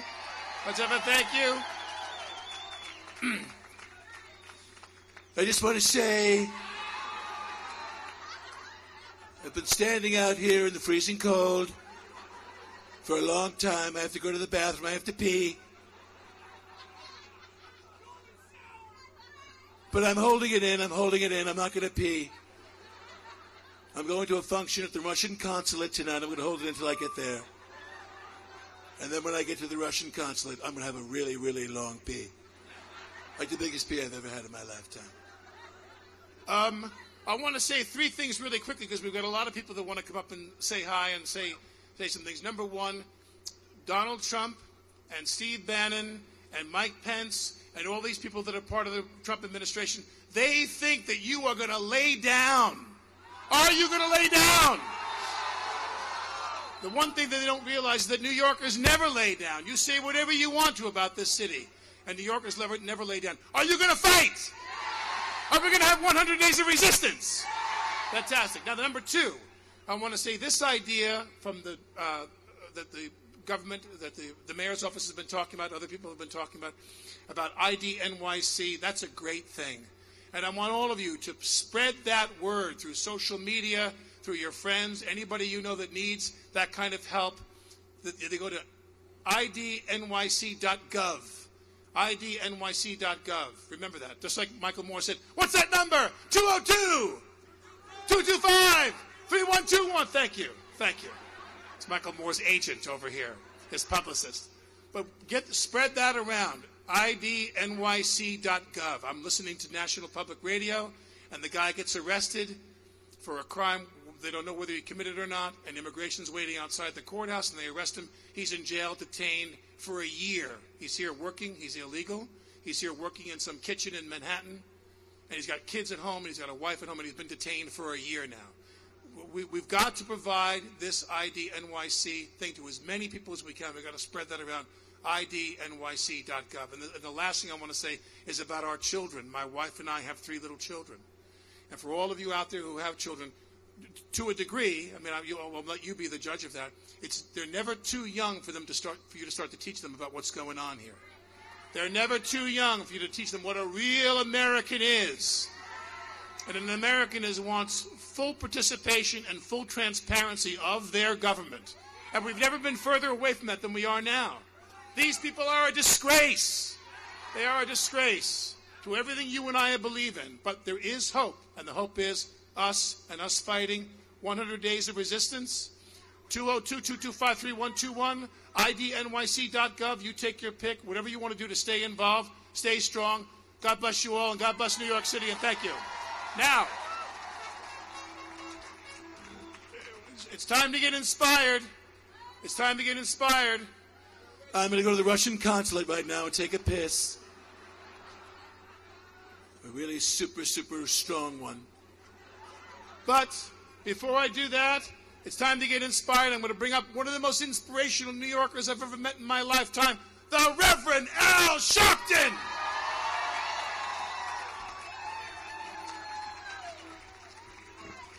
Thank you.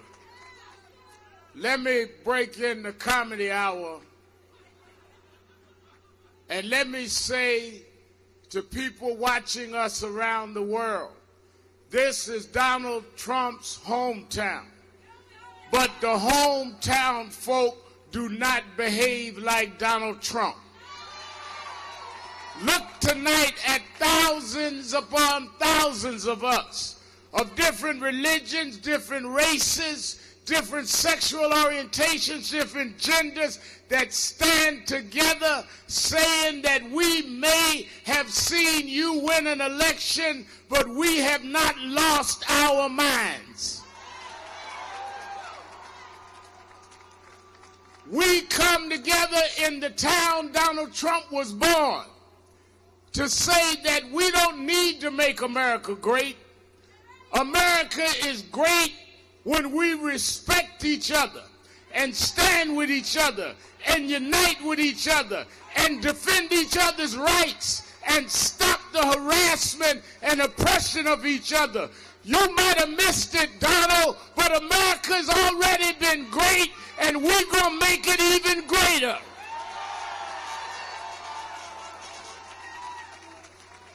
Tomorrow, as the mayor has said, who's leading us tonight, President Barack Obama will leave the White House. But we are going to make sure that health care doesn't leave with him, that LGBT rights doesn't leave with him, that rights of criminal justice reform doesn't leave with him, that rights of blacks and rights of Latinos and rights of immigrants and gender rights doesn't leave with him. Nobody donated us those rights. We fought for those rights, and we're going to keep those rights because we're going to keep on fighting.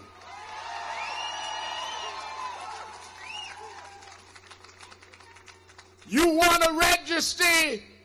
You want to build walls? This is a country that does not make that happen, and we will not sit by and let it happen again. It amazes me that Mr. Trump got upset when someone said that they didn't respect him as a legitimate president after he campaigned for years calling President Obama not a legitimate American. Your politics started by trying to delegitimize the sitting president's nationality. And now you want to have a temper tantrum when people talk about voters were purged and there was, according to intelligence, influence from other nations. As you sit there tonight at the inaugural concert in Lincoln Memorial, you need to talk to President Lincoln, Mr. Trump. President Lincoln will tell you that slavery and oppression based on different races and different people is wrong. You need to talk to Lincoln while you're there tonight. And Lincoln will tell you that states' rights, whether it's on health care, on teachers, on education, is wrong. You need to talk to Mr. Lincoln tonight. There's some battles we won, and you can't reverse those battles. We're sending you a message from your hometown that you can try to turn back the clock, but you won't turn back time. We are not going backwards.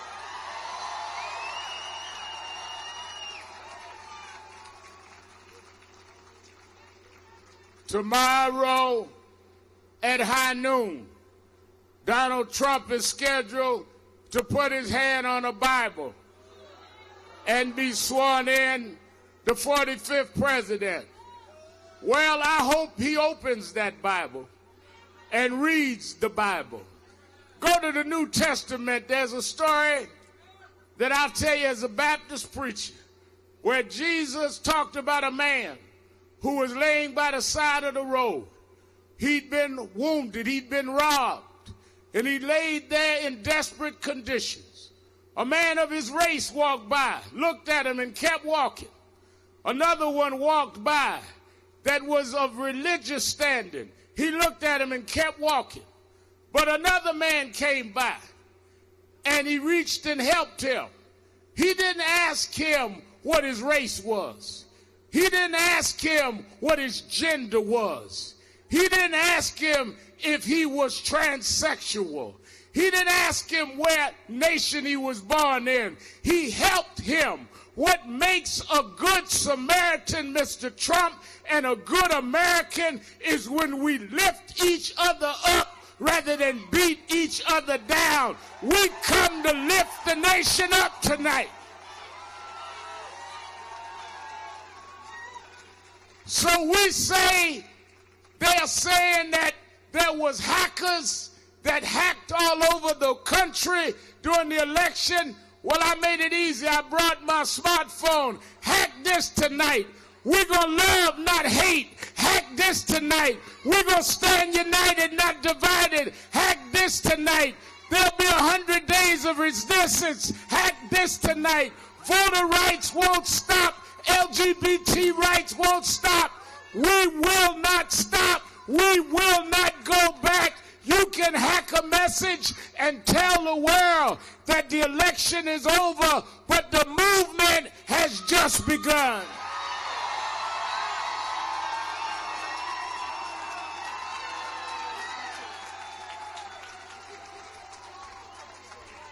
Al Sharpton!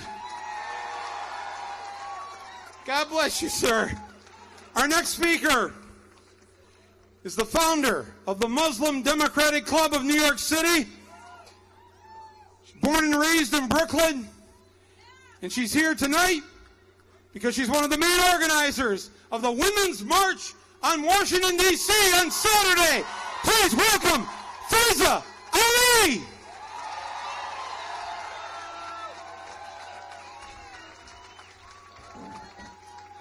Wow. If the resistance performance looks anything like what's before me right now, I think New York City, we're going to be all right. Assalamu alaikum, peace and blessings. It's really an honor to be here with you all this evening. Standing before you is a 5'2.5" brown woman, inspired by my Islam to fight injustice, motivated by the legacy of civil rights heroes who showed us that radical change is possible, and driven by the values of a city that raised me to be bold, to have grit, and to be resilient. Like millions of Americans, I stayed up on election night and watched the results come in, sitting on my couch in utter disbelief and horror. For 18 months, Donald Trump used his campaign to wage a war on immigrants, blacks, the LGBTQ community, the disabled, Muslims, and women. Trump called for a ban on Muslims entering the country, surveillance and closure of mosques, and proposed a Muslim registry. This is not normal.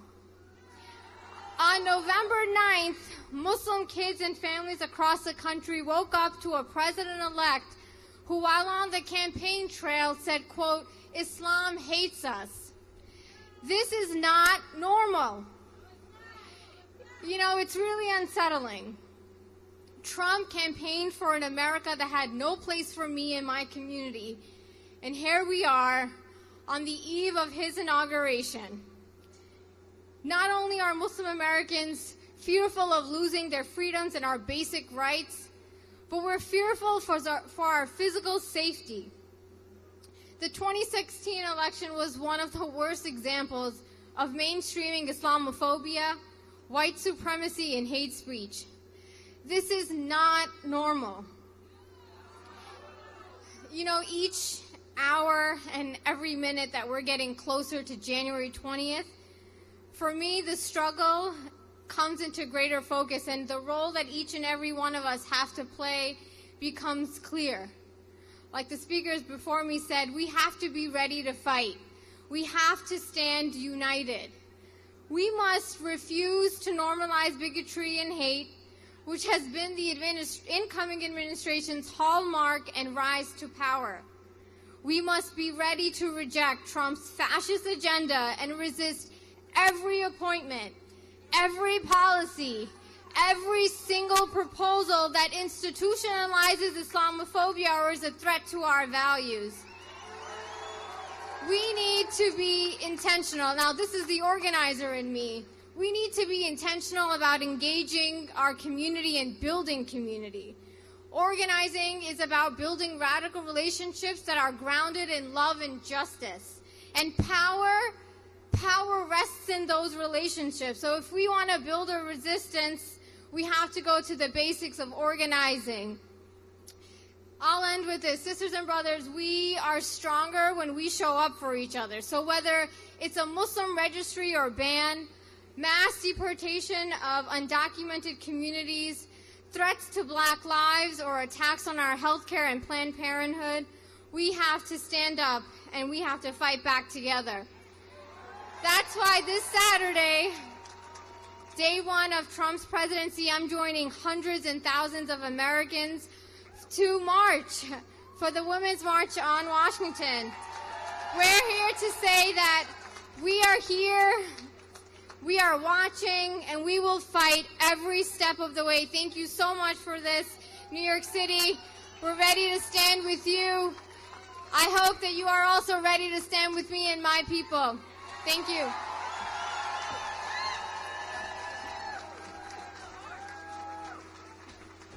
See you at the march.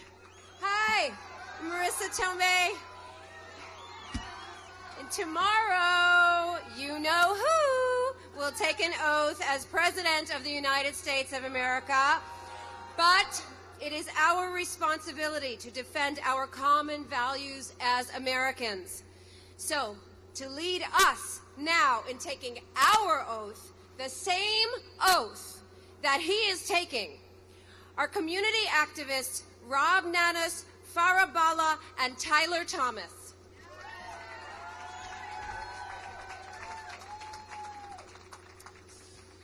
Raise your right hands. Raise them. And repeat after us. I do solemnly swear that I will faithfully execute my role as an American and will, to the best of my ability, preserve, protect, and defend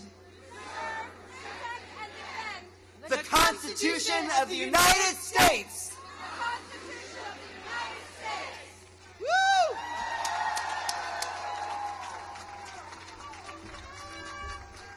So share your oath and follow taketheoath.us online to take action. Our next speaker will talk about the urgent fight we must wage and win, the fight to protect health care for tens of millions of Americans. Please welcome Executive Director of District 37, Henry Garrido. How you doing? So, you know, I'm from a union. In our union, we have a chant. And it goes a little like this. Who's got the power? We got the power. What kind of power? People power. Say it with me. Who's got the power? Who's got the power? What kind of power? What kind of power? You know, last week, U.S. Congress took a very irresponsible step. They moved to do away with the ACA, or as is known as Obamacare, without alternative. They moved to eliminate the pre-existing conditions that is now currently under the law. They moved to do away with coverage with children and dependents up to the age of 26, to eliminate subsidies for seniors, and to reduce the cost of health care overall. You know, about 5 years ago, my own grandmother was diagnosed with a rare form of cancer, and she could not get the health care she needed in Virginia. She had to move to Europe to other siblings in order to get that care. And for the last years of her lives, my children could not see my grandmother for the last years because she could not afford health care in Virginia. Are we going to allow this man to take away our health care? Are we going to allow this man to take the health care of 30 million people without a plan? Are we going to allow this man to dismantle everything that we've worked for? So who's got the power? Who's got the power? What kind of power? What kind of power? Today, in this country, we spend more money than any industrialized nation for health care. This is a matter of life and death. We would not allow this to happen without a fight, and I pledge to you that until my dying breath, I would not allow this man to do what happened to my grandmother. So say it with me. Who's got the power? Who's got the power? What kind of power? What kind of power? Brothers and sisters, I have the proud pleasure also introducing the next speaker. I'm proud to introduce the First Lady of the City of New York, who has led a fight, a national effort to address mental health, and will constantly be fighting to ensure that no one loses the health care in this era. Please help me welcome the First Lady, Shirley McRae. Give it up for her.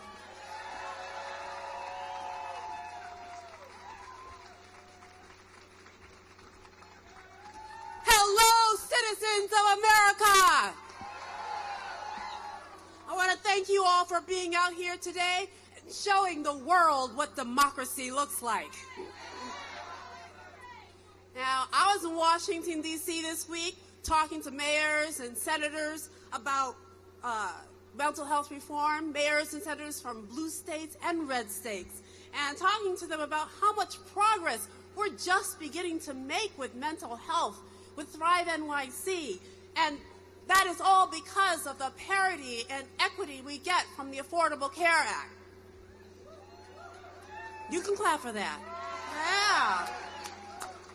30 million Americans are on the verge of losing health care, vital health care, which includes our family members who suffer from mental illness and substance misuse. We're in the middle of an opioid epidemic. People, we can't let this happen. No.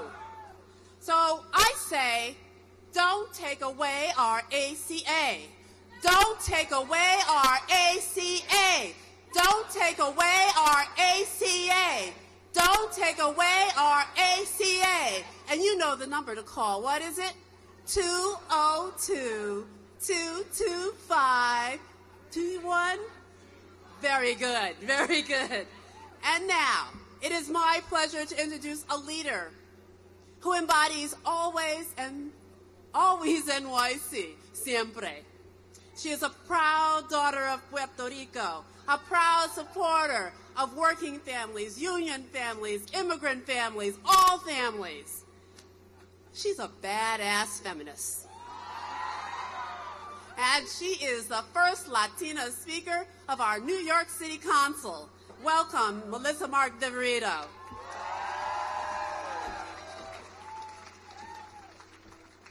Thank you so much, Charlene. Buenas noches, Nueva York! I stand here as a proud member of the resistance. Are you? All right, folks, we are going to go to another live event. This is happening in D.C., where we are expecting Donald Trump and Michael Pence and family members for a dinner reception on the eve of Inauguration Day.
States to welcome the 45th President of the United States, Donald Trump.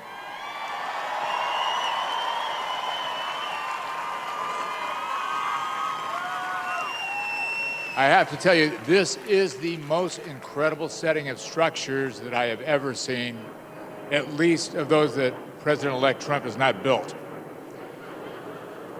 But, you know, when this started, an inauguration is a typically American event, and it's the only time in the world that you have this passage of partisan power that transpires in the snap of a finger. Tomorrow at 11:27, when the president-elect, his wife, and his family are sitting on the west end of the mall looking at us,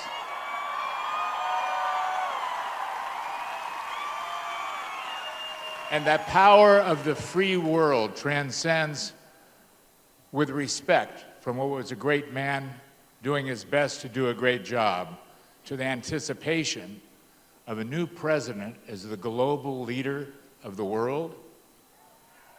In 3 minutes, you have reflection and you have expectation.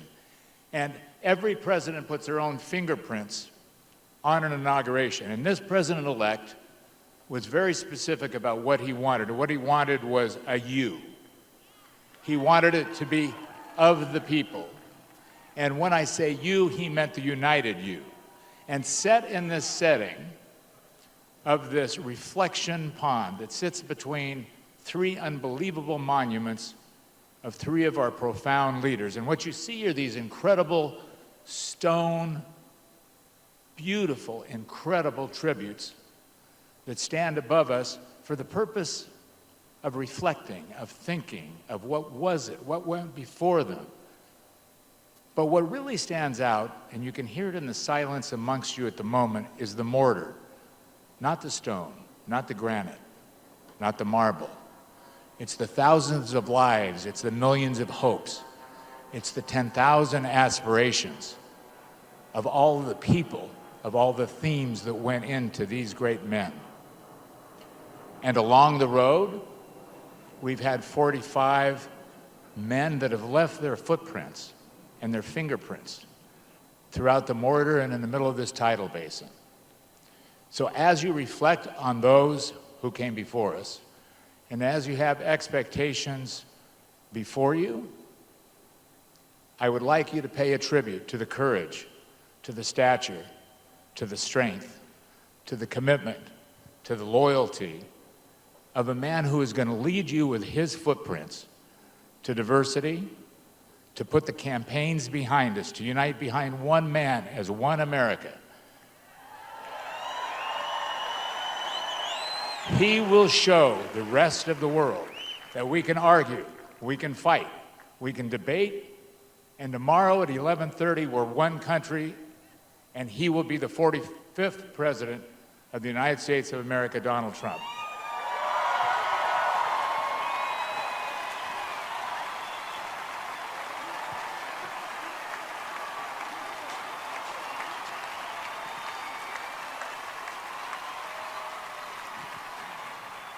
Thank you. Thank you very much.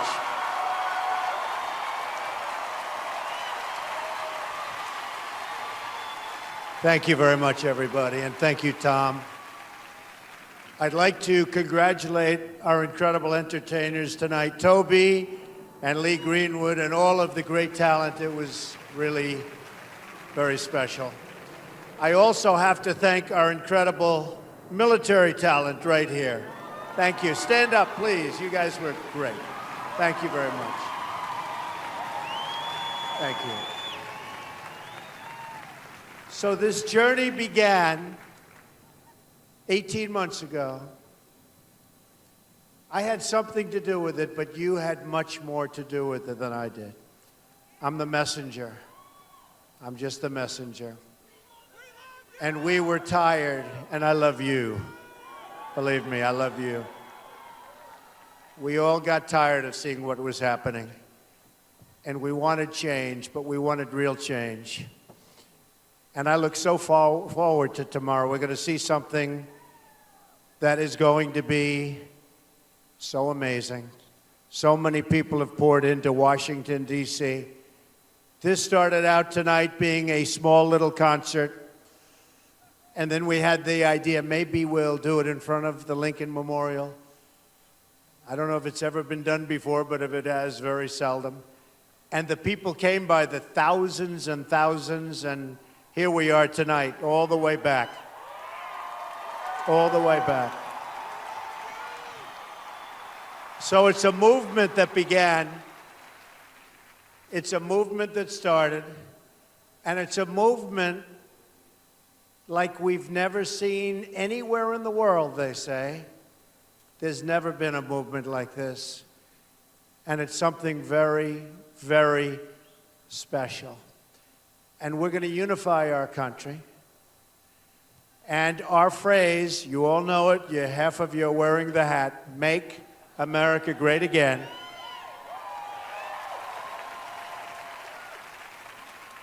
But we're going to make America great for all of our people, everybody throughout our country.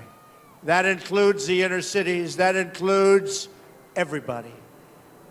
And we're going to do a special job, and I can only tell you that 18 months ago, we never knew, a lot of people didn't know, some people had a feeling. A lot of people didn't give us much of a chance, but we understood what was happening. And that last month of the campaign, when I traveled around to every place that you can imagine, state after state after state, speech after speech, and we had 10,000, 20,000, 30,000 people. There was never an empty seat, just like tonight. We didn't know if anybody would even come tonight. This hasn't been done before. And you look, it was the same way. And we all knew that last month of the campaign. I think a lot of us knew the first week of the campaign. But that last month of the campaign, we knew that something special was happening. And I can only tell you this. The polls started going up, up, up, but they didn't want to give us credit because they forgot about a lot of us. On the campaign, I called it the forgotten man and the forgotten woman. Well, you're not forgotten anymore, that I can tell you. Not forgotten anymore. So I want to thank my great family, my incredible wife, Melania. They've been so supportive, and it wasn't easy for them, but they have been so supportive. I want to thank you most importantly, and I promise you that I will work so hard. We're going to get it turned around. We're going to bring our jobs back. We're not going to let other countries take our jobs any longer. We're going to build up our great military. We're going to build it up. We're going to strengthen our borders. We're going to do things that haven't been done for our country for many, many decades. It's going to change. I promise you, it's going to change. So, I'll see you tomorrow.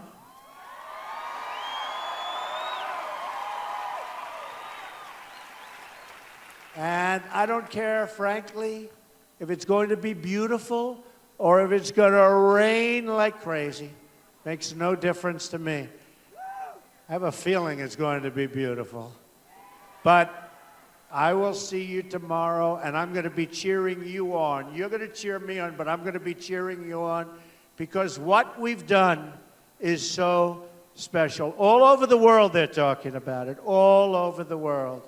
And I love you folks, and we're going to work together, and we are going to make America great again, and I'll add, greater than ever before. Thank you very much, and enjoy the fireworks. Thank you, everybody. Thank you.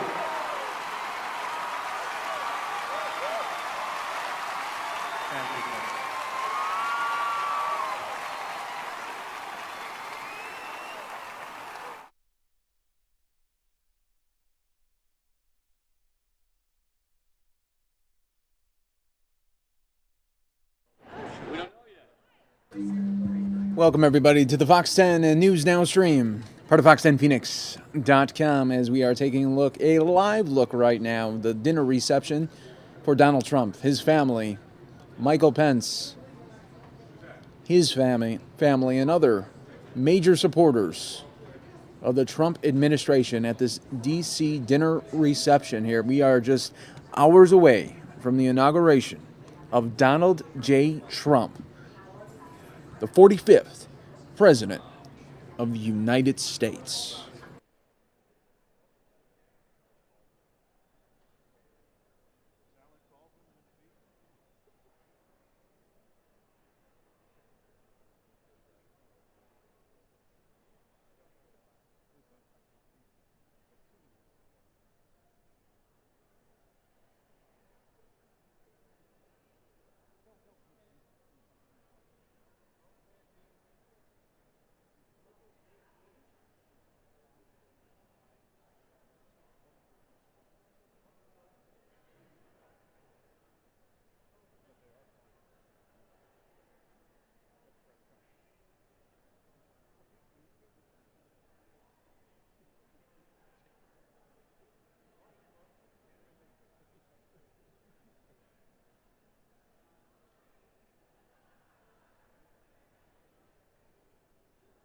All right, everybody, I also do want to show you the beautiful fireworks display that happened just moments ago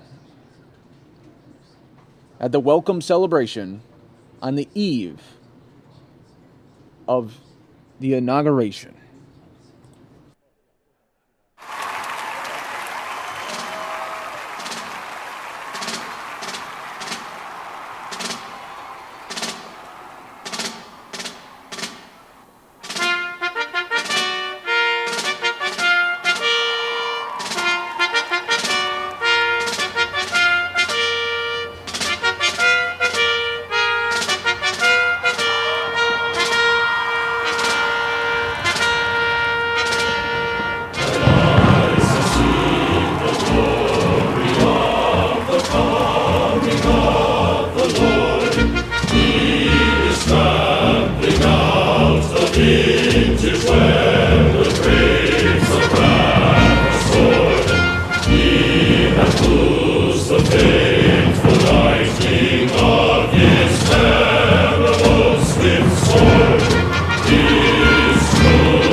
Welcome, folks, to the Fox 10 News Downstream, part of Fox10Phoenix.com. Earlier today, Donald Trump saying it's a movement like we've never seen anywhere in the world. I'll see you tomorrow, he called out, and then the fireworks that we just saw exploded into that beautiful evening sky.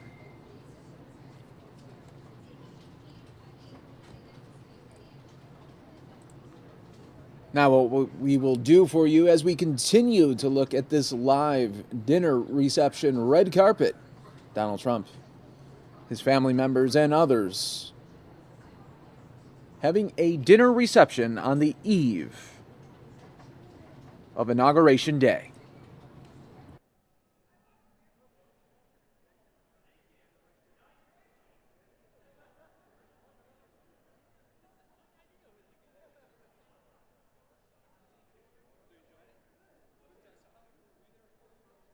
Now let's show you a luncheon that occurred earlier today where Trump spoke about his cabinet pick members. Let's take a look.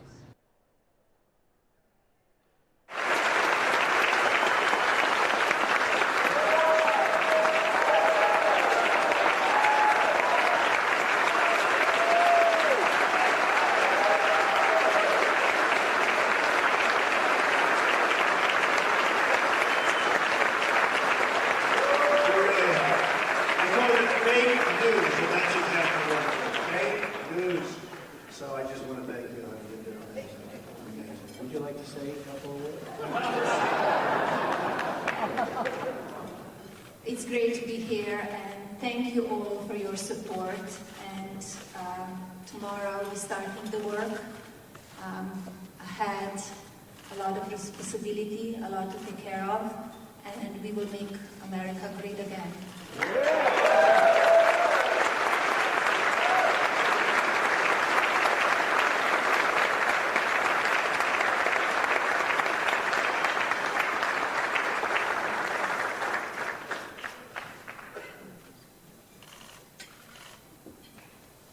She didn't want to sit with you, Phil. So anyway, I want to thank you all. Honey, sit right here, Phil. Right. She believes in barriers. We don't. That's great. So I want to thank everybody. We've had such great support in this room. And we have, I think Mitch is here. Where's Mitch McConnell? There he is. Hi, Mitch. Oh, sitting next to the ambassador.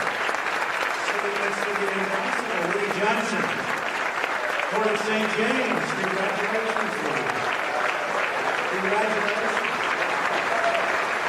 Mitch knows give us a nice one. It's done very well. Good. Thank you, Mitch. John Cornyn's here, Senator. Where is John? Thank you, John.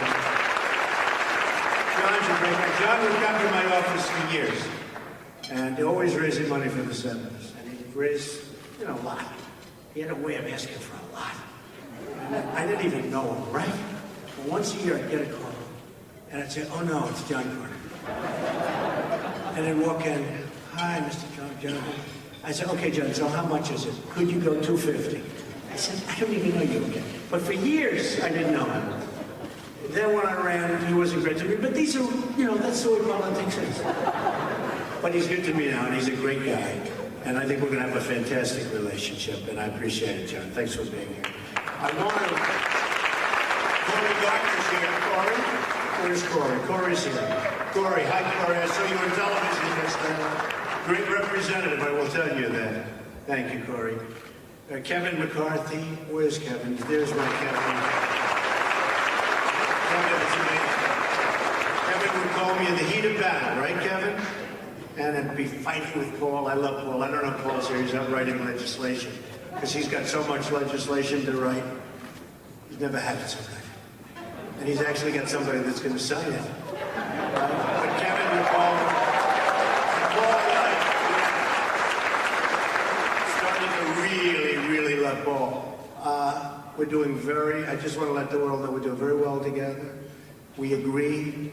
I had one thing. He called me up. He said, do me a favor, maybe...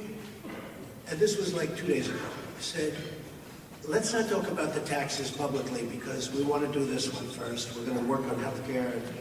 It's very complicated stuff. And I said, I know that. But the problem is I gave an interview about 5 or 6 days before to the Wall Street Journal. So I said, absolutely, I think you're right. I'm not going to talk about taxes. And the following morning, this was an evening call. The following morning, it came out, Trump on taxes, talking about the house. So I called Paul. I said, believe it or not, that interview was given 5 days ago. But Paul Ryan's done a great job. And Kevin, during the heat of battle, was there for us, and I appreciate it, Kevin. Thank you very much. Steve Scalise. Steve. Where's Steve? Hi, Steve. Great. All my friends. Patrick McHenry. Patrick, what a name.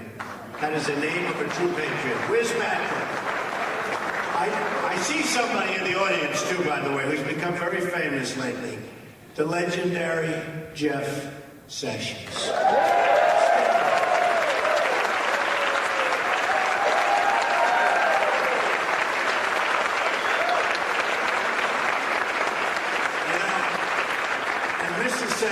So is it easier than you thought, Jeff? Huh? He said, what the hell did I do this for, right? They love you. You have done so well, so amazingly well. And, you know, it was so tough on Jeff at the beginning. And then all of a sudden they said, man, this guy's smart. I know how smart he is. He's a great guy. He will be one of the outstanding stars of this country. And he is legit all the way. So, Jeff, thank you.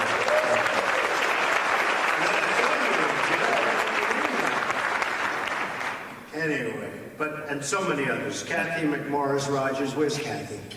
Where's Kathy? And seeing So we also have Steve Mnuchin is right now getting grilled. He's getting grilled. He's doing a good job. You know this, right? He's out there doing what you were doing 4 days ago. But he's doing a fantastic job. And I will say, all of our folks, our cabinet members, I think Nikki's here someplace, Nikki Haley, a lot of the cabinets here, making a good job today. A great job. Oh boy, when I send her over to speak to China, and when I send her over to speak to everybody, I think we're going to do a lot of great things, Nikki, right? So thank you for going through this, but you did a fantastic job. Thank you. Tom Price. They were so nice to Tom, right? Where's Tom? Where's Tom? This guy's become a star. Where's Tom? Man, were they nice to him. They were so lucky. It's a lucky group of people, Tom. They wanted to end his career so fast. And then they found out, man, he's smart. We have a lot of smart people. I tell you what, one thing we've learned, we have by far the highest IQ of any cabinet ever assembled.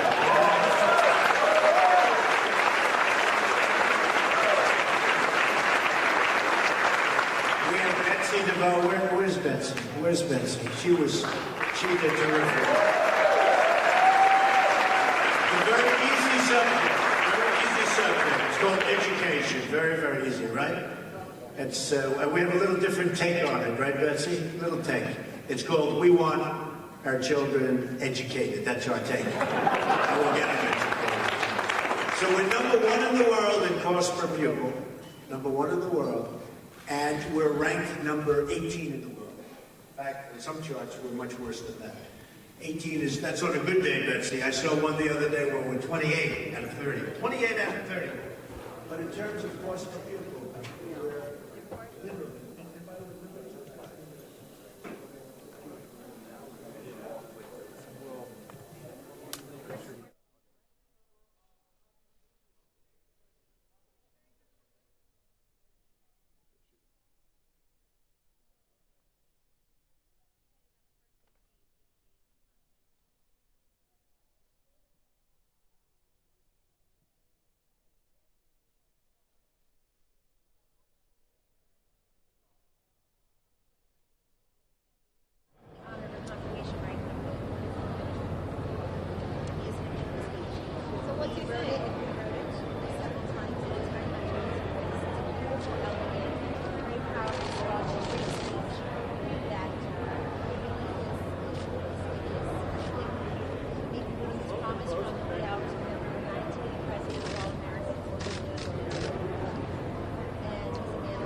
Kellyanne.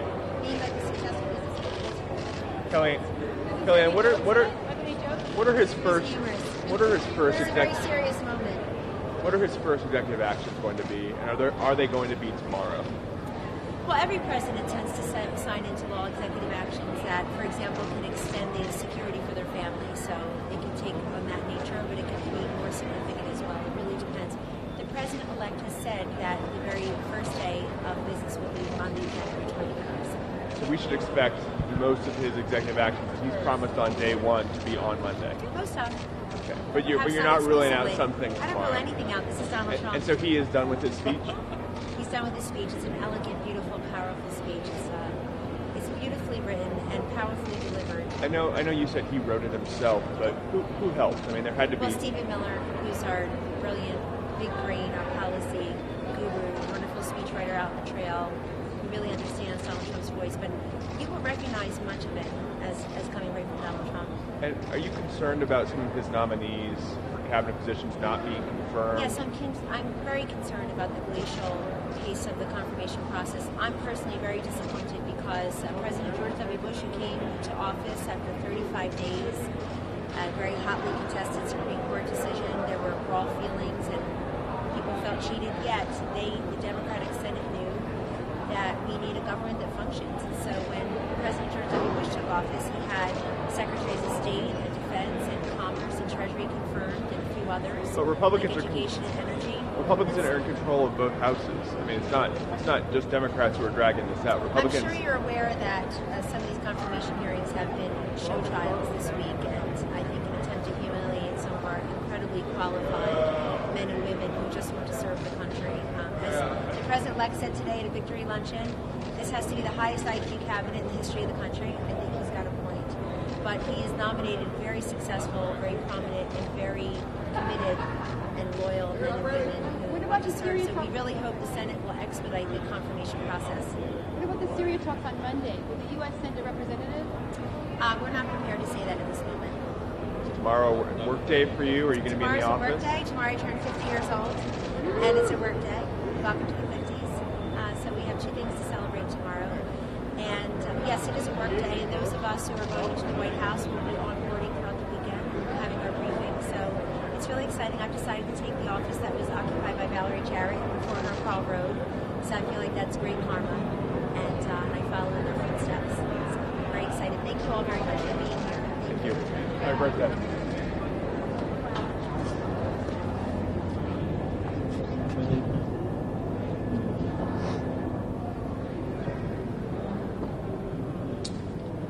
All right. Did we pick up? Yep. Great.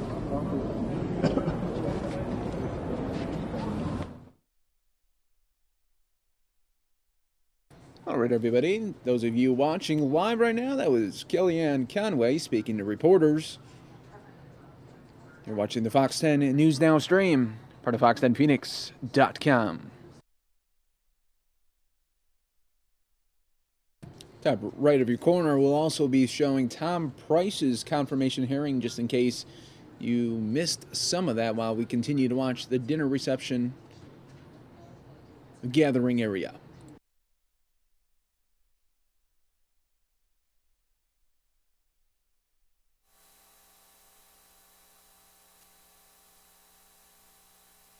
He did jump out of perfectly well operating aircraft. He insisted not on just one parachute, but two, a spare. And I think the American people are entitled to know what they're going to be offered as an alternative. There's been some conversation in this hearing about how there are Republican ideas floating around, and sure, there are Republican ideas floating around, but there's no Republican bill, there's no Republican plan, there's no Republican proposal.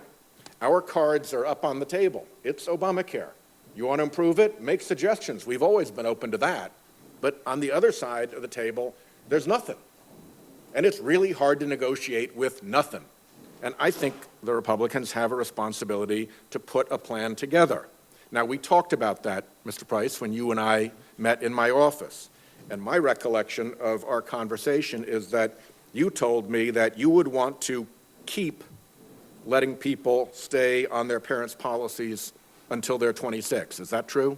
I think that the insurance industry has included individuals up to the age of 26 on their parents' policies virtually across the board, and I don't see any reason that would change. And you would want to keep, you told me, the donut hole closed to protect seniors against those pharmaceutical costs. Is that also true? I think the discussion we had was about pharmaceutical costs and making certain that we did all we could so that seniors were able to afford the kind of drugs that they need. My recollection was more specific than that you did not want to reopen the donut hole for seniors. Are you saying now that you're going to consider reopening the donut hole for seniors? No, that's not what I'm saying at all. I think that it's important, you know well that the reopening of the donut hole would be a legislative activity, not an administrative activity. But you'll be the Secretary of Health and Human Services, you will be doing a lot of work to prepare this legislation and to do the technical work behind it for the administration. Are you going to be proposing in that role something that reopens the donut hole? I've got a lot of seniors who want to hear about that if that's your plan. I'm not aware of any discussions to do that. Okay. And then finally, my recollection of that meeting and my notes are that you told me that you would not want to return to insurance company lifetime caps or insurance company denial of pre-existing conditions, or insurance companies going back and looking in the files for some little tiny discrepancy and then throwing somebody off their coverage when they come in with a significant claim. Is that true? I think there are always ways that we can improve coverage, and those are areas that are existent right now, and I think they need to be, the issues need to be continued. So when, as, and if we ever get a Republican counterproposal to Obamacare, you would expect to see those things in it? I don't know whether they'd be in it or whether they would be silent on it. But again, that's a legislative question. They'd leave it in place. It's a legislative question, not an administrative question. Now, in one of your budgets, you had a proposal that would allow states to throw what you called able-bodied people off of Medicaid unless they were working or looking for work or in job training. People with addiction, behavioral health, mental health issues, are they able-bodied in your definition? Well, we weren't as specific as what the definition was. The fact of the matter is, you used the words, so I'm asking you now, what did you mean when you said able-bodied in this provision? The fact is that there are many, many individuals who have worked in this space for a long, long time who believe that providing for an opportunity for individuals who are able-bodied without children to seek or gain employment or to study. And what do you mean by able-bodied is the question? You just used that term again. And that's what would be defined in the regulation itself. So I don't know. You use the term without an idea of how you would define it? I think people have an understanding of what able-bodied is, and that's somebody who doesn't have the kinds of things that you described, I believe. So that was the simple answer to my question. Able-bodied does not include people who have addiction, mental health, and behavioral health issues. Again, it's the work that would be done to develop the regulation. I meant as you used the word. I'm not asking about in some future universe. As you use that term in your budget. I think individuals that demonstrated that they were in fact having challenges that would preclude them from being able to seek work or employment or education or the like, that they ought to be attended to. Now,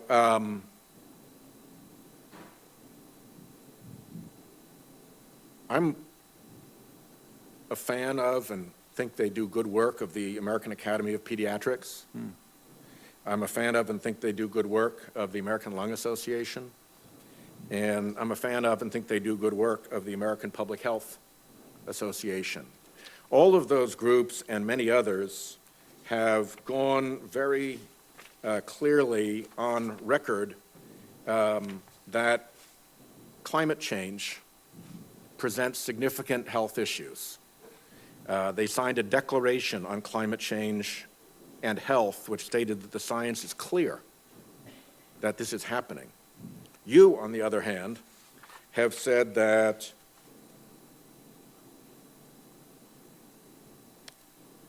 the carbon pollution standards of the Obama administration, quote, go against all common sense, and that there are errors and obfuscation in the allegedly settled science of global warming. I'll pursue this with you through questions for the record because my time has expired, but if you could give a brief answer, because it appears to every scientific organization in the country, all the legitimate major ones, and to really every American university, that this actually is pretty darn settled science, and that the only people who disagree with it are people who have vast financial interests in preventing any work getting done. And it looks to me like in making this statement, you have taken the side of those vast special interests against actually settled science. And if we can't trust you on science that is as settled as climate science, how can we trust you on public health science issues where there's a big special interest on the other side? I don't agree with the premise or the insinuation, but I will say that the climate is obviously changing. It's continuously changing. The question from a scientific standpoint is what effect does human behavior and human activity have on that, and what we can do to mitigate that. And I believe that's a question that needs to be studied and evaluated and get the best minds available to make Start certain that by we're doing finding the me right a university thing from a that public thinks the policy way you standpoint. do. One. Okay, we're running out of time. Thank you, Senator Whitehouse. Senator Young, I believe, is next. I don't see him. Senator Roberts. Well, thank you, Mr. Chairman. Thank you for holding this anger management hearing. I truly hope my colleagues feel better, at least for one day, after purging themselves of their concern, their frustration, and their anger. I would like to note that I asked the technician here that is running the sound system. The audio system is working. I thought maybe Senator Bennett didn't know that. And he reminded me of my Marine DI back in the good days, where the DI would shout, "I can't hear you!" So I just thought I'd bring that up. The audio system is working. Take care of yourselves. Dr. Price, congratulations on your nomination. Thank you for being here today. Thank you.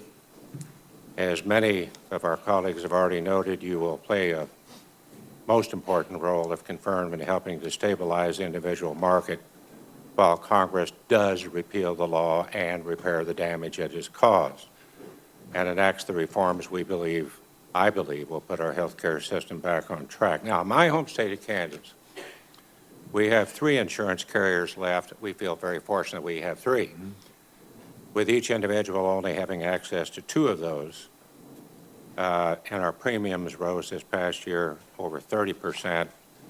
Down the road, it's going to be more difficult if we don't do something. There's no doubt with regard to uncertainty and angst among consumers. I think it's important to make clear that even if Congress and the incoming administration were to do nothing, let it go, just like in Frozen, let it go. And amending or repealing parts of the Affordable Health Care Act, the law is not working. And we have to do something to meet that obligation. The prices are unaffordable, markets nearly non-existent, with fewer no options in several states and counties. We're not as rural as Wyoming, but we are rural in my state of Kansas. I have a concern back in the day when we sat in this committee and wrote the first version of the Affordable Health Care Act. I don't know where that mark is today. It's sitting on a shelf somewhere. But we went day and night and day and night and day and night, and I was worried about something I called the rationers. I'm talking about the Independent Payment Advisory Board, IPAB, the Centers for Medicare and Medicaid Innovation, CIMI, that's a wonderful acronym, and the new coverage authorities given to the U.S. Preventive Services Task Force, and I would also mention the Patient Center Outcomes Research Institute, which is called PCORI. Not many people are aware of these. I even went to the floor of the Senate and had 4 people riding a horse and called them the 4 horses of regulatory apocalypse. But I'm worried about it and the provisions which could interrupt the doctor-patient relationship, allowing the government to dictate what coverage you can receive. Can you share some of any concerns that you have with regards to these, what I would call 4 rationers, with all due respect of what they're trying to do with good intent? Yeah, I appreciate that, Senator. I think that it's imperative that as we move forward, that we recognize again that the patient ought to be at the center of this, and anything that gets in the way of the patient and their families and physicians making the decisions about what kind of health care they desire we ought not go down that road. And so, for example, the CMMI, the Center for Medicare and Medicaid Innovation, I'm as I've mentioned, strong proponent and advocate for innovation. But I've seen in certain instances what's coming out of CMMI is a desire to require certain kinds of treatment for certain disease entities that may or may not be in the best interest of the patient. And because it carries the full force of the federal government and the payment for those services, it means that we're answering the question, who decides about what kind of care patients receive, by saying that the answer to that ought to be Washington, D.C., and I simply reject that that's where those decisions ought to be made. I appreciate that answer. I have the privilege of being a member of this committee, the Finance Committee, and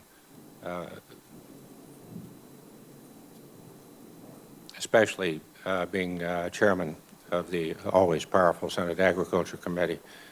I'm particularly interested in HHS and, more importantly, FDA's work on food and nutrition policy. During the previous administration, the FDA issued numerous regulations with limited or delayed guidance and unrealistic compliance dates.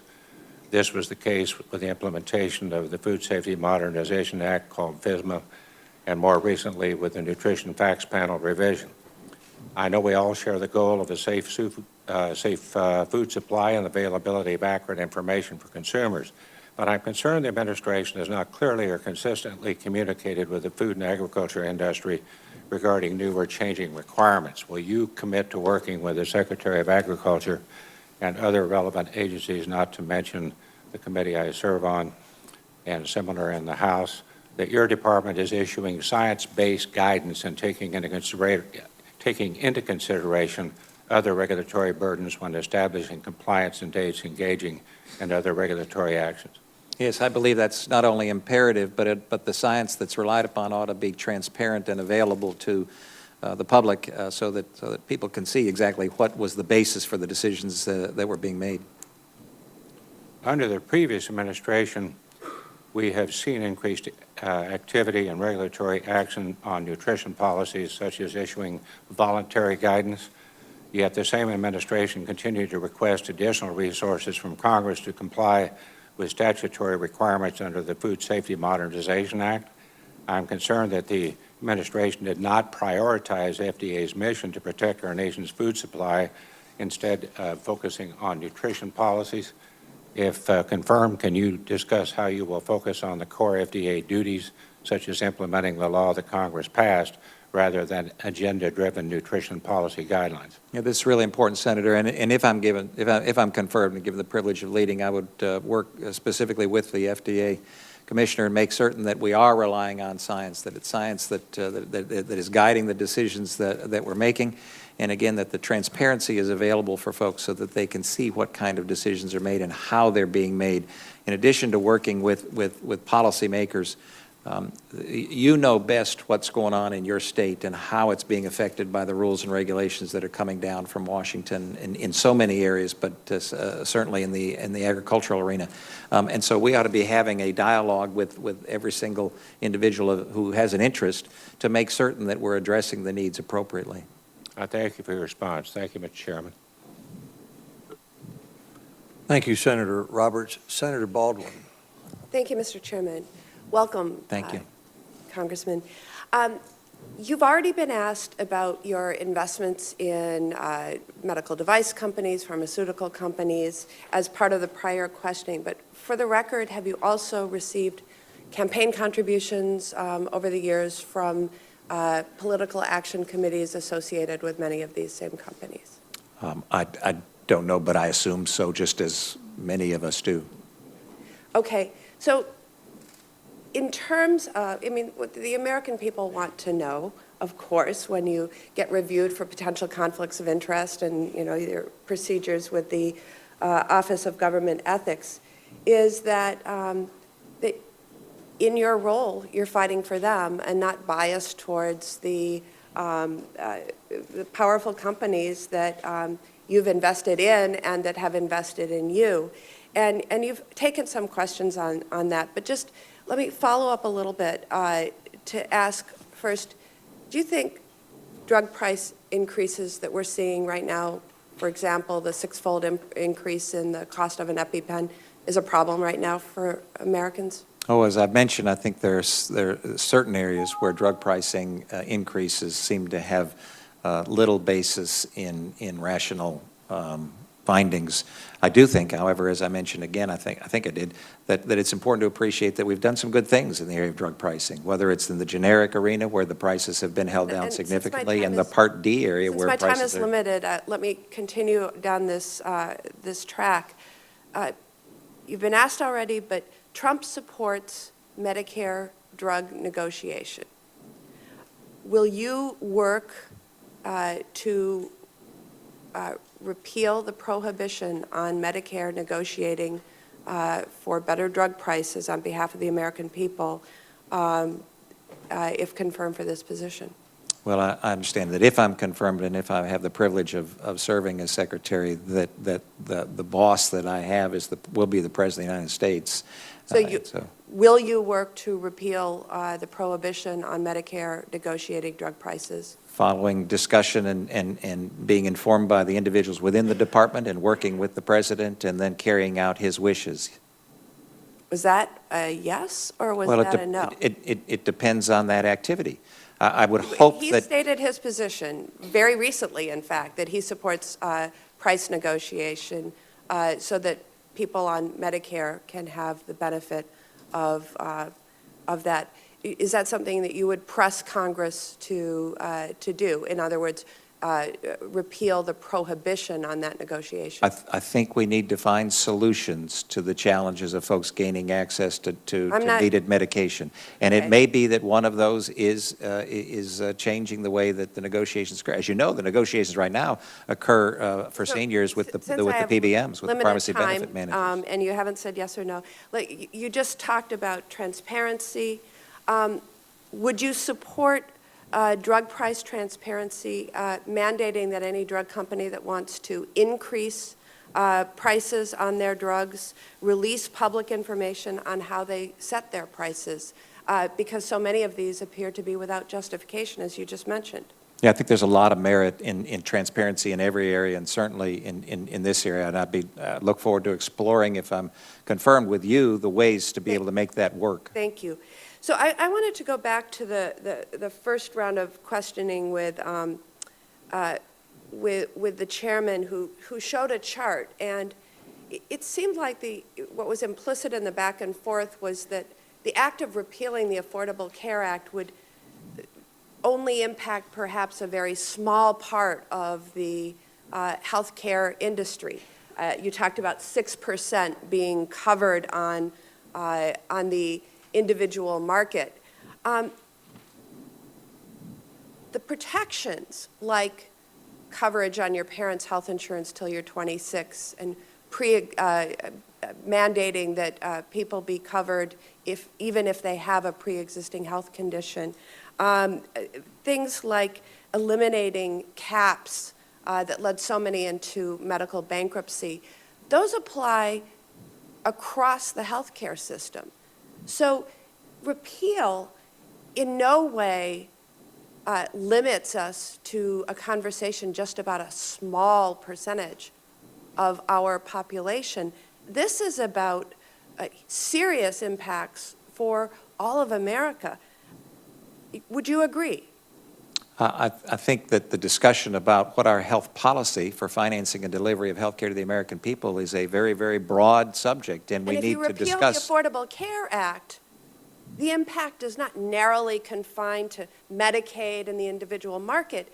It has impact on every American. And Medicare, too. Think of accountable care organizations where we're driving so much of our innovation. Mm-hmm. That's not confined to the individual market. In fact, it impacts Medicare very, very significantly. So let me give one example. We in our office, when you visited, and thank you for your visit, we talked about the opioid epidemic. one of the significant issues is access to treatment to overcome an addiction. If the Affordable Care Act is repealed, there will no longer be a mandate for substance abuse treatment being covered. Is that something you agree with?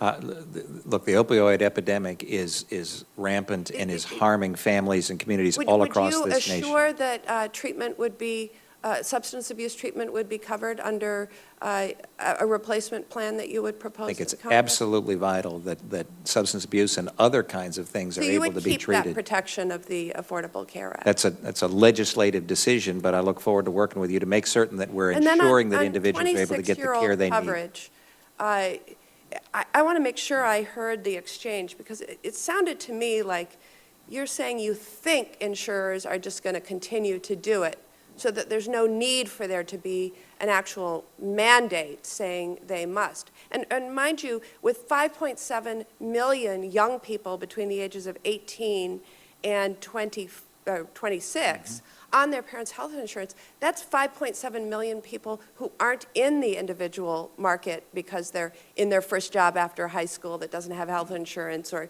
in school without. Is it just a wink and a promise, or do you support having in law a mandate that 18 to 25-year-olds be able to stay on their parents' health insurance? What I have, as I say, I think it's been baked into the insurance programs that are out there right now. What I absolutely am committed to. But they could change their mind at any time. What I'm absolutely committed to is making certain that every single American has access to the kind of coverage that they want and has the financial feasibility to be able to purchase that coverage. Thank you, Senator Baldwin. Senator Young. Dr. Price, so good to see you here today. Thank you. I've enjoyed our service together over the last 6 years in the House of Representatives, particularly the 4 years we spent on the Ways and Means Committee. And I had an opportunity not just to get to know you personally there, but to observe your quite impressive skill set, your depth of knowledge in the area of healthcare and health policy, your commitment, more importantly, to seeking alternative perspectives, to trying to identify where bipartisan consensus could be realized, and ultimately forging consensus around some viable solutions. The one that I find most notable is your success on the sustainable growth rate, which is something the members of this committee are familiar with, but it's a blunt instrument that was in place to control health care costs. And without your leadership over on the House side, I don't think we could have moved towards a more value-based purchasing model. So these are skill sets that will serve you well over at Health and Human Services, no doubt. One area of the Affordable Care Act, speaking of bipartisanship, that members of my party, of your party, have periodically and quite vocally indicated their desire to repeal from time to time, has been the Center for Medicare and Medicaid Innovation.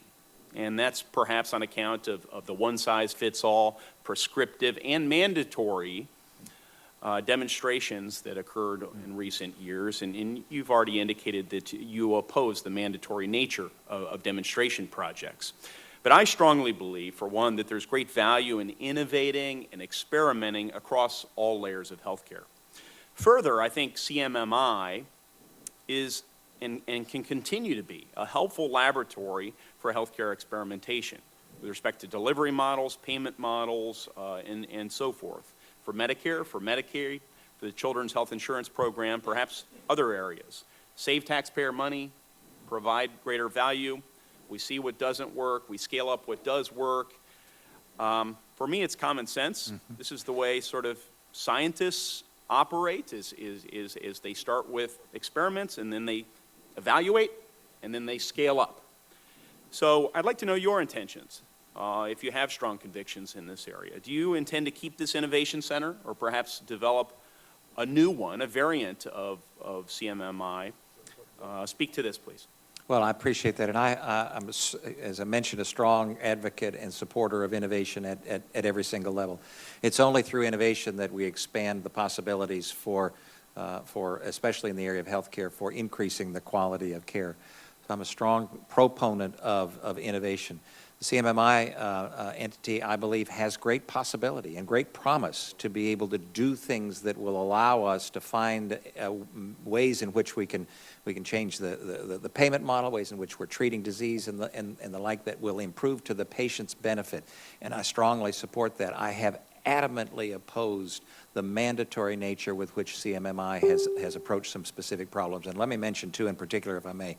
The first is the comprehensive joint replacement, the CJR program, which identified from CMMI 67 or 68 geographic areas where if you were a patient and you received a lower extremity joint replacement for a variety of problems, then it was dictated to your doctor what kind of prosthesis, what kind of surgical procedure your doctor could do for you, regardless of what's in your best interest. Now, they may be aligned, but they may not be aligned. And if they're not aligned, then your physician is incumbent upon doing what the government says to do. The other area that I think was even more egregious was covering 75% of the nation in the Medicare Part B drug demonstration model. In fact, not a demonstration model if it's 75% of the country. And that would stipulate what kind of medications your physician could use in an inpatient setting in a mandatory way. Now, the problem that I've got with that really is an experiment. It's a demonstration to see whether or not it works. And in every single experiment, healthcare experiment or medical experiment or scientific experiment that deals with people, real people, we demand, we require that there be informed consent for the patient to participate in that experiment. And so you say to the patient, we're trying this to see if it works better. We'd love to have you join us. We think it may inure to your benefit and the benefit of more individuals across this land. But if you don't want to do that. All right, folks, we are going to take you now live right now to protesters in D.C.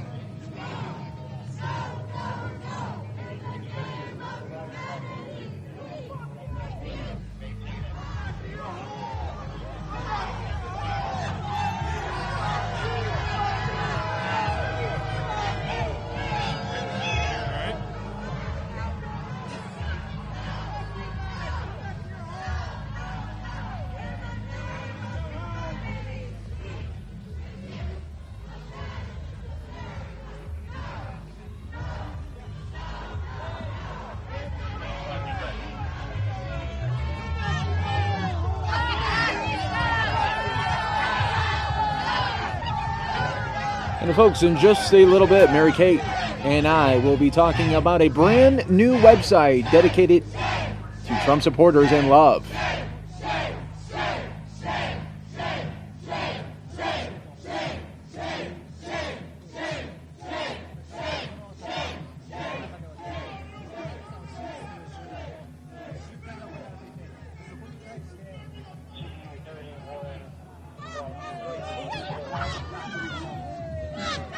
Sorry.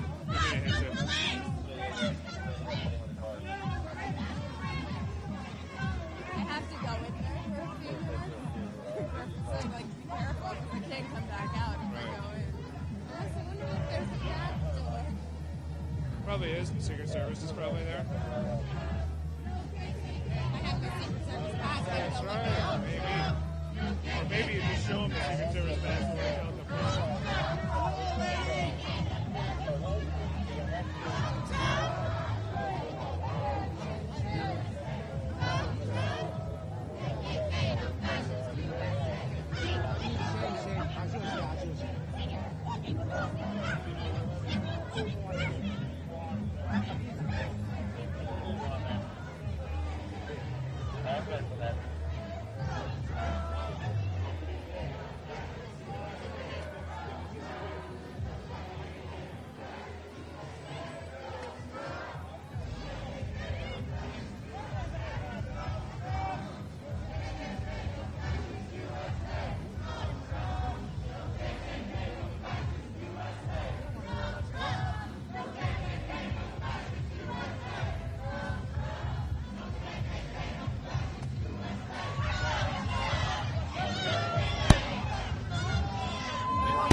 that way?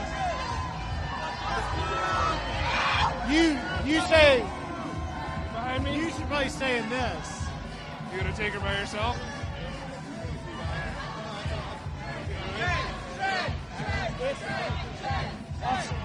If she has a ticket, can you go through together?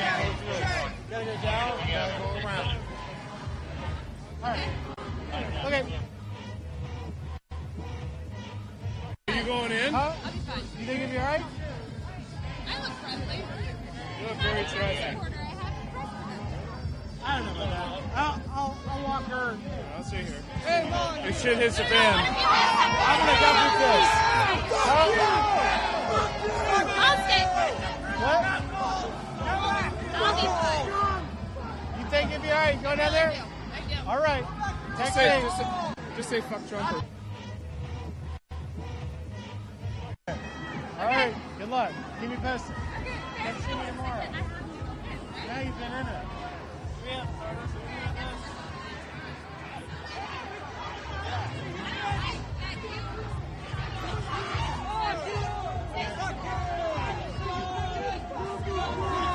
So if the first ball is the floor ball, you see 5 or 6 seconds. Go back out here, get the strangers that are angry, and let them what they chant.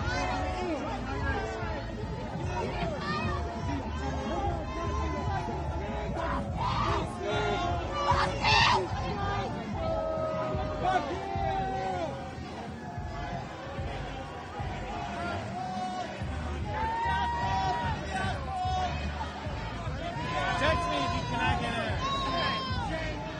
You know, if you see any Jim Paul, that's the reason it's all right in there. Tell him I said hi. He's next to the gateway, but that's the one. That's the one.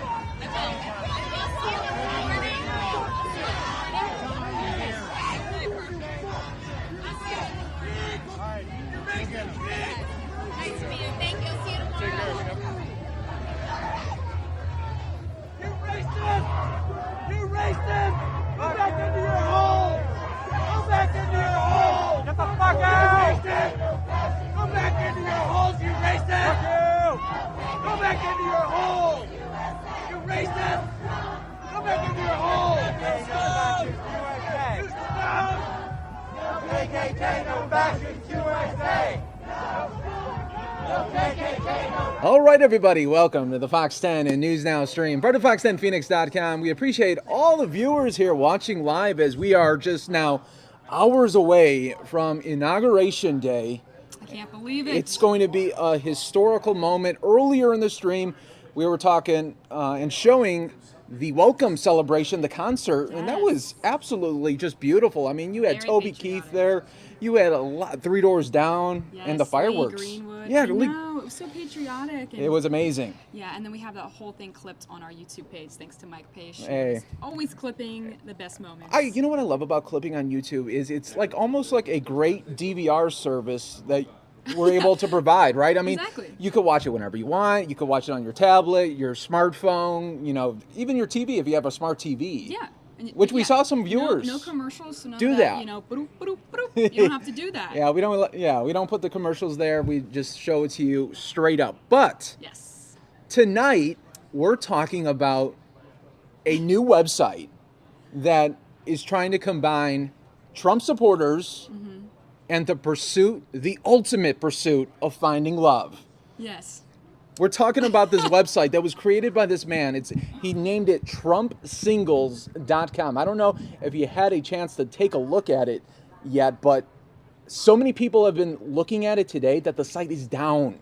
I know. When you go to it. When you told me about it, I thought, well, why don't I just see how it works? How do you log on? How do you create an account? Not that I was going to. I just wanted to see how it worked, and it was down, malfunctioning. Yeah. So they're breaking the internet right now. Pretty much, when you talk about breaking the internet, this website is actually doing it. Do you think that people are really logging on to meet people seriously, or do you think they're just trying to? I think it's maybe a mixture of both. They are looking forward to it and then want to see, okay, what's all this vibe about? What's this about? Yeah. Because what is happening here is on TrumpSingles.com, you need to be a Trump supporter, and then you're going to find your match. And when you find your match, you automatically know when you go on the date that They're it's not going already a Trump supporter. to Trump supporter. So you don't have to get to that second date or that third date and then think, oh, that girl was a Hillary supporter or that guy was a Hillary supporter, and now we're going to lose love here. Now, so do you think that if you were going on a few dates with somebody and you found out that they voted for the opposite party, would that change your feelings about them? Well, it would depend how much they are into it. You know, if they were like a deep, you know, person for the other side and you weren't, oh my, that would break it right away. So you're saying if they didn't really feel that much yet anyway and they were kind of on the fence, that would be the breaking That'd factor? be the big breaker for me, at least. Wouldn't it for you? Yeah, and you guys let us know in the chat too what you think about this. I don't know. I mean, I don't think I would mind if they voted for the opposite side, but I would mind if they We're so passionate about minded it. who I voted for. If they were starting, if they tried to convince me of what Oh, they try to convert that you. That would be annoying. Yeah, you know? yeah. I wouldn't like that. No. But I don't know. That can be awkward, and that's what we deal with now. Marriages are suffering from this. Yeah, marriages were suffering, friendships were suffering. People have been unfriending each other on Facebook because they don't want to see their political rants Yeah. that they don't side with. That's Isn't true. that weird? This last 20 months, I mean, you figure people have lost now relationships. Some have even lost jobs over this. Yeah. But this website is pretty much trying to bring all those Trump supporters together. That way you don't have any of those awkward moments maybe on the second or third date when you're like, oh, we got to get out of this one. This is not going to be a good ROI on your return What's there. the privacy in this website? Because what if I just went on and wanted to see who was on the website? Didn't want to actually use it for myself. I just wanted to see, I wonder who's if you- secretly a Trump supporter, and then you could see a whole list of people. I don't know if you could just scope it out. I think you got to first sign up. And right now it is $19.95 a month. That's cheap, No, that is cheap. right? I mean, how much does Match.com cost? And I don't know. Tinder, I think Tinder's free, right? Tinder's free. I Tinder's think. free to swipe. Yeah. So yeah, TrumpSingles.com. Members pay $19.95 a month to use the service. The owner said in the last 3 days we have had more people come to the site than ever before. So I guess because he's about to be sworn in. Yeah, Right? yeah, and everybody's want to check this out. And the slogan of the website is "Make dating great again." Are you kidding? No, Are you that's kidding? Make dating great again. Oh my gosh, is this for real? I mean, Oh, are it's people real. really using This is really a thing, and I'm sure so many people are using it because the site is down. You can't even get to it. Do you think they're like, oh, I've got to find my Trump supporter date quickly? You know, everyone's getting the good ones. Well, maybe people want to get that date for Friday. Friday night is a date night, and it's also Inauguration Day. Wouldn't that be nice? You meet a new person on Inauguration Day, and you could It's say, true. hey, our first date was on Inauguration Day when Donald Trump was the 45th president of the United States. And then one day you tell your kids, how did you guys meet? A Trump supporter website, sweetie. And if you don't vote for him or like him, you can get out. Yeah. Find some new parents. I wonder how that would end up. I mean, it's sort of like farmersonly.com. Oh yeah, it's sort of strange. there's all those types of sites. I mean, there's Christian, Mingle. yeah, there's all those sites and he found a little niche. This guy found a niche. So is there going to be a Hillary Clinton one? I wonder. Well, there was, in this article, it says there's the Maple dating site. It's called mapledating.com or something like that. And that's for the people that said they'd moved to Canada after he was elected. So it's Okay. people that now live in Canada that need to find a date. Wow. So I guess that's a Clinton one. Yeah. That's something. Oh, God. But here's another thing. If I was the guy that created this site, you know Okay. what my slogan would be? What? You can't build a wall around love.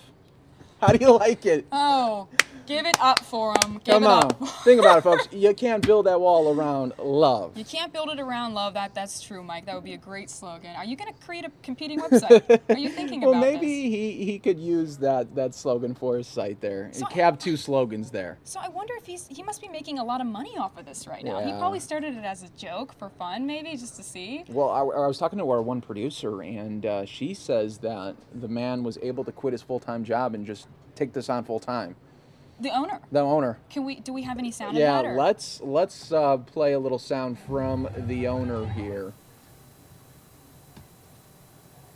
They went on dates like at gun ranges and just at restaurants and all various places, and we've had a lot of positive feedback since we got big.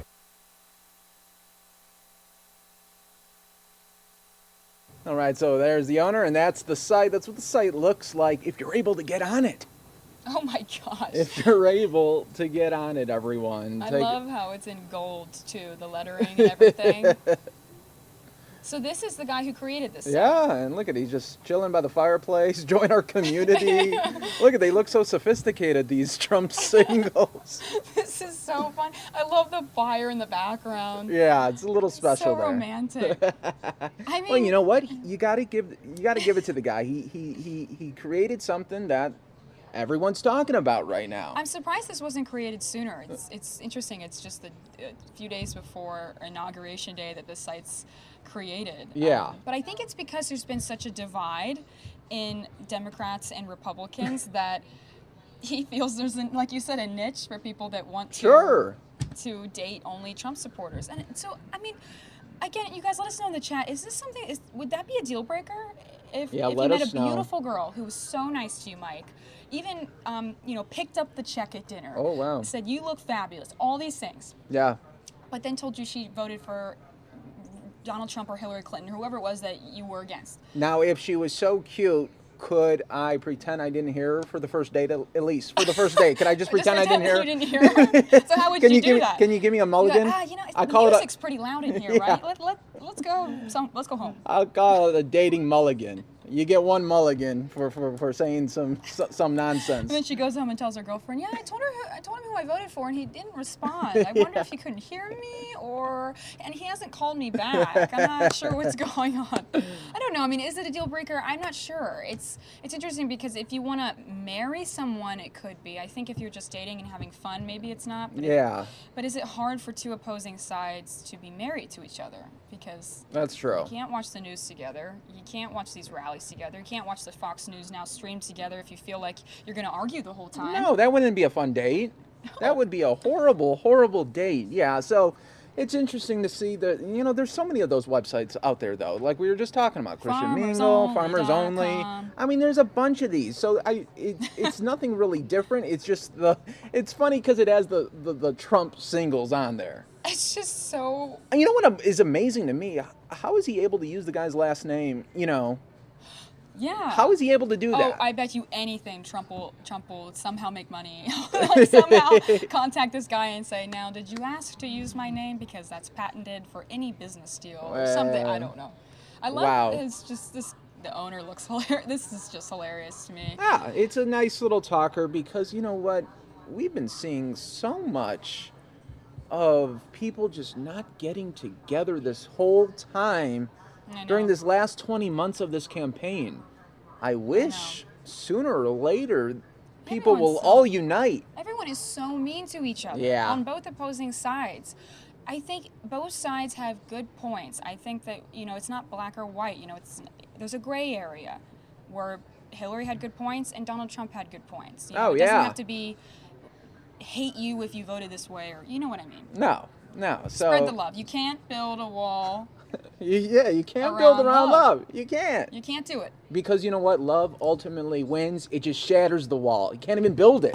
Shatter. That's what love does. Yeah. Are we just advertising his website right now? No, I think we're just, talking about a trending topic. Yes. And if you want to join, it's only $19.95 a month. Yeah. That's only $9 more than Netflix. There you go. So there you go. Hey, that's putting it in perspective. Yeah, I think so. Right? Isn't Netflix like $9 now? I think so. Yeah. Something? Isn't it amazing how it just started out as you would really get DVDs in the mail and then you'd have to send them back. Is that how Netflix started? I forgot about that. You had to send them back. And everyone did. Everyone would get it, pull it out of a little sheet, and Netflix! I just got my Castaway or whatever, and then you send it back. And you could only have so many that, you could only get 2 at a time or 4 depending on how much you paid. So you'd have to wait and put them back. Oh my gosh! Doesn't that seem so backwards now to think about the fact that they were mailing us DVDs? Yeah. I don't understand. Well, that. this was before streamings, right? So, I mean, That's you couldn't, how else would you get it? So we would stream this and then copy it on a DVD and mail it to people that wanted to get the news. Because then if they send it back to us, didn't like that segment. Oh, wow. I appreciate you having me up here to talk about this amazing dating site. Oh, yeah. You know, I always just try to find these little topics that are different and they're not like 5 dead in a tragic accident. I don't like doing those news all the time. Sometimes it's nice to just talk about something that we can all share our opinions on, laugh about, positivity and love always. Oh, yeah, right? because you can't build that wall around love. You can't build it around love. That's the new slogan. Patent it now, Yeah, because I he's will. going to take it. There That you guy's gonna go. take He it. will take it. He needs to find out how to get his site back on first. Poor guy's probably sitting there like, oh my gosh. He Wow. must feel so bummed right now. Oh, wow. Well, that was fun. I'm glad everyone was able to comment there in the chat room, and we love seeing those comments, you know? We always love him, guys. Yeah, reach out to us on Twitter as well. You know her. Her name's Mary Kay Gaffney. I'm Mike Pace. We'd love to hear those responses on Twitter too, right? Yes, Why please not? do. Hey, all right, everybody. Now going back, we'll show you the beautiful White House for now. Mary Kate's coming up in just a little bit.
All right, folks, this is the DC Gala, inside the DC Gala on the eve of Inauguration Day. Enjoy. I know I'm on your mind each place you go. I can't believe that you're in love with me. I have always placed you far above me. I just can't believe that you love me. And after all is said and done, it looks like I'm the lucky one. I can't believe that you're in love with me. Go, Larry.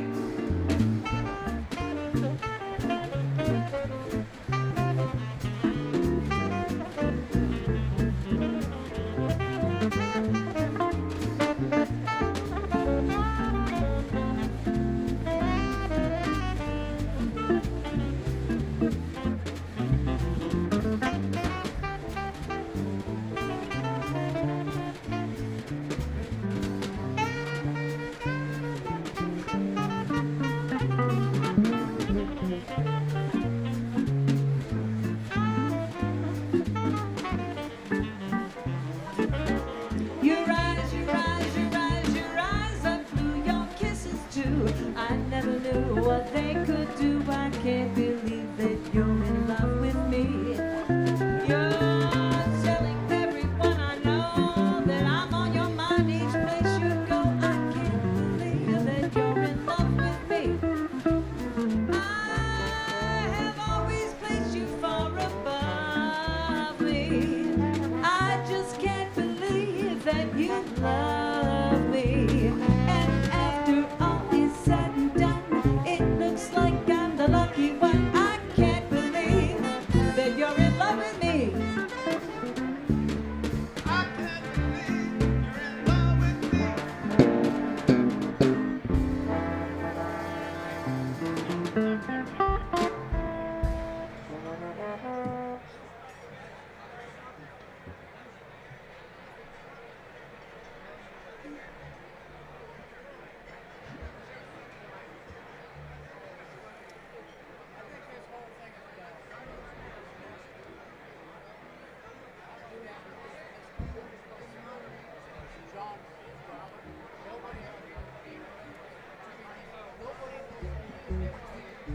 All right, folks, we are taking it live right here. More Trump protesters, and now they are starting to burn things now.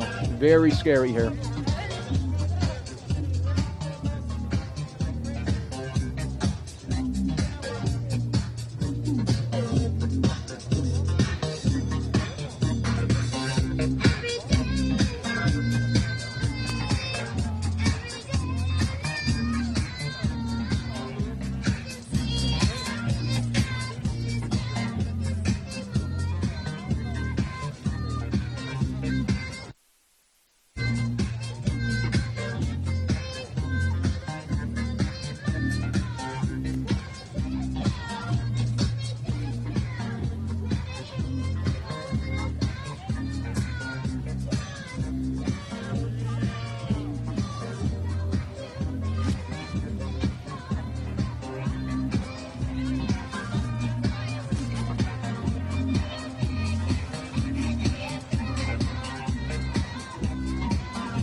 It's a Griff for Tucker Show.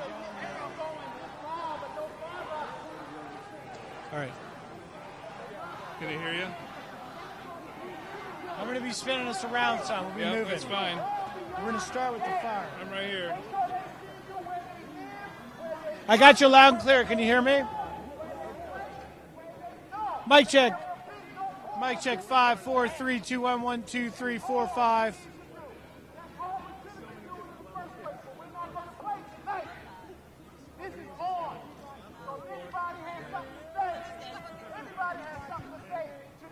You lost your light. Huh? You lost your light. I know, I turned it off. Oh. Because we still got a couple minutes, right? We're going to use this, yeah. Just have me pan off and I'll come back to you. I'd like to say one thing about why I'm here. I'm here because these people inside who represent the so-called alt-right, known as the alt-right, in my opinion, Which way are you going? I'm going to go in here. I think there is basically one thing that we don't actually talk about very often, and that's that the people inside are not just racist. They're not just awful. Who I can say from having come to know him over the course of this campaign, having seen him when the cameras are off, a new president who has the strength and the vision and the determination and the leadership qualities to make America great again. Thanks to you.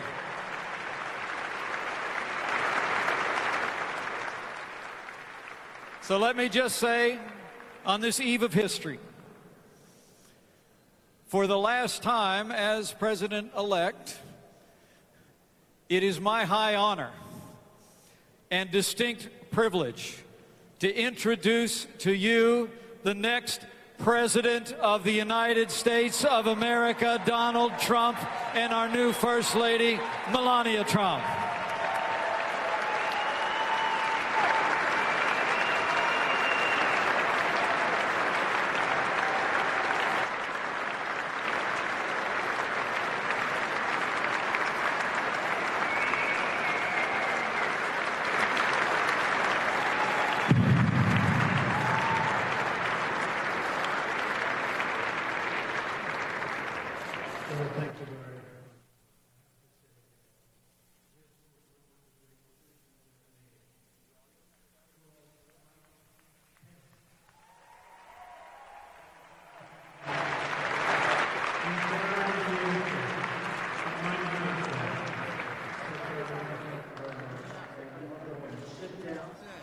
Just enjoy the evening.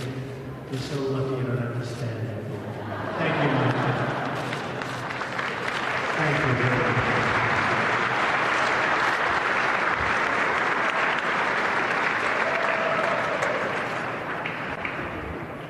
So this journey started 18 months ago. We weren't given much of a chance except for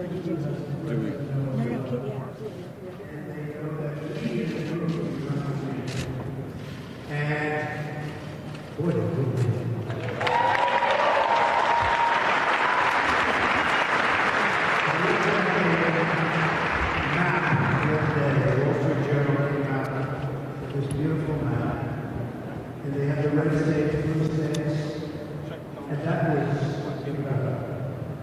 Because there were a lot of red states that weren't supposed to be red, a lot of them.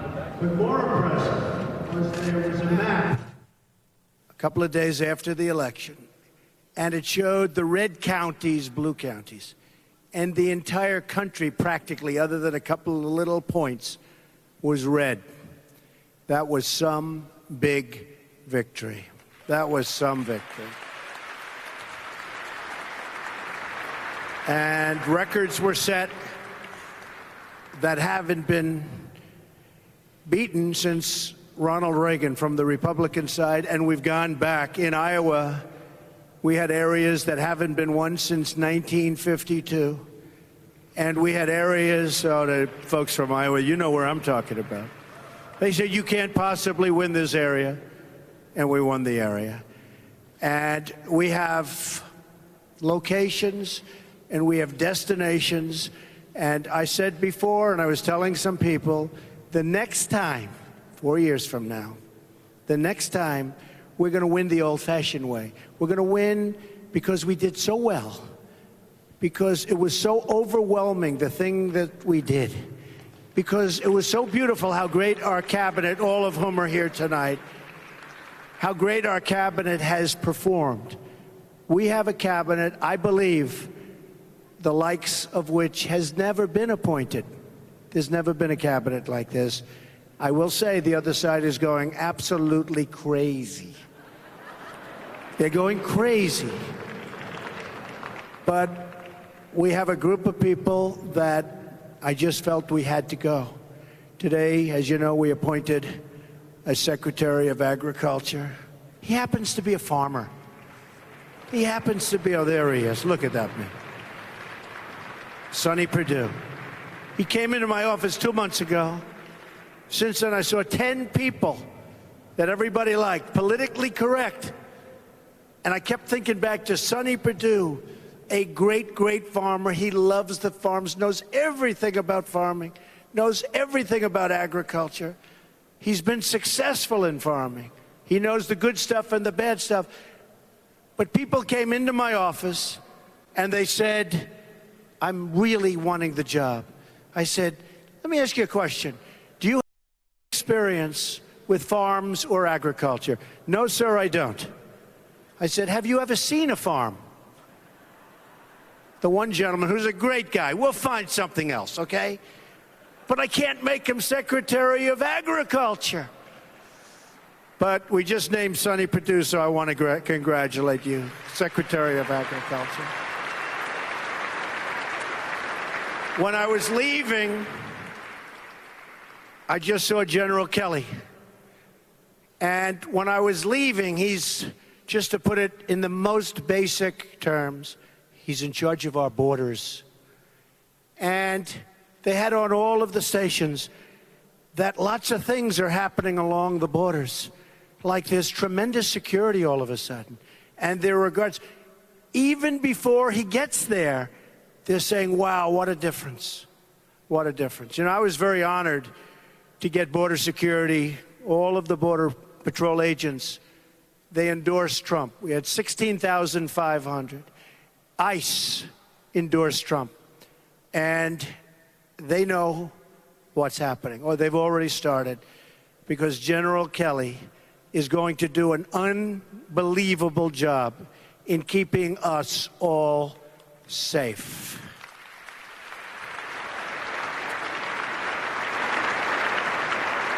And speaking of safety, we have General Mattis.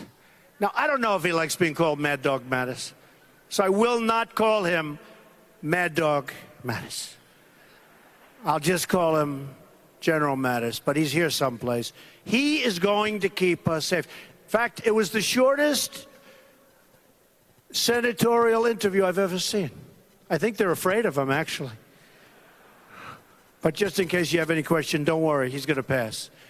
But the cabinet members are doing really fantastically. I've watched most of it. I've heard most of it. They have really, really done a good job, and I was very proud of them. I'm very, very proud of my picks. There's not a pick that I don't love. And if there was, I'd tell you right now. Probably would, actually. I want to thank the cabinet for being here. I want to thank all of the senators that I see you're here. I want to thank all of our donors. They're big donors, small donors. There are donors that got really, really generous the day after the election was won. Oh, I have a couple. They got so generous. Hi, Don, I just want to tell you, I just sent a big check. Oh, great. Should have sent it a week before. That's okay. We love you, too.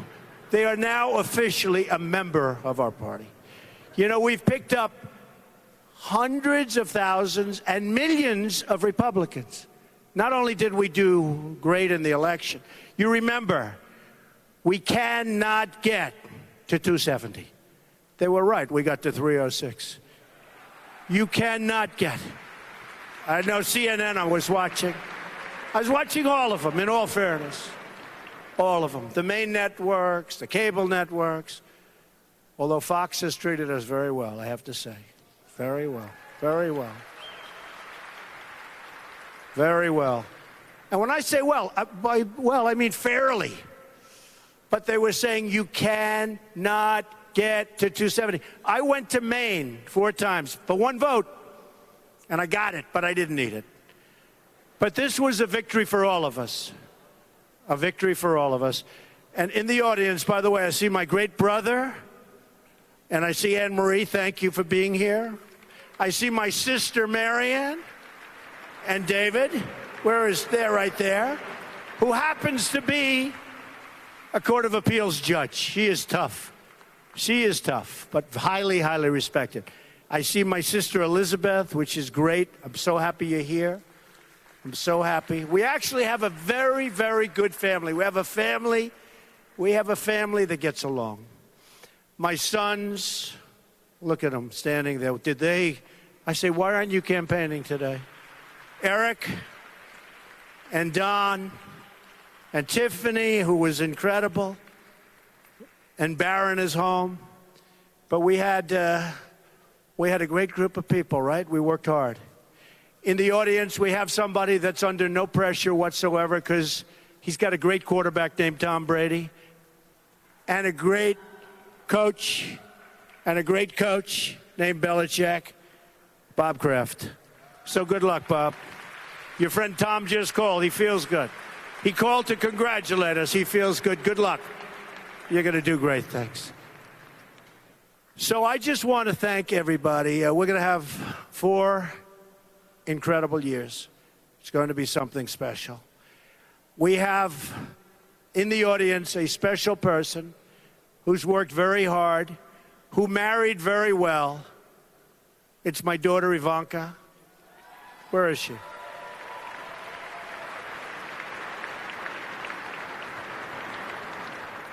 I sort of stole her husband. He is so great. If you can't produce peace in the Middle East, nobody can. Okay? All my life, I've been hearing that's the toughest deal in the world to make. And I've seen it. But I have a feeling that Jared is going to do a great job. I have a feeling he's going to do a great job. So you'll work with him. And one other person I have to thank. So we had actually 18. People said 17 people running. It's 18, including Gilmore. Now, I like Gilmore because he endorsed me right away. Okay, that's good. But he was the governor of Virginia, in all fairness. Is he here? Yeah, he's here. So we had 18 people running, and we had Reince. And I said before, nobody knew how to pronounce his name. It's a crazy name. They called him Rance. Steve Wynn just called him. He's still not pronouncing it right, Steve. But Reince Priebus, now everybody pronounces his name right. He's a star, and I knew that a long time ago. And he had a problem because he sort of liked me. He didn't like me because of my personality. He thought I could win. He thought I could win. Phyllis Schlafly, the great Phyllis Schlafly, you know who that is. So she's a great woman, was a great woman. Passed away 6 months ago. I went to her funeral in St. Louis. And she came out against all of her fellow conservatives. And she said, I am not endorsing anybody else but Donald Trump. I don't care what exactly he is. He's like an unknown quantity, but he's going to win. And Reince sort of had the same thing. And Reince was taking tremendous abuse. And I want to thank, by the way, Phyllis, because she went through hell. I'm telling you, Phyllis went through hell in that last period of a year. And she turned out to be right. But Reince had the same thing. And Reince sort of, I always felt he favored me. It's like a coach who has a player and you sort of favor. But Reince is fantastic. Reince has been an unbelievable leader. Now, he had to win, because if he didn't win, it was over. He would have been fired. We would have said, Reince, you're fired. Get the hell out of here. But he is an unbelievable leader. He's an unbelievable talent, and he's been my friend, and he's been with me from the beginning. So I want to thank Reince Priebus. And just in finishing up, Tom Barrack called me. Tom Barrack is where's Tom? Got to be around here someplace. Tom Barrack, he's a very, very successful guy. Colony Capital. And he became my party planner. In fact, every time I have a party, are you available? I'm having one in about 2 months, Tom. He and all of his friends, they came to me, they said, we'd like to run it. I said, what the hell do you know about running it? Well, between Stephanie, where's Stephanie? I saw her. There she is. Stephanie, what a job. What a job you did. Thank you. Did he finally come through for you, Stephanie? Tom, thank you. Stephanie, thank you. Your entire group, thank you. So far, it's been perfect. Now, the big one is tomorrow at around 12. Okay? Because we had a thing today. We had a couple of things. Arlington National Cemetery, I don't know if anyone saw it. It was so beautiful. So many people. So many people. It was incredible. So we went there, and we laid the wreath with Mike, and it was beautiful. And then we went to the Lincoln Memorial and had a concert. And we thought it would be a small concert, and tens of thousands of people were there. It went all the way to the back. They never had so many people, and very few people ever had a concert at Lincoln Memorial. But what they pulled off was incredible. It was an unbelievable period of time. But tomorrow seems to be the big one. And I made a speech tonight at the Lincoln Memorial in front of all of those people and all of those live television cameras. I can't stand them. But actually, a couple of them are starting to get honest. But I thought it was a very good speech. And so instead of saying it was a good speech, they're saying, doesn't matter tonight. How will he do tomorrow? They never give you credit. But tomorrow we have a speech, probably around 12 o'clock. It may rain, it may not rain. I don't care. Doesn't matter. I mean, the truth is, if it really pours, that's okay, because people will realize it's my real hair, and that's okay. It's okay. Might be a mess, but they're going to see that it's my real. But we have a speech that I wrote and worked with Stephen Miller, who's around here someplace, and Stephen is great. He's been with us from the beginning. Stephen and Hope and Corey and so many people have been so great. And I see my Kellyanne. Oh, Kellyanne. Come here. Come here. Come here, Kellyanne. Get up here. Come here, Kellyanne. She's been so great. Wow.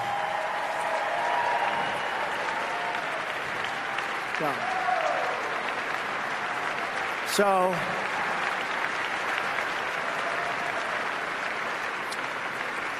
there is no den she will not go into.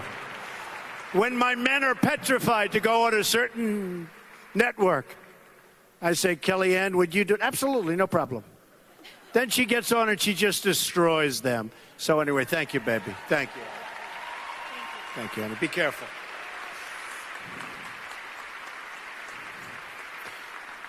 So this is a celebration of victory. You're my friends. We needed this victory. 3 weeks before we won, as you know, it was going to be the single greatest defeat in the history of politics. They predicted that this would be the greatest loss in political history, not even modern political history. They said in political history. And I'll tell you one thing. I outworked everybody. I think I outworked anybody who ever ran for office. I learned that from Belichick, right? But we outworked them. And 3, 4, 5 speeches a day, all over the place. And that last 2 weeks, and the last week especially, there was something that was happening. I told the group today, they canceled their fireworks 2 weeks out. And there was a little story that they spent $7 million on fireworks, and they canceled it. And that's because history has proven that if you're going to lose, you don't want fireworks, right? And that was a good sign, and there were other good signs. But what we did in those last 2 weeks, and especially in that last week, it was fun, and we saw what was going to happen. We were pretty sure we were going to win. But again, thank you all very much. We'll see you. We have an election coming up in 2 years. We're going to get a lot of senators and a lot of congressmen elected. A lot. We're going to get a lot of them elected. Mitch McConnell's here. He's smiling so big he loves those words. And we are going to make America great again, greater than ever before. Thank you very much, everybody. Thank you.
All right, you guys, well, welcome to the Fox News Now stream. I'm your host, Mary Kay Gaffney, and I appreciate you watching with us tonight. This is Donald Trump, and you can see Melania there, and they're just talking to people in the crowd here. No big deal. This is just a big event before Inauguration Day tomorrow, people. And you can see all the people that are there in the crowd. We just saw Paul Ryan talking to Donald Trump, and it's also always interesting to see the dresses and what the girls choose to wear. The guys always wear the same thing, but it's always fun to see what people choose to wear at these fancy political events. Kellyanne Conway looking great in a red one-shoulder dress, and Ivanka posted a picture of her dress to Facebook and Instagram just moments ago. A black and white, beautiful dress. And you can see Melania right there wearing a sparkly blush-colored dress. So everyone looking very great tonight. It's always fun to watch these events live. You never know what's going to happen. And really, we saw this earlier today at the celebration that Donald Trump's really been speaking off the cuff. No teleprompters during these celebration events. So that's always fun to see someone just speak from the heart. And say how they really feel and thank the people that are important to them. Oh, looks like the lights just went off there. Oh, did we lose the feed? I want to watch the party, you guys. Come on. Well, we have other things to take you guys to here on the Fox News Now stream. Again, I appreciate you watching with me. I am your host, Mary Kay Gaffney, and I'm going to be taking you into the next couple hours here on the show. If there's anything specific you guys want to see or talk about, feel free to let me know in the chat or tweet me at MaryKateFox10. That's my Twitter handle. Yeah, again, that could be easier just to tweet me because chat is moving pretty fast right now.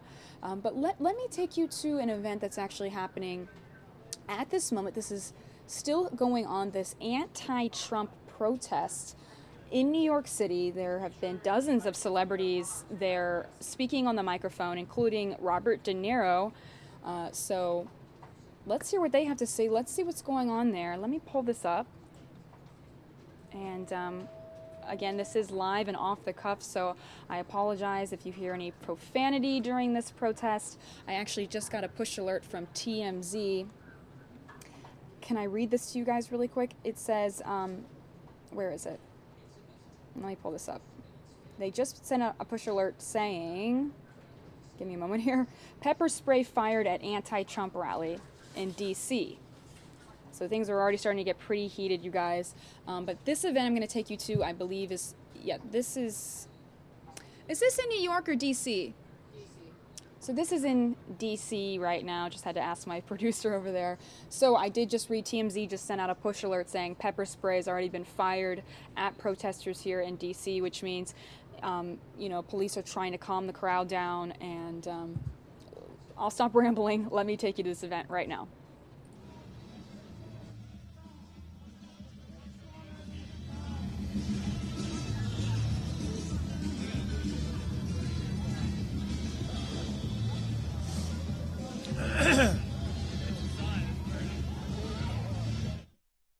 And in case you're wondering, this is a reporter that's out in the field right now who is about to go live any moment. So you're kind of getting a behind the scenes look of what a reporter has to do out in the field, and watch as he gets ready to give us a live update here any moment.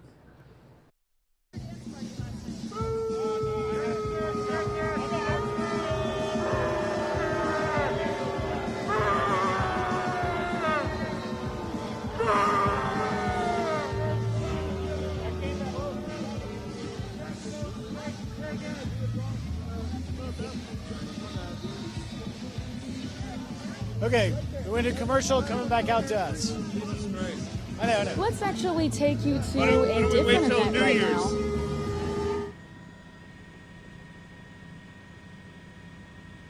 El Chapo arriving in New York City. Streaming live here on the Fox News Now stream.